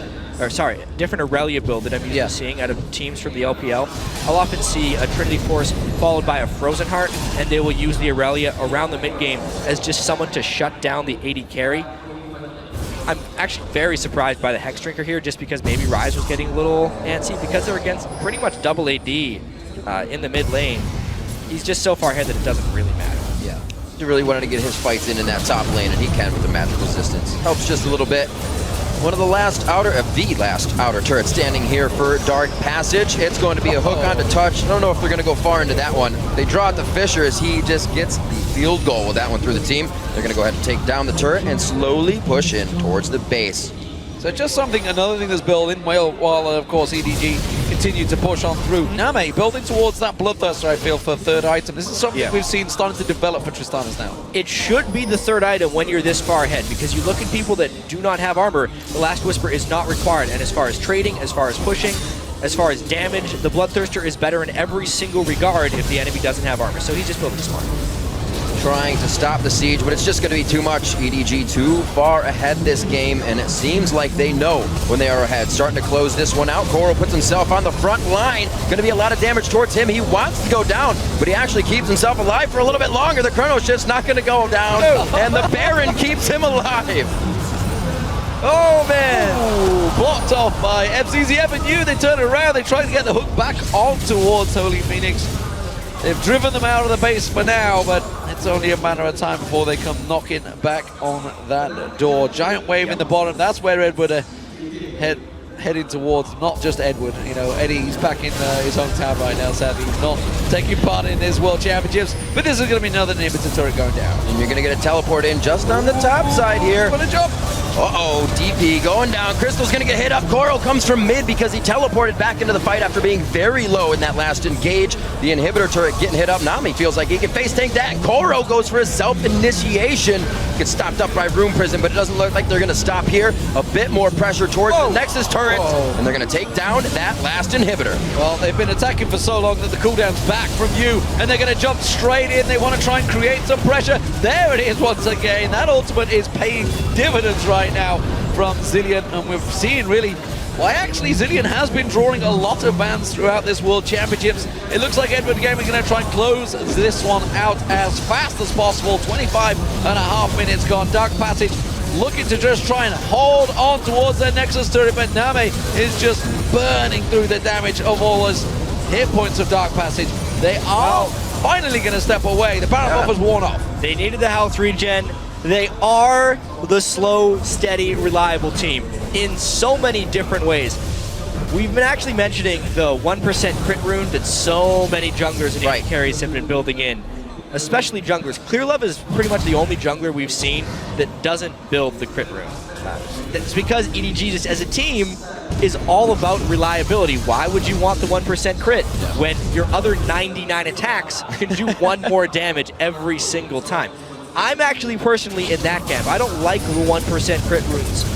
So slow and steady usually wins the race for EDG. This death squad coming out right now of EDG, or rather Hydra, with the Ghost Blade as well, just coming from Clearlove. Everybody getting items that they want and don't necessarily need, but they're doing the damage with you trying to start a fight by himself. Koro, again, going into a 3v1 situation. The spikes are going to go right through and take down Touch, and they're in the base for the win. He gets the triple kill. He's going to go for the quadra. Crystal gets down. There's the quadra kill. Go for Will it. Naru give it up? Can they go on towards the Valto? He's going to see Naru. He wants to go.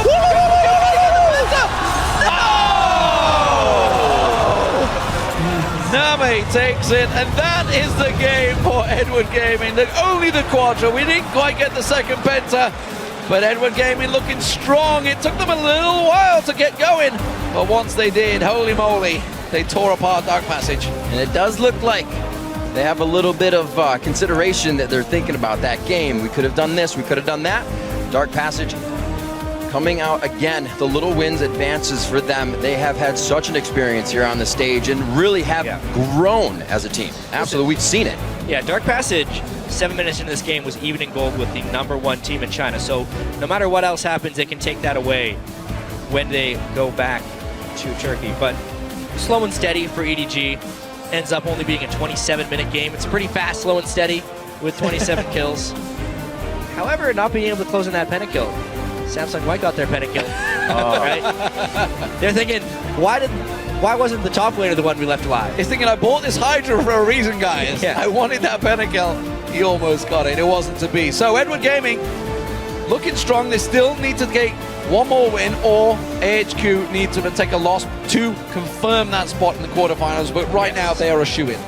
It definitely seems that way. The group hasn't put up much of a fight. It has gone the way we thought it would. Yeah. When this draw happened, everyone was thinking, man, EDG and Samsung White, they were two of the strongest teams going into the entire World Championship. No one would want to be drawn into their groups, and it was just so unfortunate that it was an international wildcard team and the number 2 seed from the GPL that got dropped in there, creating a very lopsided spot in the group with some upset potential, but it just didn't really come through. I mean, the fact that the groups went that way does have a counter. The fact that Group C and D are incredibly strong. Of course, that's Singapore next week.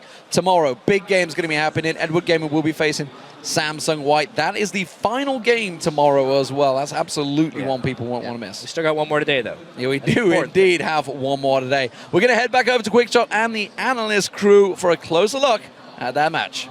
Thank you very much, guys. And D-Man, sorry for failing the math and leading you to believe something wrong. So anyways, the match did go as expected. Edward Gaming came out, took control fairly early on, but I do think some credit needs to be given to Dark Passage. They have gotten better as the games have gone on, and they made some more aggressive plays, not necessarily the all-ins we were looking for, but they did go for some of those early dives and early chases and punished EDG when they made mistakes. Yeah, EDG wasn't playing flawless early at all, and Dark Passage did a good job trying to keep up, and that actually makes the battle for first place in Group B even more important. Like, if you can choose White or EDG at the start of the predictions, maybe we're like, yeah, maybe they're similar, maybe White's a level better, but how much? But looking at EDG now, like, the discrepancy is very, very big. Yeah, and Jat was talking about how EDG is known for stepping up and being very consistent, but this is the World Championships. It's so hard to just say, yeah, they're going to step up when it actually matters. If they play, for example, Samsung White or Samsung Blue, it's just going to be ridiculous to say that their early game would shape up so quickly. I mean, they're making so many mistakes, especially against a weaker team. I just didn't expect that from China's best. I agree completely. On one hand, you can say, well, they were playing a big underdog. They played a little bit recklessly, like Samsung White kind of was in their games, but of course, those guys made it look really clean. On the other hand, I, again, completely agree with you, because even in the Chinese regional final, you had Starhorn Royal Club take them to 3 games. In fact, they were leading early game most of those battles. So if Starhorn does take number 1 in Group B and Edward Gaming does fall to number 2, you could easily have that, that inter-country kill and Starhorn suddenly's top 4 in a very believable fashion. And so I agree. These guys need to shape up that early game and temper that aggression somewhat. I mean, this is still a team that is based around that late game and the team fighting. And if you draw that comparison to Samsung Blue or something like that, you could say, oh, well, Samsung Blue often falls behind in the early game as well. They've done it to many teams. And yet, they've only lost 1 best of 5 in like 9 months. So I'm not as convinced that EDG's early game is as big of a problem as people seem to think it is. Obviously, against Dark Passage, more questions arise, but I think they're going to get it together and do just fine. 2 things, I'm going to quote you on that at a later date. And number 2, I think it's time to slide this one along. Earlier today, we asked you guys to get onto Twitter and tell us who has been the most outstanding player in the Taipei group stage and why. And we're going to talk about some of your selections. From SJ Danois, supports rarely get the playmaking credit they deserve. Not on this desk. Mata is changing that and has come out huge during the group stage. Crepo, as a fellow support player, I think you're going to agree. I just think the way the support metagame has changed just over the course of like the entire season, I do think playmaking supports have a better place in the metagame, and they do actually get a lot of credit. But then Mata takes it up to another step. He's just flawless in almost every aspect of his play. And yeah, if we ever mention supports, he's the one we're going to be mentioning first. He's the faker of supports. All right, next one. At Demon Zyod, BB really impressed me with his mechanics in their game against Starhorn Royal Club. He was basically 1v5ing faker style. BB definitely has looked good. Yeah. Not great. I do have a lot of respect for BB still as an individual player. Also, he's taken the shot calling role for Taipei Assassins. That can be a lot to focus on. Ultimately, though, his bot lane synergy with Jay I found to be a bit weak, and so he's looking, I would say, worse than he probably should, because a player of his skill actually should be putting up a little bit better numbers with that. Yeah, to me, BB will always be a legend because he won the Season 2 World Championships in a spectacular fashion, but you can't really see him shine so much because the game now is so dictated by laning phase, and he doesn't have great synergy with Jay, so he doesn't get to shine as much, and then when he does get to that mid-late game, when he's actually even, and he's not, super far behind, he does get to play very well. All right, so the next one comes to us from @JoshLol1 or Lolly. Definitely Uzi. His tryst was incredible versus TSM. It seemed like getting caught was part of his plan.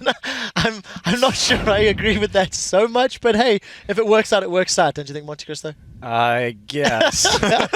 Guys, thank you. Support Kale. Well, thank you for sending those in, and of course, we'd love to hear more. Join the conversation throughout all of Worlds by tweeting to us @LOL Esports. Make sure you use that hashtag Worlds. Guys, we'll need to take one final break, and then we'll be back with the last match of the day, featuring SK Gaming versus the Taipei Assassins. Don't miss it.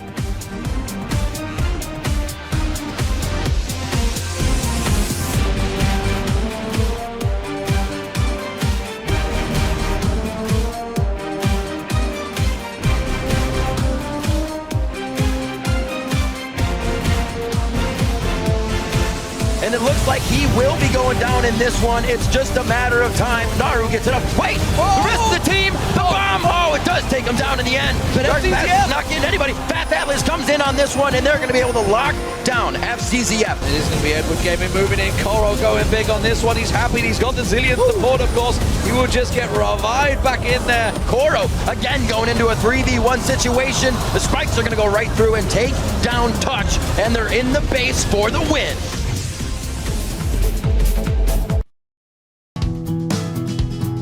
Hi, I'm Lamia. I used to play for Fnatic in Season 1 and 2 and picked up the Season 1 World Championship title in Season 1. Yeah, that was really awesome. And I'm back here now to watch Season 4. It's good to be back here watching Season 4 Worlds and just being a fan and enjoying the show. Back in Season 1 it was really small. It was nice, but just really small. Now it's gigantic. So many people are here, so many fans. The atmosphere is nice. The players are more pro than they were back then, I think. When I came here for the first time, I just fell in love with the country and I met a lot of nice people. I got a girlfriend, so I came coming back here. And I also learned the language a bit. The people here are so friendly. Even if you can't speak the language and maybe the shop owner won't be able to speak English with you, but they will still try to help you choose your dish and choose the food you want to eat. I like the weather even though it's really hot. Yeah, but the most important thing about Taiwan are the people.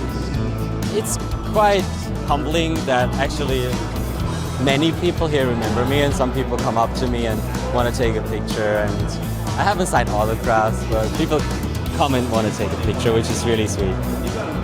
台湾朋友们你好，我很喜欢在台湾看到世界比赛，希望你们跟我一起喜欢看到世界比赛。 Welcome back, everybody. It is fantastic to hear from Lamia as the fans enjoying watching some games with him and hanging out with him. I will never forget him for his Ashe play from Season 1 and 2. I'm still adamant he's got more Ashe penta kills than anybody else on the planet.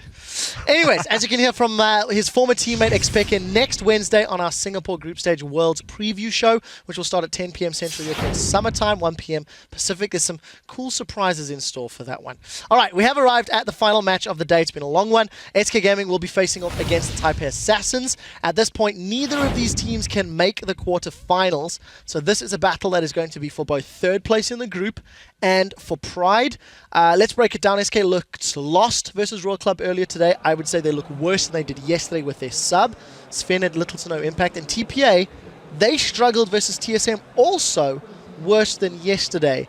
Why have these teams struggled more today than the day before, Double Lift? I think it's kind of unfair to say Svenskeren had little impact because honestly he did control topside. He worked really well with Freddy because before I would see Freddy would do really well in his lane, but it wouldn't be snowballed to the extreme. And I saw Sven, at least he saw that Freddy was the best player, best performing player so far at Worlds, and he tried his best to dive top lane and to control the enemy red buff. So he was definitely doing the right moves. It's just, it seemed like Jesus and Candy Penna and Rated just kind of fell a little bit too far behind. So it was kind of an unsalvageable game. The other side of the coin, of course, TPA Monte Cristo coming into this game also after a fairly heavy-handed loss to TSM. Yeah, I think that the key is just to keep wins off of Lee Sin, and then he really neutralizes a lot of TPA's playmaking ability, and coupled with their rather lackluster late-game shot calling, it makes a lot of problems for them. And SK, another reason too is that if we remember the first game when they had their substitute jungler, they looked a little shaky. Then they got better, kind of got more adjusted to his style. I think we'll see the same thing here with SK. Freak. Yeah, ultimately I feel like as far as a matchup is concerned, these two teams,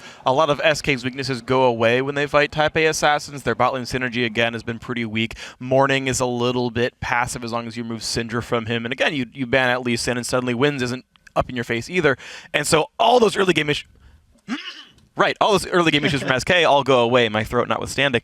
But for Taipei Assassins, yeah, it's like find another early game jungle that Wins can play that's not Lee Sin, and then maybe they have something going for them. Final point before we go to predictions, Double Lift. Well, I just want to say, when I saw Kenny Payne get interviewed by Shox, frankly, he looked depressed. He looked like his confidence had been shattered, and he was super disappointed in himself. But Worlds isn't over for him, so I really hope that SK doesn't have their mental game so broken. I don't know how TPA is faring. It seemed like they were still okay. They're still smiling after a loss. So they're the home crowd at the end of the day. You can't take that away from them. Crippo, we haven't heard from you yet, so I'm going to put you on the spot for the prediction. I think this is quite a difficult one to call. If SK have found some synergy, who's going to win it and why? It's honestly very hard for me to call, but I'm going to side with SK Gaming here. I just think they're just... all their problems, as we said before, they're going to disappear, and it's still very close to that point. I just have a hunch that SK is going to come out on top. We'll see if that hunch is correct. Double Lifts? You're a smart man, Creppa. I'm also going with SK. Even though their confidence might be shattered, their play just seems a lot more solid all around. We'll see if it works out down the line. I'm with SK as well. I really agree with what Freak was saying in terms of the matchups in top and mid, and so I think they'll come out on top. I've learned my lesson from trying to predict against everyone else here since TSM beat TPA, but I'm going to go SK Gaming. I think they are going to continue to look a lot stronger as you said, Money Cristo, as they gel once again with Svenskeren, and I think they just are a very strong team as 5. I think player to watch is going to be Freddy again. I think he will be the one player that can actually break this matchup open completely. And maybe Svenskeren, if he gets on a comfortable champion, actually gets his ganks off before level 6. All right, we'll see if that can work. You guys at home have been voting over on lolesports.com, and the fan vote is similar to opposite of what our analysts are saying. 75% of you think that the hometown team will actually take the win in this match. So maybe faith at home is broken for SK as well. Anyways, let's hand it over to the casters for the final match of the day. Take it away, guys. Thank you very much, Quickshot. So let's check out the starting lineups without further ado. Over in the blue corner, it is SK Gaming from the European LCS. We'll see if they can meet the predictions. In the top lane, it is Freddy122. Svenskeren is in the jungle. Jez is in the mid lane. Candy Panda is AD carry and unrated on support. And in the red corner is the GPL's Taipei Assassins. That's in the top lane. Achi wins in the jungle. Morning in mid. BB at AD carry, and Jay on support. Yeah, personally I was a little surprised there by the analyst desk all voting for SK. I know they have their reasoning, but it's an 0-4 team, we have to remember. Neither of these guys can make it out of the group, but it's still Worlds, right? SK does not want to go winless, and TPA does not want to go 1-5 in front of their home crowd. These teams are still going to be playing pretty hard for this one. Yeah, there's one thing that absolutely is for sure. We obviously heard from Candy Panda earlier in the interview. Pride is a big, big thing right now. These guys feel disappointed in themselves, as a team, as a whole. They feel that you've wasted a whole year on turning up here and not picking up a win. So I feel that they may well be throwing everything at this match. We even said beforehand, even looking at this group from the very beginning, we thought this was one of the crunch games, and now it's really a matter of pride for these guys, and it really is. Taipei Assassins, got a little peek into what they were doing there. We'll see how these pick and bans go. Yeah, so both these teams are coming in very disappointed, as you said, and it's because they've had some really close games. If you look at the records in this group, it looks, very formulaic, like TSM and Starhorn are just dominating the group. But watching the games, these guys had really close games against Royal Club, and they're going to want to pick up these wins right now. Definitely a lot of strength needs to come from the bottom lane of SK. Been quite a liability with Freddy playing out of his mind lately for SK while calling the shots. Svenskeren back on the lineup now for the past few games. They have been showing a lot of promise. Yeah, I'd say I'm a little interested in these bans. 2 mid lane bans coming out. Arguably 3 with that Zillion. However, that's a pretty big thing to let through Freddy. Yeah. We'll see how it works out for him. The Alistair pick coming through. It does, of course, mean that Maokai potentially will go on towards the other side. Of course, when there is so much focus on the unorthodox Aatrox ban. It is literally the only team that it'll happen against, I think, throughout the Worlds. But Freddy's not allowed on him. It's like the only team in Worlds that actually plays Aatrox. Yeah. No other region. This is the craziest thing. Europe is a region across the summer split and playoffs. The second most played top laner was Aatrox. Yeah. If you look at the LPL, the GPL, NALCS, and OGN, Aatrox wasn't picked a single time or banned throughout the entire season for everyone else. So pretty crazy stuff there. Everyone does ban it against him because no one else has played against it. I mean, the big thing for Alistair, for Freddy, is the fact that he hasn't played it in the summer. He did not play that champion. He always deferred to Maokai in Alistair, that top that lane. is. Yeah, he just simply hasn't played Alistair in there. He did play it early on, I believe. I'm trying to think of against Taiwan Royal Club. Memory serves, but it's been a long day. So there's been a lot of games. It's pretty late at night here. So as far as top laners picking up Alistair, he is a fairly instinctual champion for these guys to pick up because the actual mechanics of headbutting and punching someone afterwards in lane are pretty quick to learn, and he's mainly about zoning theory in team fights and getting in the right position and having cooldown discipline. Aatrox is another champion that actually has a fair amount of cooldown discipline, needing to go into the right times, so it should transition fairly well to Freddy's playstyle. You see Ashi picking up the Rise. He did play that last time these two came together, but wins, gets that Lee Sin this time. He was wreaking havoc on that. Yeah, also what is big is Svenska and finally actually going towards Kha'Zix. While Lee Sin is his favorite champion, played 11 times throughout the summer, he's got a much better record on Kha'Zix, 6-1 throughout the summer on the Kha'Zix. We'll see. But again, as you mentioned, wins on Lee Sin. We've already seen what he can do. And those Kha'Zix games were majority in the playoffs when the things mattered the most for them. Of course, though, they're going against a ton of knock-up synergy with the Yasuo on the other side. I wonder how Jess's Zed would fare. Oh, and Raid maybe finally falling back onto a champion that he is actually good on, and it is Morgana. It is a champion he has had a lot of success on. Orianna for Jezzus as well. This is a safe SK game in team comp here, I feel, which would match exactly what Taipei Assassins are doing. And it would match what SK had succeeded with all year as well. BB going with an old fan favorite right here in Ezreal. That should be a nice, fun lane with Janna. See what they can do. Definitely have a lot of fight potential coming out of this with the disengage of Janna. Interested about that N-rated pick, though. We've seen him have a bit of crescendos being missed. The skill shots have kind of been a little problem for him. See if he can bring that one around and lock it down this game. He's definitely going to have to be firing those at a flying winds and a flying morning. It is the most played champion he had throughout the summer. So while he was only 9-6, played 15 games, it is a champion. Maybe this is the time to fall back on a safety pick. Maybe the time was already. I mean, he played Sona twice. He's the only person in the entire championship so far that has played Sona. So maybe everybody's just getting comfort picks and hoping that they can get that one Pride win. I definitely feel like N-rated has had maybe one of the worst world championships of players on SK, just because even his Sona plays, the crescendos were very, very missy. And at least with Morgana, you have a lot more setup time. You don't really reactively try to throw the dark bannings. It's more of a pre-planned thing, which is something N-rated is very good at. Keep them dictionaries ready, ladies and gentlemen. He's making words up every game. You're allowed to make words. Every step of the way. So the two teams have picked their champions. Who do you think will take this matchup? Send your choices using the hashtag SKWin or TPAWin to LOL Esports. And of course, we'll be checking your answers soon. We've seen what the analysts think. Now that the champions are locked in, how are we swinging with this one? Yeah, it definitely seems like these teams have switched things up. Both teams going for a certain level of comfort. Kha'Zix, Morgana, very comfortable for SK, and of course that Janna and Lee Sin for TPA.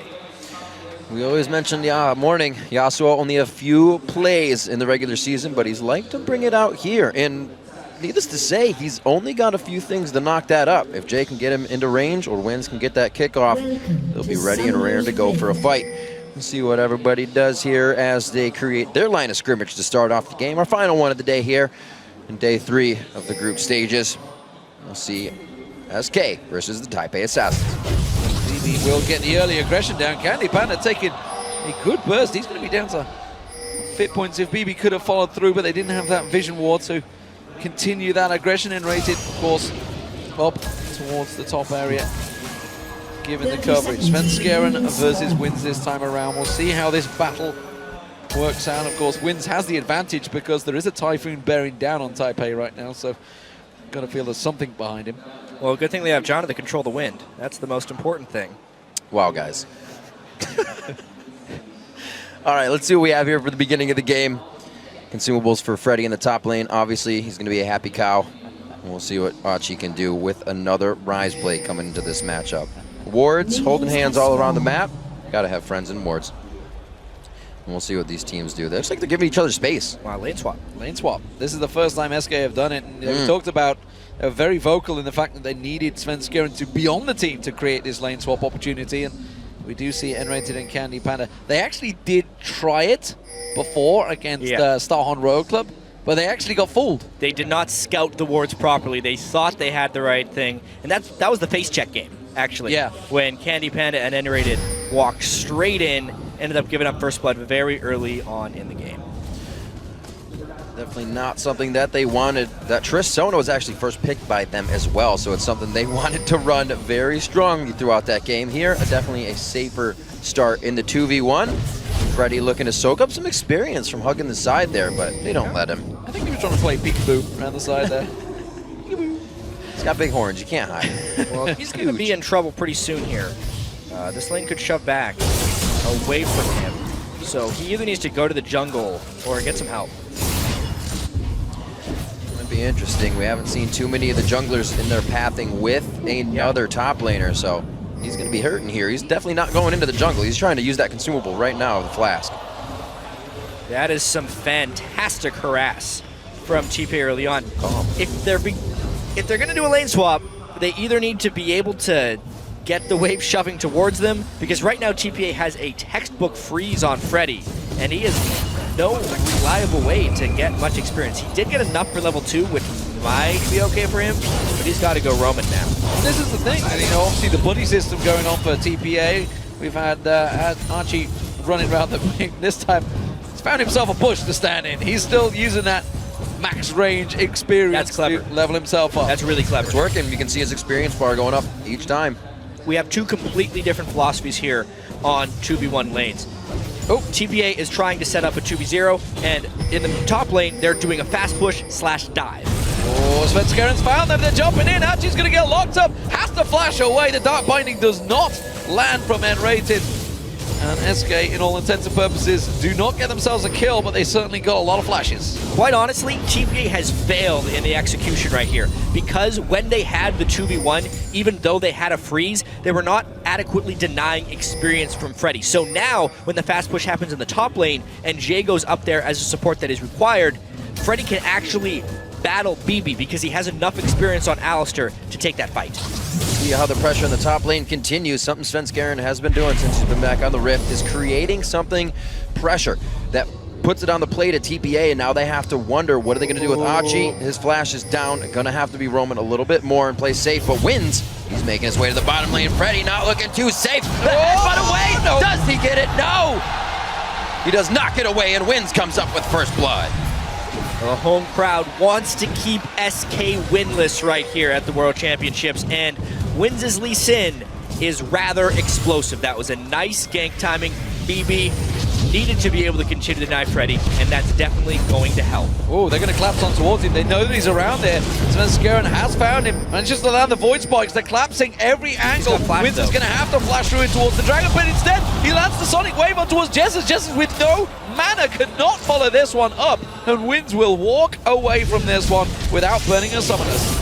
Says thank you very much. It's not over yet though. Jez has got himself in a bad spot. Morning doesn't have the vision to keep going, and knew Svenskeren was there, but not good right now for SK. Wins is ridiculously good on Lee Sin. It would be great if he could pick up more champions at that level, because when he's on Lee Sin, this team is ridiculously threatening. Everybody just seems like they have that much more confidence. We saw after that kill, BB with a smile on his face in the bottom lane. He's the one calling these shots along with Wins in the early game. His pathing impeccable right now, and they have wards to make sure bottom lane is safe to be pushed. TPA is getting everything they want right now. Little advantage in each lane. Jez meanwhile kind of collect the farm, just about getting it on the tower, missing a couple, and that is starting to begin a bit of a gap. Morning to get that advantage in terms of CS over an Orianna. That's not a good sign. Yeah, this is not one of the better laning phases for SK. Surprisingly, actually, their laning phases have been even or better in most games, which wasn't a normal thing for SK during the regular season. You would expect them to have better teamfight transitions, but it just hasn't been. So now, when they haven't been transitioning even lanes, what are they going to do with losing lanes? You know, I think back to when I saw a very successful Morgana. It was a certain crepo for Evil Geniuses in the final Super Week. I remember the crowd egging him on every time he landed one. He finally realized during the game that it was happening, but I haven't seen N-Rated actually hit one yet, which is a bit of a problem and may well prove why he hasn't played this champion throughout the tournament so far. Freddy finally getting himself some CS in this bottom lane and keeping up with Achi. BB, I should say, getting a lot of free farm. And the environment that N-Rated has picked Morg into is not the best one. There's a very shifty team if we look across the board. Ezreal, Yasuo, Lee Sin, very hard to get with bindings. Good point. And even the Janna and the Ryze are very fast. As long as they're close, they can have a lot of juking potential for those dark bindings. So N-Rated will basically have to use the Fog of War and Surprise, because if he tries to actually throw one out in the open, the mechanics of these TPA players and the champions they're playing will allow them to dodge almost every single one. Make it hard to get these initiations in somewhat as well. We'll see how they come to that as they get to the objectives. Bit of a lane swap coming through here. Svenskeren takes that red buff. We do see Freddy now going one-on-one with Achi in the top lane. It does mean, of course, that we now have Candy Panda unrated down up against BB. BB had just used his ultimate actually there on Candy Panda. I think he sidestepped it. BB has to shop. He's down an entire brutalizer to Candy Panda right now. So whatever SK do, even if they're missing the bindings, they would probably win all ins. SK warding out the brush, telling Svenskeren he cannot move into the forward brush. Whoa! That's a nice one. Will he follow? Could get it. Lifebringer, nice damage on the backside. Yeah, forced to absolutely back now. True Shot Barrage is down, so he's not going to be able to grab that CS. Hadn't hit level 6, didn't have the culling available, which could have been crucial in that one. Jezza's continuing to put some pressure on towards Morning, who throws out a good wind wall, blocks off any of the damage. Wins going to get spotted out by that ward here. If he comes around, BB is making his way down lane. I don't think there's going to be too much aggression. BB locking in that tier as well. Sheen to start off the lane. This is the Blue Ezreal. It's done in a while. Yeah. The return of Blue Ezreal, actually. So BB, not going to have much damage for a while, actually. A little bit of a plateau. He's got to take this one a little bit late, and then just try and use it to kite around a whole bunch. Well, it looks like they're going to give him that chance. He's going to go over and hatch this pink ward in the bottom lane. I think the team alerts him of it, and they say, we should probably prep this a little bit more. Make sure you don't lose too much CS in the mid lane, and they back off there. Achi knows that game sense wins on the backside as well, and this could be big. Yeah, that's a tricky dive. Diving a Rise, it's tricky at the best of times, and when Wins is waiting off the side there. There we go, Morning going aggressive, lands the ultimate on towards Jessus, who replies with the shockwave, but the exhaust locks down a lot of that damage. Morning will manage to come out on top, or will he? Jessus now, Wins chases on towards him, keeps him to safety, and Wins gets himself the second kill of the game. Just nice timing there by Wins. A couple of things in that fight. Morning's exhaust just off the right time. And Wins is just going to keep going. Oh my gosh, keeping himself in range. That was very close. Svenskeren gets himself to that experience, but great plays again coming from Wins. Yeah, and Morning honestly set most of that up. Using the exhaust on the shockwave was perfect timing, and it basically just allowed Wins to beat Svenskeren to the spot. Well, currently SK Gaming putting pressure back down on towards the bottom lane this time around. Svenskeren now looking to see if he can push something. Jay, very low on health this time, caught by the dark binding. The monsoon not going to be enough, or is it? Candy Panda taken low, BB goes in, gets himself the kill. It's a back and forth fight, and Raid is trying to dodge around from the damage, but it is BB that comes out on top. Really good binding there by N-Rated, but if he couldn't get the tether to stick onto Jay, they're just going to end up trading kills. The fact that it's actually BB who is still alive is just going to exacerbate that experience gap that already exists in that lane. It's level 8 Ezreal to a level 6 Lucian. Svenskeren looking for the damage. Shockwave just off, coming up. Wins again with a return to the mid lane. No flashes here except for Morning. Gets himself in. Svenskeren very low, has to use his ultimate. Freddy comes in with the teleport, and they could be big. Trying to clean this one up. He's going to need a little bit more help. He does throw down the ultimate. Oh no, he Rune Princes the minion. Wow. Hachi, no. But the damage reduction's gone on Freddy. Sven has to, Freddy has to point flash away. He's gone out. There's the Howling Gale. And wins. Oh, doesn't quite get the kill on towards him. Sven Skeren, he was caught up by the ultimate of Morning without even knowing it. Yeah, that was just wrong place, wrong time for Sven Skeren. He thought he was planned for the counter gank, but Wins just had the perfect kick somehow. It ends up being heavily in the favor of TPA. That is the way the cookie crumbles for that one. 5-2 now with a 2,000 gold. Let's see this one more time. Because it's not like, okay, he was on the ward, so it was completely intentional there by Wins. Beautiful kick. Well, not amazing, wins, but yeah, you get it. Definitely wins. What a play there by TPA. They're surviving just long enough. Obviously, Freddy has his ultimate here. A slight misplay, actually, by Achi. They would have been able to try and pick up all the kills. They were obviously ignoring Alistair because of his ultimate at that time, but all credit to Wins with that Lee Sin kick. Well, so often SK come out of the laning phase behind, and there's no difference here. TPA looking strong early on. 5 kills to 2. Morning continuing to look for them, but it is all about Wins. Give him Lee Sin, and he goes aggressive, and we're seeing some serious win coming out of Morning there. It is a team of wind, actually. This is a very thematic thing for TPA, but honestly, it's true. I'm thinking back to the pick and ban phase. SK banned Syndra and Nami as 2 of their bans. Why, actually, are they doing that? John has been just as effective, if not more effective than Nami in this World Championship, and Wins' Lee Sin has been the reason that people haven't, that they've been beating TPA because you keep it away from him. SK, I think, a pretty big failure in bans, as we're seeing in this game. That Lee Sin consistently showing for TPA. I don't think it's going to... Oh dear. Achi could be getting hit up here. Nope. Got to wait too long on the cooldowns to get that extra damage in. This may be drawing up Wins now. You already see him moving through the jungle. Red buff's going to be on. It's going to be hard for Freddy to get out of this one. No flash for him. Either. Oh, baby. That's a kick in. There's the room prison. It's not going down on a minion. And he's saying, we're going to try to milk these. Well, I don't think he's going to get out of this one. It's only a matter of time. Oh, wait a minute. Archie will go down, and now Wins in trouble. Sven Skeren fancies this one. He's going to have to tower dive. It's going to be a tricky maneuver. He takes 1 tower hit, 2 tower hits, 3 tower hits. He's going to get away. But the minions, they're doing a hell of a lot of damage. He needs to just turn around and use the voice to get the lifesteal. He should clear him out. There we go. And he is safe for now. Sven Skeren's strike back right there. You can see as far as combat effectiveness, because they both had the Spirit of the Lizard Elder. When he arrived in that fight, he could turn the tides. Wins had so much mobility, but because the gank took quite some time to develop, Sven Skeren was able to catch up and turn that one around. What a great Dark Binding. He actually shifted with that one on him. They were able to get a little extra damage down as he used the ultimate, so they are perfectly using their windows to get a little bit back. Gold's only 500 apart right now. Morning, he's having a little bit of free time with the turret in the mid lane, but Freddy's here.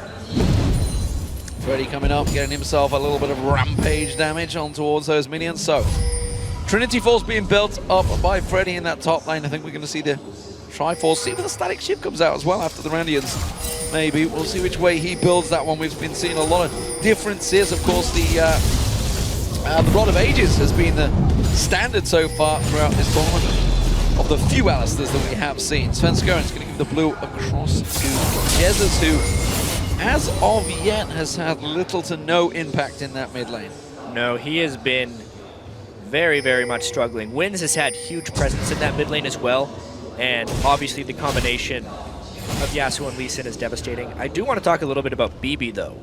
Being able to keep up and farm, despite having that tier, and he's starting to move out of that weak phase. If that mana can actually complete, he's finished the mana immune, and it's only 322 of 750, so it's still got a fair bit of time. A lot of stacking mechanics on this TPA team, so they do have a pretty good late game insurance policy. Hold it on tight, making sure everything goes their way for now. A slight gold lead kind of gives that to them, but any moves can be made. A lot of pressure comes out of that Orion in the objective team fights, as well as N-rated. We'll have to see how they utilize that. More pressure to the top lane. They want to shut down Achi, getting to that Rod of Ages. They want to shut down quite a bit here, but it's always Wins on the backside, trying to do the damage to Sven Skeren. They kick him away, and Morning has already rotated up. They finally take down Achi, but they're now going to take down the cow. They get him, and Sven Skeren will be able to get out. A nice jump on the last few. Oh, he connects the resonating strike, and they are going to connect with the kill. The burn will not come through. He gets a little bit of life steal as well. Wow. And again, you've got to question why Jesus did not follow up towards the top lane. Meanwhile, Dark Binding goes down along with the Soul Shackles. Jay caught out, he gets dropped. Candy Panda lands that one. Dark Binding miles wide on this. Wow. But they do get the tower mid. That's why Jesus didn't roam. Some crazy mechanical moves coming out here, and across the board, despite the plays there by TPA, SK comes out ahead. The turret destruction that just happened, it's 3 turrets to 0 actually for SK. It's amazing that they were losing the laning phase, yet they have recently pressured the turrets enough to kill all 3 nearly simultaneously. Absolutely. I thought the explosion would come at the objective fight, but they do it solely within their lanes across the board. Dragon is still up as well, and we're seeing quite a bit of ultimates on each side, at least the junglers and the mids for now. And Jay does have a bit of disengage. Everybody's moving towards that zone. We're going to get our first big team fight coming up. Well, Archie does have teleport available if he wants to join this one, but Dragon started out. I'm not too sure TPA want to get involved in this one. I guess not. SK will take this, and that's 3 towers and a Dragon, which will give them a 1,000 gold lead. Teleport to top, Freddy's going to protect it. No towers for TPA yet. It's almost like everything is back to normal for SK. As soon as they were losing the laning phase, they're like, you know what? We're used to this. Now we can play normal.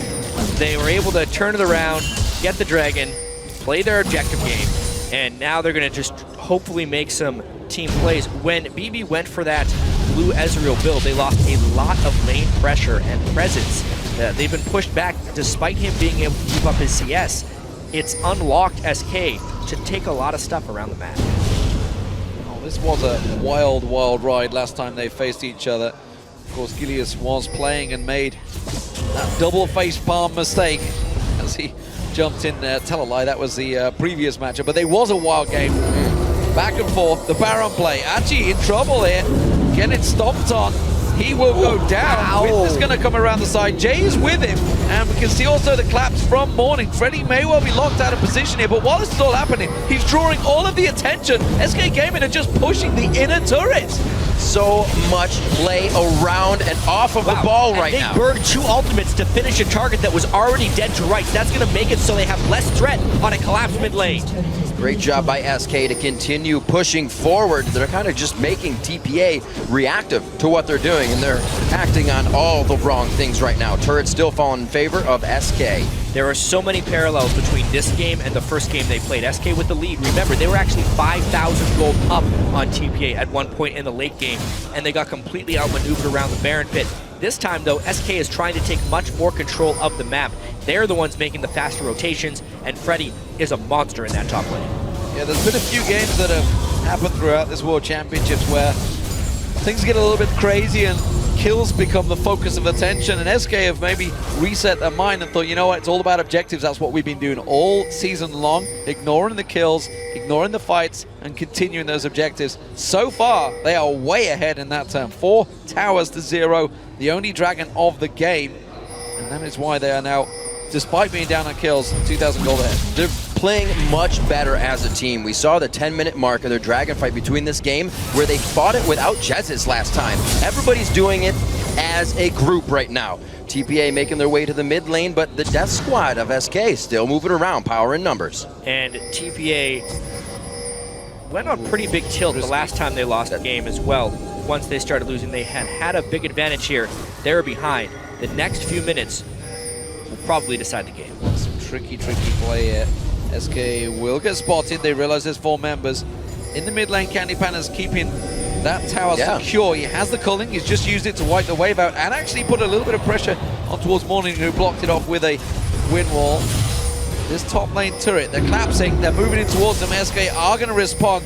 You can see mirror match coming up the side there. Winds tries to sneak around the side. Morning is there. This fight could be crucial, but everybody is playing it very cautiously. Good ward coverage from both sides. They see the movement. Definitely reconsidered. Little bit touch and go. Freddy, though, finds some friends. That's an Alistar ultimate down, and a disengage was successful. That's actually a huge win for TPA. See if they can keep this moving. They're going to now try and know they can go for mid lane without too much pressure. Going to be able to drop the first turret of their game. This will definitely help them get more deeper wards in and stop SK from just pushing them into their own base. And Rated almost took the wrong path there. Last second adjustment. Safe, though. But this does open up the top lane, and I believe Archie, despite the fact he's on a rise, he's not exactly the strongest of tower pushes. It buys him a fair amount of time to squeeze in.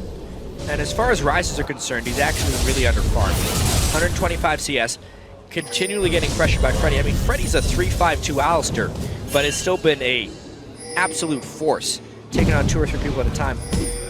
TPA needs to kind of weather this storm. I actually think Alistair falls off a fair bit after this point if they can find a way to not have him as such a force in lane. He's still going to be a couple cooldowns in a team fight. BB will be able to disengage him to reduce the threat of him while he has his ultimate running, and TP has a lot of re-engage potential. Also remember, there are 2 tier stacking champions on TPA. If they can get both of those fully stacked, it'll almost make up for their gold disadvantage later on. A huge benefit to that as well is Morning's not taking that blue buff. It's always going to BB, so he's going to get there so much faster, and he's going to be able to shut down Freddy on those chases if he does get that slow.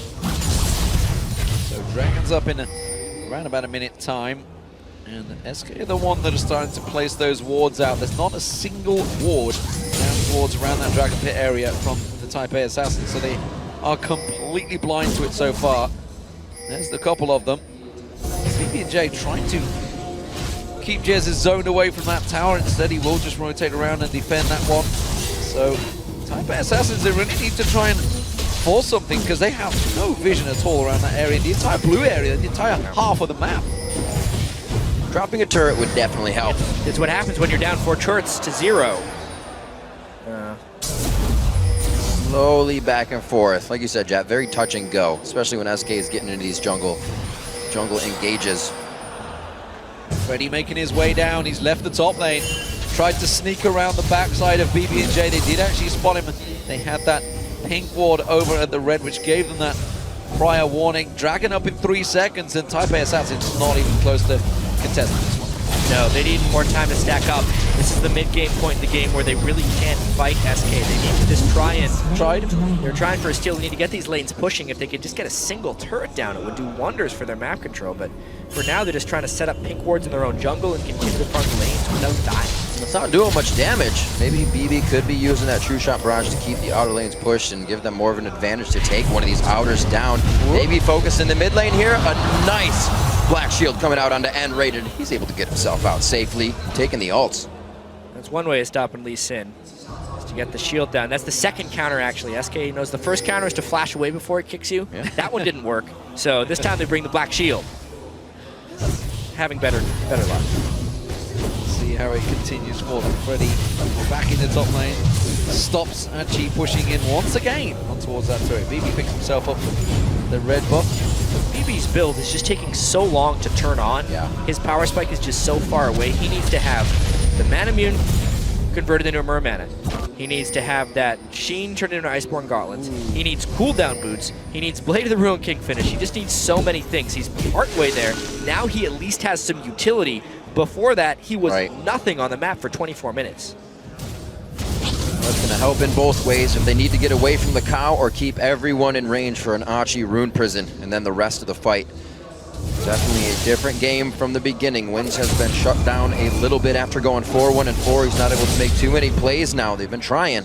They're coming up empty-handed, and SK has just started to take control of the map. 25 minutes in, and they still have not lost a turret. Yeah, they're pushing every lane so far into Taipei Assassins, doing exactly what they need to do, just grinding out that advantage. And Rated, though, he's caught out a little bit there. Black Shield once again working. Burns the flash, but successfully gets away. Just trying to get some of those deep wards down, and it's bought time for Freddy to shove a wave entirely onto the inhibitor turret. Nobody's anywhere near to stop him at the moment because the Abby's coming across, and he's got that static shiv and Triforce. He can do a lot of damage to towers. He shoves pretty quick too, and if Archie goes in there by himself, he may just get soloed under the turret. So you can see TP has to move more of their team towards this spot. Burn the ultimate, now they have to disengage and get back to some turret defense. I think they lose turret number 5 for that. Yeah, he's simply delay tactics working out from Freddy there. They're trying to hold time for the rest of SK. Wins trying to get around the backside, doesn't land it. Instead, he gets caught out. The kick works out still. They try and get the damage down, but Morning just does not have enough. Sven Skaren gets away with a tick of his life. So low. Freddy Candy Panda trying to work them away. BB fancies this one. He sees a triple kill in the mist, but does not have the ultimate available. And SK disengaged with the kill on Morning. BB needed to be way more aggressive right there. He has the Iceborne Gauntlets for a reason. They need to be able to close those fights out. They had such a near great escape. Winds Flash in the combo this morning, they almost turned that one around. Instead, they get a kill. They get killed and get nothing in return. I was so surprised, yeah. You talked about it earlier. There's a lot of over the wall, a lot of disengage, hopping around from TPA, and Morning was the only one that went over on that. There was so much potential for that as everybody was in the air to add extra damage. TPA loses out on a great opportunity there, but SK capitalizes, takes down no, they didn't take down the turret, sorry, but they come up big. Yeah, BB just seems to be waiting for more power. It was very odd for me to see him not go in there. Just after watching him during this group stage, he's been so aggressive, especially when he plays Lucian, dashing in to try and assassinate the enemy he carries. We'll see though, TPA still in this one, only 4,000 gold down, despite having such limited map control. But it is slowly growing. Jez is the one that's going to get focused on. Force the flash away, Sonic Wave still lands. Oh, Zonya's, that's not going to work out. And Rating comes around the side, doesn't want to get too involved in this one. Shockwave pulls off, now Binding lands, but it's not enough. There goes the Soul Shackles, and Rating gets chopped down by Morning. The rest of SK going piece by piece, and they are splintered right now. They have to focus on Morning, they get him down. Now they turn their attention to Winds. Candy Banner may have the chase on him. Quite scary of a fight. Yeah, the safeguard gets him into range, or out of range, I should say, and a nice Howling Gale to pop up Candy Panda and Sven Scare. Wait a minute. Whoop. Dodging through. BB, there's that aggression. And it looks like they're not going to be able to get the Relentless Pursuit off of Candy Panda. Yeah, he finished up that Muramana though. Yeah. So he is doing a whole bunch of damage. That ultimate landed, he may well have assassinated him right there. So really good catches by TPA. That's kind of the game they're going to have to be playing as they work slowly towards getting map control. It is a stall game. Whenever they can get catches in little fights like that, they create a longer match. Well, a little warning shot, I feel, to SK game in there. Yep. A little overconfident, and we were talking about TPA's lack of warding. They have fantastic warding right now, littered down the river. They give themselves the opportunity to take their first tower of the game here. What? The warning signs are there, and that's why the wards were bought. They realized they're getting cut off by SK. Yeah, very nicely done. It's exactly what they're supposed to do. Those wards paid off. Not using as many pinks that they can't cover in the forward ward, so they're buying a lot of greens. You can see 2 right now on Morning, and 2 as well on BB. These guys are just trying to keep the vision up and deny the sweepers over on the side of SK. And amongst all this, actually, the key for SK is to get Jesses going. At the moment, TPA is building really heavy armor because they're not respecting the damage of Jesses. They've been able to shut him down time and time again, and it's really working to the benefit of TPA. Well, you see Freddy coming down, preparing for this dragon. He has to. That teleport is down. Achi back to the base, so he's going to be coming out, gets himself some consumables, and finishes up that Frozen Heart. It looks like they want to fight for this one. They've given up the last 2 dragons without any contest. Yeah. It seems that they have that one time where they can get in, and that's a good hit. It's really all about the poke BB here. Wow. One after the other, and they can potentially fight. Shielded off quite a bit there from Jesses. Not the nuke you were looking for from the True Shot Barrage, but they are going to get themselves in the pit. Not too scary for BB. He can always shift out, but they pull it out just a little bit more. Got to keep an eye on that ball. Command Shockwave could really change a fight here. Freddy wants to try to come out big, but the disengage is there from Jay. Keep in mind, TPA never wants to be trapped in a fight while Freddy can ult and stick in the middle of them. That's why they're poking and poking. They're trying to get the Alistair ultimate down and still be ready to disengage. But if they land enough poke elsewhere, they can just take the dragon outright. Look at Wins. He's trying to flank around the side. He may get caught out here. He wants to get in, land that kick, and SK got to be so careful they don't group up, because if Morning catches him with that ultimate, it will devastate them. And that is why it is very much a game of cat and mouse right now between the two. See who can make the first mistake. That's pretty much what it's going to come down to. Nobody wants to initiate on this. Freddy with a high ping trying to flank around, but he is spotted by TPA. However, if they continue this flank, it won't leave much for SK to run to. It's really all about the poke, and as long as one... I think they're just going to stop thinking about the dragon and start pushing lanes. This dragon fight is real respect you're seeing between these two teams. That first move is going to be the one that makes the difference. First turret going down for TPA against SK, and it looks like SK is going to make them walk to the beat of their drum. Candy Panda rushing straight up the mid lane right now. They've got a big wave with them. BB has to try and get around the side, but they're going to get a lot of damage on towards this inhibitor turret. There's no flanking maneuver. SK Gaming, they pulled a great move on TPA, just like TPA did. Deja vu. Game 1. Oh, Wins behind them. Oh, a double kick of Justice hits the Zanya's on the way down. Svenskaren's definitely hit up on this one. No, he gets out alive somehow. Freddy coming up big for the team again, trying to be the front line. Candy Panda, relentless pursuit right to Wins, but he stays alive. And Rated misses the flash, and it's too far away for the Dark Binding. They still could have eyes on the inhibitor turret, but BB throwing out big damage, low on mana. Got to be very careful what spells he uses here. SK wants to stick around because they know the threat is low from BB, but there's the home guard from Wins. Wins coming steaming through. No, not going to land the Sonic Wave. Freddy, the man taking the hits in the back. BB does manage to get the slowdown. BB Wins tries to flank around the side once again. Goes in.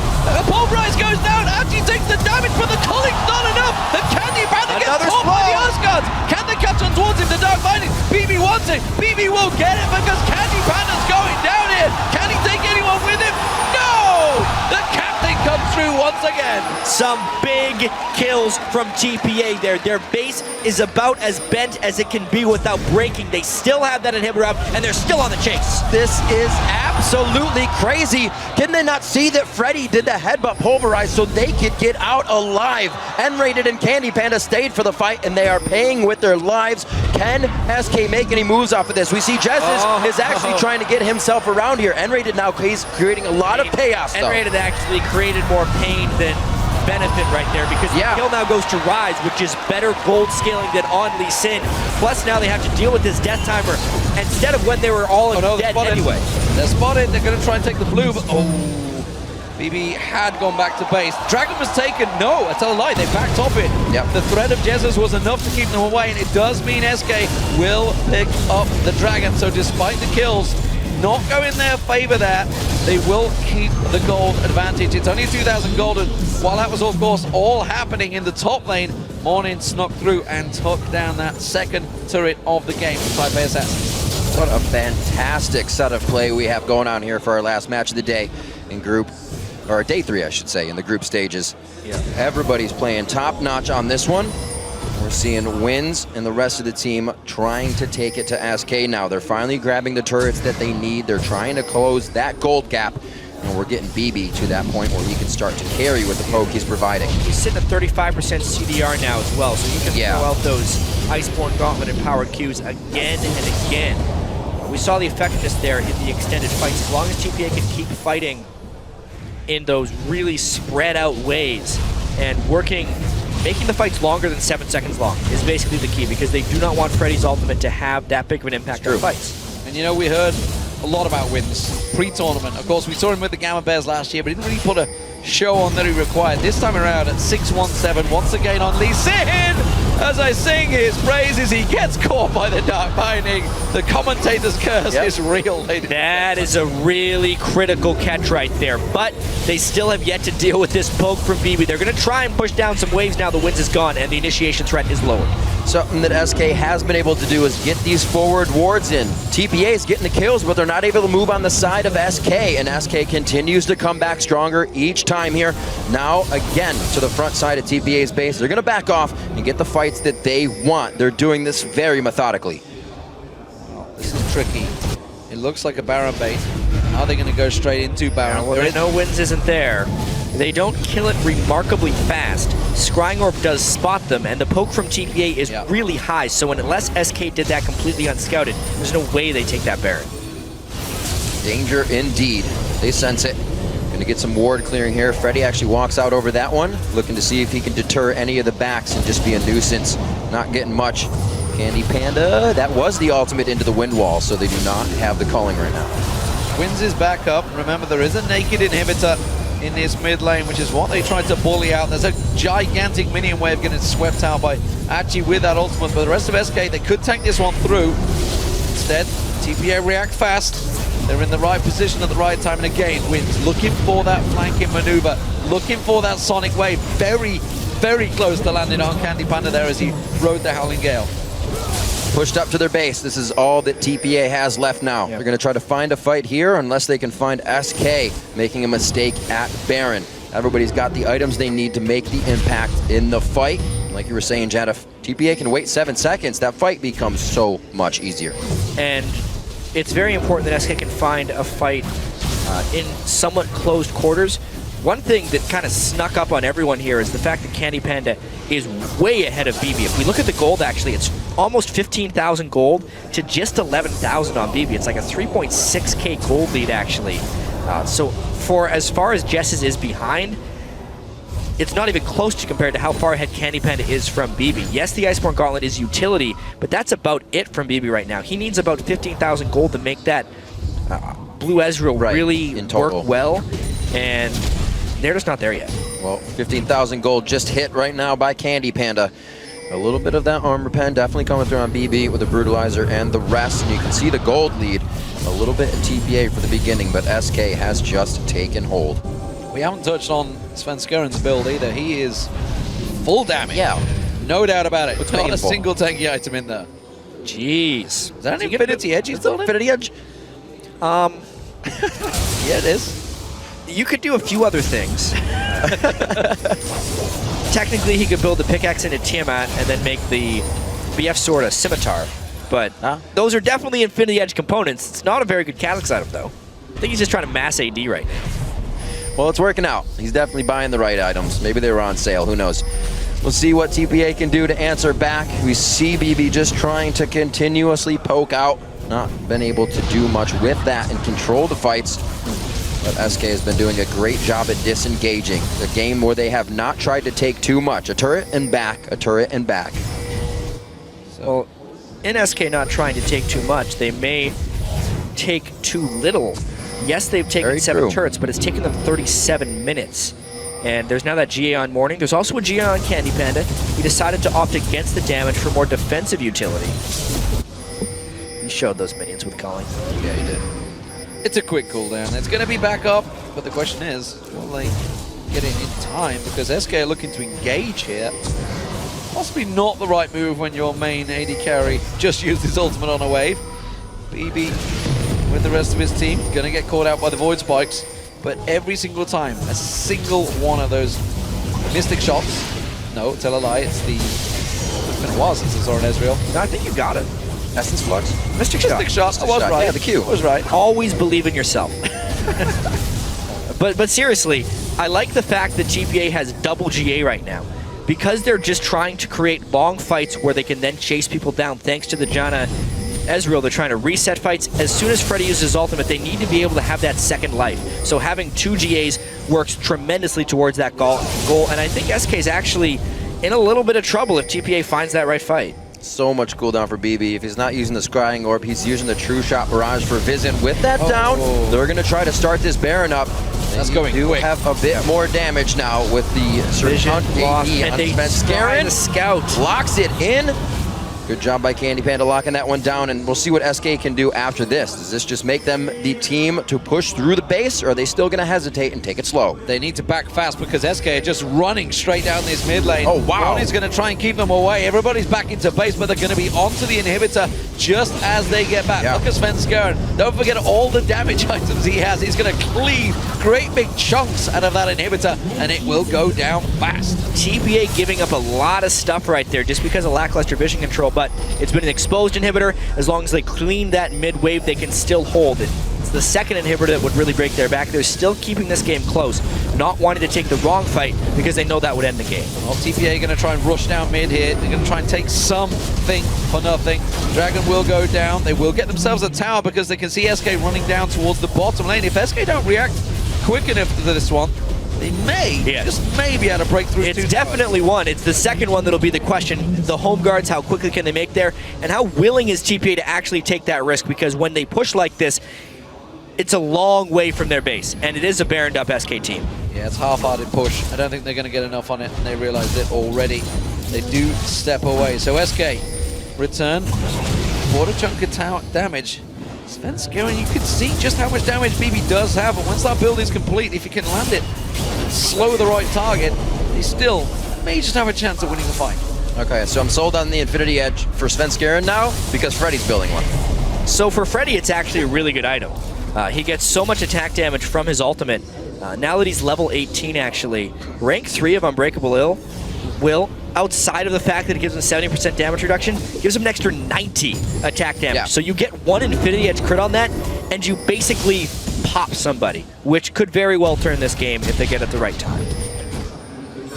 So Taipei Assassins, the hometown favorites and champions of the Korea Premier League, are looking like they may give SK Gaming their first win of the group, and that would actually tie them at the bottom of the table, or third place, whichever way you'd like to look at it. Of course, both will have one more game to play.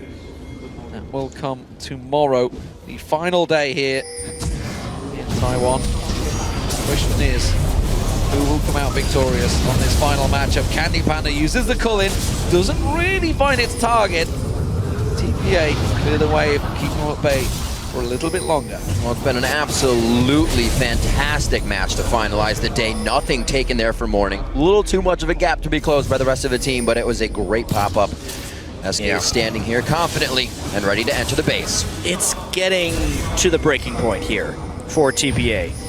They're having trouble clearing the minions in mid lane, and that could be the start of something big. There goes their fight reset. Jay gets hit up, that's the shockwave. They haven't used the big AoEs on too many. Single target's getting focused out. Morning's gonna be hit up. He tries to go into the fight. They get Jez's quite well. He throws down the Zanyas. The true shot barrage passes through, and SK might be retreating. They're trying to keep them at bay there. Morning went down so fast. I don't think he got a chance to use anything of that ultimate, but TPA hold off. Thank God for his GA right there. After he resurrected, they popped the ultimate really quick to get his shield, then he could still flash away. It's the long fights they want.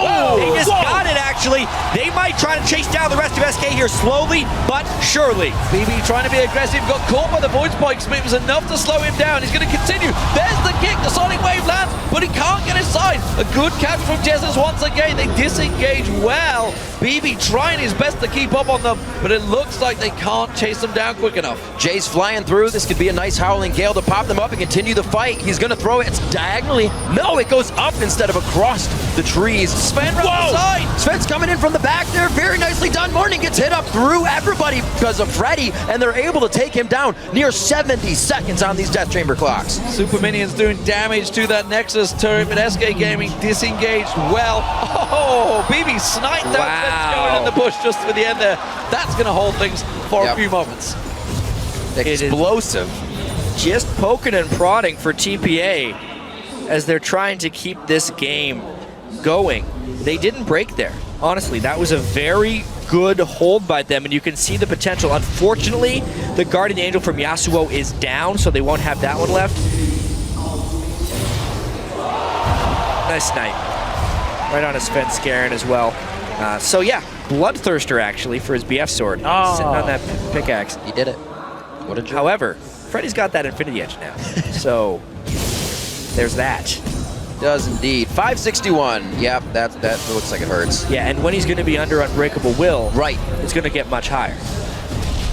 Really giving himself some options. The rest of the team on the side of TPA have their options as well. They are all near full items here. 44 minutes in the game. We're getting very close to that point. The Brutalizer just to be finished up by BB. He'll be done with his build as well. These fights, this is the point that's my favorite because the items are just the items now. It's how well you can play the champion you brought to the table. Yeah, that Baron's going to be up in 90 seconds time along with the Dragon in 75. I wonder whether SK Gaming are even thinking about them or whether they just want to push straight on through. They've held on for a while, but every time they keep on trying to push through, TPA have an answer and they just hang on in there. We talked about how they needed to make just that one little incy-wincy play, and BB seems to have the answer every single time they go through. Once again, the exposed inhibitor is the focus, and BB's trying to sneak around, trying to get those angles. But Candy Panda has his GA back up. Morning does not. Yeah, that's a big one. Yasuo has to play much more cautious. However, they still have that Rise GA. I just heard a Ghostblade get popped by Candy Panda. Yeah. That is not the most critical cooldown. It comes back in 45 seconds. And it's really hard to push into this TPA team after what happened last time as well. Where is Wins going? He's coming around the side. He's trying to flank them. He's got to watch his kick here. They saw that ward come from behind. That's going to be a call that Freddy makes. We need to be careful. You'd have to make sure not to get black shielded as well. That's the most critical thing. Good football there. Immediately blocks it off. Testy on this one. Candy Panda, half the hit point shredded off him. And again, TPA pushed them back. The Baron about to spawn. BB did expend about half of his mana pool in that last fight, though, which means it would not be good for an extended fight. Plus, Rise is up there. This Baron's going down fast. TPA has to act immediately. Wins is not close enough. Not close enough indeed. Oh, the true shot barrage. About 1,000 HP too soon. Nice try coming out of BB. He's been making plays. That one just misses. Freddy can't get too close. He's getting chilled out there coming through the mid lane, and they are going to be forced to walk this one back in slow with the Baron this time. Yeah, SK can't get cold feet here. They have to go straight for the inhibitor, and then probably, if they get that without using Unbreakable Will, head for the top lane turret.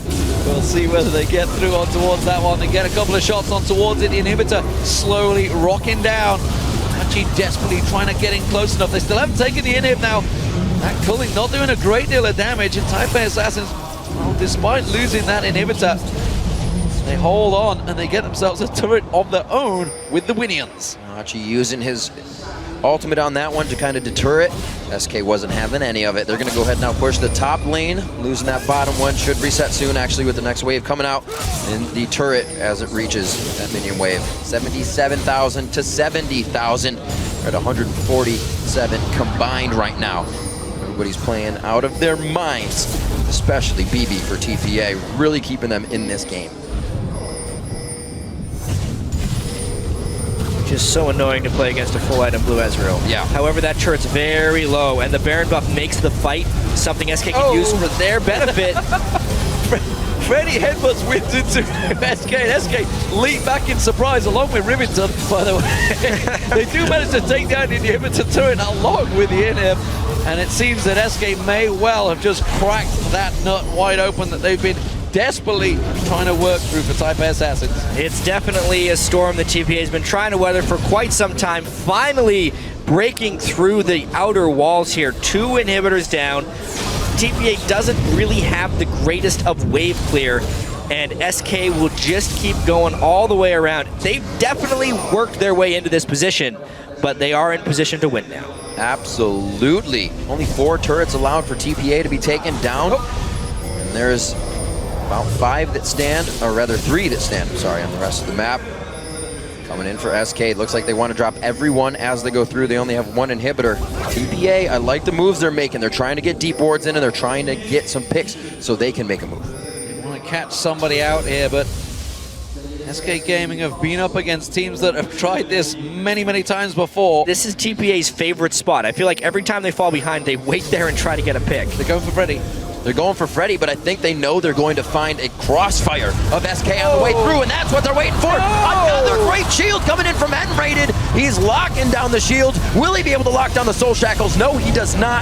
They are going to grab Achi. Can they recuperate on this as he comes up from the Guardian Angel? It's just too much chaos, and Freddy joins the fight. Achi's teleport goes straight into the team. BB gets away, but no help. Win's going to get chased down. He gets hooked up. BB, the last man. Can he keep them at bay? Tries to force off, fires off the ultimate. Morning now, coming around the side. Can he create a play? Gets on towards N-Rated, takes down 1. BB continues to kite them backwards in towards the base. The rest of SK chase on through. Morning has to back fast. How slow can BB make SK? Morning's on his way. It is a 2v5 trying to defend these next turrets, but those super minions do not go down easy. Gonna lower that armor. They're gonna drop these turrets. Headbutted right out. Freddy says, I'm the front line. You gotta go through me. They drop it down. 1 for Candy Panda, and that's gonna be 1 for Jesses. They drop the turrets. They're looking at the Nexus, and SK Gaming takes down the Taipei Assassins.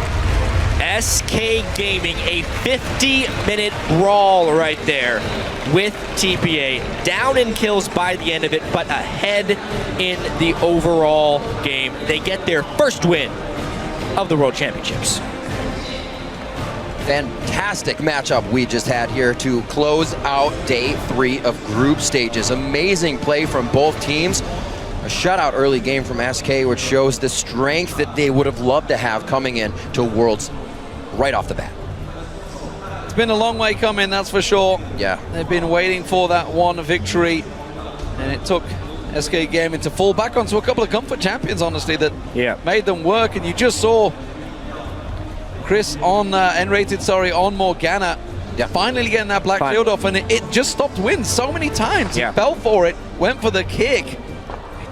Not going to work when that black shield is on, and he fell for it 3 times running. Stopped the TPA initiation in most of the games. Black shield is better than flash against Lee Sin, I think, is one thing we definitely learned today. However, that was a very strange game. Obviously, I could see where they were going with the Blue Ezreal, trying to use it to keep the fights going long, chase people down, but their absolute lack of in-fight damage was really telling. They just had to concede so many objectives that eventually it was a little bit too much to bear. They had to try and make a desperate play when they were down 2 inhibitors, and that's eventually what led to the end of the game. If they wouldn't have went for that aggressive play, they would have lost anyway. Also, the Blue Ezreal coming out for BB. Nice to see here at Worlds. You always get to see a change in style and play. It worked out quite well in the beginning, and the idea was perfect for stopping Freddy, slowing him down. But Freddy, unstoppable, unbelievable play once again from champion to champion. He can always carry this team when the time comes. Absolutely. You know, it's been very hard to shut down the shot caller despite all the bans going towards him. And if it wasn't for wins potentially in the early game where it was just shutting them down left and right, 6-1-7 at one point he was. Yeah. SK Gaming, we've said it so many times, slow in lane phase. Once they get out of it, Freddy can be that. I'm trying to think of the word for it. He's basically the leader of the orchestra. What's the damn man? The conductor? Conductor, that's the word. Yeah. Thank you very much. I would have just thought of Monte Cristo. Why did I not think of that? I just would have made up a word if I was looking for one. Well, you would have. That's We'll write a book someday, guys. Absolutely. Nonetheless, fantastic play. SK Gaming finally get themselves that one Pride win. For now, though, we're going to send it over to Quickshot and the guys for more info about that game. Thank you very much, guys. Very, very interesting game, the way it played out. Despite SK's map control, they never really were in control of the entire game. Let's go back to picks and bans. Some weird and wonderful picks. We saw Ezreal coming out for the first time here at Worlds. We also saw Enrater going back to a champion that is more successful than Sona. Let's start with Ezreal first and your take on the blue build at Double F. Can I just say, why would you ever pick Ezreal when Tristana's up and they already picked Lucian? I'm just like Tristana almost always wins so far in Worlds, right? And it just seems really natural that you would pick Tristana, very good in lane versus Lucian, also outscales. This game went 50 minutes. If they just had Tristana, it would have been an auto win. It also has amazing synergy with Yasuo, which was also on their team. I am just so mind blown. Yeah, just in terms of bans as well, you see a blue side Nami ban. I don't really know if many people are, fishy business for sure, are that afraid of Jay's Nami, especially when we look at what happened when they gave Wins Lee Sin again, which is something that pretty much every other team has been not doing against TPA. But it's just, at the same time, if you can let them have Nami, you get the Braum, then you lane swap, because they lane swapped anyway. Or you just lane. You can lane or you learn how to play against the champion. I don't know. Let's look at some of the positives. It was a difficult game to play. SK came out. They did get map control. No one can deny that. They had a tower advantage throughout the majority of the game. However, they didn't stamp their authority. It felt like TPA found opportunities and ways to keep the game going. What's your take? Couple positive points, because we don't have to be negative all the time. I think N-rated showed up in terms of binds. Yeah, I'm actually very negative. But yeah, I think his Black Shields needed work, a lot of work. They were better towards the end of the game, but his bindings in the early to mid game were good, helped solidify that laning phase. Freddy is a rock. He is basically winning those games. At one point, TPA was sending 3 or 4 people top, and they lost 2 towers. I don't know why. I don't know what talent Alistair has in the game. You get an Infinity Edge. Like, what more of a taunt do you need? Freddy was like, get off me. That was just like, kill him. Come at me, bro. It was Taipei Assassins in general, though. You saw them chase around the Morgana for like 7 minutes, and then Dragon's still up, by the way. And then they recall back to base, and Sven's like, wait, do you want to just kill Dragon real quick? And they like just duo it like at 45 minutes in, just like for no reason. Yeah, well, let's get to the replay. Let's get to the replay.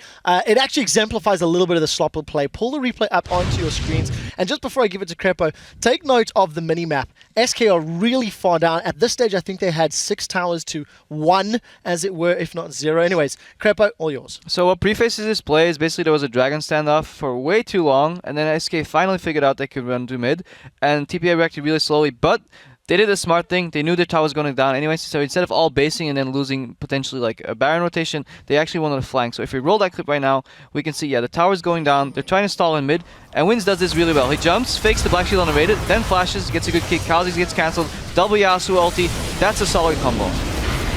Yeah, that was pretty dirty. And also, take note, this is Jay's probably best ulti right here, where you kind of split up SK's team a lot, but it just wasn't enough. Yeah, it wasn't enough. Actually, SK ended up getting chased down here only because they overcommitted for the inhibitor after.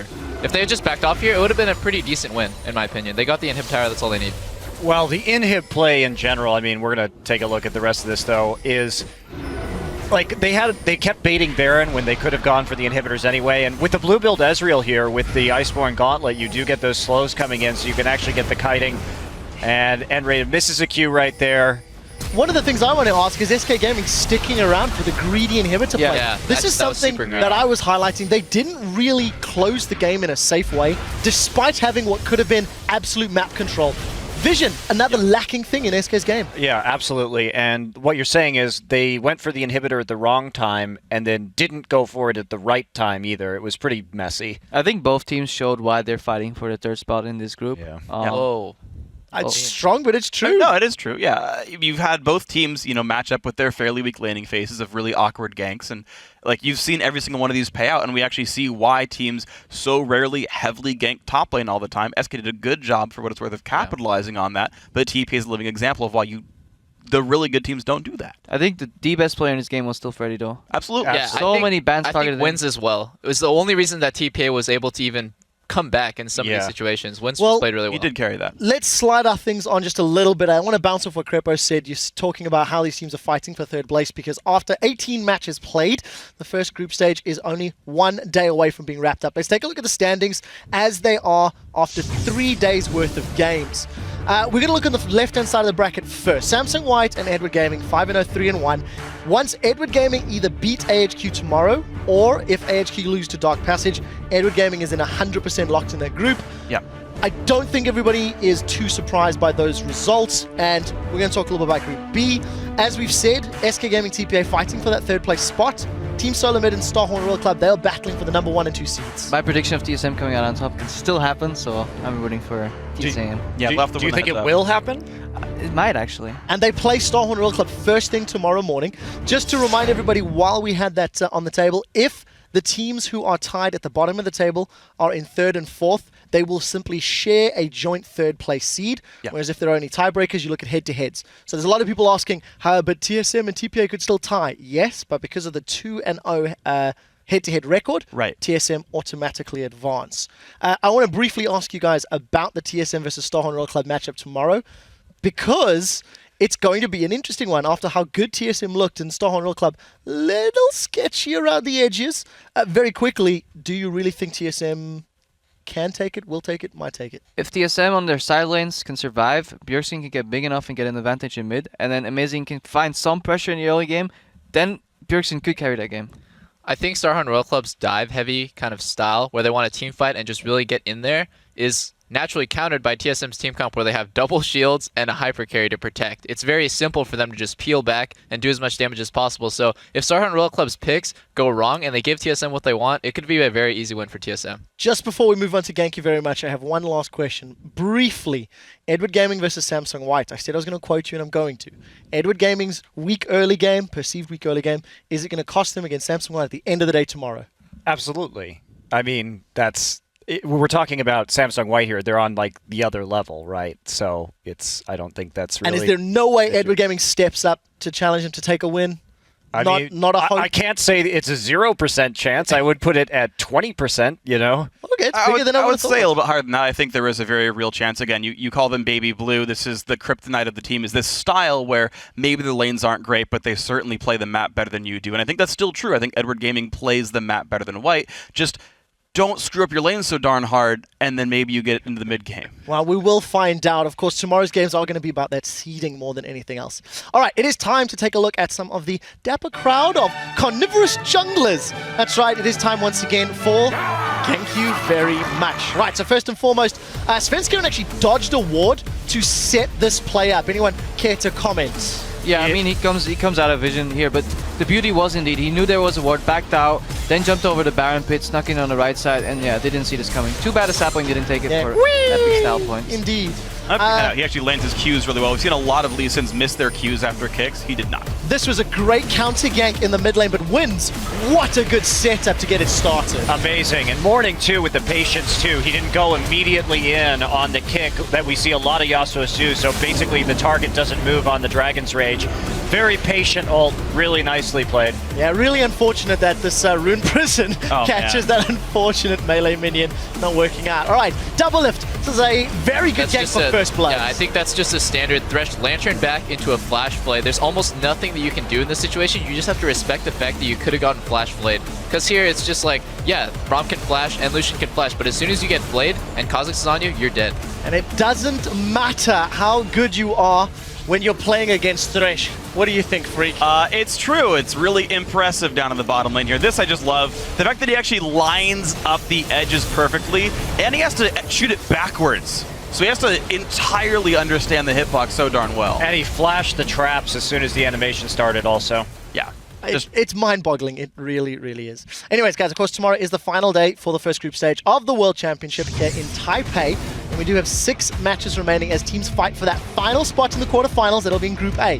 The action will begin with Team SoloMid versus Starhorn Royal Club, and the games will conclude with Samsung White taking on Edward Gaming. Those could both determine first and second seeds. Reminder, those games will begin Sunday at 11 a.m. Central European Summer Time. It's 2 a.m. Pacific. Until then, I'd like to thank all of our special guest analysts, Crepo, Double F, Monte Cristo, as well as Freak down at the end. And along for the entire World broadcast team, thank you for watching. We will see you all tomorrow.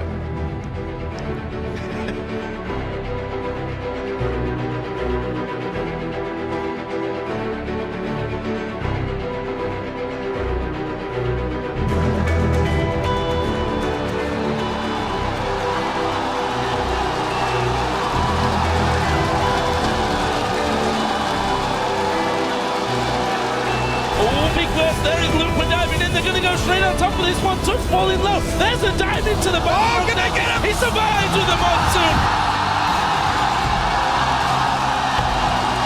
They're all very low here at Royal Club, but they're going to try and turn it around. And Raven will be the first one. Shockwave goes down.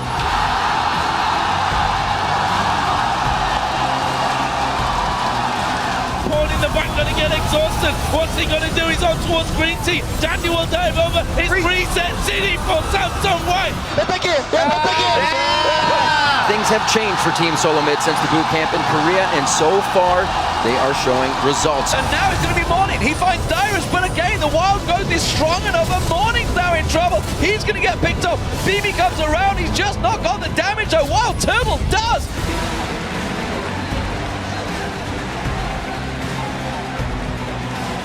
Koro, again going into a 3v1 situation. The spikes are going to go right through and take down Touch, and they're in the base for the win. Straight into the team. BB gets away, but no help. Win's going to get chased down. He gets hooked up. And an absolutely fantastic match to finalize the day.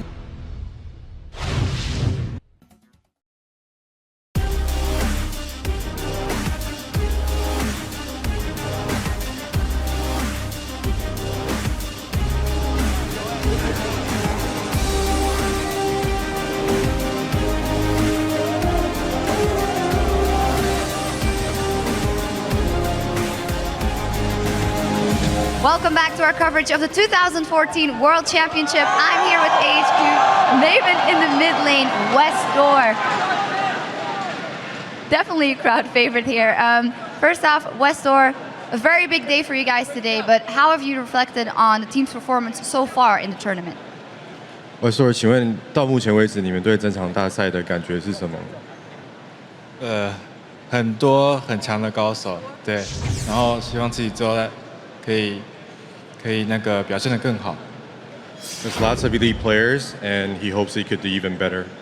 Well, let's talk a little more about your personal performance. A lot of eyes were on you for carrying that AHQ team. How happy are you with your performance so far? 你是有名的 AP carry， 大家都很关注你的表现。你对自己的表现评价如何呢？现在？我觉得我表现得不好，尤其是在对上 EDG 的第一场的时候。I don't think I performed that well, especially against EDG. All right. Well, as you mentioned, the game coming up versus EDG will be so important for you guys. What is the hardest thing in that EDG team to play against? What are they good at? 说，那你觉得 EDG 最难缠的地方是什么呢？他们的优势是什么呢？EDG 是很容易抓住你破绽的地方，尤其是他们的 jungle 很会带风向。EDG is very good at exposing your mistakes and your weakness, especially their jungle. Well, that'll be a great matchup later today. Also, the matchup versus DP today for you guys. Final question: what has the experience been like to getting to play here in front of your home crowd who's been supporting you so heavily? 在家乡这么多粉丝前比赛，你的感觉是什么呢？很谢谢他们到场来支持，我们会打出一场没有遗憾的比赛。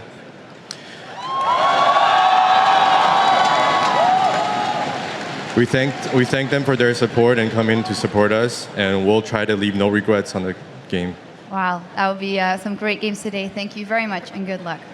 All right, we've got our big brains at the desk standing by to preview our first match, so take it away. Thank you very much, Ox. Big brains indeed.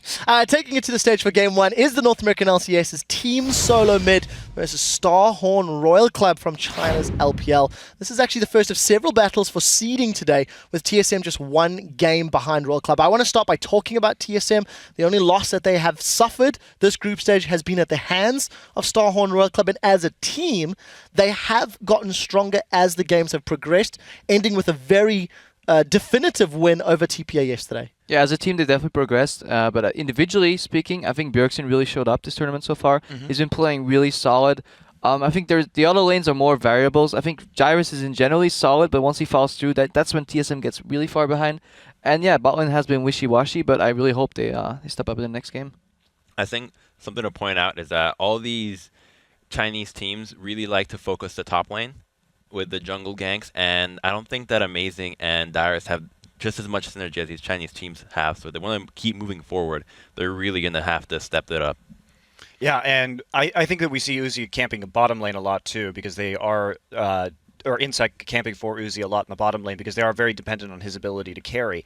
And the main problem that I see with TSM right now is, yes, Bjergsen's doing great, but when TSM loses 2 lanes, they can almost never win the game. And moving forward, when we have tougher competition against very good lanes across the board, that's when TSM kind of falters. They know what to do when they're ahead. They have big problems when they're behind. Yeah, I kind of have to bounce off that Monte Cristo because you're right. Kind of factoring what you said, also what we heard from the interview a little while back, where they said Royal Club kind of blindsided us with some of the picks there. We weren't ready to adapt in the middle of all this. It seems like TSM hasn't played against many teams like this. They're one of the best team fighting teams in North America. They're not used to a team that can out-team fight them. And these guys need to find a new way to play the game to not just get wrecked by Uzi every time. Yeah, not only that, Starhorn Royal Club absolutely decimated them when Insect was playing Rengar. Picks and bans didn't go their favor. TSM, they pulled out the blind Rise, blind Zed, and we've been discussing Amazing's comment yesterday. We were saying we can't really go that route.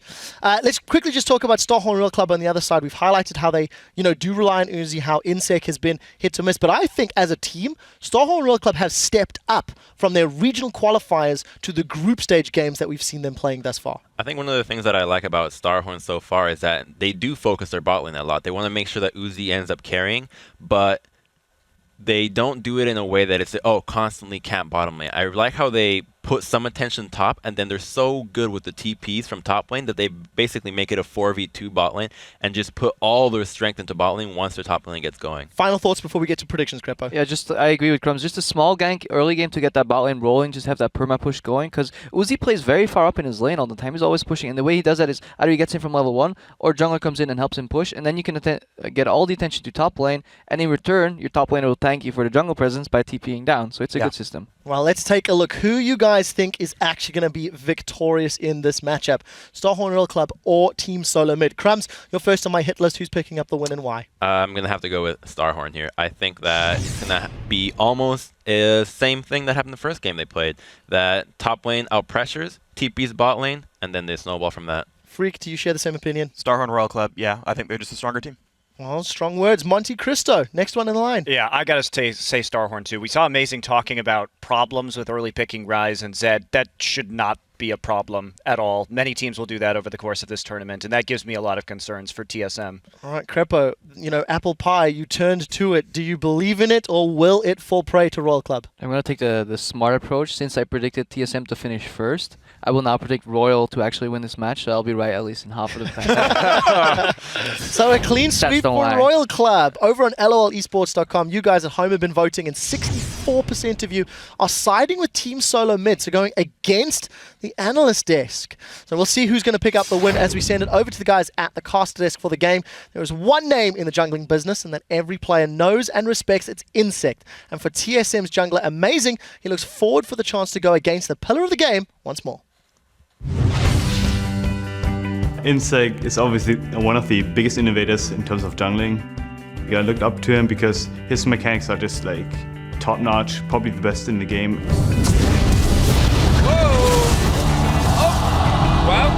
Me and my brother were always competing with one another, so we just try to out-mechanic one another in terms of Lee Sin mechanics, try to insect one another. 제 아이디를 불러서 기술의 이름을 지어줬잖아요. 아이디도 자주 불러서 기분이 좋고 게임하면서 제 아이디를 남겼다는 거에 대해서 그냥 상당히 만족하고 있어요. There's Diamond Procs and there's Insect, and that's basically it.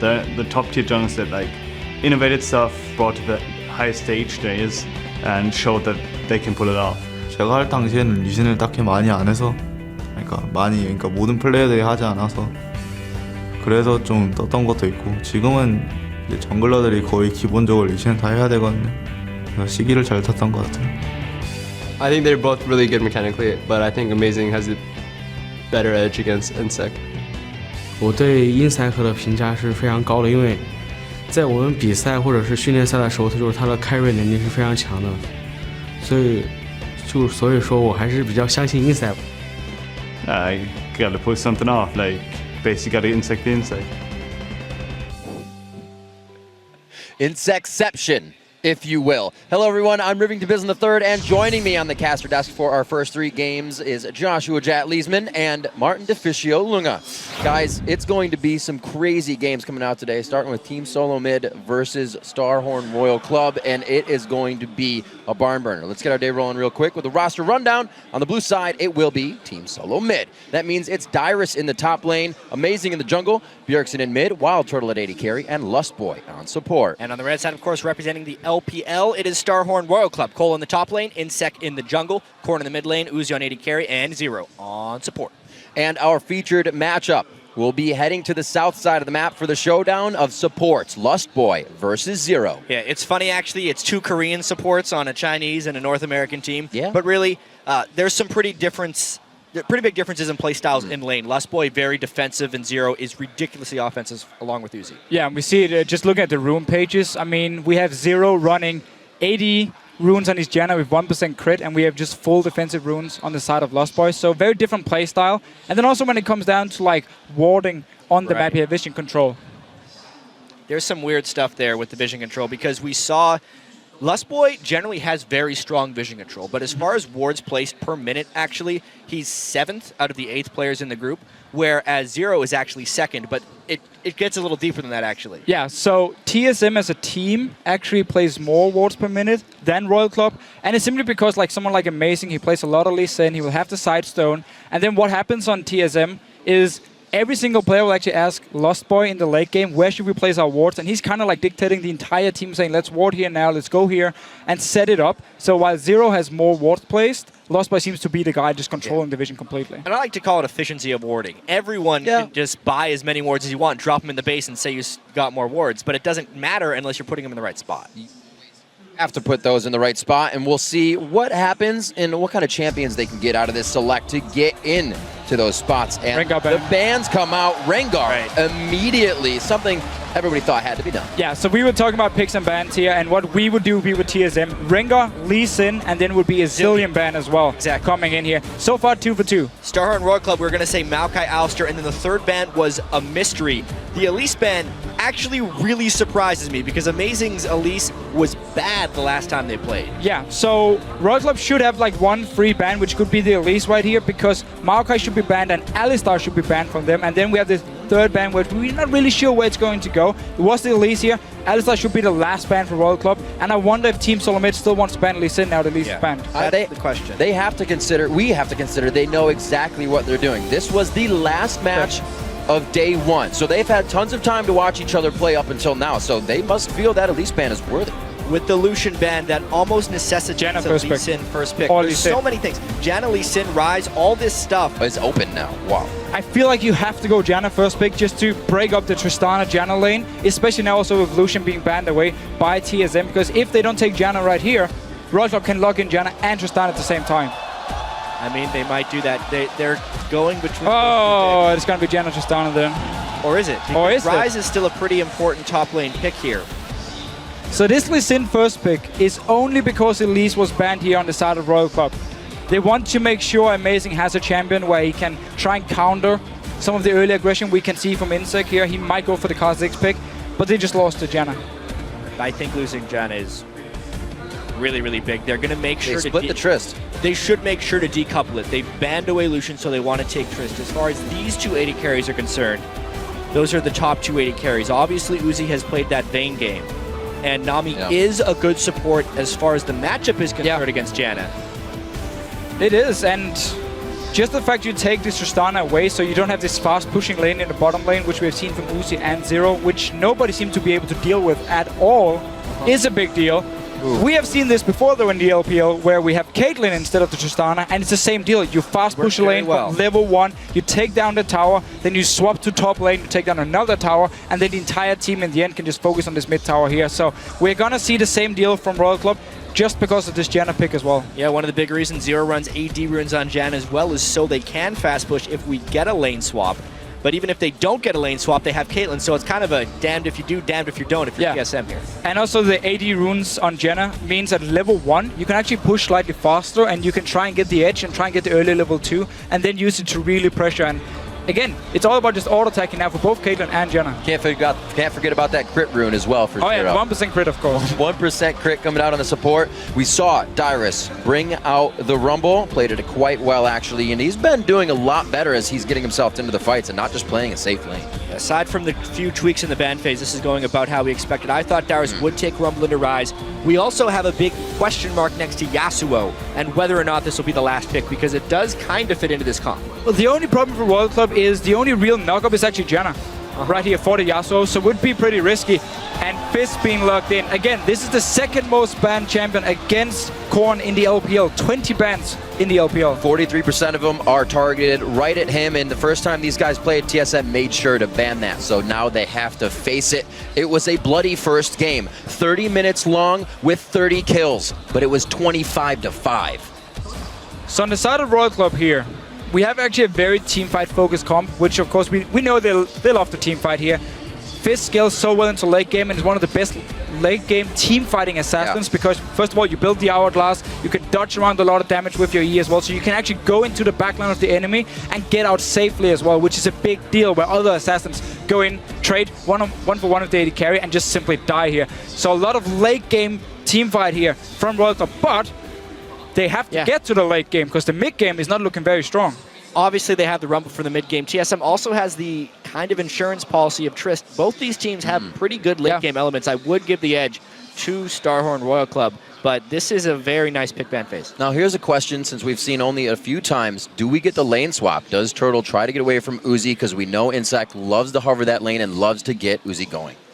So just looking at the matchup, I mean, Nami is pretty good against Janna in the laning phase, and you have the Tristana pick as well, so you could go for this 2v2, but it is Uzi and Zero together, and Caitlyn, of course, is quite a lane bully. All right, well, the champs are loading into the game, so head over to Twitter and lock in who you think will win this match. Send hashtag TSMWin or SHRWin to @LOL Esports. And we have to mention this game has a huge impact on the group here. Yeah, TSM cannot win the group if they don't win this game. against Starhorn. Obviously, there's still 2 games left in the group for both of these teams, but a loss here would make TSM 0-2 against Starhorn. This becoming big because obviously we know TSM having trouble against Korean teams, and they would be forced in second to face off against Samsung White. Not something they really that group is also not fully decided. Absolutely correct. Cannot lock anything in just yet. We are onto the Rift, though. It's going to be Team SoloMid now on the blue side versus Starhorn Royal Club on the red. I'm just looking at Zero here from the start. He's once again running the AD room page on his Janna with the 1% crit. And I expect just him and Uzi from the start in this laning phase just push instantly. You want to get down, you want to get a lot of damage on the tower here, deny a lot of farm, because remember Tristana on the tower tends to lose a lot of CS due to explosive shot. So if Royal Club can get the push early on here, it would require Amazing to come down, and therefore he should actually start on his own blue buff if he wants to take blue buff, red buff, and then gank bottom lane early on to try and stop this early push. Jungle pathing will be very important for these guys. You can see the lanes have sort of scouted themselves out here at 1 minute, but that doesn't block a swap. They would still have time to recall and go back. I'm actually a little surprised here that Uzi and Zero are just sitting in the ward. They're basically telling TSM, we don't care if you see where we are, because our lane will win whether it's 1v2 or 2v2. Exactly. If it's a 2v1, they're just going to fast push the tower anyway. Every single time Royal Club lane swap, they never freeze the lane. They always just push, push, push. Get a tower, move on. They don't want to sit and wait for 10-15 minutes and play passive. They want action. They want to get some early gold and then force you into some team fights here. And I'm really also looking forward to this mid lane. Bjergsen decided to go with, actually, defensive summoner on his Orianna, which I for some reason just forgot the name of, a barrier, of course, against Korn here. So he should actually be able to poke him in the early game. Right. But Korn will always have some kill pressure. Kind of gets in your head. Sometimes you want to see that kill coming in, and then the barrier pops up in front of you. However, Korn can still stay safe if he tries to get in deep. And we are off and running for our second matchup between TSM and Starhorn Royal Club. Looks like we're going to have same side starts, so the junglers are also going to end up on the bottom at the same time here. Yeah, the fact that we have standard lanes makes this bottom lane really interesting right off the bat. Whether or not Wild Turtle can withstand the long-range harassment from Zero and Uzi. Already taking a bit of poke. Not a great start in the bottom lane for TSM here. I mean, Royal Club, they get the early push, they get a lot of damage in the first trade. Amazing did start his blue buff, as we talked about just before, so he will be down at the bottom side of the map once he gets his double buff, and we could see him go for an early gank, especially because it is only the trinket wards from Royal Club, so if they place one of them in the lane bush, it should open up for Amazing. Well, we got CS tracker here on Wild Turtle. Currently he's at 0 for the CS. He's missed about half that first wave. We'll see how much he can pick up with the turret. He's not going to get that one. This is tough. He could have shot so many of those minions as well. The thing is, he was afraid of the harassment from Uzi. Uzi is zoning him so well with Caitlyn. He's already taken a fair bit of harass. Did not want to give any kill pressure to Royal Club. But yeah, you can see first wave, Uzi almost double. This is going to be quite tough for them. Not something you want to give Uzi right away. He's already putting the traps down to make sure the aggression sticks and they cannot come back at them. Insec already towards the bottom side. We'll see if he continues to hover there. It looks like Amazing's already going to head towards that top side again. Uzi is actually sacrificing certain CS just for better zoning. It's not all about just maximizing his CS. It's about crushing Wild Turtle, which is what he's trying to do early. Yeah, and we have seen this from him before. He will contest every single CS. Whenever Wild Turtle wants to step forward and hit a minion, he's going to get shot in the head from Uzi. This is brutal. And Amazing actually went up to the top side, so there's no help early on. There's a defensive ward as well from World Up to try and spot him if he went for the bottom lane. Bjergsen doing quite well here in the mid lane, not even leveling dissonance yet at his third level. 2 in vault, 1 in shield. He keeps it strong against the pressure of Korn, trying to go hard on Fizz right now. Both junglers back to the top side, so everything that's happened here in the bottom lane has just been the power, the duo lane of Uzi and Zero over and over again. And there's this Caitlyn pick here with the Janna. I mean, you win the early level 1, you start fast pushing, and you just get early level 2, and there's nothing then Tristana can do on the tower. Just have to try and get as much farm as possible. In this mid lane here, Korn is actually doing a very good job farming. He does have the flask, but he used every single potion now. Yeah, I think we can see this bottom lane dominating for quite a while for Starhorn. It's about the other lanes for TSM. They've lost bottom. Right. They have to win mid and top. At the moment, Bjergsen's not doing that spectacularly early game against Fizz. Fizz will have kill pressure theoretically around level 6. He knows he can't go in right now. He's going to wait for that wave to push. Bjergsen will back, probably come out with a chalice. He'll be all right on mana after that. But that lane back and forth. See what Korn comes back with. If he decides to back after this, A lot less pressure than I thought we'd see coming out of Insec here in the early game. Dyrus with the ward down to make sure he gets none of that as well. So we have to remember now Insec didn't get his Rengar or his Lee Sin where we normally see all the pressure. On Kha'Zix here, when he played against TPA actually in game 1 of this group, he was just sitting and farming and playing pretty passive early on. It was more focused on getting strong for team fights. So it opens up for the solo lanes of TSM to play a bit more aggressive, and it also should open up for Amazing to try and set up some ganks. Mid lane wise, Korn got to back here, but it was actually very good timing by Bjergsen. Woo! Let's see what happens down here. Let's see what happens. Turtle jumps in. All in. Was not ready for Amazing to actually get and put down a ward there.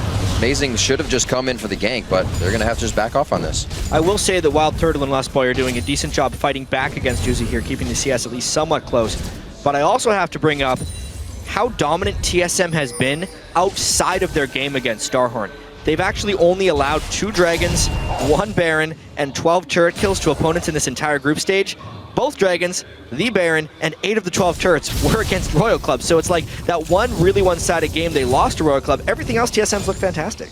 And it really just fits in with the fact that TSM, as long as they do well early game and get a lead, they can control the game and can just snowball it out of control. But once they do fall behind, which they did against Royal Club, suddenly they don't really have any answers. Well, that's Royal Club's key point, right? Win lane, win game. It's going to be quite hard after that when you can't get out of the situation. Amazing waltz in right through a ward as he dances his way down the river. Doesn't look like he's going to get much out of this. And Starhorn Royal Club putting up nice wards in the early game here to thwart off any of these ganks. So in the mid lane right now, we actually see the CS go in favor of Bjergsen because he managed to build up a very big wave once Korn had no health potions left and no charges on his flask, which meant he couldn't actually go in and take the farm because he would take too much damage. So he was forced to sit and wait at his tower. Then a massive wave came in. Bjergsen recalled, returned to lane by the time Korn had actually killed the wave, and then he had to base. So he fell behind in CS simply because Bjergsen was able to outlast all his sustain and get the CS lead now. Dyrus warding much more than usual here in the early game. He knows he can be a big factor towards these objective fights, even if he's down on CS a little bit, which at this point he is. That equalizer can do just that, and he's going to try to be formidable for the team as it comes up. I want to point out, again, the bottom lane, because it's going to be a big focus anytime it's a Starhorn game since it's Uzi in the bottom lane. The CS is close, that's mainly because Amazing has been down there twice. Even though the ganks have appeared to be ineffective, they have given a small window of opportunity so Wild Turtle can at least keep his itemization respectable. Yeah, but it also bought time for Cola up in the top lane to actually farm as much as he wanted. He didn't have to think about Amazing being there because they saw him bottom lane twice, so he's just been able to push in the wave and just harass Dyrus a little bit with his range advantage. So far, great wards around the map. TSM making sure nothing comes across that river, not even an insect. He's going to be in his jungle now, hitting 6. Going to pop out some spikes for himself, and we'll see if we can get some action. And both teams been fairly happy just actually farming the lanes here. We haven't seen any aggressive invades onto the junglers. We have just seen Amazing show himself a few times, not really going for the real gank, and then of course Insect has just been sitting in the jungle and farming for pretty much the entire time. Dyrus up here, taking a bit of damage, but he has it under control. Looks like Born's going to be going back for his blue buff at this point. Right now, with Starhorn Royal Club having this much of a lead in the early game, I think this might be too much, even with the way they play against Team SoloMid, the way Insight can get going in this game, already more pressure to Wild Turtle. They're not even 6. As soon as Amazing isn't there, you can see Uzi and Zero are immediately back at the turret, firing off harass against Wild Turtle. Thank God for the sustain of Nami, otherwise he would have been immediately pushed out of that lane. Some aggression up top, though. Cola getting hurt. Looks like he backs off. Dyrus was just about to overheat on that, and he had the flame spitter out, so it might have been perfect. Insect now making his way to the brush. You have to ward like you're playing against a Nocturne when you play against Insect. He will be right in your face, though. Path around everything. Waiting for the right moment. Somebody's going to walk in the brush, take a little bit extra damage. So Uzi constantly just moves forward here. Oh, they're going for the Wild Turtle. The 1, 2, the 3, the Peacemaker before anything else. The ace in the hole's not up, so I don't know why he didn't go in for the shots on that. I feel like the laning patterns changed of Uzi and Zero right there. Yes, Uzi was bouncing back and forth, but it definitely appeared he had immediately became a little passive, which I think tipped Turtle and Lustboy off. We have to look for the dragon right here because down this bottom lane. Wild Turtle and Lost Boy will be forced to go back soon. Let's see some action mid lane first. Chum the Waters goes out. Amazing flashes away from Bjergsen to try to save the HP on him. It's going to be first blood. Insect gets it once again against Team SoloMid, and they're going to start wreaking havoc here. And this should be the Dragon as well. I mean, Wild Turtle is down to 50% HP. He's just going to try and look to see if he can do anything, but it's 4 members from Royal Club here. And once again, just like in game 1 between Royal Club and TSM, Insect managed to find Amazing, kill him early game or pressure him early game, and give the whole advantage to his team. Just a huge play there by Starhorn. It's a ridiculous amount of pressure that they're applying in the bottom lane with this Caitlyn pick, and I definitely feel like that is having impact on the rest of the game. Even just Bjergsen Amazing, knowing there's no way they're getting back up, but the instant that happened, actually, Starhorn was able to just go and get that Dragon just for 1 catch, despite 2 people getting low after that gank. And this Dragon was just a matter of time, because in the bottom lane, Wild Turtle and Lost Boy would be forced to go back at some point because they used so much mana and they took so much poke. And as long as Royal Club could just keep pushing it in, at some point Wild Turtle would back or just lose his tower, fall even further behind, and then Royal Club could just walk straight up to Dragon and take it. Now they did it the easier way, gotta kill first on Amazing. Will they try to make anything of this? Dyrus overheating actually right now, so they're gonna have to wait quite a bit. There's no flash for Cola. Slow down. Cola throws the ultimate down, so he's gonna be at safety. The thing is, there's no flash on Amazing either, and he'd already used his safeguard, so he could not kick him backwards. All thanks to that gank in the mid lane. Otherwise, it was a beautiful plan by Amazing. So things going the way Royal Club would like for the beginning of the game. Again, getting an objective in their favor.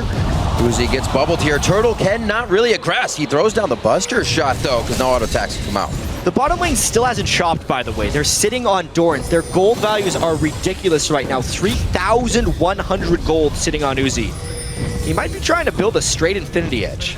He would need 700 more gold. Well, at least we saw some pressure here from TSM. Actually, that was a very good attempt. Onto Uzi, trying to force him back. He still has both summoners and will stay in lane. And now we actually see Wild Turtle go for the first back. And Amazing. Back in his top lane here, they're going for Cola. What a nice equalizer. He's forced to just cook on it. And they are going to be able to pick up a kill on Cola. And this is all credit to Dyrus on this Rumble here. He forced the flash one-on-one against Cola, so Amazing could just walk up to the top lane and secure the kill here. Looks like Insect could be making a move towards the bottom lane. Got everything he needs, the red buff as well to keep the fight going. This is trouble. Lust Boy gets hit, probably gonna be going for him first. The ultimate is there for the disengage. Gets hit once, goes to the heal coming out of Wild Turtle, and the exhaust as well. Starhorn getting a lot out of that one.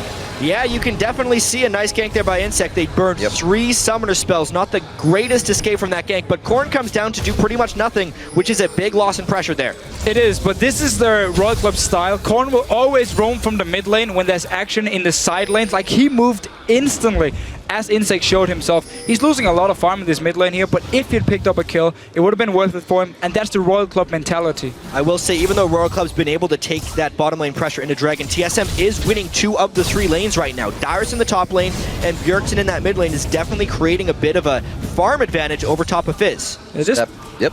Stepping up quite big, and that's what they need. We've seen this from TSM before. If the bottom lane kind of goes to the wayside, we have to focus on the other ones, and those guys can bring themselves to the late game. 10-9 here. Dyrus is going to start getting some deep wards in and hopefully stop Insect from making more plays.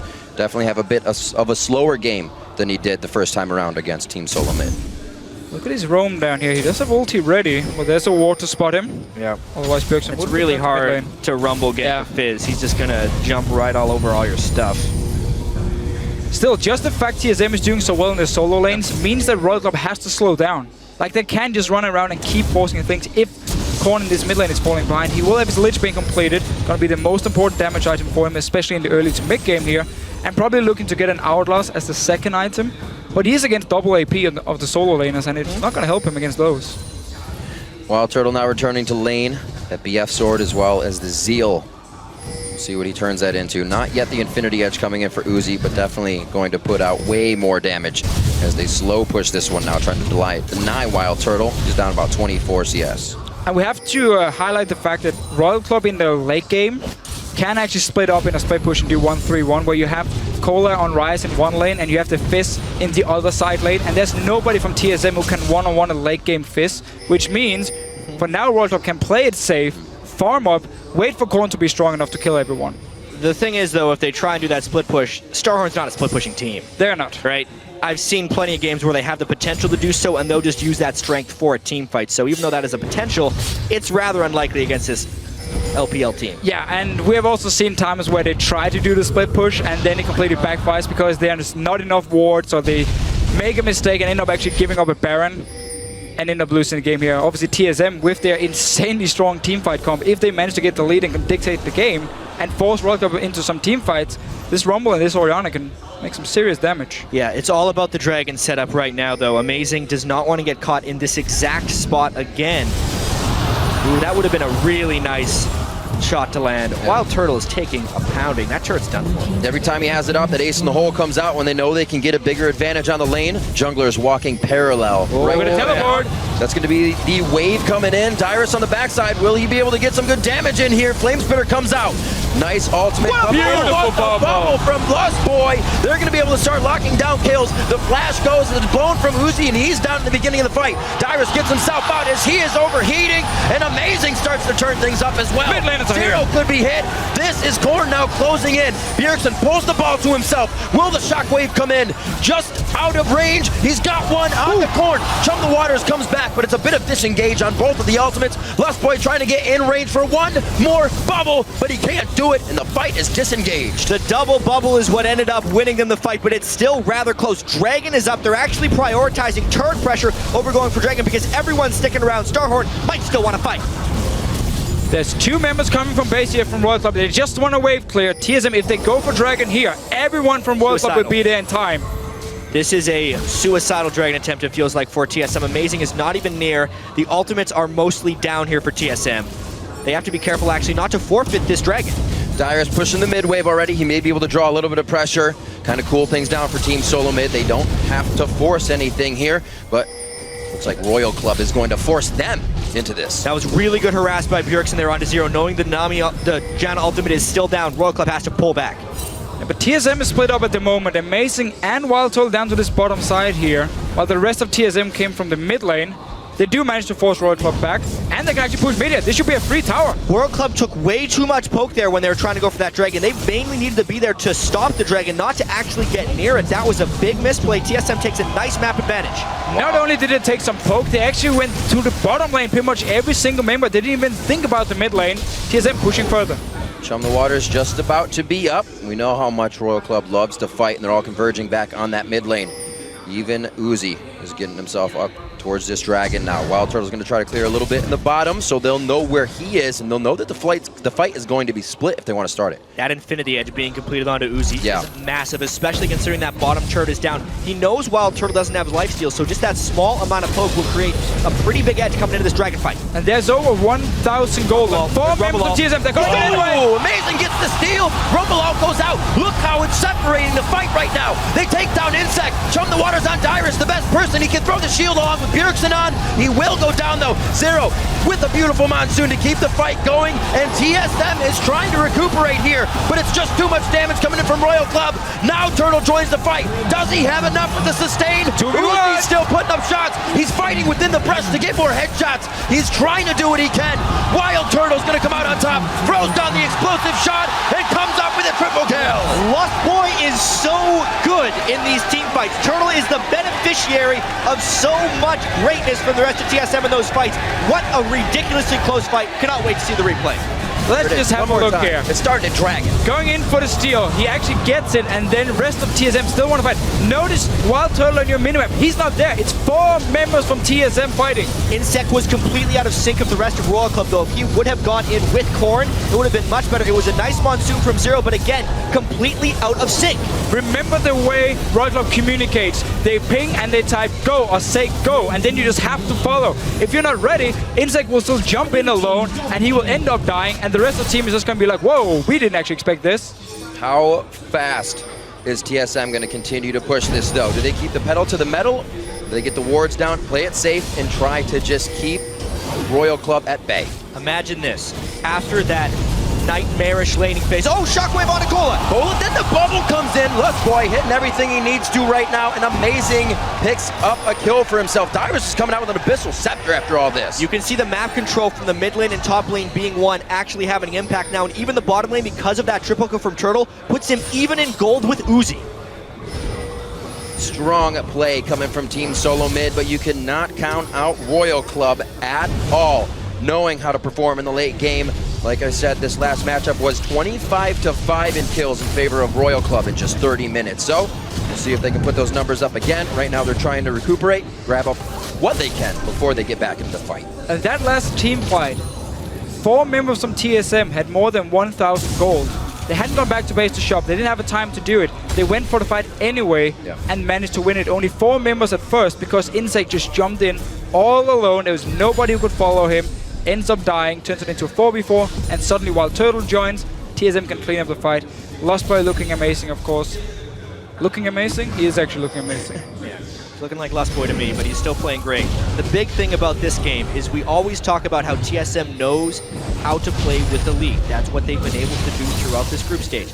They were losing the early game, so it's not the early game lead. They have managed to accumulate it in the mid game. The question is now, how do they finish against a team that is better than the other teams in the group? It's going to be tough. We see that Royal Club already putting more items in their inventory that says we want to keep going. Zero, loving those captains, already gets them out on the mobility boots so the team can keep going. How are they going to utilize it though? Well, I really like what Royal Club is doing right now on the map.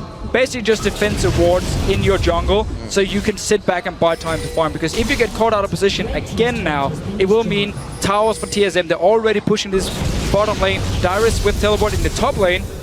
And now Royal Club needs to react very, very fast. Come down here, clear the way before TSM gets a lot of damage on the tower. Whoa, oh boy. More often than not, Dyrus has been getting himself into some 1v1 situations, but he's coming out on the top side. We know what happens when Dyrus starts solo killing people in the top lane. TSM generally wins the game. His build is so ideal for taking down Cola right now. Cola doesn't have time to build magic resist. Yeah, exactly. That Glacio Shroud is a really poor buy at this stage of the game. Yeah, it's not going to help him at all against Dyrus here, and as soon as you get the 1 kill, suddenly it's going to be a tower as well, at least some damage onto it. All the pressure in the top lane, rest of TSM pushing this mid lane. Uzi's still sitting in the bottom lane. I have to say, TPA against Royal Club. Once Royal Club fell behind, they were very slow at moving between the lanes and actually trying to defend them, and they're doing the same here. Uzi was still sitting in the bottom lane. TSM got a lot of damage on the mid tower. And the big question was, could the bottom lane stand true with Uzi and Zero? 3-0-1, 2-0-5. Turtle and Lost Boy make it out. Uzi's bottom lane and Royal Club's bottom lane did great. They did. It was so much pressure created to the team, but the Dragon fight and the rest of TSM coming together as a team, and the team fight ability from that bottom lane of TSM was great. Good disengage there, but that means that TSM can keep pushing forward. There's a minute on the Dragon here. And it looks like they're just going to keep getting what pressure they can before they have to back off. And again, this is such a bad situation for Cola because you want to have the Frozen Heart against the Tristana, but at the same time you need magic resist to even stand toe-to-toe with Dyrus. Bjergsen in a team fight as well. I mean, he needs to get both armor and magic resist, and he needs to get it instantly. But where is he going to get the gold from? I hate the Glacial Shroud so much in this context. Yep. It's because they're against a double AP team, and because of the Caitlyn pick, they are intentionally kneecapping the bottom lane of the other team. He doesn't need the armor until super late game. Even so, TSM's pedaled the metal here. He's basically building for the team fight, but he stayed in a 1-on-1 anyway, so there was no synergy between the item and the way he was actually placing himself. Really wants to fight, burning ult charges left and right. Dyrus can get himself in the front here. Got that magic resistance coming from the Abyssal Scepter, taking a little bit from Cola, and they also draw out the Ignite there from Zero, so they're losing, and the Monsoon has already gone down. Little things going in favor of Team SoloMid, but see what Royal Club can grab here. Looks like they're on the move. This Ignite here for Zero is not really going to help him in the fight. Not having an exhaust against Tristana will be very painful for Royal in the late game. They're basically going to bank on the fact they can assassinate Wild Turtle with Korn and maybe someone like Cola flashing in. Getting some damage on this tower, the rest of TSM is coming, they should be able to defend it. I mean, with Dragon up right now, I really wonder how these rotations are going to go. Royal Club is trying to burst it down. TSM's got to get there fast. Royal Club has 2 people in base, they have no damage right here. TSM just needs to rush right in. They're trying to sneak it. Dyrus is maybe going to try to 1v2 them off this Dragon. He can, he's pretty strong. What a decision from Royal Club. One in the middle or everybody to Dragon. They could have gotten mid or just the Dragon, but they're going to lose or not get middle and lose the Dragon. Royal Club right now have absolutely no idea what to do. They're falling apart. Once they are behind, again, it's the same deal against TPA. They had to wait 20 minutes where TPA was dancing around the Baron before they got to late game. It wasn't Royal Club playing well. It was just TPA not doing anything with the lead. Deficio, average game time in this group stage, 30 minutes for TSM. Royal Club is up at 38 minutes. TSM has definitely been the more decisive team so far here at Worlds, and it's showing now that they have an edge. Well, we'll see how far they can keep that going. Definitely on item spikes right now for themselves. Lasagna's being finished up by Bjergsen. They can continue to make plays. Pings towards the bottom lane here. They feel they can out-pressure it. Dyrus is about to get a lot of love top, so they'll probably be able to drop this turret. Korn, actually Dyrus dodges the jump a little bit there, but he takes way too much damage coming in. But look at the bot lane. And Korn, but yes, TSM is already on the move. This is TSM trying to get a top lane turret, but that Baron is a huge red flag. They're going for it right now. TSM has to pull off. That Monsoon is fantastic right now. This could be Baron for Royal Club.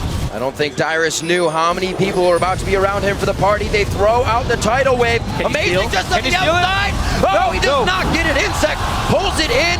Royal Club gives themselves a great boon here as Baron goes on to them. They're going to try to use this buff huge. Shockwave's already down for Bjergsen, so Royal Club can kind of walk around this one and find the fight that they want. So while the last 5 minutes, Royal Club were just kind of running around the map, didn't really know what to do. They managed actually to find a pick in the top lane. We have seen this before. Once Royal Club falls behind, they go for these like old school Fnatic death traps where they hope someone is just walking in alone, get a kill. And because the rest of TSM were already focused on the bottom lane and just wanted to start pushing it up, they could go straight for Baron as soon as they got the kill onto Dyrus here. And it's sneaky amounts of objective control from Royal Club here. They actually did the same thing with Baron there that they attempted to do on Dragon a few minutes earlier. They just went for it and thought TSM won't expect a team that's behind to be able to do something like this. As soon as they got the kill in the top lane, they immediately had it on the radar to go for Baron. Actually, in the group stage, no one has taken a Baron against Royal Club. That's their 8th Baron for themselves, though. So we just have to give them credit, to be honest. We said before, they had no idea what they were doing. Clearly, they had a plan. They were just waiting for this one pick. They got it, got the Baron as well. They also really adapted well to TSM's move there. They saw TSM was feeling headstrong, sending everybody bottom. So quite a bit of a mistake there. 25 minutes in to allow just the Baron to go off with your top laner, kind of be the only one guarding it. And I just love the different way to play the being behind here, and we have to get back in the game style from Royal Club. This is not what we normally see in the LCS, where people try and go so far up in the lane and look for this one pick and just rush a Baron instantly after. I mean, we have seen games where people just sit back and try and farm and get to a late game point before this happens. Even though it's not directly related, I feel that's one of the reasons we don't see much split pushing in the LPL, is because as soon as they get one pick, they're more willing and more practiced in just mobbing an objective and going for it. They were willing to have a smite fight there. That was actually kind of a 50-50 Baron. And they had all 5 members running to the top lane even before they got to pick onto Dyrus. Everyone was on the top side. So if they had failed to actually kill him and he had managed to back away, they lose 2 turrets. They would have lose 2 turrets, maybe even inhibitors. So they went all in for it. It paid off. TSM weren't ready for it. Onto this mid tower. Great play and payoff coming in from Royal Club, and now we're going to see this Janna Caitlyn shielded up, going at turrets with the rest of the team. They're going to start falling. TSM's going to have to start warding up their side of the jungle. Everything that they had in Royal Club's jungle is now only Royal Club's wards, because they're on the defensive side now. You see Royal Club saying, maybe we'll pick somebody off here? Never mind, we'll back, and then come back to use Baron. See how TSM can keep themselves in this game. What an awesome matchup here to have for the first game of the day. This matchup, if it goes TSM's way, would set us on a collision course to actually have a 7th game of the day between the same teams. Obviously, if TSM wins here, and then Royal Club and TSM win their next games today, which they should be able to do because they've beaten those teams previously, they'd be tied at the top of the group at 5-1 apiece to force a tiebreaker. And look at what Royal Club is actually doing on the map. They don't want to just group 5 members and just start pushing down. There's quite a lot of waves on the side of TSM, so instead they keep splitting up and run around, look for these 1 or 2v2, 3v3, maybe gank. Dyrus once again, they're sitting, just waiting here. Only 3 members. I mean, Uzi's back in base, so if there's a big fight, he won't be there. Very interesting to see how they use Baron. Well, waiting. Again, there's so much wave clear on the side of TSM. Yeah. Just grouping 5 members would be extremely hard. At the same time, they're just looking for whatever goal they can get to also even it out. Plus, Baron when you're behind is much different than Baron when you're ahead. This is basically just a gap closer Baron. When they got the Baron, it was a 3,000 or 4,000 gold advantage, and they're closing that because they're using the Baron buff to just being able to pick up that auxiliary farm around the map and close the gap. Uzi keeping his farm up. Both AD carries replicating on items right now. The last Whisper to come out very early because the armor did as well. Looks like Zero could find himself in some trouble here. Nice flash over the wall. It looks like he disengages the entire fight of what would be a mob of TSM members closing down. 30 seconds coming in on Dragon. Looks like they're prepping. Both teams trying to set up all the wards they want, but TSM looking towards this mid lane. Down his bottom lane, Korn is just starting to recall now. TSM can push in maybe for the tower.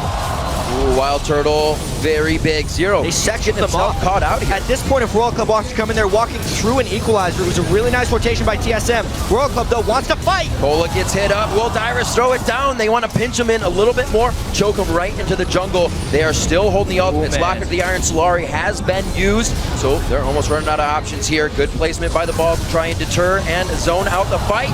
Korn, oh, he misses Jump the Waters right in the face of Team SoloMid, but Royal Club is going to try to engage. The double kill coming in from Dyrus on Rumble. It's 2 more coming in. This could be an ace, but no, it's going to be Insect too far from the fight, and TSM's looking for Royal Club's base. And you do not want to fight in the jungle against Orianna and Rumble at the same time here. TSM, they baited in Royal Club and just destroyed them.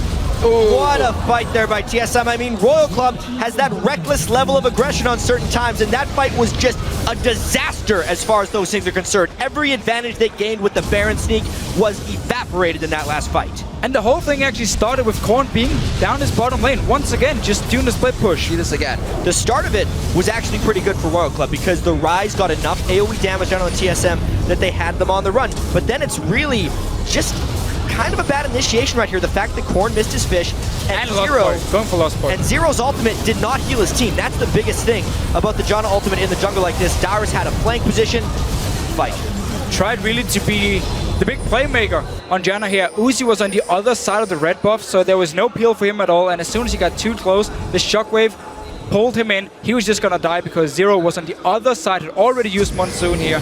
So an all-in team fight in the jungle from Royal Club against the Rumble pick and against the Orianna pick here, really paying off for TSM. We're finally seeing Royal Club say, magic resistance, por favor. Negatron close coming out for a few members there. Insect and Kola to try and stop this Dyrus. Damage huge on Rumble. People were wondering what would be a fallback for Dyrus. We haven't seen him on too many things lately. Brings out the Rumble here at Worlds, and he has played it fantastically. 20 seconds on to Baron. Royal Club can really get under the skin of TSM with that. We'll see how they play this next one.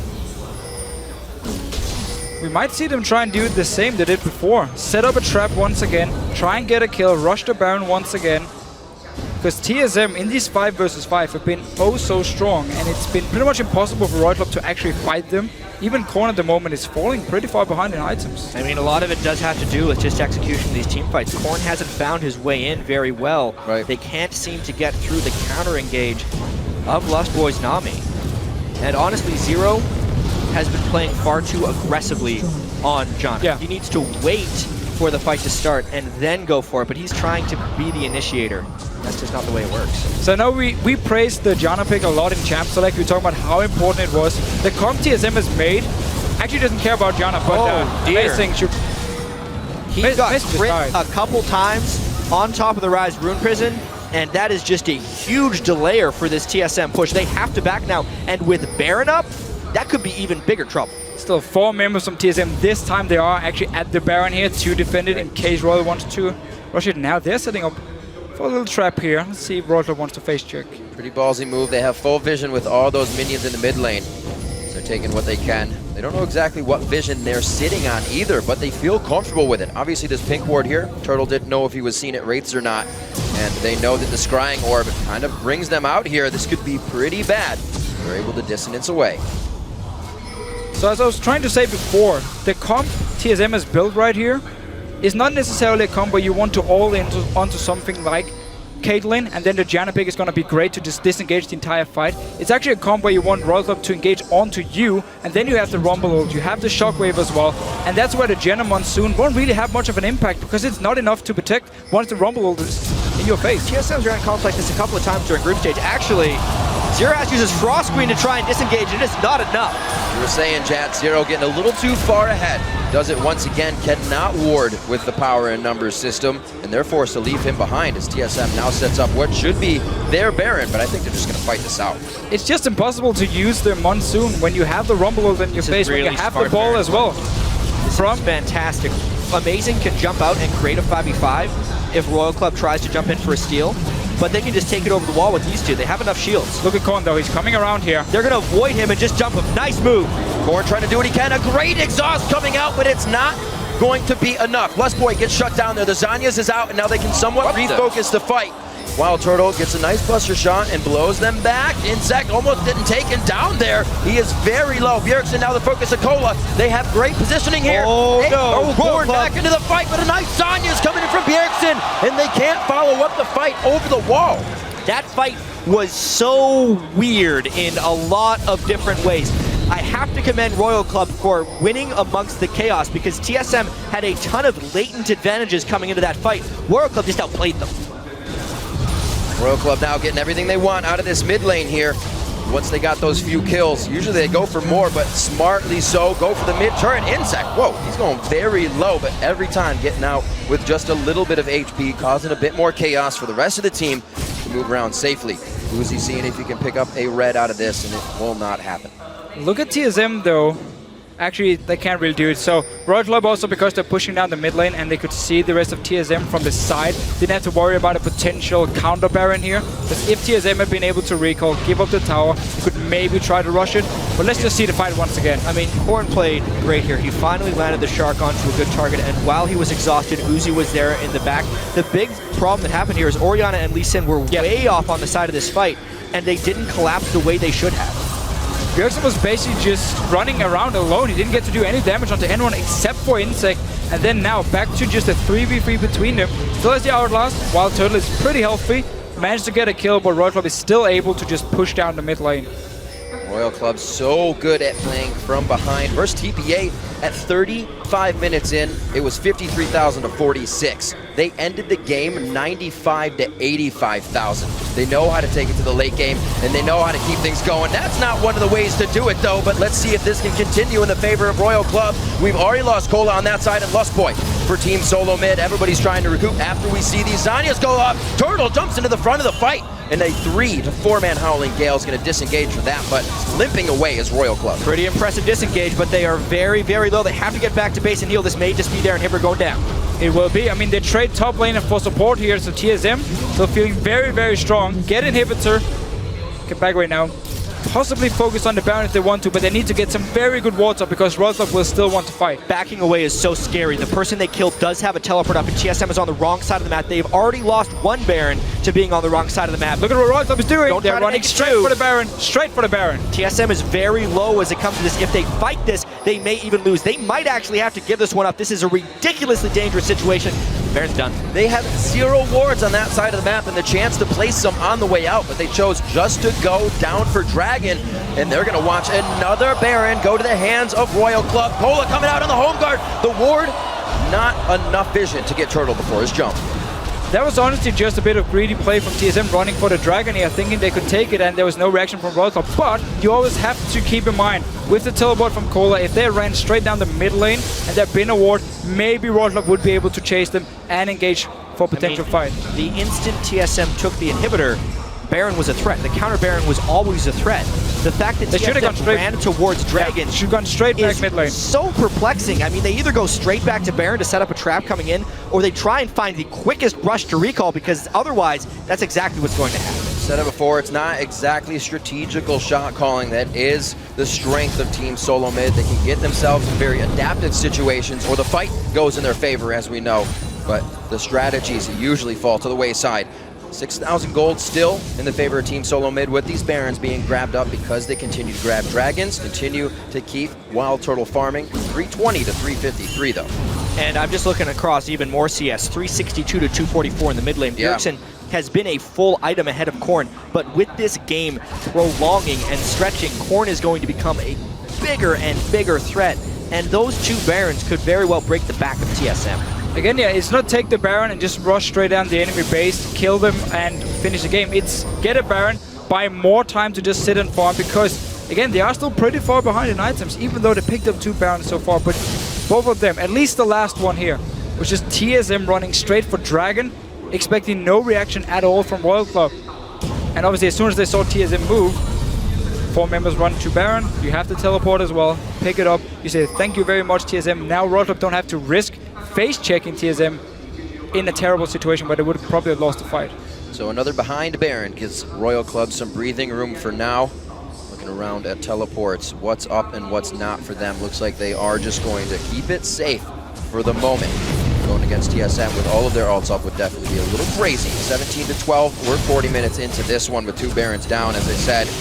Royal Club doing what they can to stop TSM from getting in their base. They already have 1 inhib down in the middle, and somehow they're still grabbing these Barons. They've already sent Korn down to this bottom lane to just start setting up this split push. And now the rest of the team will actually join him in. Top lane should be pushing. I'm just going to check the minions here. If it's going to slow push in favor of TSM. It will actually slow push in favor of TSM. Our instinct is that Korn was down there at a split push, but actually he was just the first one of the party because they're doing everything as a team. That's the big thing for Royal Club right here. They've been caught out 1 too many times this game, it seems like. Still Insect sitting in this mid lane. They want to push it out. Top lane's going to push in favor of TSM, so they won't have that in their advantage, at least if you are from Royal Club. So it's going to be all about this mid lane and this bottom lane pushing in. Let's see if they can actually siege on the tower. There's still a lot of wave there for TSM, and you have to respect this Grumble ulti. Well, I mean, the big thing is Insect was in the mid lane because there's still a downed inhibitor. The super minions would have pushed straight up that mid lane, and they're just having a little bit of trouble time making a play actually happen. That's what happens when you're an inhibitor down with the Baron buff. You basically just pause the game for a little while because it's very difficult to orchestrate a play. Question is though, why, if they don't really want to go straight for this tower here, which it looks like they're doing right now, why wouldn't you just sit up in every single lane and push it? Because look at this minion wave. It's going to die so fast, which means if Royal Club actually wants to take it down, they have to pressure TSM off the tower. But TSM is just waiting for Royal Club to step a bit too close, shockwave from Bjergsen or bubble from Lost Boy, and suddenly you have a fight. I feel like Royal Club wants the fight more than anything else. Their inhibitors now respawn. Yes, there's a wave pushing against them. They're just hoping that something organically happens by being here, because if we learned one thing about Royal Club, they want to fight. But TSM is smart enough to just sit back at the tower, wait for the Baron buff to expire. Now the minion wave in the top lane we talked about earlier is going to push in, so they have to go back. They took the Baron buff, they got some farm, and I guess maybe they just wanted to avoid TSM running around the map here and maybe fool them if they actually split up once again and just wanted to stay together as a group, force TSM to stay 5 members at their tower and just get some farm. But could have been in every single lane and just try and push them up here. Let's see what Royal Club wants to do now. There's still 5,000 go behind. Doing as much as they can to make TSM walk to the beat of their drum. But it's only TSM kind of listening to the music and saying, what else do you have? We're right here. Are you going to try the fight?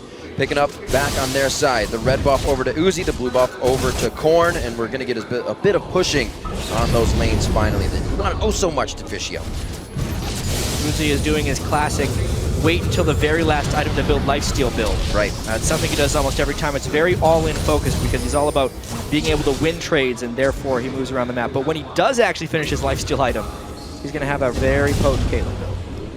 As long as he gets a Bloodthirster, not a Scimitar with his BF sword here. He's already got a Banshee build. He's probably not going double. Feels safe enough, or should at least feel safe enough, and their QSS wouldn't actually do him a lot. Maybe a bubble from Lost Boy would have been about it, so no reason for him to get a QSS. And onto this mid lane here, TSM lasted out the Baron buff. Want to fight again. It's all about trying to poke each other more. Cola loves to just run in and get a rune prison. Dyrus would be the target if you're trying to catch someone. His Zhonya's has not been completed yet. Every single member has every single summoner. Ultis are ready here, and Royal Club, they know they are still behind, so don't want to fight. Maybe look to chase a bit if they can land some poke from Insect and then find someone who's falling behind. Seems for now, TSM to stay together. Slowly walking this one out, making sure they have vision on Team SoloMid the whole time. Cola popping the blue elixir there. They want to get as much out of this fight as possible. Now they're kind of reset, and they saw TSM said, we're not going too far back. We got the minion wave now. We're going to force you to farm out this and control the mid waves. Good job by TSM. They get what they want on the middle inhibitor. They take it slow. Baron coming up in 40, Dragon in 20. And Royal Club is going to very much so set the dominoes in place for this one. Hopefully knocking them down for a third Baron in the game. TSM again with 0 vision coverage on the top of the map. They need to get some vision coverage. That should be priority A1, but they're managing the bottom. Are they going to push mid lane here? Do they just want to rush straight for mid lane? They have the minion wave as well. They're going to force World Club to go back. They still lose the turret for it, though. Yeah, they're not actually going to take anything. The rest of the team should be able to recall. At the very least, this puts them in position to create some warding. They have to go Baron now. They have to go to Baron, place some wards here, start setting up a trap because they've just forced everyone from Royal Club to recall. And there's not a lot of wards placed by Royal Club, so it's going to be very easy for TSM to clear it and set up a trap. 1, 2, 3. See if they can get their own vision down though, trying to get a bit of an upper hand on Insect. Yes, I'm actually looking for this fight pretty hard. Dyrus is going to overheat, so that'll stall it out for a bit. What could have been quite a back and forth is disengaged right away. There's still 45 minutes on this one, and Royal Club has closed that gold lead that TSM has now to just 3,000. So I just realized Royal Club is against a double AP team, and they have no Locket on their team. They may realize for some reason. And that is a valid point. It's a little bit strange here, but Royal Club knows this is coming. This could be the explosive fight we've been waiting for, as long as Fizz can get a flank.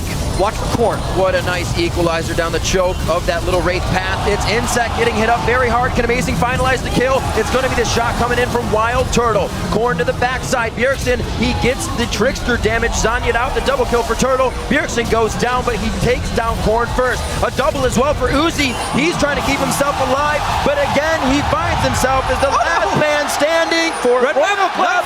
One more shot. Uzi's going to try to waltz out of this one. As long as Amazing distracts him, Wild Turtle could go win the game. They have super minions, and Amazing just needs to stop the recall. He's trying to make that call. You can see Turtle saying, I'm going for this. Keep eyes on him. Could get a ward over the wall. No, he's only got the sweeper, the sight stone. He could have used it to get there, but it might be a Nexus turret still. Will be a turret for sure. Maybe even two here. Wild Turtle has a lot of damage. He could end the game. He could absolutely end the game. Uzi's coming. He'd have to fight. He gets hit by the minions and he's done. He's gonna win the game. He's gonna win the game. Wild Turtle's gonna do it by himself. It's not gonna matter for the ace in the hole. It's a few more shots. This is he's still trying close. to focus in the turret. He got it. No, there he gets the Nexus, and Team SoloMid is gonna take down Starhorn Royal Club. What a game we just had right here. The very, very last team fight. Once again, TSM have been looking so good in these fights, but Royal Club, they are so damn good at fighting as well. And in the end, Wild Turtle, the guy we've been talking about, underperforming from TSM, winning the game. Listen, Wild Turtle may underperform in lane, but when it comes to the larger game, he knows how to play. Especially on Chris. He is so good in team fights on those. But honestly, 46 minutes is about 16 minutes longer than this game needed to be. TSM has a lot to clean up if they want a reliable victory against Starhorn. Remember, this puts both these teams at one loss in the group stage, so they are on a collision course for a tiebreaker at the end of the day. Yep, both sitting at 4-1 right now. Beautiful work by Team SoloMid. Starhorn Royal Club playing an awesome game as well of catch up the whole time, able to put Barons in their pocket whenever they wanted, something teams are really going to have to take control of if they want to stop Royal Club. And they're going to have to shut down something in the mid or top if you're facing TSM. Yeah, those two Barons for Royal Club was basically TSM being maybe a little bit over-aggressive, especially the second one where they run for the Dragon. That was just very greedy play. Didn't even think about the fact there was a Baron to be taken by Royal Club. So that was too easy for them to pick up. The first one, credit to them, as a nice little setup. We've seen it before from Royal Club. Once they're behind, they like to make these small traps. TSM will know for the next game, because now they've seen it, they won't make the same mistake twice. Very nice pick and ban phase as well. TSM getting what they wanted out of that. We even saw it the first time around that they were a bit confused. It seemed like they came through this one, but they got what they wanted. Very nicely played as well. Lustboy again coming up huge throughout the entire game for Team SoloMid. So Nami is a very good pick against Janna. Oftentimes because you can just bubble when you think she's going to Monsoon. And that's actually one of the big things that created an opening for Wild Turtle to get back in the game. The entire comp from TSM, as soon as they saw the Janna pick, they're like, okay, are we going to run any hard engage onto this Janna pick, which can just Monsoon us away and just ruin everything? No, we're going to take a comp here where we want Royal Club to engage onto us, and then we have the Shockwave, we have the Rumble ult, we have the Nami wave to simply destroy you when you try to run towards us. And the Janna pick can't do anything then, because then your Monsoon won't do anything, because you don't want to disengage, you actually want to engage. TSM constructed a very similar comp when they beat TPA the first time. They have a lot of really long-range picks in their arsenal, and it definitely seems like TSM's preferred way to play is no one having to go all in. They actually haven't picked pretty much any all-in champions that they've found success on. Very true, and I'm also just looking at Dyrus, of course, on the Rumble pick. 2 games, been looking great. And then Kola on Rise is not a champion he's played in the LPL at all. Now, twice in 2 days, against Freddy as well, he lost the lane. And now he lost it as well to Dyrus. He forced the flash, Amazing went up the top and killed him as well, and he fell really, really far behind. I'm not sure Rise is going to be such a top-tier pick for them. There is a stark difference between his Rise and Aurelia. He looks antsy on Rise, like he wants to fight, and Starhorn, they should just put him on something he can just destroy the game with, because he's not a split pusher. Just doesn't do it. To walk us through the match, let's hand it over to Quickshot and the gang at the analyst desk. Thank you very much, Riv. I want to kick this one off by first of all giving every single one of you guys out there that voted for TSM a high five and saying Crepo got it wrong, Crumbs got it wrong, Monte Cristo got it wrong, Freak got it wrong. So welcome to the Brain Trust, where 100% of you did not get this correct. Team SoloMid, let's talk picks and bans. They got the Tristana. The Janna pick was contested. It was interesting. Talk to me about Team Compson early laning phase. Let's kick this off with Crepo. Yeah, it's just a pain to lane that early. Basically, Wild Turtle and Lustboy tried to challenge the race to level 2, but they got absolutely wrecked early. And he immediately got a CS deficit in the numbers of like 6. They got doubled by Uzi, but then Amazing came in and he alleviated pressure. Even if that gank didn't work out, he timed the ward correctly, he came in the dark. Sonic Wave missed, but still that alleviated enough pressure, and at the same time TSM solo lanes were doing well enough in the game to make sure that TSM could stay ahead. I think Amazing was the real hero for this game, to be honest. Just the early game, he was there bottom lane to make sure that Tristan did not get smashed. They were losing lane hard, and it was only going to get worse. Showed up twice. Once, the first gank that Crepo mentioned. The second one shows up in the river ward, forces bot lane to back out. After he puts enough pressure bot lane for Tristana to catch back up, goes top lane, snowballs Dyrus, and Dyrus' Rumble is a key factor in this team comp in order to make sure that it becomes very difficult for Starhorn to engage on them because of the equalizer, because of the Rylai's, and it got to a point where Fizz just couldn't do anything because of that. Yeah, it was actually interesting. I felt like a better mid laner would have won the game for Starhorn Royal Club. I think back to a sort of mid to late fight where he basically solos out Dyrus, kills him, gets Baron off of it, and it's like that should be happening the entire game. That Fizz should be dictating what happens while Ryze, Janna, Caitlyn, Kha'Zix are actually all good turret defenders. Like, why not split the team up? And the problem is Starhorn are not a good split pushing team, so they never get that to actually happen. We will come back to this discussion in a moment, and I do agree, Korn missed a lot of those ultimates. We're actually going to throw it over to Shox, who is joined by a member of Team SoloMid. Thank you very much, and I would like to welcome Wild Turtle here of Team SoloMid after that impressive victory. Turtle, I want to take you back to the beginning because it was so important for you guys to get the upper hand and pick some bans. You guys decided to first pick the Lee Sin, and then how did you adjust your strategy from there?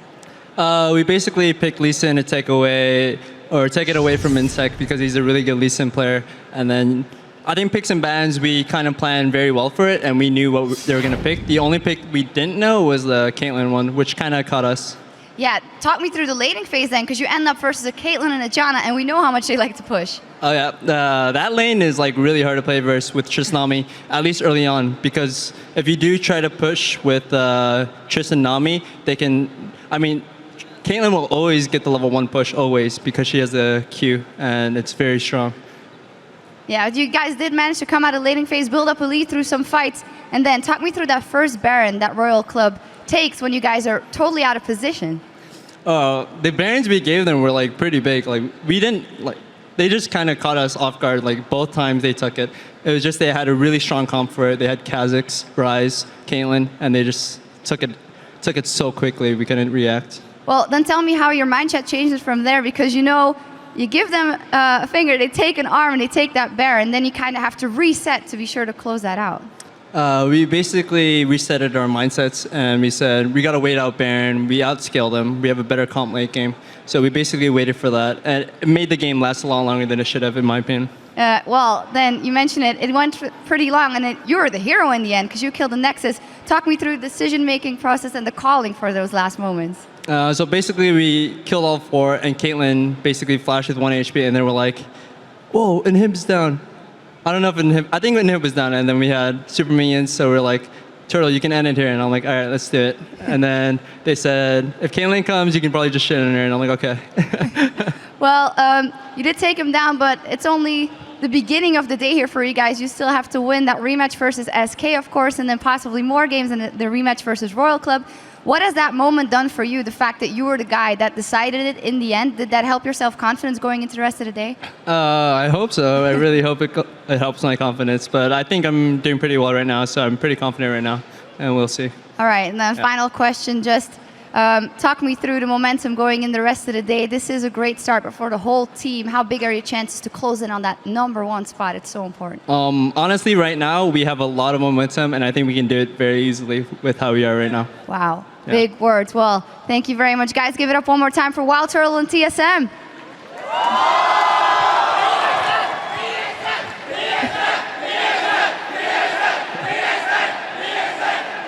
All right, well, thank you very much, Turtle, and good luck later in the day. And now let's kick it back over to our guys at the desk. Thank you very much, guys. Some diehard TSM fans in the background. Everywhere you know what? You go, you find Deserving win. Just before I get Monty's opinion on the game, this does set us up potentially for a tiebreaker match at the end of the day. Both of these squads are 4-1 at the moment. So assuming they win their respective games later, that does set us up for a 7th game of the day. Right, Monty, back to the game. TSM, they took down Starhorn Royal Club. I want to say they strategically had a better grasp of the game. However, they didn't execute great because they lost Barons.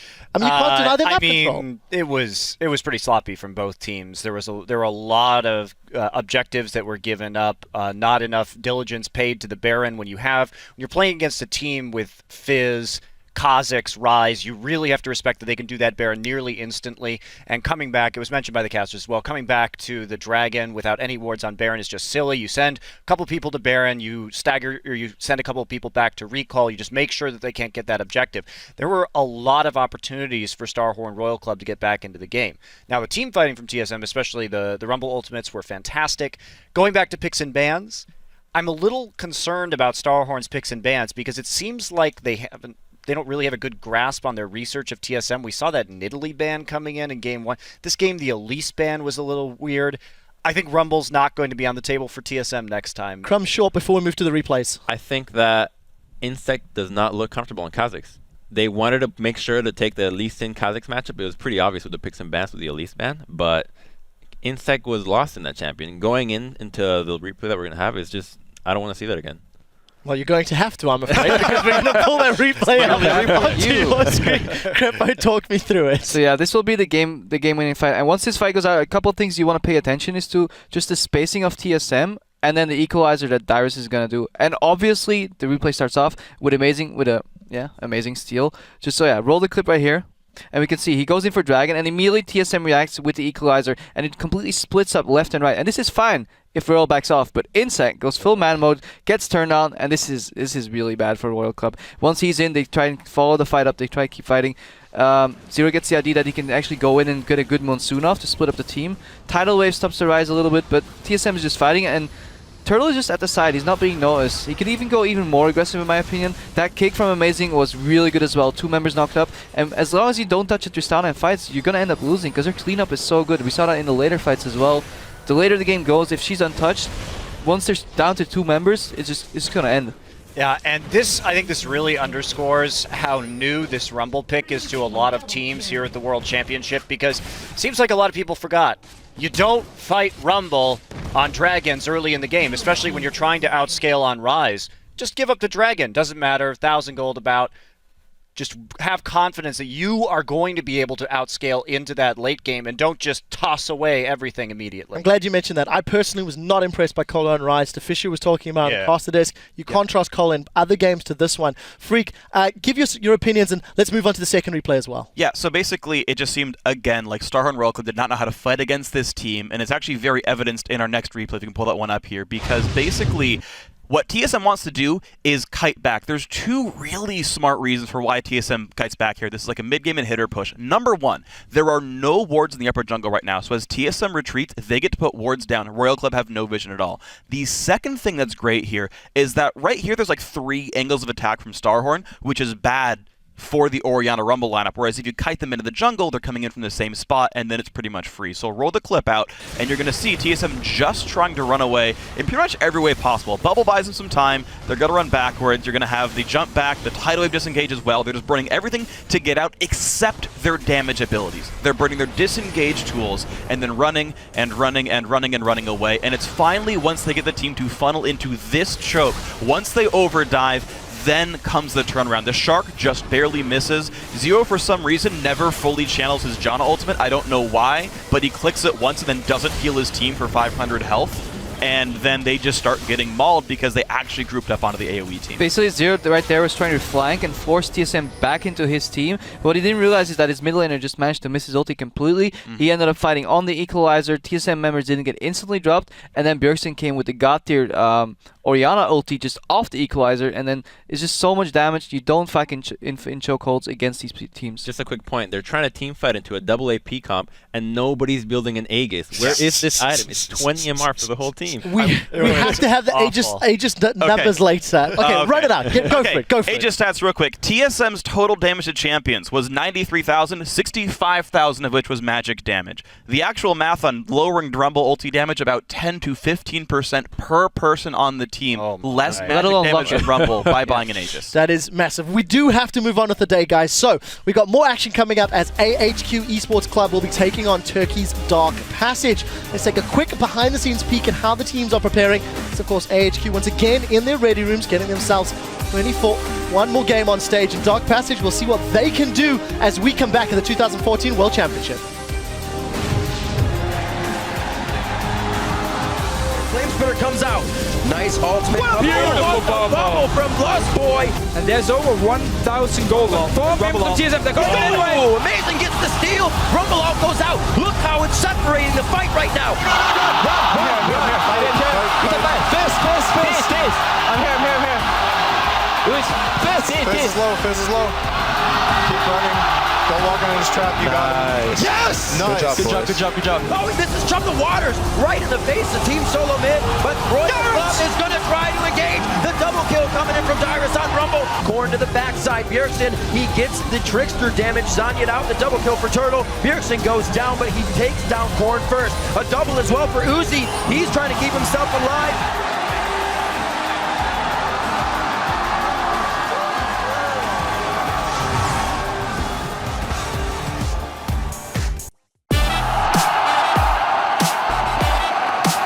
每个地区都不太一样。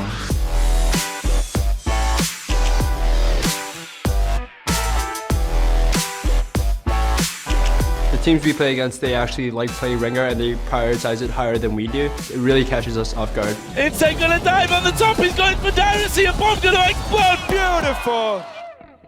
For top lane, at least, the biggest regional difference would be Rise. I think EU is probably the only region that doesn't play it that much. Zero and Cola on towards him on the tower. They're going to dive on this one. Have they got him? 예를 들어 같은 경우는 한국이나 중국 같은 경우에는 니달리를 거의 손 안 하는데. And actually, the Nidalee also getting locked in on the side of AHQ. 유럽이나 다른 쪽에서는 니달리를 많이 선호하더라고요. 欧美的话是他们 jungle 比较偏爱塔利斯蜘蛛。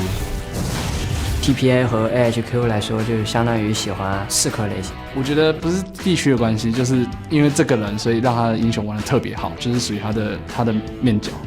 We know now which picks we can't play and which picks we shouldn't fall back upon just because they're comfort. You have to go with what's strong and really make that adjustment.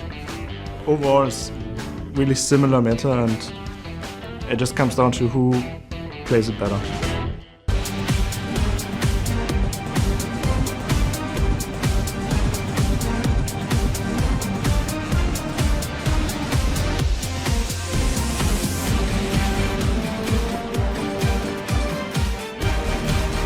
That was an awesome Twisted Fate cosplay. Welcome back to day 4 of our first World Championship group stage here in Taipei. Next up, it is AHQ Esports Club from the GPL taking on Turkey's Dark Passage from the International Wildcard. And this is a very important game for AHQ. Yeah, so right now AHQ sits at 1-3, whereas Edward Gaming sits at 3-1. So AHQ needs to win this and then beat Edward later on in the day to have a chance at a quarterfinal tiebreaker. And so this is now what's on their mind. Today's the day to win. Home crowd, do what you can. Yeah, we'll have to see how Dark Passage bounce back. Remember, last time they played AHQ, they lost to Westall's Fizz, but this is the closest skill in their group as far as Dark Passage is concerned. Now, even though they have not won a single game, Dark Passage have looked better each time.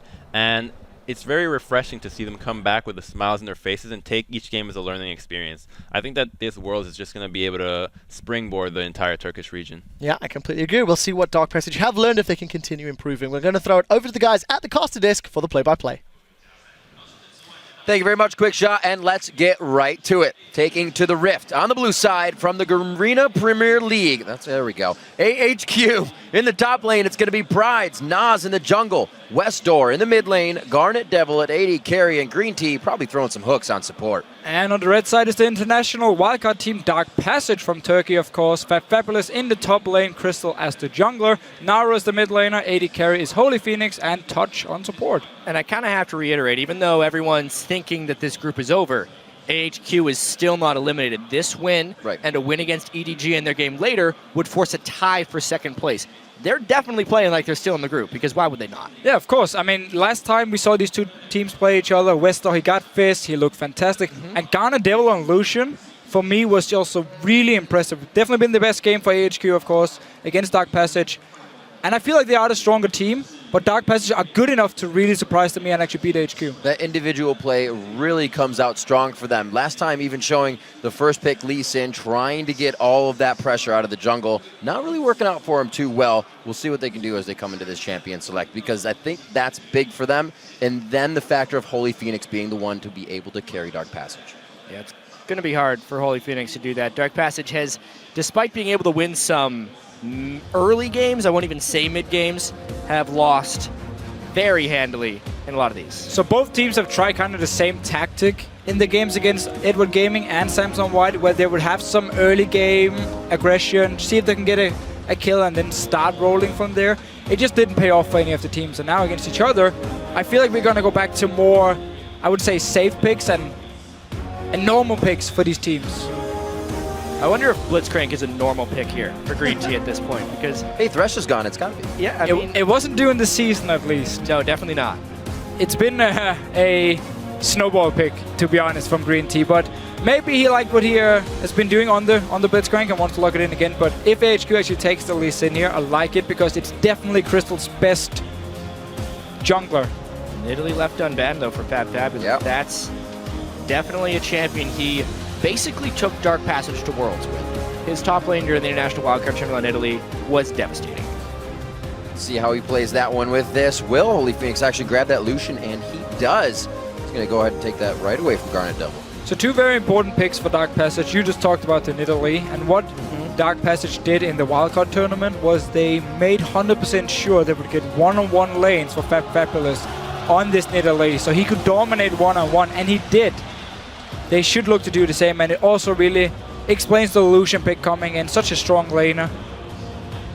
I wonder if HQ wants to play Tristana into the Lucian, though. Yeah, but it'd be cooler if they played Graves. It would be. I mean, yeah, it would be.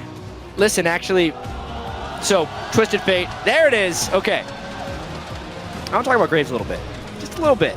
Because Trist seems to overshadow him, but they're completely different type champions. The Graves buffs that hit were actually very substantial. If you combo him with Janna, the burst that he puts out, around level 5 even, is absolutely absurd. When Lucian was a little bit weaker before the change, a lot of people were thinking Graves was just kind of like, oh, he's like a bad Lucian, is what people would say. Now he's just a good Graves, right? Like, he can actually create a lot. There are some teams in China that picked him. I'm looking forward to see Garnet Devil's take. And of course, what you can do down this bottom lane is, once Westar comes down with the tier vault and he lands the stun, you have so much burst from the Graves. It's very, very hard to fight in these small skirmishes against a TF and a Graves at the same time, especially early on. So it opens up for AHQ just to start a fight and instantly kill a target, and therefore have the numbers advantage. It looks like Dark Passage also saw that jab. They separate those two. Janna going to the side of Touch here, along with Holy Phoenix onto Lucian. What does Green Tea decide to pick here? He just makes and creates advantages, opportunities for AHQ. Leona can do that, but he's going to have to wait a little bit longer to get to that late game. So the AHQ playstyle in the GPL is very focused on fighting all the time. We are somewhat talking a royal style here, where you really want to just set up these picks here. You want to surprise the enemy team as well. And they have a lot of pick potential.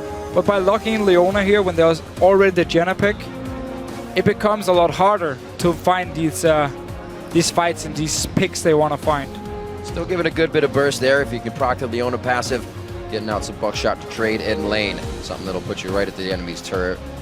Give them a hard time. So they actually lock that in. It's going to be the round out here. Yeah, I'm looking forward to this game from AHQ. They're going to go in. Ooh, and cool. despite that's a little weird, actually, here, because Dark Passage was building a team that was very capable of disengaging. And then they build a champion who does nothing but go in. Seems to be a theme.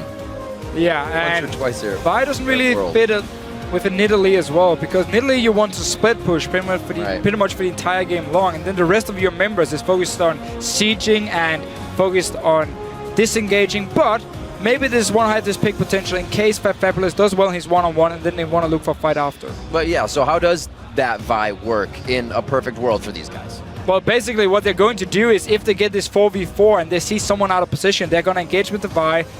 Get the first kill. You have Ahri as well, follow up with the charm. So you have a lot of burst potential between these two champions alone, a lot of pick potential.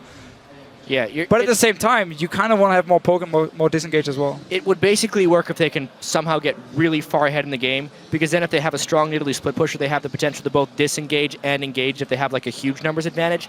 But at this level, you generally don't get that far ahead or have that type of numbers advantage. Well, it could be a long game, so we'll see. Last time these teams matched up, it went 40 minutes long, a little bit longer than our average games we've been seeing here at Worlds, but these two guys love to scrap it out as well. Dark Passage is not afraid to try to make plays ahead or behind. The match is about to get underway, so show the team some love and tweet hashtag AHQWin or DPWin to @LOL Esports, and we'll be checking in to see who you think will take that victory. So I actually wouldn't be surprised if we're going to see a lot of action with both Fabulous and Crystal at the same time, and that could also explain the Vi pick, where they want to use it to set up an easy kill for the Nidalee in the one-on-one. We've seen it before in the wildcard tournament. They'd love to play together with those two. I think we're going to be on to the rift here. AHQ doesn't look like they're setting up anything crazy. Dark Passage. We'll see if they can get themselves into a position. It looks like it has Nas something up with his keyboard, maybe signifying that something didn't load correctly. We'll get that in just a few seconds. What's nice about this, actually, is it kind of reminded me of how few pauses we've had during the World Championship. Oh, it's been smooth sailing this far, you know. Knock on the desk. Well, again, really want to see what Crystal wants to do on this Vi pick. If we're basically going to see like Dark Passage 100% bet on the fact that Fabulous is going to win one-on-one, he's going to get his kill, and then you just start a fight and he teleports in and you're 5 members against 4, and that's the way they want to play the game. Yeah. And also, obviously, against something like a Twisted Fate, if you can engage onto him, he's a very mobile target. I mean, he has his teleport, yes, but that's it. If you get onto him and you have a charm as well from Ahri, you can kill him instantly. So there's a lot of like kill pressure and burst potential between the Vi and the Ahri pick here, which could be used to surprise AHQ. Looking at the Dark Passage team composition, it's almost like they just picked for each lane. They don't have a overall cohesion to the team, but each lane can do well in its own right, and then Vi will work well with every lane individually. So it's very much a team that just wants to stay, maybe a 1-3-1 split push, 1-2-1 with Vi going around trying to make plays, something like that. But once again, those require gargantuan leads to actually work. And AHQ is very good individually, and it's unlikely to happen. They do have a pretty good like mid-game siege though, which you have Jenna and Lucian at the same time, so they might be able to set something up around this 15-20 minute mark. Once again though, the Nidalee pick needs to do work. See what these teams can get out of the early game. A peripheral issue all fixed up, not a problem here. And we get the game underway.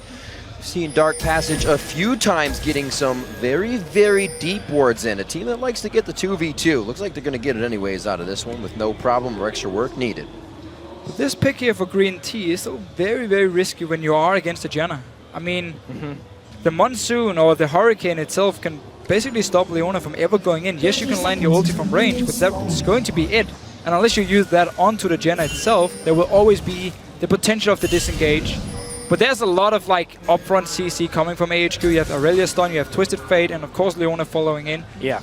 So one member from Dark Passage out of position, and suddenly he's left for dead. Yeah, it's one of these team comps from HQ where it just takes a gold card and then everyone else can pile on really, really easily. And it makes a lot of sense here. Westor's Twisted Fate is legendary for a reason. I will like to predict that Mikhail's fairly early here for Hold that. I hope he's going to build it. There's a lot of targets here where... Well, we've seen the Magi lately, right? Everybody would be like, oh, that's a troll. But not really. Now when you're Janna, you can sit on the back line. We've seen Magi coming out all over the place this Worlds. Yeah, I mean, Soul Stealer is fine as long as you don't actually need the Mikhails as the early item, which in this comp you definitely do. One of the reasons actually we don't see Leona very often is because she's countered so hard by Mikhails and by disengage from all these supports here. So a little bit of help, obviously, to the junglers to keep them on par here throughout the early game. They're going to end up on opposite sides of the jungle, so we'll see how that affects the solo lane for Crystal up top if he chooses to go hard with Fabulous. Not much crowd control to work with there, so they may just keep themselves safe, and Crystal wants to get himself to 6. There's the damage already coming out of Holy Phoenix, and Touch trying to get a little upper hand. Yeah, they had to win this early game from Touch and Holy Phoenix side. When you have the Lucian, you have the Janna as well. Leona can only go in and kind of execute one minion, and then she's pretty much done in the early push. So Dark Passage will be winning their race for level 2 in his bottom lane, and should be able to actually... Whoa! And how on earth did they level lose? 2? That is not good for Dark Passage. Exhaust burn for nothing. How on earth? They didn't push fast enough. Straight up. They used both of the Targon stacks to push faster. Garnet Devil used his buckshot. Graves Leona pushed faster than this case. Well, that shouldn't have happened here with the double range. They should easily have been able to get the minions down in time. Yes, okay, the Relic Shield is annoying to deal with, but you have the Janna. And we have seen this Janna pick for like Royal Club being used to always get the early pressure and always get the early level 2 because they can just instantly push away for the double range. The importance of those early game mechanics. We actually saw Holy Phoenix and Touch had a bit of an upper hand, but they were going for the auto attacks, not the CS. Very true. They were trading, trying to trade instead of going for minions. Pays off for Garnet and Green Tea in the end. They're going to go ahead and get this pressure on very nicely. This may call Crystal down now as he ended up in the top lane. And the only thing they actually gained from the trade with the champions was the fact Graves has used his health potion, but that was it. Yep. So we had full focus on minions from AHQ, full focus on champions from Dark Passage.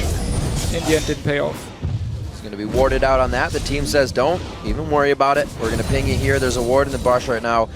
Looks like he's just going to go ahead and hover around the white in his jungle. Slowly waiting in the fog now. Nas sitting on his own ward, so he's safe for that one.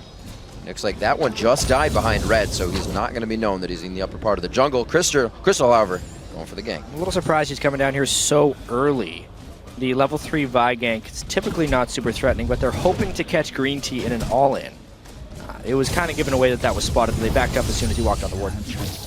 Could be a very nice path, though, for Crystal to come back around this one. Westor says, my Spidey sense is going off. I'm going to rotate up towards Nas. This will be a safe escape. Yeah, and he knows where Crystal is, and of course his own jungler on the top side, so he's should be fairly safe. Now he needs to be careful, though, because Crystal's been gone for a while, and he doesn't actually know where he is anymore. Yeah, if they could combo a charm, they may have enough damage to kill. Vi level 3 is actually pretty low on damage. I'm very surprised he's trying for so many level 3 ganks here. Uh-oh. Should be all right. Fabulous gets himself in the brush. He'll get that speed. A little bit harassed, but the knowledge of Nas now in the favor of Crystal. He's going to start denying some jungle. Westor is actually not running Ghost on his Twisted Fate, like we see from most other regions or Twisted Fate players, simply just for the extra mobility, both in team fights and also for your ganks. It's extremely strong. He wants some more lane pressure here against Naru, so we could potentially see him and Nas try and go for some kills in this mid lane. Crystal, though, is back to farming, even though he did delay himself quite a bit by actually standing both in the bottom lane and then up towards his mid lane. We'll see what Crystal does from this. He doesn't feel too safe right now, obviously just grabbing the big one. Gonna leave that and try and hurt Nas more than help him out on that one. Holy Phoenix now getting the lane pushed up. They're keeping it quite even in CS across the board, so it's all about this first move. No jungler there to assist on that, and Westor is going to have to back off of this. Not much mana. Looks like he can stay, get these last two. I'm still paying a lot of attention to Crystal because he is really delaying his level 6 here, and he spent so much time to wait around in the brush. Unless he gets something positive happening, he's going to set himself way behind.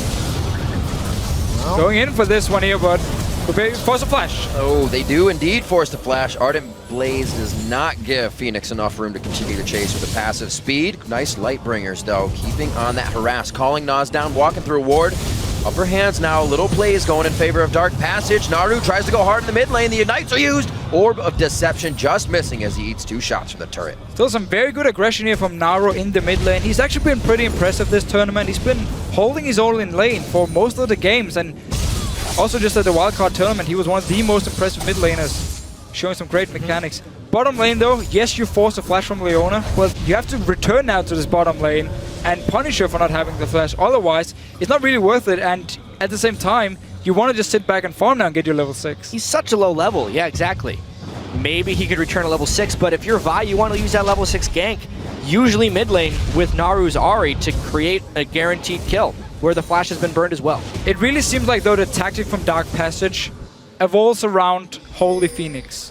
And Crystal in most of the games is actually paying a lot of attention to the bottom lane very early on. Against Samson White, some of the games we saw, he would just sit bottom lane even when his buffs were spawning, and he would actually end up losing both, or at least lose the blue buff because he was still sitting bottom lane trying to get Holy Phoenix ahead. And I don't feel like they have to. He's doing fine alone in the laning phase. Why not rush for level 6, go mid lane and get Naru ahead on this Ahri pick here so he can snowball. Try to build up another advantage, get something else going. A little too much focus maybe towards the bottom lane. Naru will be coming up with 6. We just saw the trade with Westor in the mid lane, and that's something that was really awesome about this last matchup is there are great trades between these teams. Now we're going to see that Destiny towards the top lane. That Fabulous jumps out. They're going to get this one to Prides. He is forced to use his flash, but they do pick up first blood. That was such a good ulti by Westor here. First of all, there was a ping ward to make sure there was no ward from Dark Passage, spotting him going towards the top lane, and then you get the kill on Italy. She needs to win her laning phase. She needs to become stronger one-on-one. Then the Aurelia pick here. So very nice gank. And once again, there was no pressure on Westor here. He could just go up there and teleport. That's the biggest thing. I kind of blame Naru there for having a lapse in pressure against Westor because he was doing so well. He'd already burned his flash. Westor didn't have much left, and then he just let him walk in a lane and kill his top lane. And as soon as the gank actually happened, Naru walked in, placed a ward behind the ping ward here, so now they can actually see Westor move towards the top side. But the ult is already on cooldown, so it's not really going to do anything for him with the ward here. So great job by Westor, as you had mentioned, chat, not having much left. He uses that gate to the top lane. Not going to have his flasher as Ignite, but he helps Prides get that kill. We're going to have Fabulous trying to get some deep vision in that may help DP get some of their advantages. I need to see what Crystal does with this first Vi ultimate. He's already so far behind. He's got 22 CS 9 minutes in and just hit level 6. If he doesn't make a positive impact off this next Vi ultimate, I don't think he'll have a positive impact at any point in this game. Both Aurelia and Twisted Fate without ultimate at the moment. Dark Passage could go and look for a kill here. You have Naru ready, has his ulti. Crystal as well. They're definitely trying for this blue buff right here. It's on top of a ward. Nas is level 6 as well. There's red buffs on both junglers. It's kind of a testy move here, but there are a couple flashes down on the solo laner, so it's a really difficult collapse by the rest of AHQ. We already have the roam coming up for Green Tea. They really feel like something is going to happen here. Dark Passage is taking a little too long to grab this one. Full rotation from the bottom lane already coming up. Westor going to try to close on this one too. Looks like AHQ moves around quite a bit. They're still going to get that blue on the side of Dark Passage. So they played it safe, but they did actually manage to pick up the blue buff here, and that was basically just AHQ saying we have no flash on our solo laners. We don't want to risk this fight here because one ulti from Crystal and Naru will follow, and then you have one dead Twisted Fate. You might just see it in the mid lane. Yeah, look at this from Dark Passage. 3 pink wards already out in the early game. Not something we would have ever seen in the beginning games here from them at Worlds. Absolutely making moves and getting those advantages in for themselves early. Those pinks also going to help stave off any kills that AHQ is going to continue to get by pressuring through. 10.5 minutes in, it's 1-0. It definitely feels like this game is on AHQ's schedule, more so than anything else. Westor hasn't been pressured without his flash. He was even able to get a gank off without his flash. Now Green Tea is level 6, where if they land a Zenith Blade onto Touch or Holy Phoenix, they may be able to straight up kill someone. He probably needs to just ult first and then follow up and try and lock down Touch for long enough before he can Hurricane on Monsoon, because as long as Touch is ready, Green Tea should never be able to land his E and actually engage straight onto them, so he should be forced to use ult from range. Up in top lane though, Small skirmish going on. Back and forth, both level 8. The heals going to come in to help Fabulous stay sustained on that one. Crystal missing a pink ward towards the top lane. He's going to start heading down towards mid, but still no assault and battery from him just yet. Uh-oh. Touch in a bad spot, but Ari was there to block. Yeah, they don't have the vision. So it's pretty funny with this top lane matchup we have, because Aurelia will actually hit a point where she becomes stronger just in a straight up burst one-on-one. Like once she gets her Trinity Force, and there's a Trinity Force on the side of Nidalee as well, Aurelia should actually be able to win it. Simply also because Nidalee no longer gets this like level 6 power spike because she has her ulti from the start, which she obviously didn't used to have. However, second item after Trinity Force and suddenly the Nidalee pick should be stronger once again, especially if you get a defensive item and Aurelia don't have enough damage or burst to actually take you down. Yeah, to me though, the fact that Fabulous didn't press the range advantage earlier on in the game is a pretty big win for Prides. The mid game there will be strong. Plus, that's the Leona power. Bada bing, bada boom. Touch goes down in the bottom lane. 3 getting a piece of that one, and the solar flare was spot on. Looks like we're going to be getting a turret or at least a dragon out of this one for AHQ. That was such a risky play by Touch. Just running down, he had no wards at all in the bush, which actually meant he wasn't ready to react once Green T engaged onto him. And we talked about how it shouldn't happen when you have the Janna pick. You should be able to force Leona to actually use the ulti as the main engage. This time around, because there's no ward, he can just walk straight into it. We also see the potency of the Graves pick in that situation, right? Oh, crazy. Of all the other 80 carries, he's going to burst harder than all of them. They did it during the duration of the stun, and they stopped Janna from being able to disengage. Keeping slight gold lead in their favor on the side of AHQ. And starting to get kills around the map now. At least everybody has participated in one of these 2 kills, which is going to help with a few of those item creations, at least the middle part of the recipes. Slow lane in this top side right here, like you're saying, Fabulous not really pressuring on one of his main champions and allowing himself to really be taken out here. Riot's coming up strong on this one. Another Blade Surge to keep himself closed in. Great use of his follow-up. And this was the power spike for Aurelia we talked about here. Again, level 6 from Nidalee. She doesn't really get anything extra. And they're both building towards the Trinity Force. Fabulous, you might end up dying here. Indeed. Not going to be able to get a heal for himself. He walks in for one last paper cut, and he goes down. All in potential for Prides. Too much. And all of it's made possible because Dark Passage has no pressure on the map. They're being able to slowly and methodically set up these easy kills. No wards in the bottom lane sets up a kill. Easy pressure in the top lane and no pressure in mid lane sets a kill up in the top lane. Dark Passage can get out of this. We did see when AHQ started to take a hold last time, they were making some desperate moves, but those desperate moves ended up putting them farther behind. And we really see Westor put all his attention on this Nidalee pick here to make sure Prides can be stronger for a longer time of the game in his one-on-one. So he even gives up the dragon for it, but it should be fine for him simply because they want to shut down this Nidalee pick so hard. Oh, Touch, you might be in trouble again. Oh, Holy Phoenix, he gets the Relentless Pursuit off. Missed it. Collateral damage just on the outside. The cone missing, and it looks like they do not come up with a kill that time. Gotta land your ultimate. That's the biggest thing. I don't think it would have been enough to kill, but it may have burned a summoner spell. See mid lane here, Westor. Great dodge by Westor. Good damage. Wild cards coming out. That is a lane win for now. There's still a blue buff on Naru and some potions, so he's going to be healing up just a little bit. Prides looking to get deep on this one. Finds Crystal level 10 to level 8. He is not long for this world. One more transcendent blade. Nice. Right to the ankles. Well played by Prides here, moving down. He actually was looking also for the dive onto Naru. He might come anyway. Whether it's a hook or the sun, Green Tea's spot on with his lockdowns, but they cannot follow up a nice monsoon by Touch there. It's not over yet, though. Nas providing himself with a kick. Touch trying to flash out of that one. And it looks a lot of help. Wow, they are just going to close down on this mid turret right now. Naru's going to be going down. AHQ picking up Dark Passage, trying to make those plays. And AHQ is just doing whatever they want on the map at the moment. It started from Prides, killing the top tower, walked down to this mid lane here, was actually sitting ready to dive on Naru, and then Crystal just runs into him. There was no wards at all. He managed to get the first kill. Rest of the team follows up here, and they just get so many kills. We're 15 and a half minutes into the game. I don't think Crystal's used Assault Battery. He has never been in position to use it, is one of the biggest things. He's only been running away, and there just haven't been any windows here for him to sneak in. Not bot lane, not mid lane.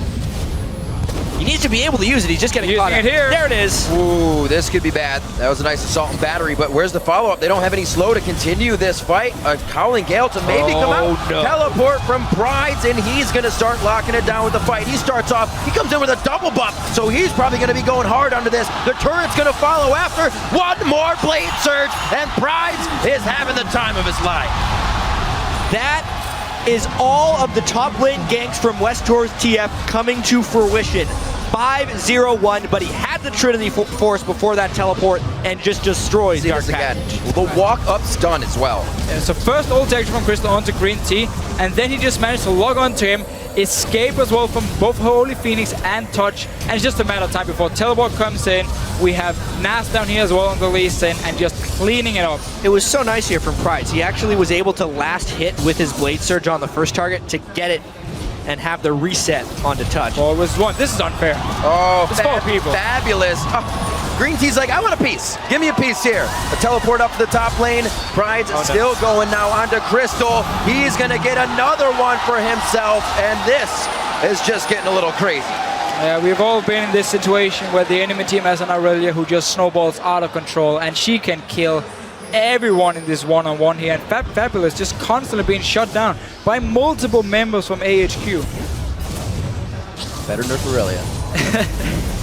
Better shut her down a little bit, or at least stop Absolutely. people from helping her out, because this is just out of control. Prides has been enormous for AHQ. He picked up Nidalee over Fabulous last game, and he still wrecked a game with it. Now giving Fabulous his main champion. Uh-oh. Pride's now to the bottom lane. He goes for Holy Phoenix here. Not being able to use the Relentless Pursuit to get out of this. Oh, collateral damage. One more shot. Nobody's going to be in range. Oh, he can't smoke him out. They're going to get out of this one alive. Fabulous in the top lane. Oh my gosh, they cannot keep him alive for more than 2 minutes. 18 on the clock, 12 kills on the board, and now a 7,000 gold lead. The ganks are just coming in every conceivable moment right now. The lanes have broken down. Everything is just completely crumbled and fallen apart for Dark Passage. You pretty much only have one option now, and it's actually to pull a Starhorn Royal Club. Wait in a bush, hope someone from AHQ is going to face check you, get a kill, and just try and delay the game a little bit. Gone Devil, I'm trying one-on-one Crystal down here. Fancy feet. Saying that was a warning shot. Gets out alive on that. No kills right now. The shutout coming in for AHQ, doing a very nice job at keeping everybody omnipresent on the map. They're just showing up out of the woodwork when they want to. Sightstone's already really just closing out on Dark Passage because they're not able to get rid of this vision. AHQ sees them everywhere. And it was pretty clear we had a plan from Dark Passage coming into the game. Crystal wanted to put all his focus on this bottom lane to make sure Holy Phoenix could get ahead. Problem was he did it on Vi before level 6, which means he had no pressure in the lane at all. And in the mid lane, while they did force the the flash from Westor just one-on-one with Naru, he didn't place the ward in time to actually spot Westor going towards the top side. He placed it after the gank had happened.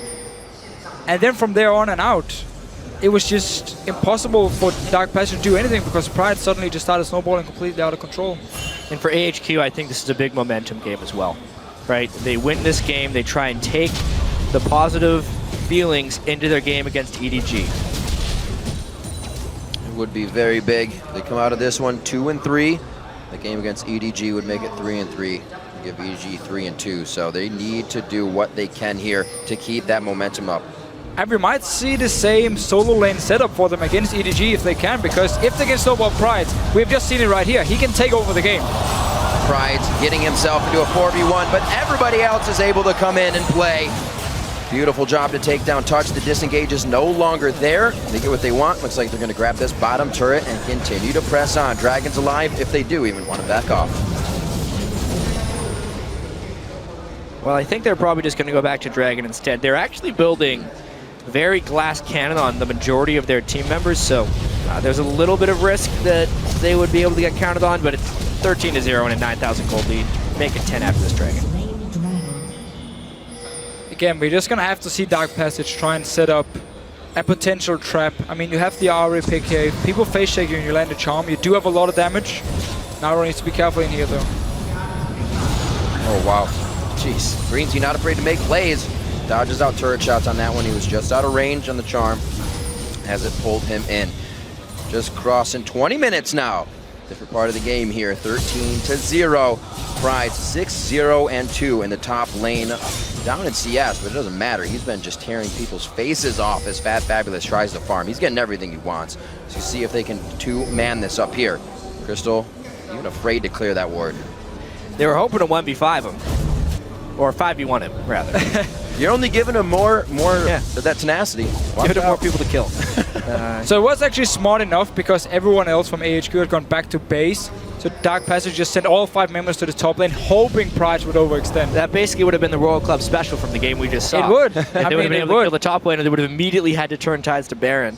But the worst part about that play was we have seen Royal Club do it before, and yet weren't ready for it until we saw the Fist sitting in the bush and was like, oh, they want to kill Dyrus right here. Oh, that play again. Oh, right, yeah. Now AHQ, definitely a possibility to focus on closing this one out, working on getting into the base as fast as possible. Teams are definitely going to see a weakness here if they cannot close this out, and they're going to use it against them.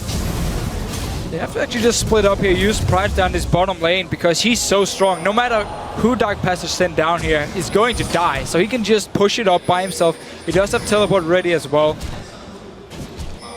That Fabulous on Italy here might actually look to be a bit more of a team fighter because he can one-on-one, so getting some magic pin on his boots just to try and do some damage with his spear. This is weird. Hey, a nice pair of shoes. It's pretty much his only choice. Honestly, if he's going one-on-one at this point, he's too far behind to do anything, so you might as well stick with your team. And if you can do some damage with your poke, maybe it can pay off. It's a big maybe. I took the words right out of my mouth. We'll see what they can continue to provide as pressure here. Westor has not made too many of the Destiny plays coming up. Dark Passage is keeping themselves on the safe side of things as they stay in a death ball, which isn't really killing too much. They're just trying to stay together and prevent the carnage that is AHQ. Uh-oh. However, the split push is working for AHQ. They need to make this one go, and that's... The kind of rule of thumb here was you're not supposed to leave anybody else on your team. Crystal was looking for a few more wards as Touch backed off, and it cost him his life. Baron time. Still 4 members of Dark Passage. I mean, they have to go for this fight. This is the chance to come back. If they can ace AHQ here, they might still have a chance. A little bit of vision. We've seen the Howling Gale take the Baron. Will it happen for Touch? Looks like, oh, they just turned off of it on this one. Naru's going to be a focus. Green Tea just missing the Zenith, but the Ignite is able to burn him out on the last tick. A few more shots. Pride picks up 7-0-3 on the game. Looks like they're going to head back for Baron. It's all about the turn and kill right there for AHQ. They have enough CC and enough initiation that they're completely neutralizing Touch's Monsoon. Here we go. Crystal's going to try to get into range here. Pride's with just about the amount of HP Fabulous has. Still able to fight him down from full. And it looks like Crystal can get into range here. Let's see what AHQ does to trick them into trying to fight this Baron. They keep staying at this Baron here, so Dark Passage actually managed to force them away, force them to go back to base. Delayed him just a little bit. The thing is, AHQ has 2 options right now. You can keep forcing this Baron here. At some point, you will get the picks you need. You will get the team fight, and you should be able to take the Baron. The question is just how long is it going to take you? Otherwise, just go back to what you did before. Westor sitting in the mid lane. You have Garnet Devil and Green Tea sitting in the bottom lane, and you have Pride sitting in the top lane. And you just push up every single lane because you are so strong in one-on-one 2v2. Wow. And it's easy for Westor to just pick one of the lanes and say, okay, I'm going to go kill the top lane, kill it, get the tower, push it into the base. So much map pressure for AHQ. Again, can they put that pressure down right now? They're kind of looking for kills. It's all about closing out the game. Teams are going to be able to do that quite fast as we make it out of the group stages. 16-0, looking very good. They got to feel confident, but they're not over-pushing, which is going to get themselves in trouble. Fat Fabulous doing what he can to try and grab vision because they are not able to keep their wards up on even their own side of the jungle. Crystal, level 15 to 11 we're looking at right there. Not having the best game. HQ should pick up the pace a little bit, honestly. They're up 16 kills to 0. Obviously, they don't want to make a mistake. They're going to try and rinse and repeat exactly what they have done previously. Pride had to use teleport before, though, which will actually hurt them a little bit in terms of the split pushing, because he's not able to be down his bottom lane right now. Let's see if they actually want to start this Baron.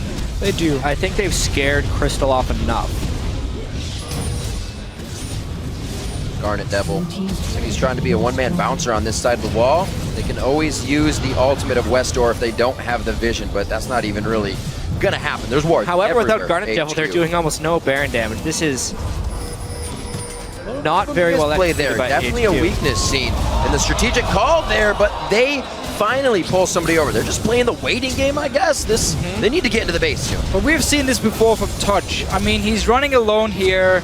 He's playing way too careless, and he actually ended up costing him his life again. He could have stayed with his AD carry with the rest of his team on the top side, because they already forced AHQ away from the Baron, and then they just managed to get a free kill. Luckily, though, for Dark Passage, they don't actually get anything from it. And actually opens up as well, because the entire team of AHQ is now moving away from the Baron, so all the wards they placed before will now get removed, and they actually have to start over once again. You never really want to just have everyone running away from this area. You've just been setting up all the wards. Yeah, if anything, I just call this AHQ close a little sloppy. They don't need to do anything right now. They're up 17 kills to 0 and 12,000 gold. The game will kind of come to them if they don't make giant mistakes. So they're just doing the same play over and over again and getting small wins, making the lead bigger and bigger, and eventually that will lead to victory. But in a closer game, moves like this would be really risky. I'm sure EDG is definitely taking note to how they are playing this much of an advantage. Playing a little overconfident. But like we said, not getting themselves in trouble, just getting everything they want. Now, seems like they're kind of congregating in the mid lane. We're waiting for Garnet Devil and Westor to make their way through. We'll see what AHQ has for another bit of Baron pressure and drawing Dark Passage into their picks. And I'm not sure if AHQ was actually afraid of actually straight up team fighting just before here. Well, not straight up team fighting, but they had a lot of squishy members. So if you do overextend in a fight, it might actually end up costing you.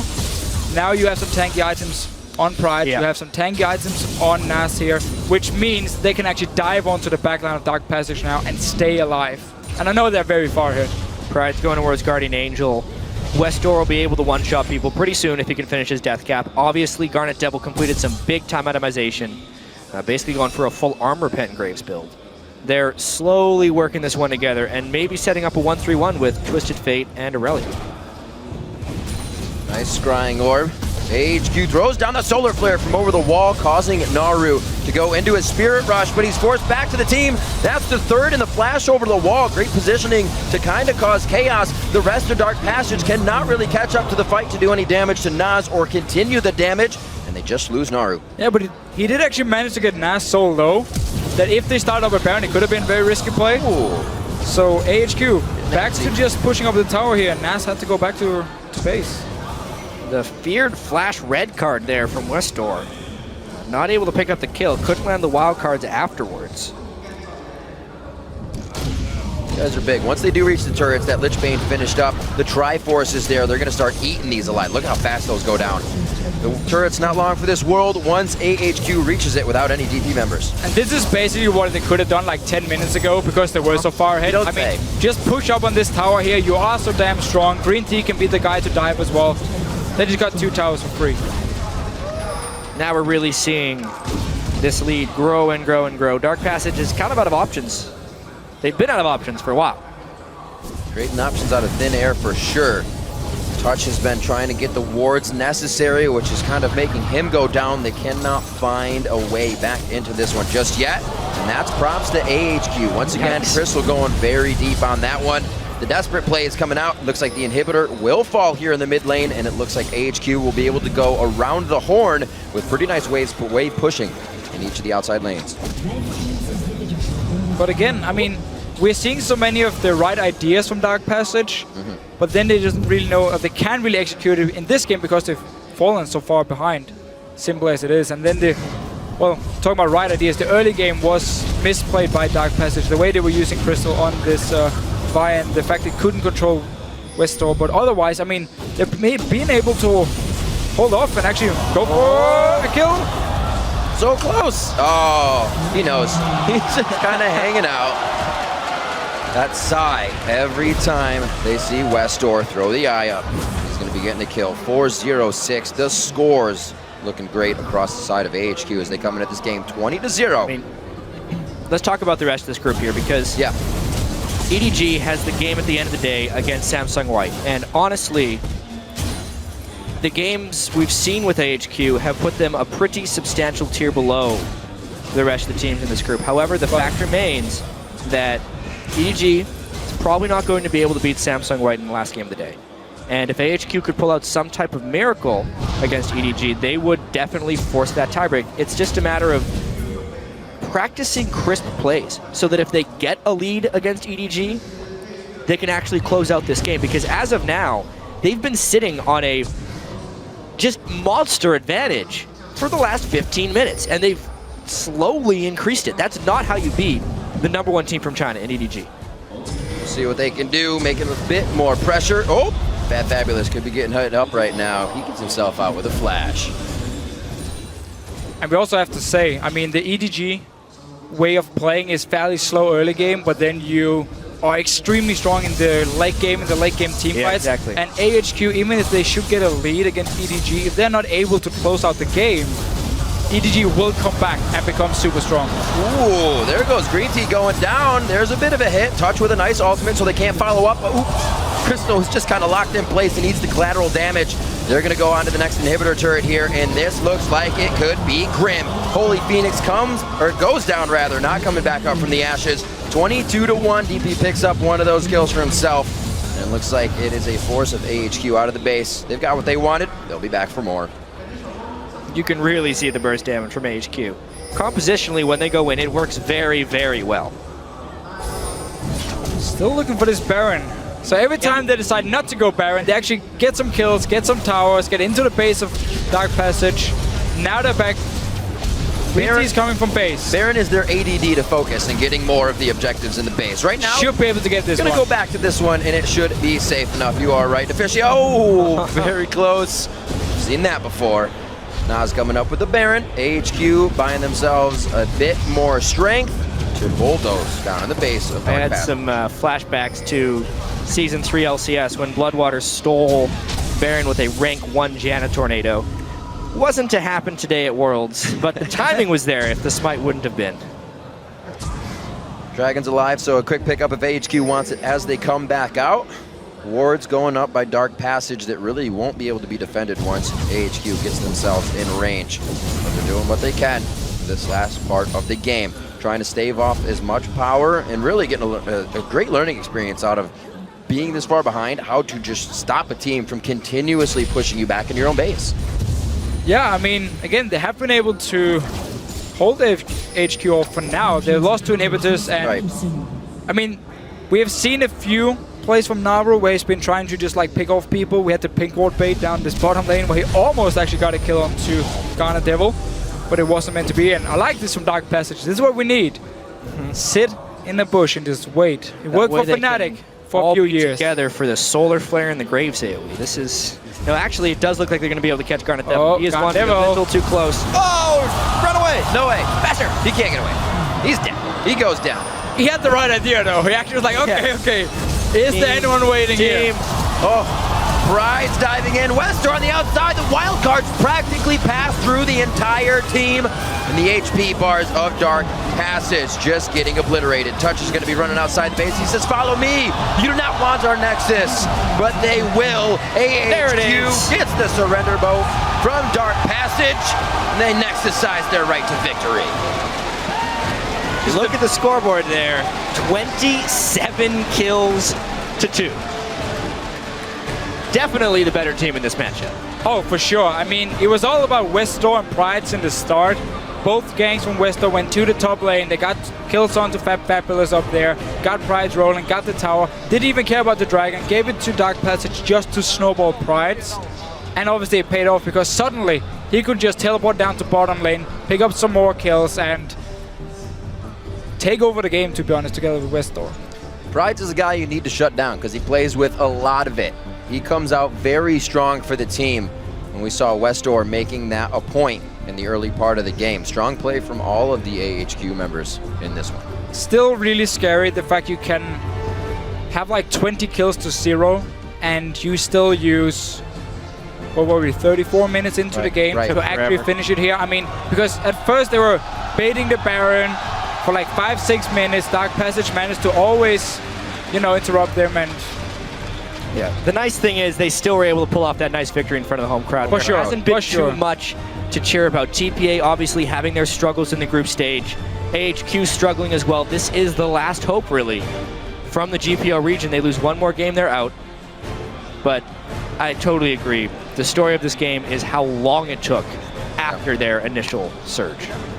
And they can't do it against EDG. If they do Absolutely manage not. to pull off a great early game, you have to be able to close it. Otherwise, you're going to lose the game. And then we're going to have the final of Group A between EDG and Samsung White. We were saying that the whole time. EDG's watching this game, taking pointers, knowing that it's a very indecisive Baron as AHQ reaches it. So EDG may be able to take control even at that objective of the game.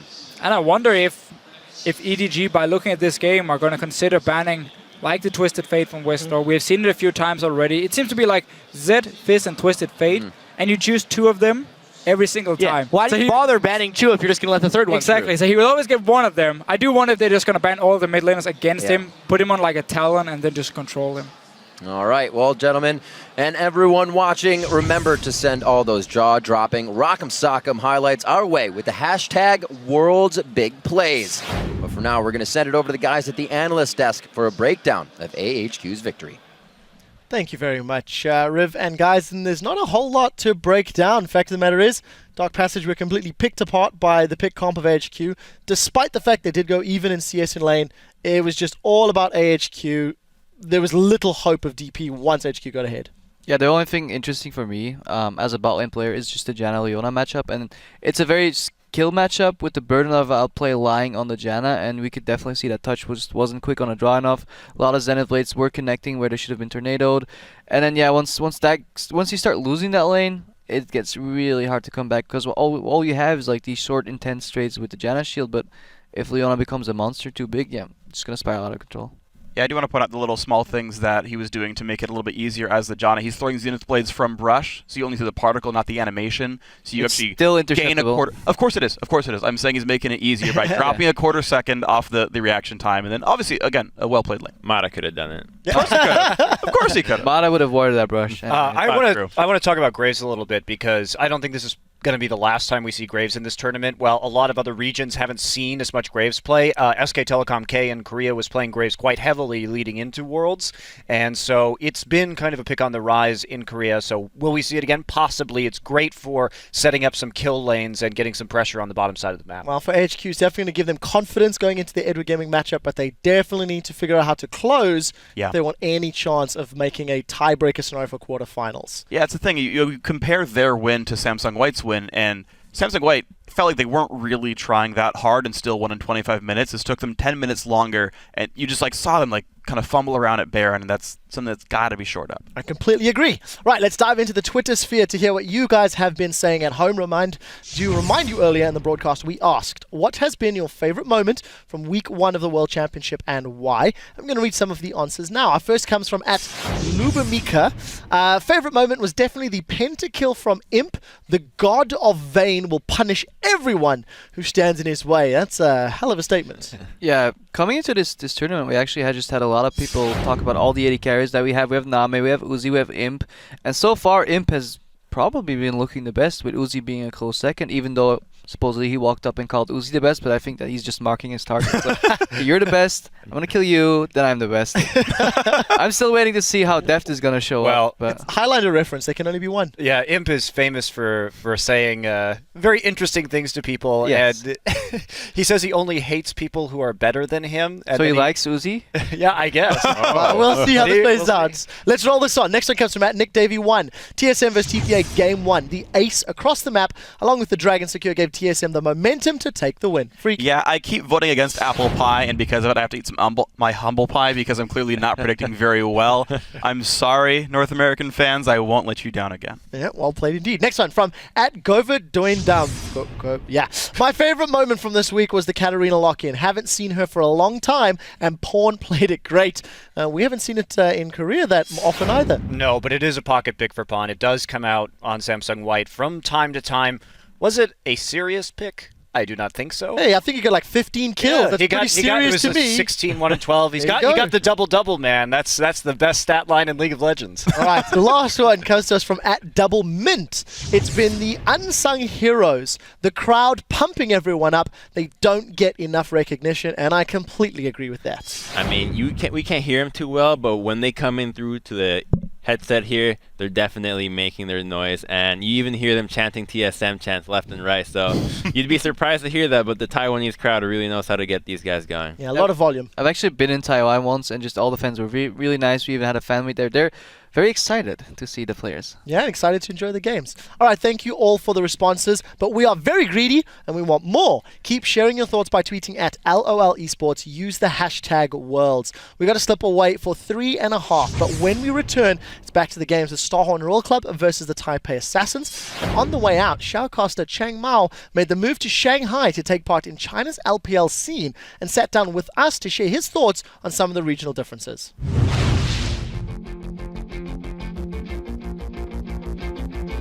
Hello， 各位观众朋友，大家好，我是 TGA 的主播程毛我现在在上海工作。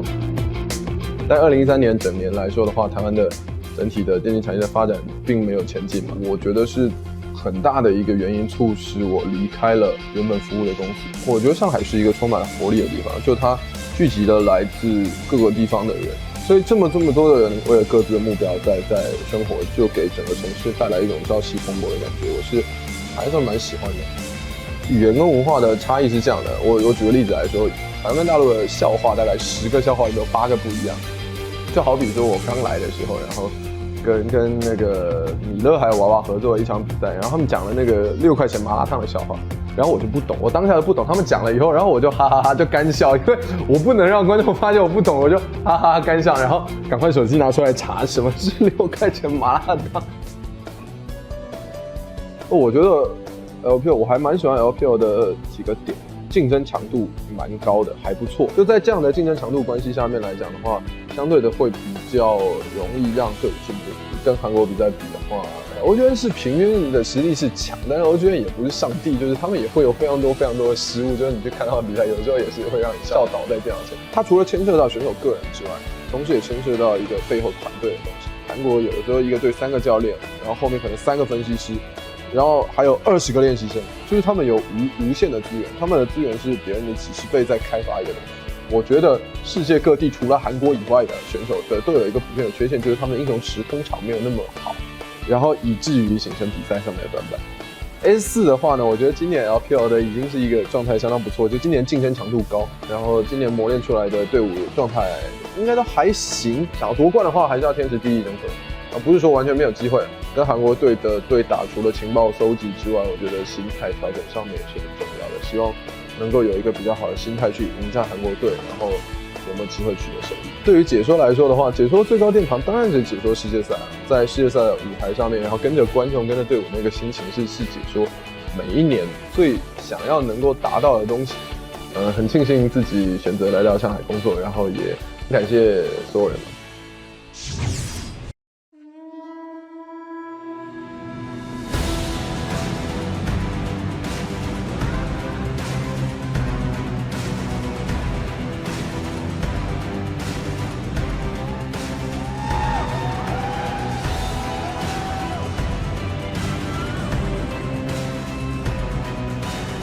Welcome back to the 2014 League of Legends World Championship. We are on to the Starhorn Royal Club versus Taipei Assassins matchup, and this is incredibly important for Royal Club because in order to challenge for that #1 seed potential tiebreaker, if it happens, they have to win this game.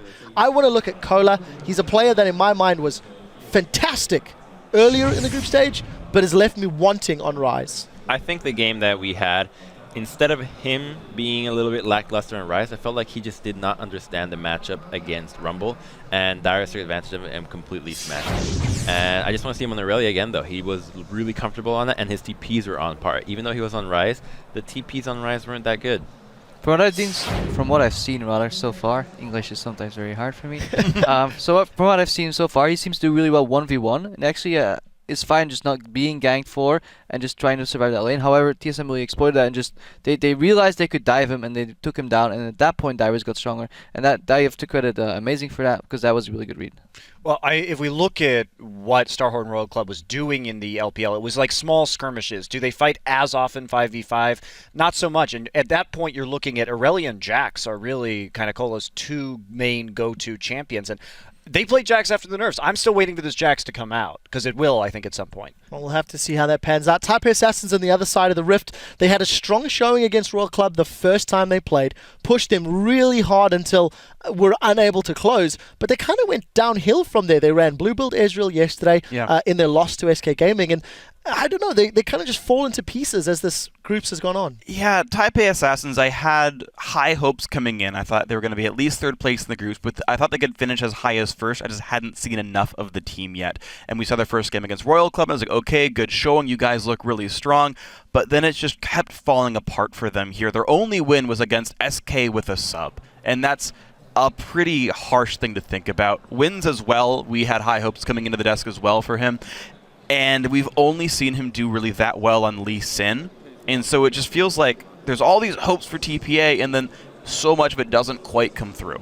Yeah, unfortunately, letting the side down, as it were. They do have the possibility to play Heartbreaker, though, because if they pick up a win against Starhorn Royal Club, and if TSM beat SK later, it means that first place seed is no longer contested. Do we still think Starhorn Royal Club will be able to bounce back from their earlier loss? Are they still the favorites, Monte Cristo, in this matchup? Yeah, I think you got to take Starhorn Royal Club here. There shouldn't be much of a contest.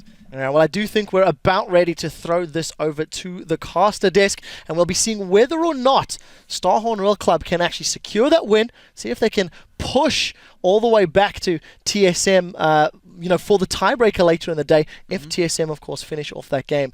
Let's talk a tiny bit longer about this matchup in particular. We have, of course, all highlighted BB significantly throughout the tournament. His partnership with Jay, do you think it's gotten better or worse, or do you think they're still struggling, Crepo? Yeah, I think bot lane alongside with the top lane is going to be... Rengar, Lee Sin, if he's not doing that, they don't have much chance of winning games. And honestly, the last time TPA and Royal Club played, it was very close. I really think there's a lot of upset potential in this game. TPA was actually the only team to lane swap against Royal Club, and it paid off because they managed to dodge around the tricky one-on-one top lane and, of course, the 2v2 lane, which will be heavily in favor of Uzi and Zero. So I actually want to see them lane swap again. Definitely stops Insect from getting Uzi going that much more if he can't be down there to gank for the duo lane. We'll see what they come up with in picks and bans. We've gone over it a little bit. Let's see if it comes out the way we were thinking. So with the Rengar ban here from TPA, if they don't ban Lee Sin, it could be the first pick coming in from Insect over here simply to avoid wins actually playing it.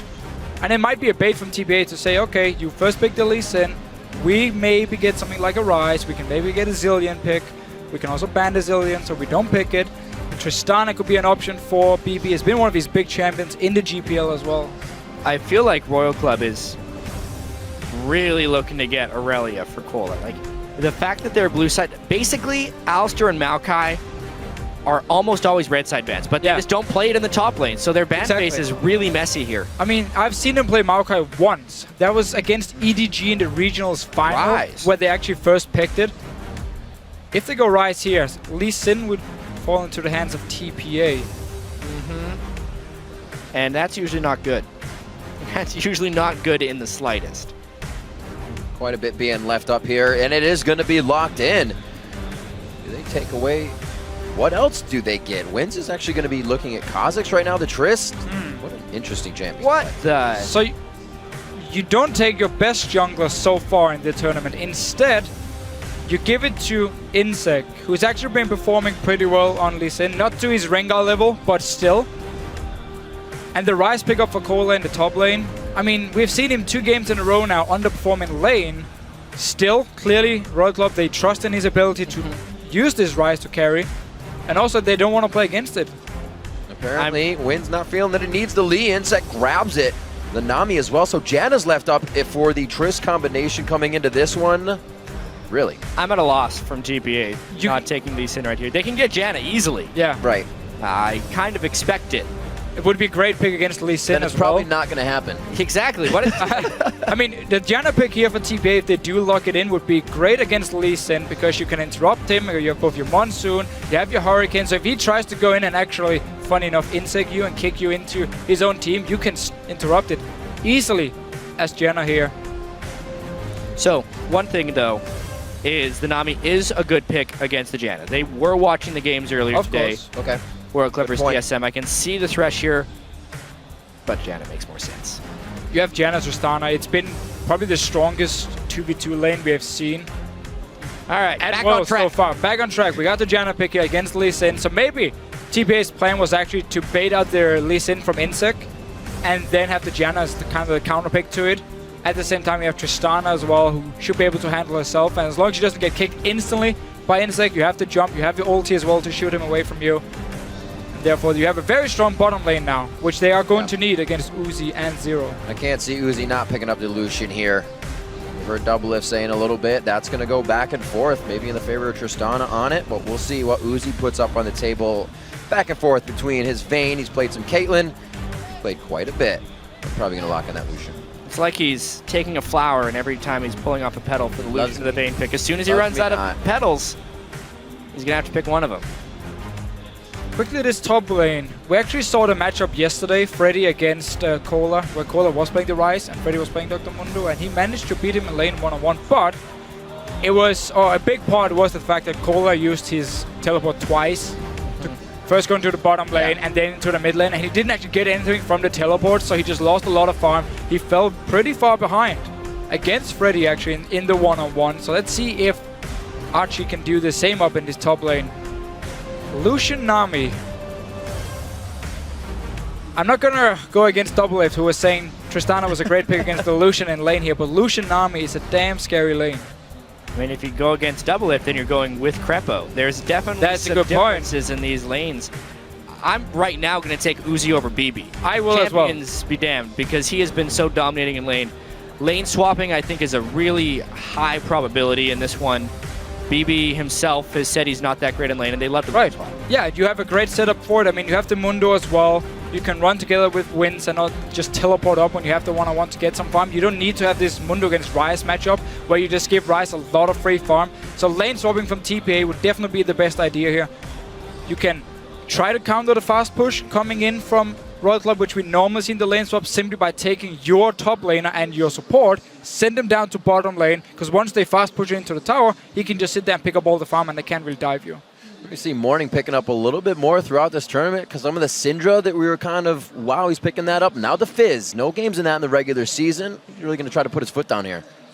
Bit of a risky pick, though. Yeah. We have seen a few Fizz backfire already, especially from Korn. It just can happen. looking earlier today. Yeah, this one, it's again, they're bringing a couple pretty all-in champions with disengage on their own team. They're really going to have to try and take this kind of like at 20 minutes, but Mundo and Fizz both need longer than that. It's a weird set of champion scalings. All right, remember, if you feel a team pulling ahead in this match, update your vote by tweeting at LOL Esports. Use the hashtag SHRWin or TPAWin. Yeah, both Orianna and Lucian will have a lot more impact in the mid-game than Tristana and Fizz at this point here, making it very scary for TPA. But then again, they are maybe looking at the last game they played against Royal Club, where they went extremely late game, and therefore looking just to go full late game champions. We are into our third game of the day here in the group stages, the first set of them here in Taiwan. We'll see what the Royal Club can put up against TPA within this matchup. Definitely a game that counts for these teams. Royal Club not having too good of a game against Team SoloMid earlier. Let's see if they can take hold here, get a little bit of momentum back in their favor. And it's got to be a pretty difficult loss for Royal Club there. Yeah. Taking multiple Barons in the game and still losing. However, these games actually have gone pretty long in the past. Royal Club plays long games. TPA had actually played the longest games of anyone in the World Championships thus far, so it will probably go late game. I mean, look back at GPL, they had some fast games because they were dominating some of the teams, but in the final against AHQ, we had like 50 minutes and 60-minute long games because both teams were basically just fighting each other left and right, and nobody really actually managed to close it. And it's been the story for TPA. They had the lead against Royal Club game 1, didn't manage to close out the game. Royal Club came back, Now they've gone with the extremely late game focus comp here with Tristana. You have the Fizz and you have the Mundo on the side of TPA. But Royal Club's team fighting comp is pretty scary. And TPA again going for the lane swap. They, like you said, they even did it when they were on the blue side, giving up that dragon control. They're ready to go to the late game with this. Problem is, Royal Club is guessing it. Yeah, they are. And going top lane as well with Uzi and Zero. Very nicely played. Without even the deep wards, they're trying to call this one out. It's actually going to be somewhat of an invade, too. Yeah, no ward scouting for this lane swap, so it could very easily be forced by Royal Club. They even have an opportunity to invade here. However, there's wards on their own red, so I think we're just going to see buff trades. So the only information TPA had at that point was simply saying, okay, you're not starting red buff, so you're either starting our red buff or you're starting your own blue buff here. But with the dual lands up in this top lane, let's see if Wins want to walk into the red buff of Royal Club. Their own wards just disappeared, so he doesn't actually know at the moment if Insect started his own blue buff or not. He's going though. He surmised it, and they're also going to have confirmation any second. Oh, this could be big. BB, what did you take? Level 1. He may have to flash out of this one, or he's just going to walk out. He's just going to walk out. Very interesting, though. BB brings exhaust as well. It's a Trist. Boatload of harass they just took in that lane, though.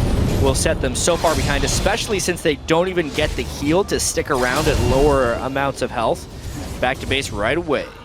Simply again because they had no wards in their own jungle, so they didn't know where Insect was. In the end, he comes in. He's gonna get dope. What? Yeah, 2 people. No, the exhaust for exhaust, but I don't know if it's gonna work. First blood for Zero, and it looks like they get out, I wouldn't say unscathed, but real happy. And this is basically just Royal Club guessing the lane swap, sending Uzi and Zero top lane, find TPA, and then they take the red buff at the same time, and Instinct just walks up behind them. Let's see what Wins can do in mid lane. Oh, jumps on, gets the slow. Uh-oh. He'll be all right. We're in the flash, though. Very low on mana. He's going to be forced back on this one. Right, still has the summoners. So I like the fact he's actually paying attention to the mid lane here, because we saw the matchup earlier. Bjergsen against Korn. Bjergsen on Orianna, as soon as he got all the health potions, like as soon as he got Korn to use all the health potions on Fizz, he was forced to go back. He lost a lot of CS, and Bjergsen took full control of the lane. The fact that Wins comes in here now forces Korn back to base, buys time now for Morning, where he doesn't have to use any sustain to actually stay in lane, get some more farm, and get towards his level 6. It's a critical juncture in the game, and Morning's going to need to get pretty strong, considering that Uzi may have a pretty free lane up in the top lane to get really, really far. Morning, it's his time to shine on this Assassin.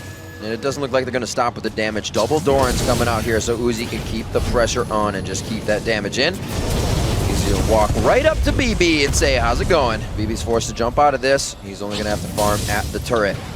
You have the level advantage, you have the sustain from Nami, you have an extra Doran's Blade. I mean, just go straight in the face of BB here. Chunk him down. He only has his health potions to sustain himself.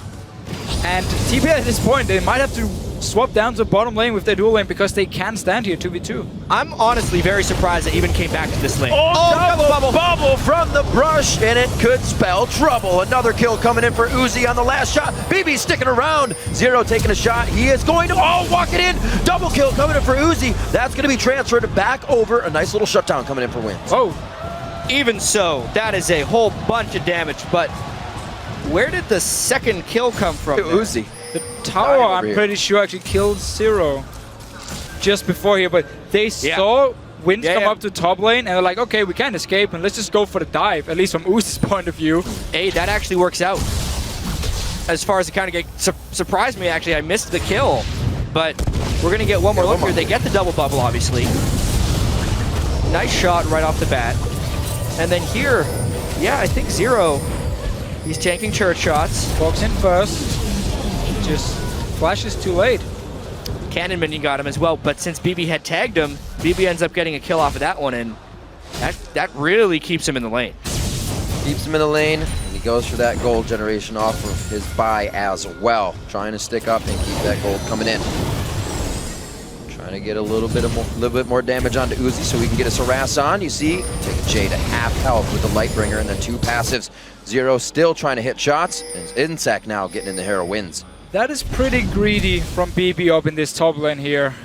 Going for his gold per 10 item towards the static shift and not actually getting it. Even trade in the first place. Exactly, not even getting a Doran's Blade or anything, just very greedy play. If he's going to be building an Avarice Blade, swap lanes. go against Rise in a 1v2 or a 2v1.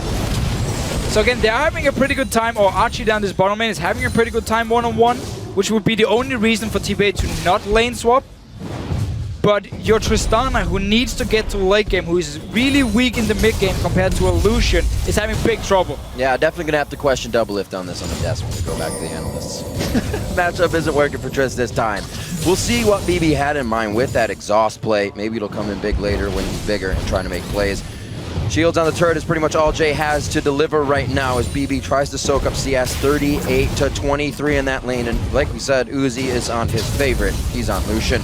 He's already 2-1-1 with the pickaxe in lane. It's only gonna get worse. Every time you get pushed down to tower, it's so hard to get any form. It seems to be the story of every Starhorn Royal Club game is, wow, Uzi and Zero are demolishing their opponents. But what are the other lanes doing? I think is one thing we need to focus on. Korn is actually not doing that well against Morning. Cola is just trading farm with Achi. Considering it's a Mundo versus Rise matchup and Mundo has not been kept down at all pre-6, the other lanes are going quite well for TPA. This is fairly similar to the TSM game we saw at the very start of the day. And it was kind of the question actually coming into the whole tournament. How good are the solo laners from Royal Club? Because Korn has definitely been stepping up his game and been getting better and better.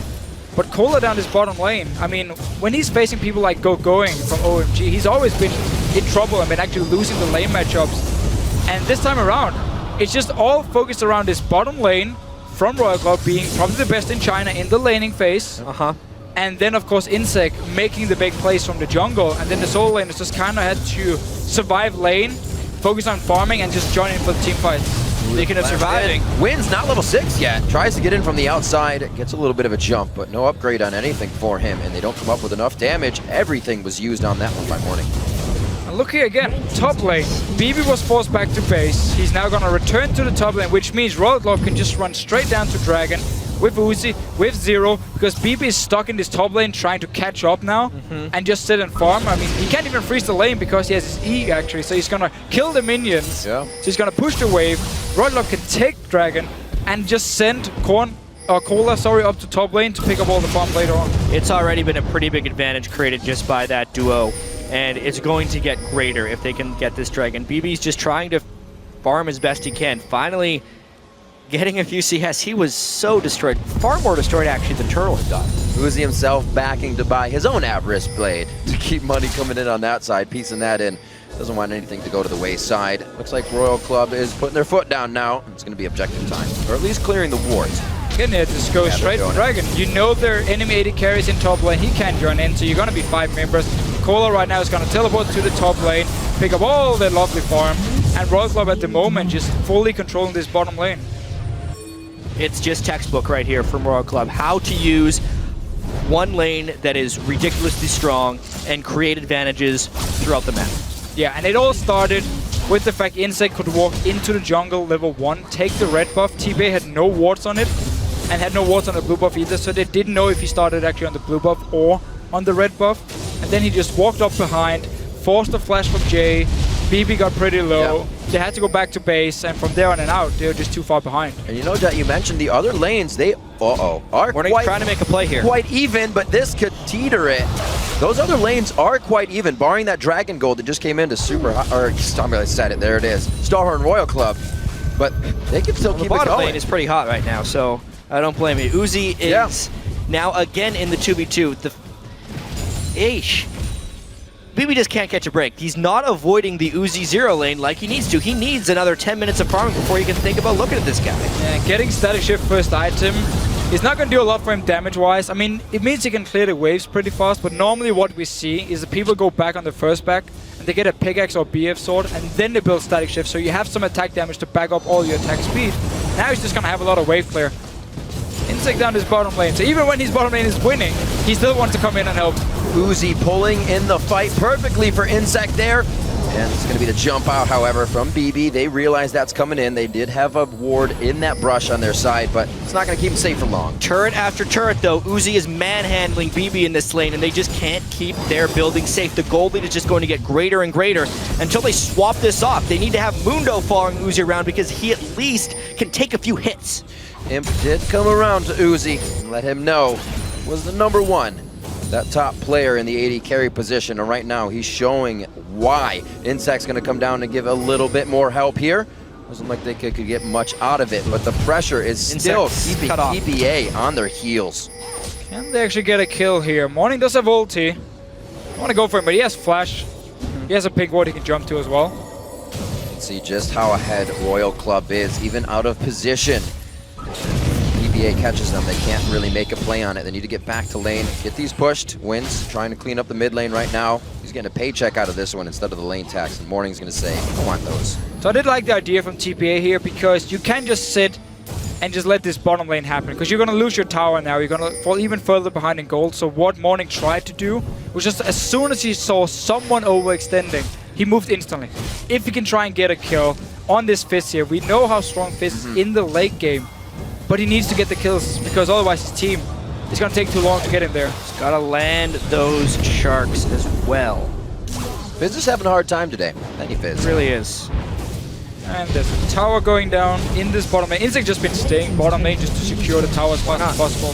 You can go mid lane now. Fizz has no safe wave clear. The only way he can clear the wave is by jumping in on his E, and then you're gonna die instantly after here. So they can just rotate Uzi and Zero to this mid lane and start pushing it in on the tower.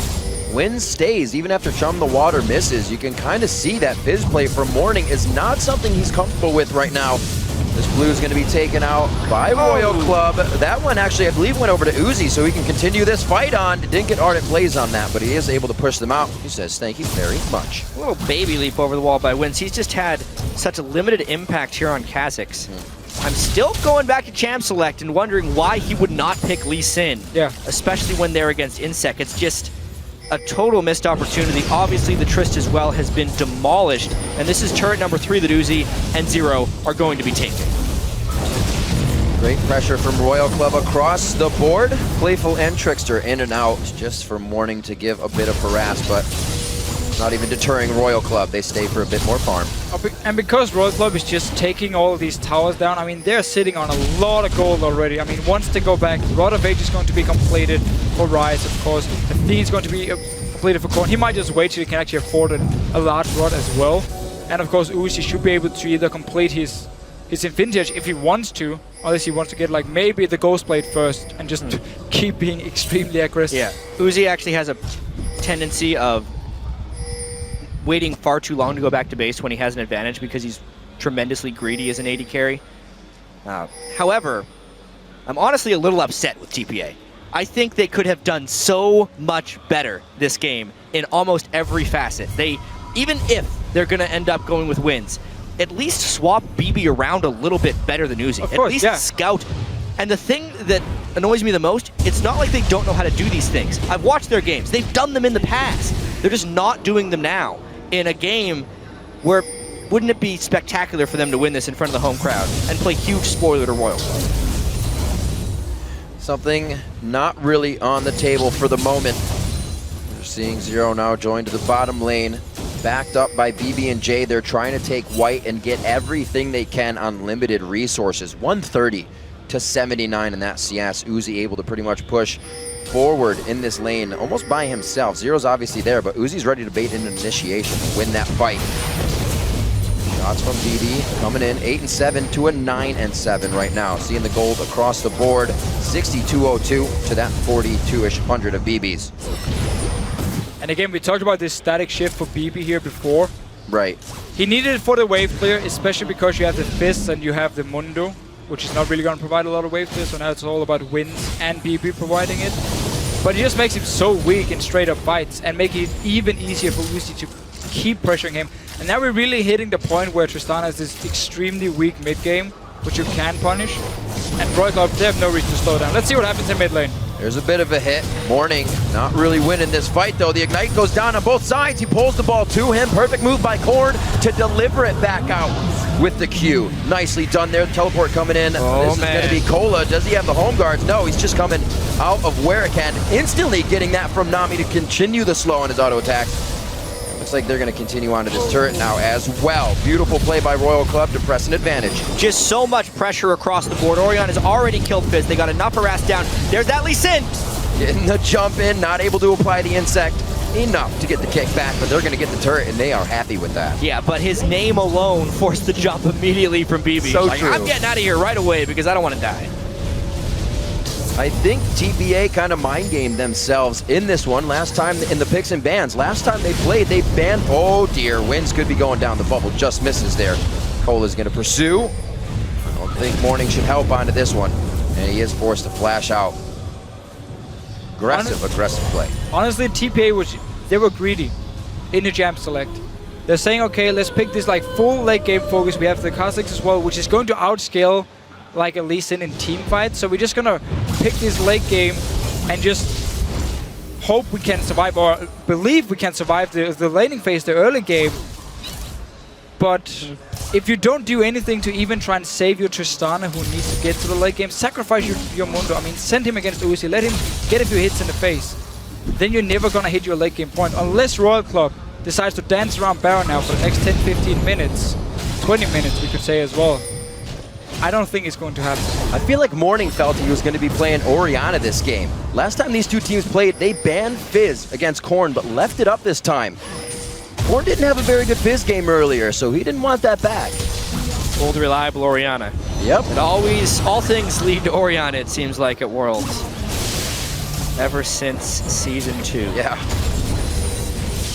Trying to put up numbers on the side of TPA right now. They are down in CS in multiple lanes. Achi really the only one, and Wins, who's been keeping himself in the jungle, is keeping that up. He's got to be putting pressure on the map, though. We see Royal Club in every lane now, keeping the pressure on. They're basically just waiting now for the second item being completed on every single carry, and that's why they've just been kind of slowing down just for the last few minutes, because they want to have the death cap completed on Korn, you want to have your static shift completed on Uzi. So we haven't seen them go like full aggressive for the last few minutes. They can still do it if they want to. They've also taken so much so fast. I mean, 4 turrets, 18 minutes in. There's no Dragon currently on the board. And honestly, TPA has just been conceding rather than contesting. So there's not much for Royal to take at the moment. We do see every single member from TPA buying some wards because they know we have to ward up our jungle. If we want to have any chance of catching anyone from Royal Club out of position, we have to have full wards in the jungle. Maybe Morning can pick up a kill. They also need to be in the lane ready to defend. And we talk about the lack of wave clear unless it's BB or Wins being there. Even Wins alone won't do enough. BB was running from bottom lane. Easy switch from Royal Club into mid lane to take it. Bully, bully, bully. That is what Royal Club is up to right now. Insec, very nicely done. Didn't safeguard with Chum the Waters on, but he actually may be able to keep himself alive. Good focus, though, from Achi and Morning, but it's only focused for so long because of the power right now coming out of Royal Club. Drops both Achi and Morning right quick. 2-for-1 is not all that bad for TPA, but it does expose this mid turret a little bit. Ryze wasn't even there, I'm pretty sure. Yeah, no, he wasn't even there. He doesn't have teleport. He's gonna run down, join in here. Royal wants to just try and push in.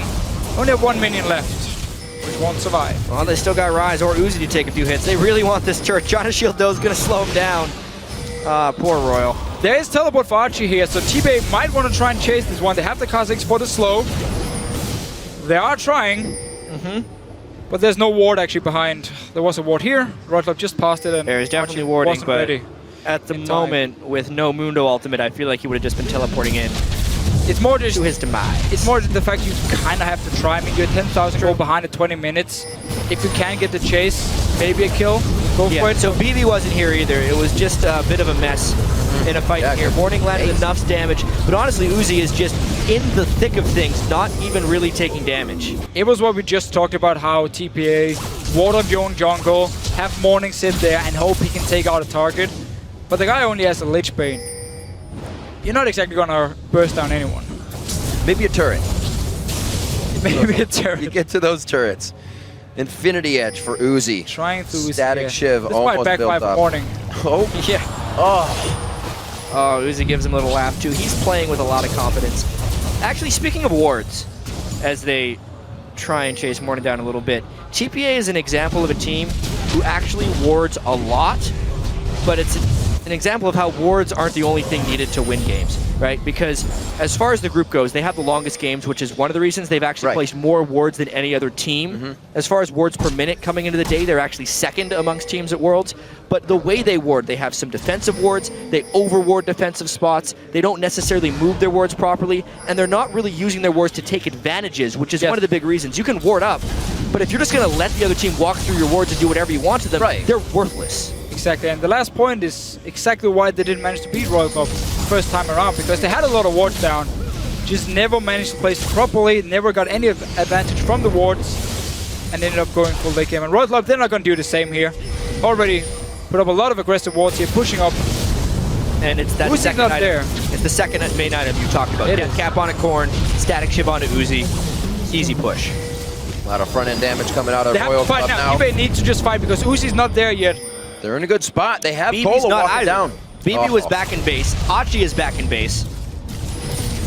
It would have been great. Cola was walking down. Not many wards right around them to be used on that teleport, but he's now going to be here. Another jump bubble caught by Zero. They were trying to bait in for Morning, who's hiding in the brush, but Cola takes practically no damage from Jump the Waters, and now they are running amok inside of TPA's base. This one could be over sooner than we thought.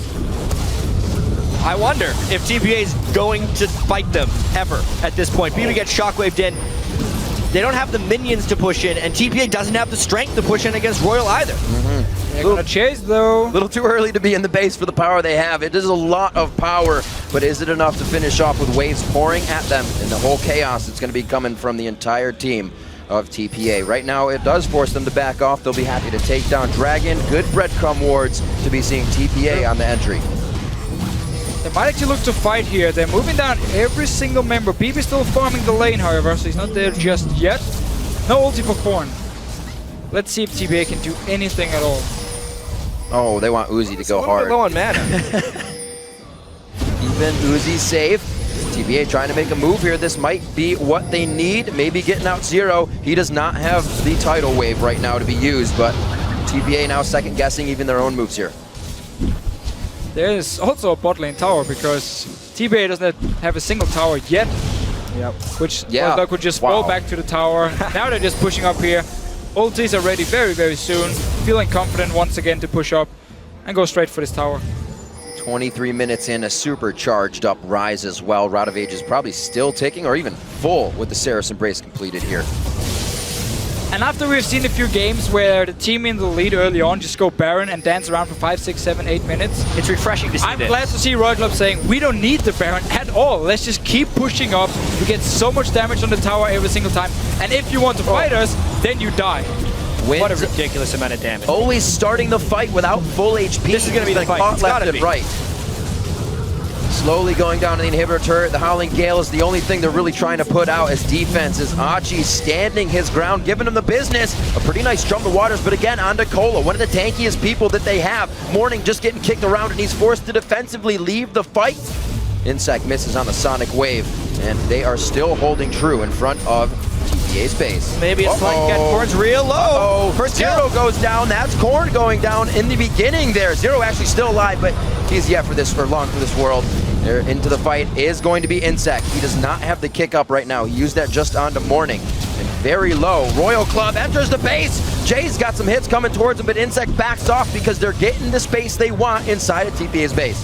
They are just so far ahead. They have so much pressure. They have so many minions. There's actually double super minion wave that would be pushing in here. Uzi doesn't even have lifesteal. It would be rather greedy to finish up. Uzi never has lifesteal. Oh, that's true. Fights like he does, but doesn't. Obviously, Royal Club's in total control of this game. There's a few tendencies we picked up amongst Uzi and Zero. First off, Uzi pretty much never builds lifesteal until last item, unless he's playing Vayne. Of course, he'll build Blade of the Rune King. And Zero finishes his support item full complete almost every single game. Here we go. Very early. Korn actually being caught out here. Just flashing over, and TPA does manage to pick up a kill. Yeah, Problem is, they're just still so far behind. Yeah, this was the power of Rise and Lucian here in close quarters. Obviously, BB gets blown up as soon as he gets close, and the Insect tries he may. Was not able to finish off kills. He's going damage. Oh! I felt that. It hurt a little bit. Sometimes it hurts to watch something. It does. Just go, ow. There was a sting there. 26 minutes on the clock. 26 seconds till BB gets back onto the rip. So one thing Uzi gains by not building lifesteal is more all-in potential and just more straight-up damage. As long as he's opting into the right fights, he doesn't care as much about sustaining in between them. Always just trying to maximize his damage. One-on-one, Morning Insect. Oh, whoa! EP coming in from Cola as well. Morning not looking too healthy right now. Jay takes that one. Insect waiting for enough energy to take the resonating strike, and he does. He should be able to drop that one quick. Cola's actually going to be able to come up. Kill secured as they move on to the top and final inhibitor turret. Already have the super minions running into the base of TPA. Yeah. Should just be a matter of time at this They're point. indefensible right here. Insect is just having fun. Uzi's going wherever he wants. Even if they're just clearing the minions, is going to be trouble. This is inhibitor number 3 and probably the game. Uzi making sure nobody can come off the fountain right now. He is just a wall in this game as Lucian. And it looks like they're going to be able to grab the inhibitor turret, making sure they're not getting too antsy here. Not really looking at too much damage, but we've seen the mistakes made. They lose a few and they can't fully push, so they're playing it safe. And honestly, we just saw in the game prior a very one-sided game with AHQ. This is how you close a one-sided game. Royal Club has forced TPA into either giving up all their objectives or taking fights that would just make the game end faster. And in doing so, they're creating a very quick and decisive win. 9 turrets, tons of buildings, huge gold lead. Uzi just went back to base with 4,000 gold, as we saw. They're playing quite well. And it all started just like from level 1. Again, the red buff for Insect, walk up top lane, 2v2, Royal Club looking so strong. They win it, Insect comes in with the first gank. And every single move TPA made from there on and out was just the wrong one. Like, it made it so easy for Royal Club to just keep pressuring the advantage. Level 1 in a game really twisted by a odd champion select coming in for TPA. See what they can continue to do with this composition. Royal Club looking to put the final touches on a possibly sub 30-minute game. Get Baron, go mid for the 3rd inhibitor, use the super minions, and win the game. Easily picked up on that. 3 of 3 dragons, 1 of 1 barons. The next dragon's just going to be hanging out by himself because I don't think it's going to be necessary. TPA sets up for one final fight as Royal Club, the train, starts coming down the tracks once again. We just need to see red part and blue part and TPA and just try and take the fight here. That's the Mundo going down first in the blink of an eye. Not what should be happening. It's going to be the Nexus turrets. It will be sub 30 minutes. Uzi able to take the full combo coming in from Morning, and he stays alive. Onto the Nexus turrets. Onto the Nexus. 13-5. Royal Club will take down Taipei Assassins. Royal Club doing a good job to come back from their defeat earlier to TSM. This game left no doubt about who was the better team. Royal Club 5-1 in the group. Just wow. That is what that game is. And you're right, 5-1, now their record, as they have played out their matches here in the group stages. So it's basically all about TSM now. If they do manage to beat SK Gaming, we're going to have the tiebreaker for first place. And as the analyst desk was talking about, either you get first place and you dodge around Samsung White, or you end it at the quarterfinals. But you should never say never. There is still room. There's still room. You have to play the games for a reason. Exactly. I mean, while Samsung White would be the favorites, you can still beat them. I mean, they're not unbeatable. We'll get to see what EDG can do next game. They play AHQ. We'll see what kind of power Samsung White's going to be going up against. And I'm going to say EDG is going to need to get that game powerful because they will need all the momentum in the world to shut down White. They're basically going to have to show as well that they don't have to fall behind or have a slow early game in every single game, because against a team like Samsung White, as we saw, game 1 of the entire tournament, Samsung White got a big lead early on against EDG. That can happen again unless they step up the laning phase, but they're always this very, very slow team, so it's very hard for them to suddenly fix it.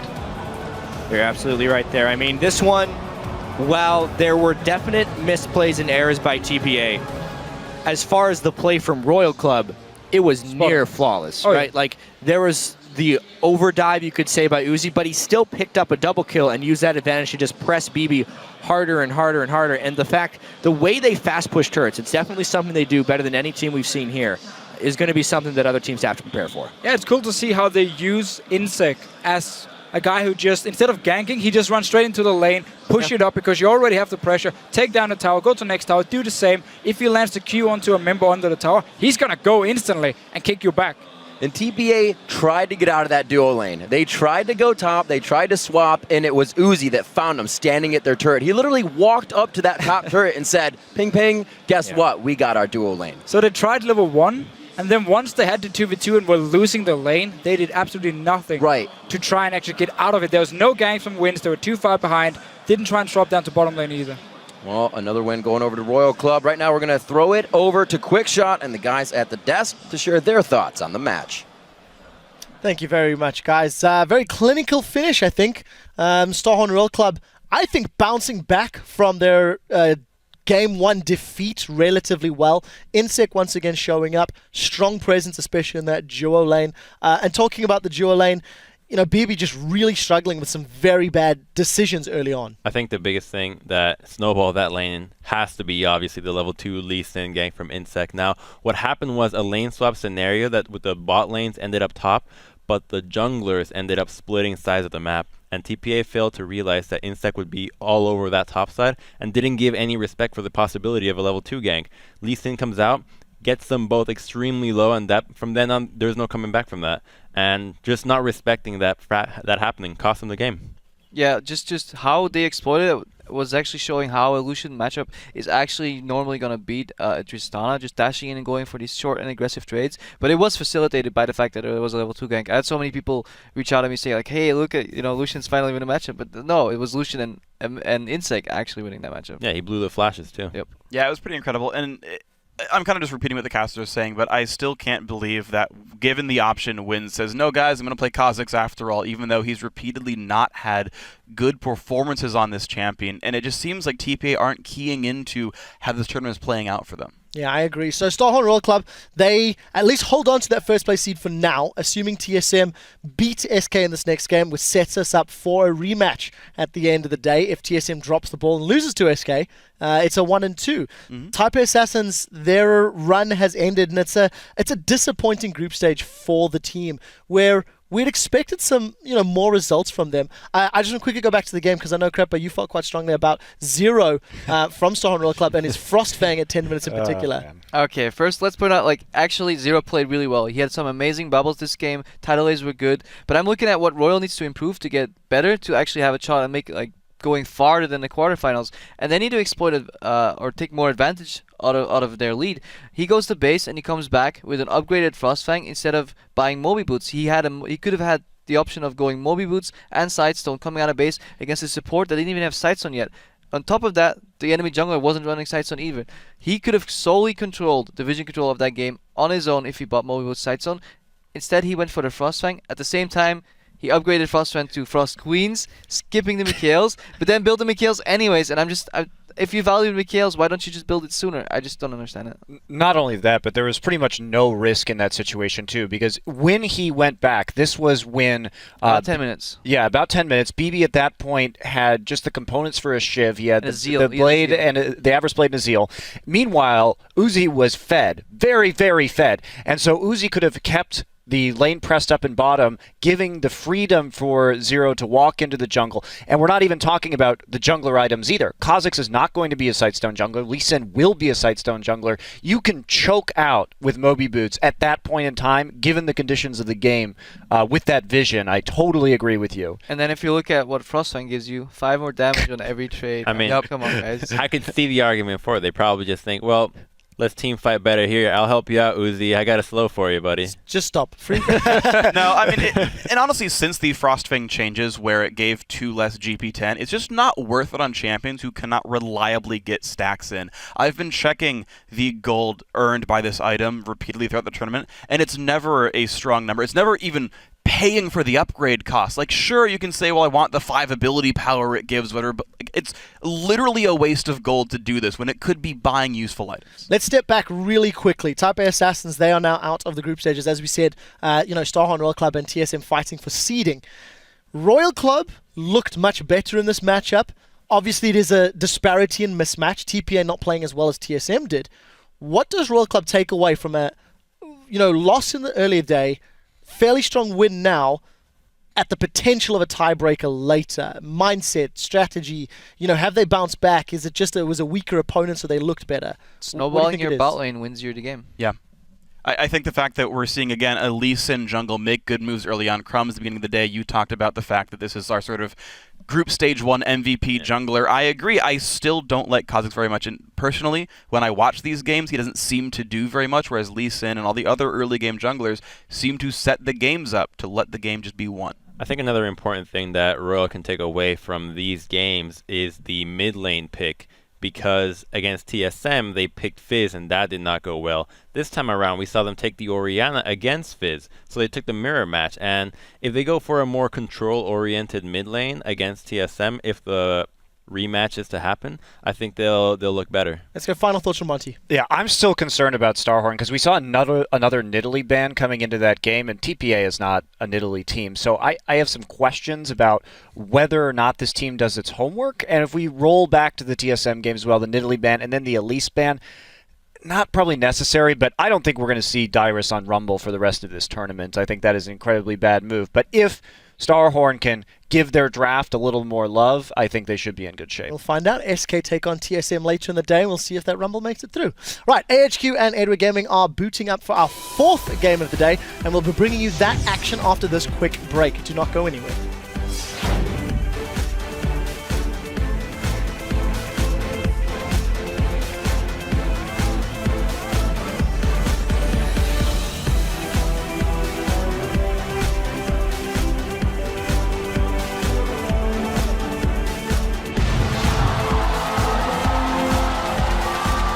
Good focus though from Hachi and Morning, but it's only focused for so long because of the power. Hello. First Zero goes down. That's Korn going down in the beginning there. Zero actually still alive, but he's for long for this world. Martin, go, go, go, go, go, go, go, go, go. Okay. That's the Mundo going down first in the blink of an eye. Not what should be happening. It's going to be the Nexus turrets. It will be sub 30 minutes.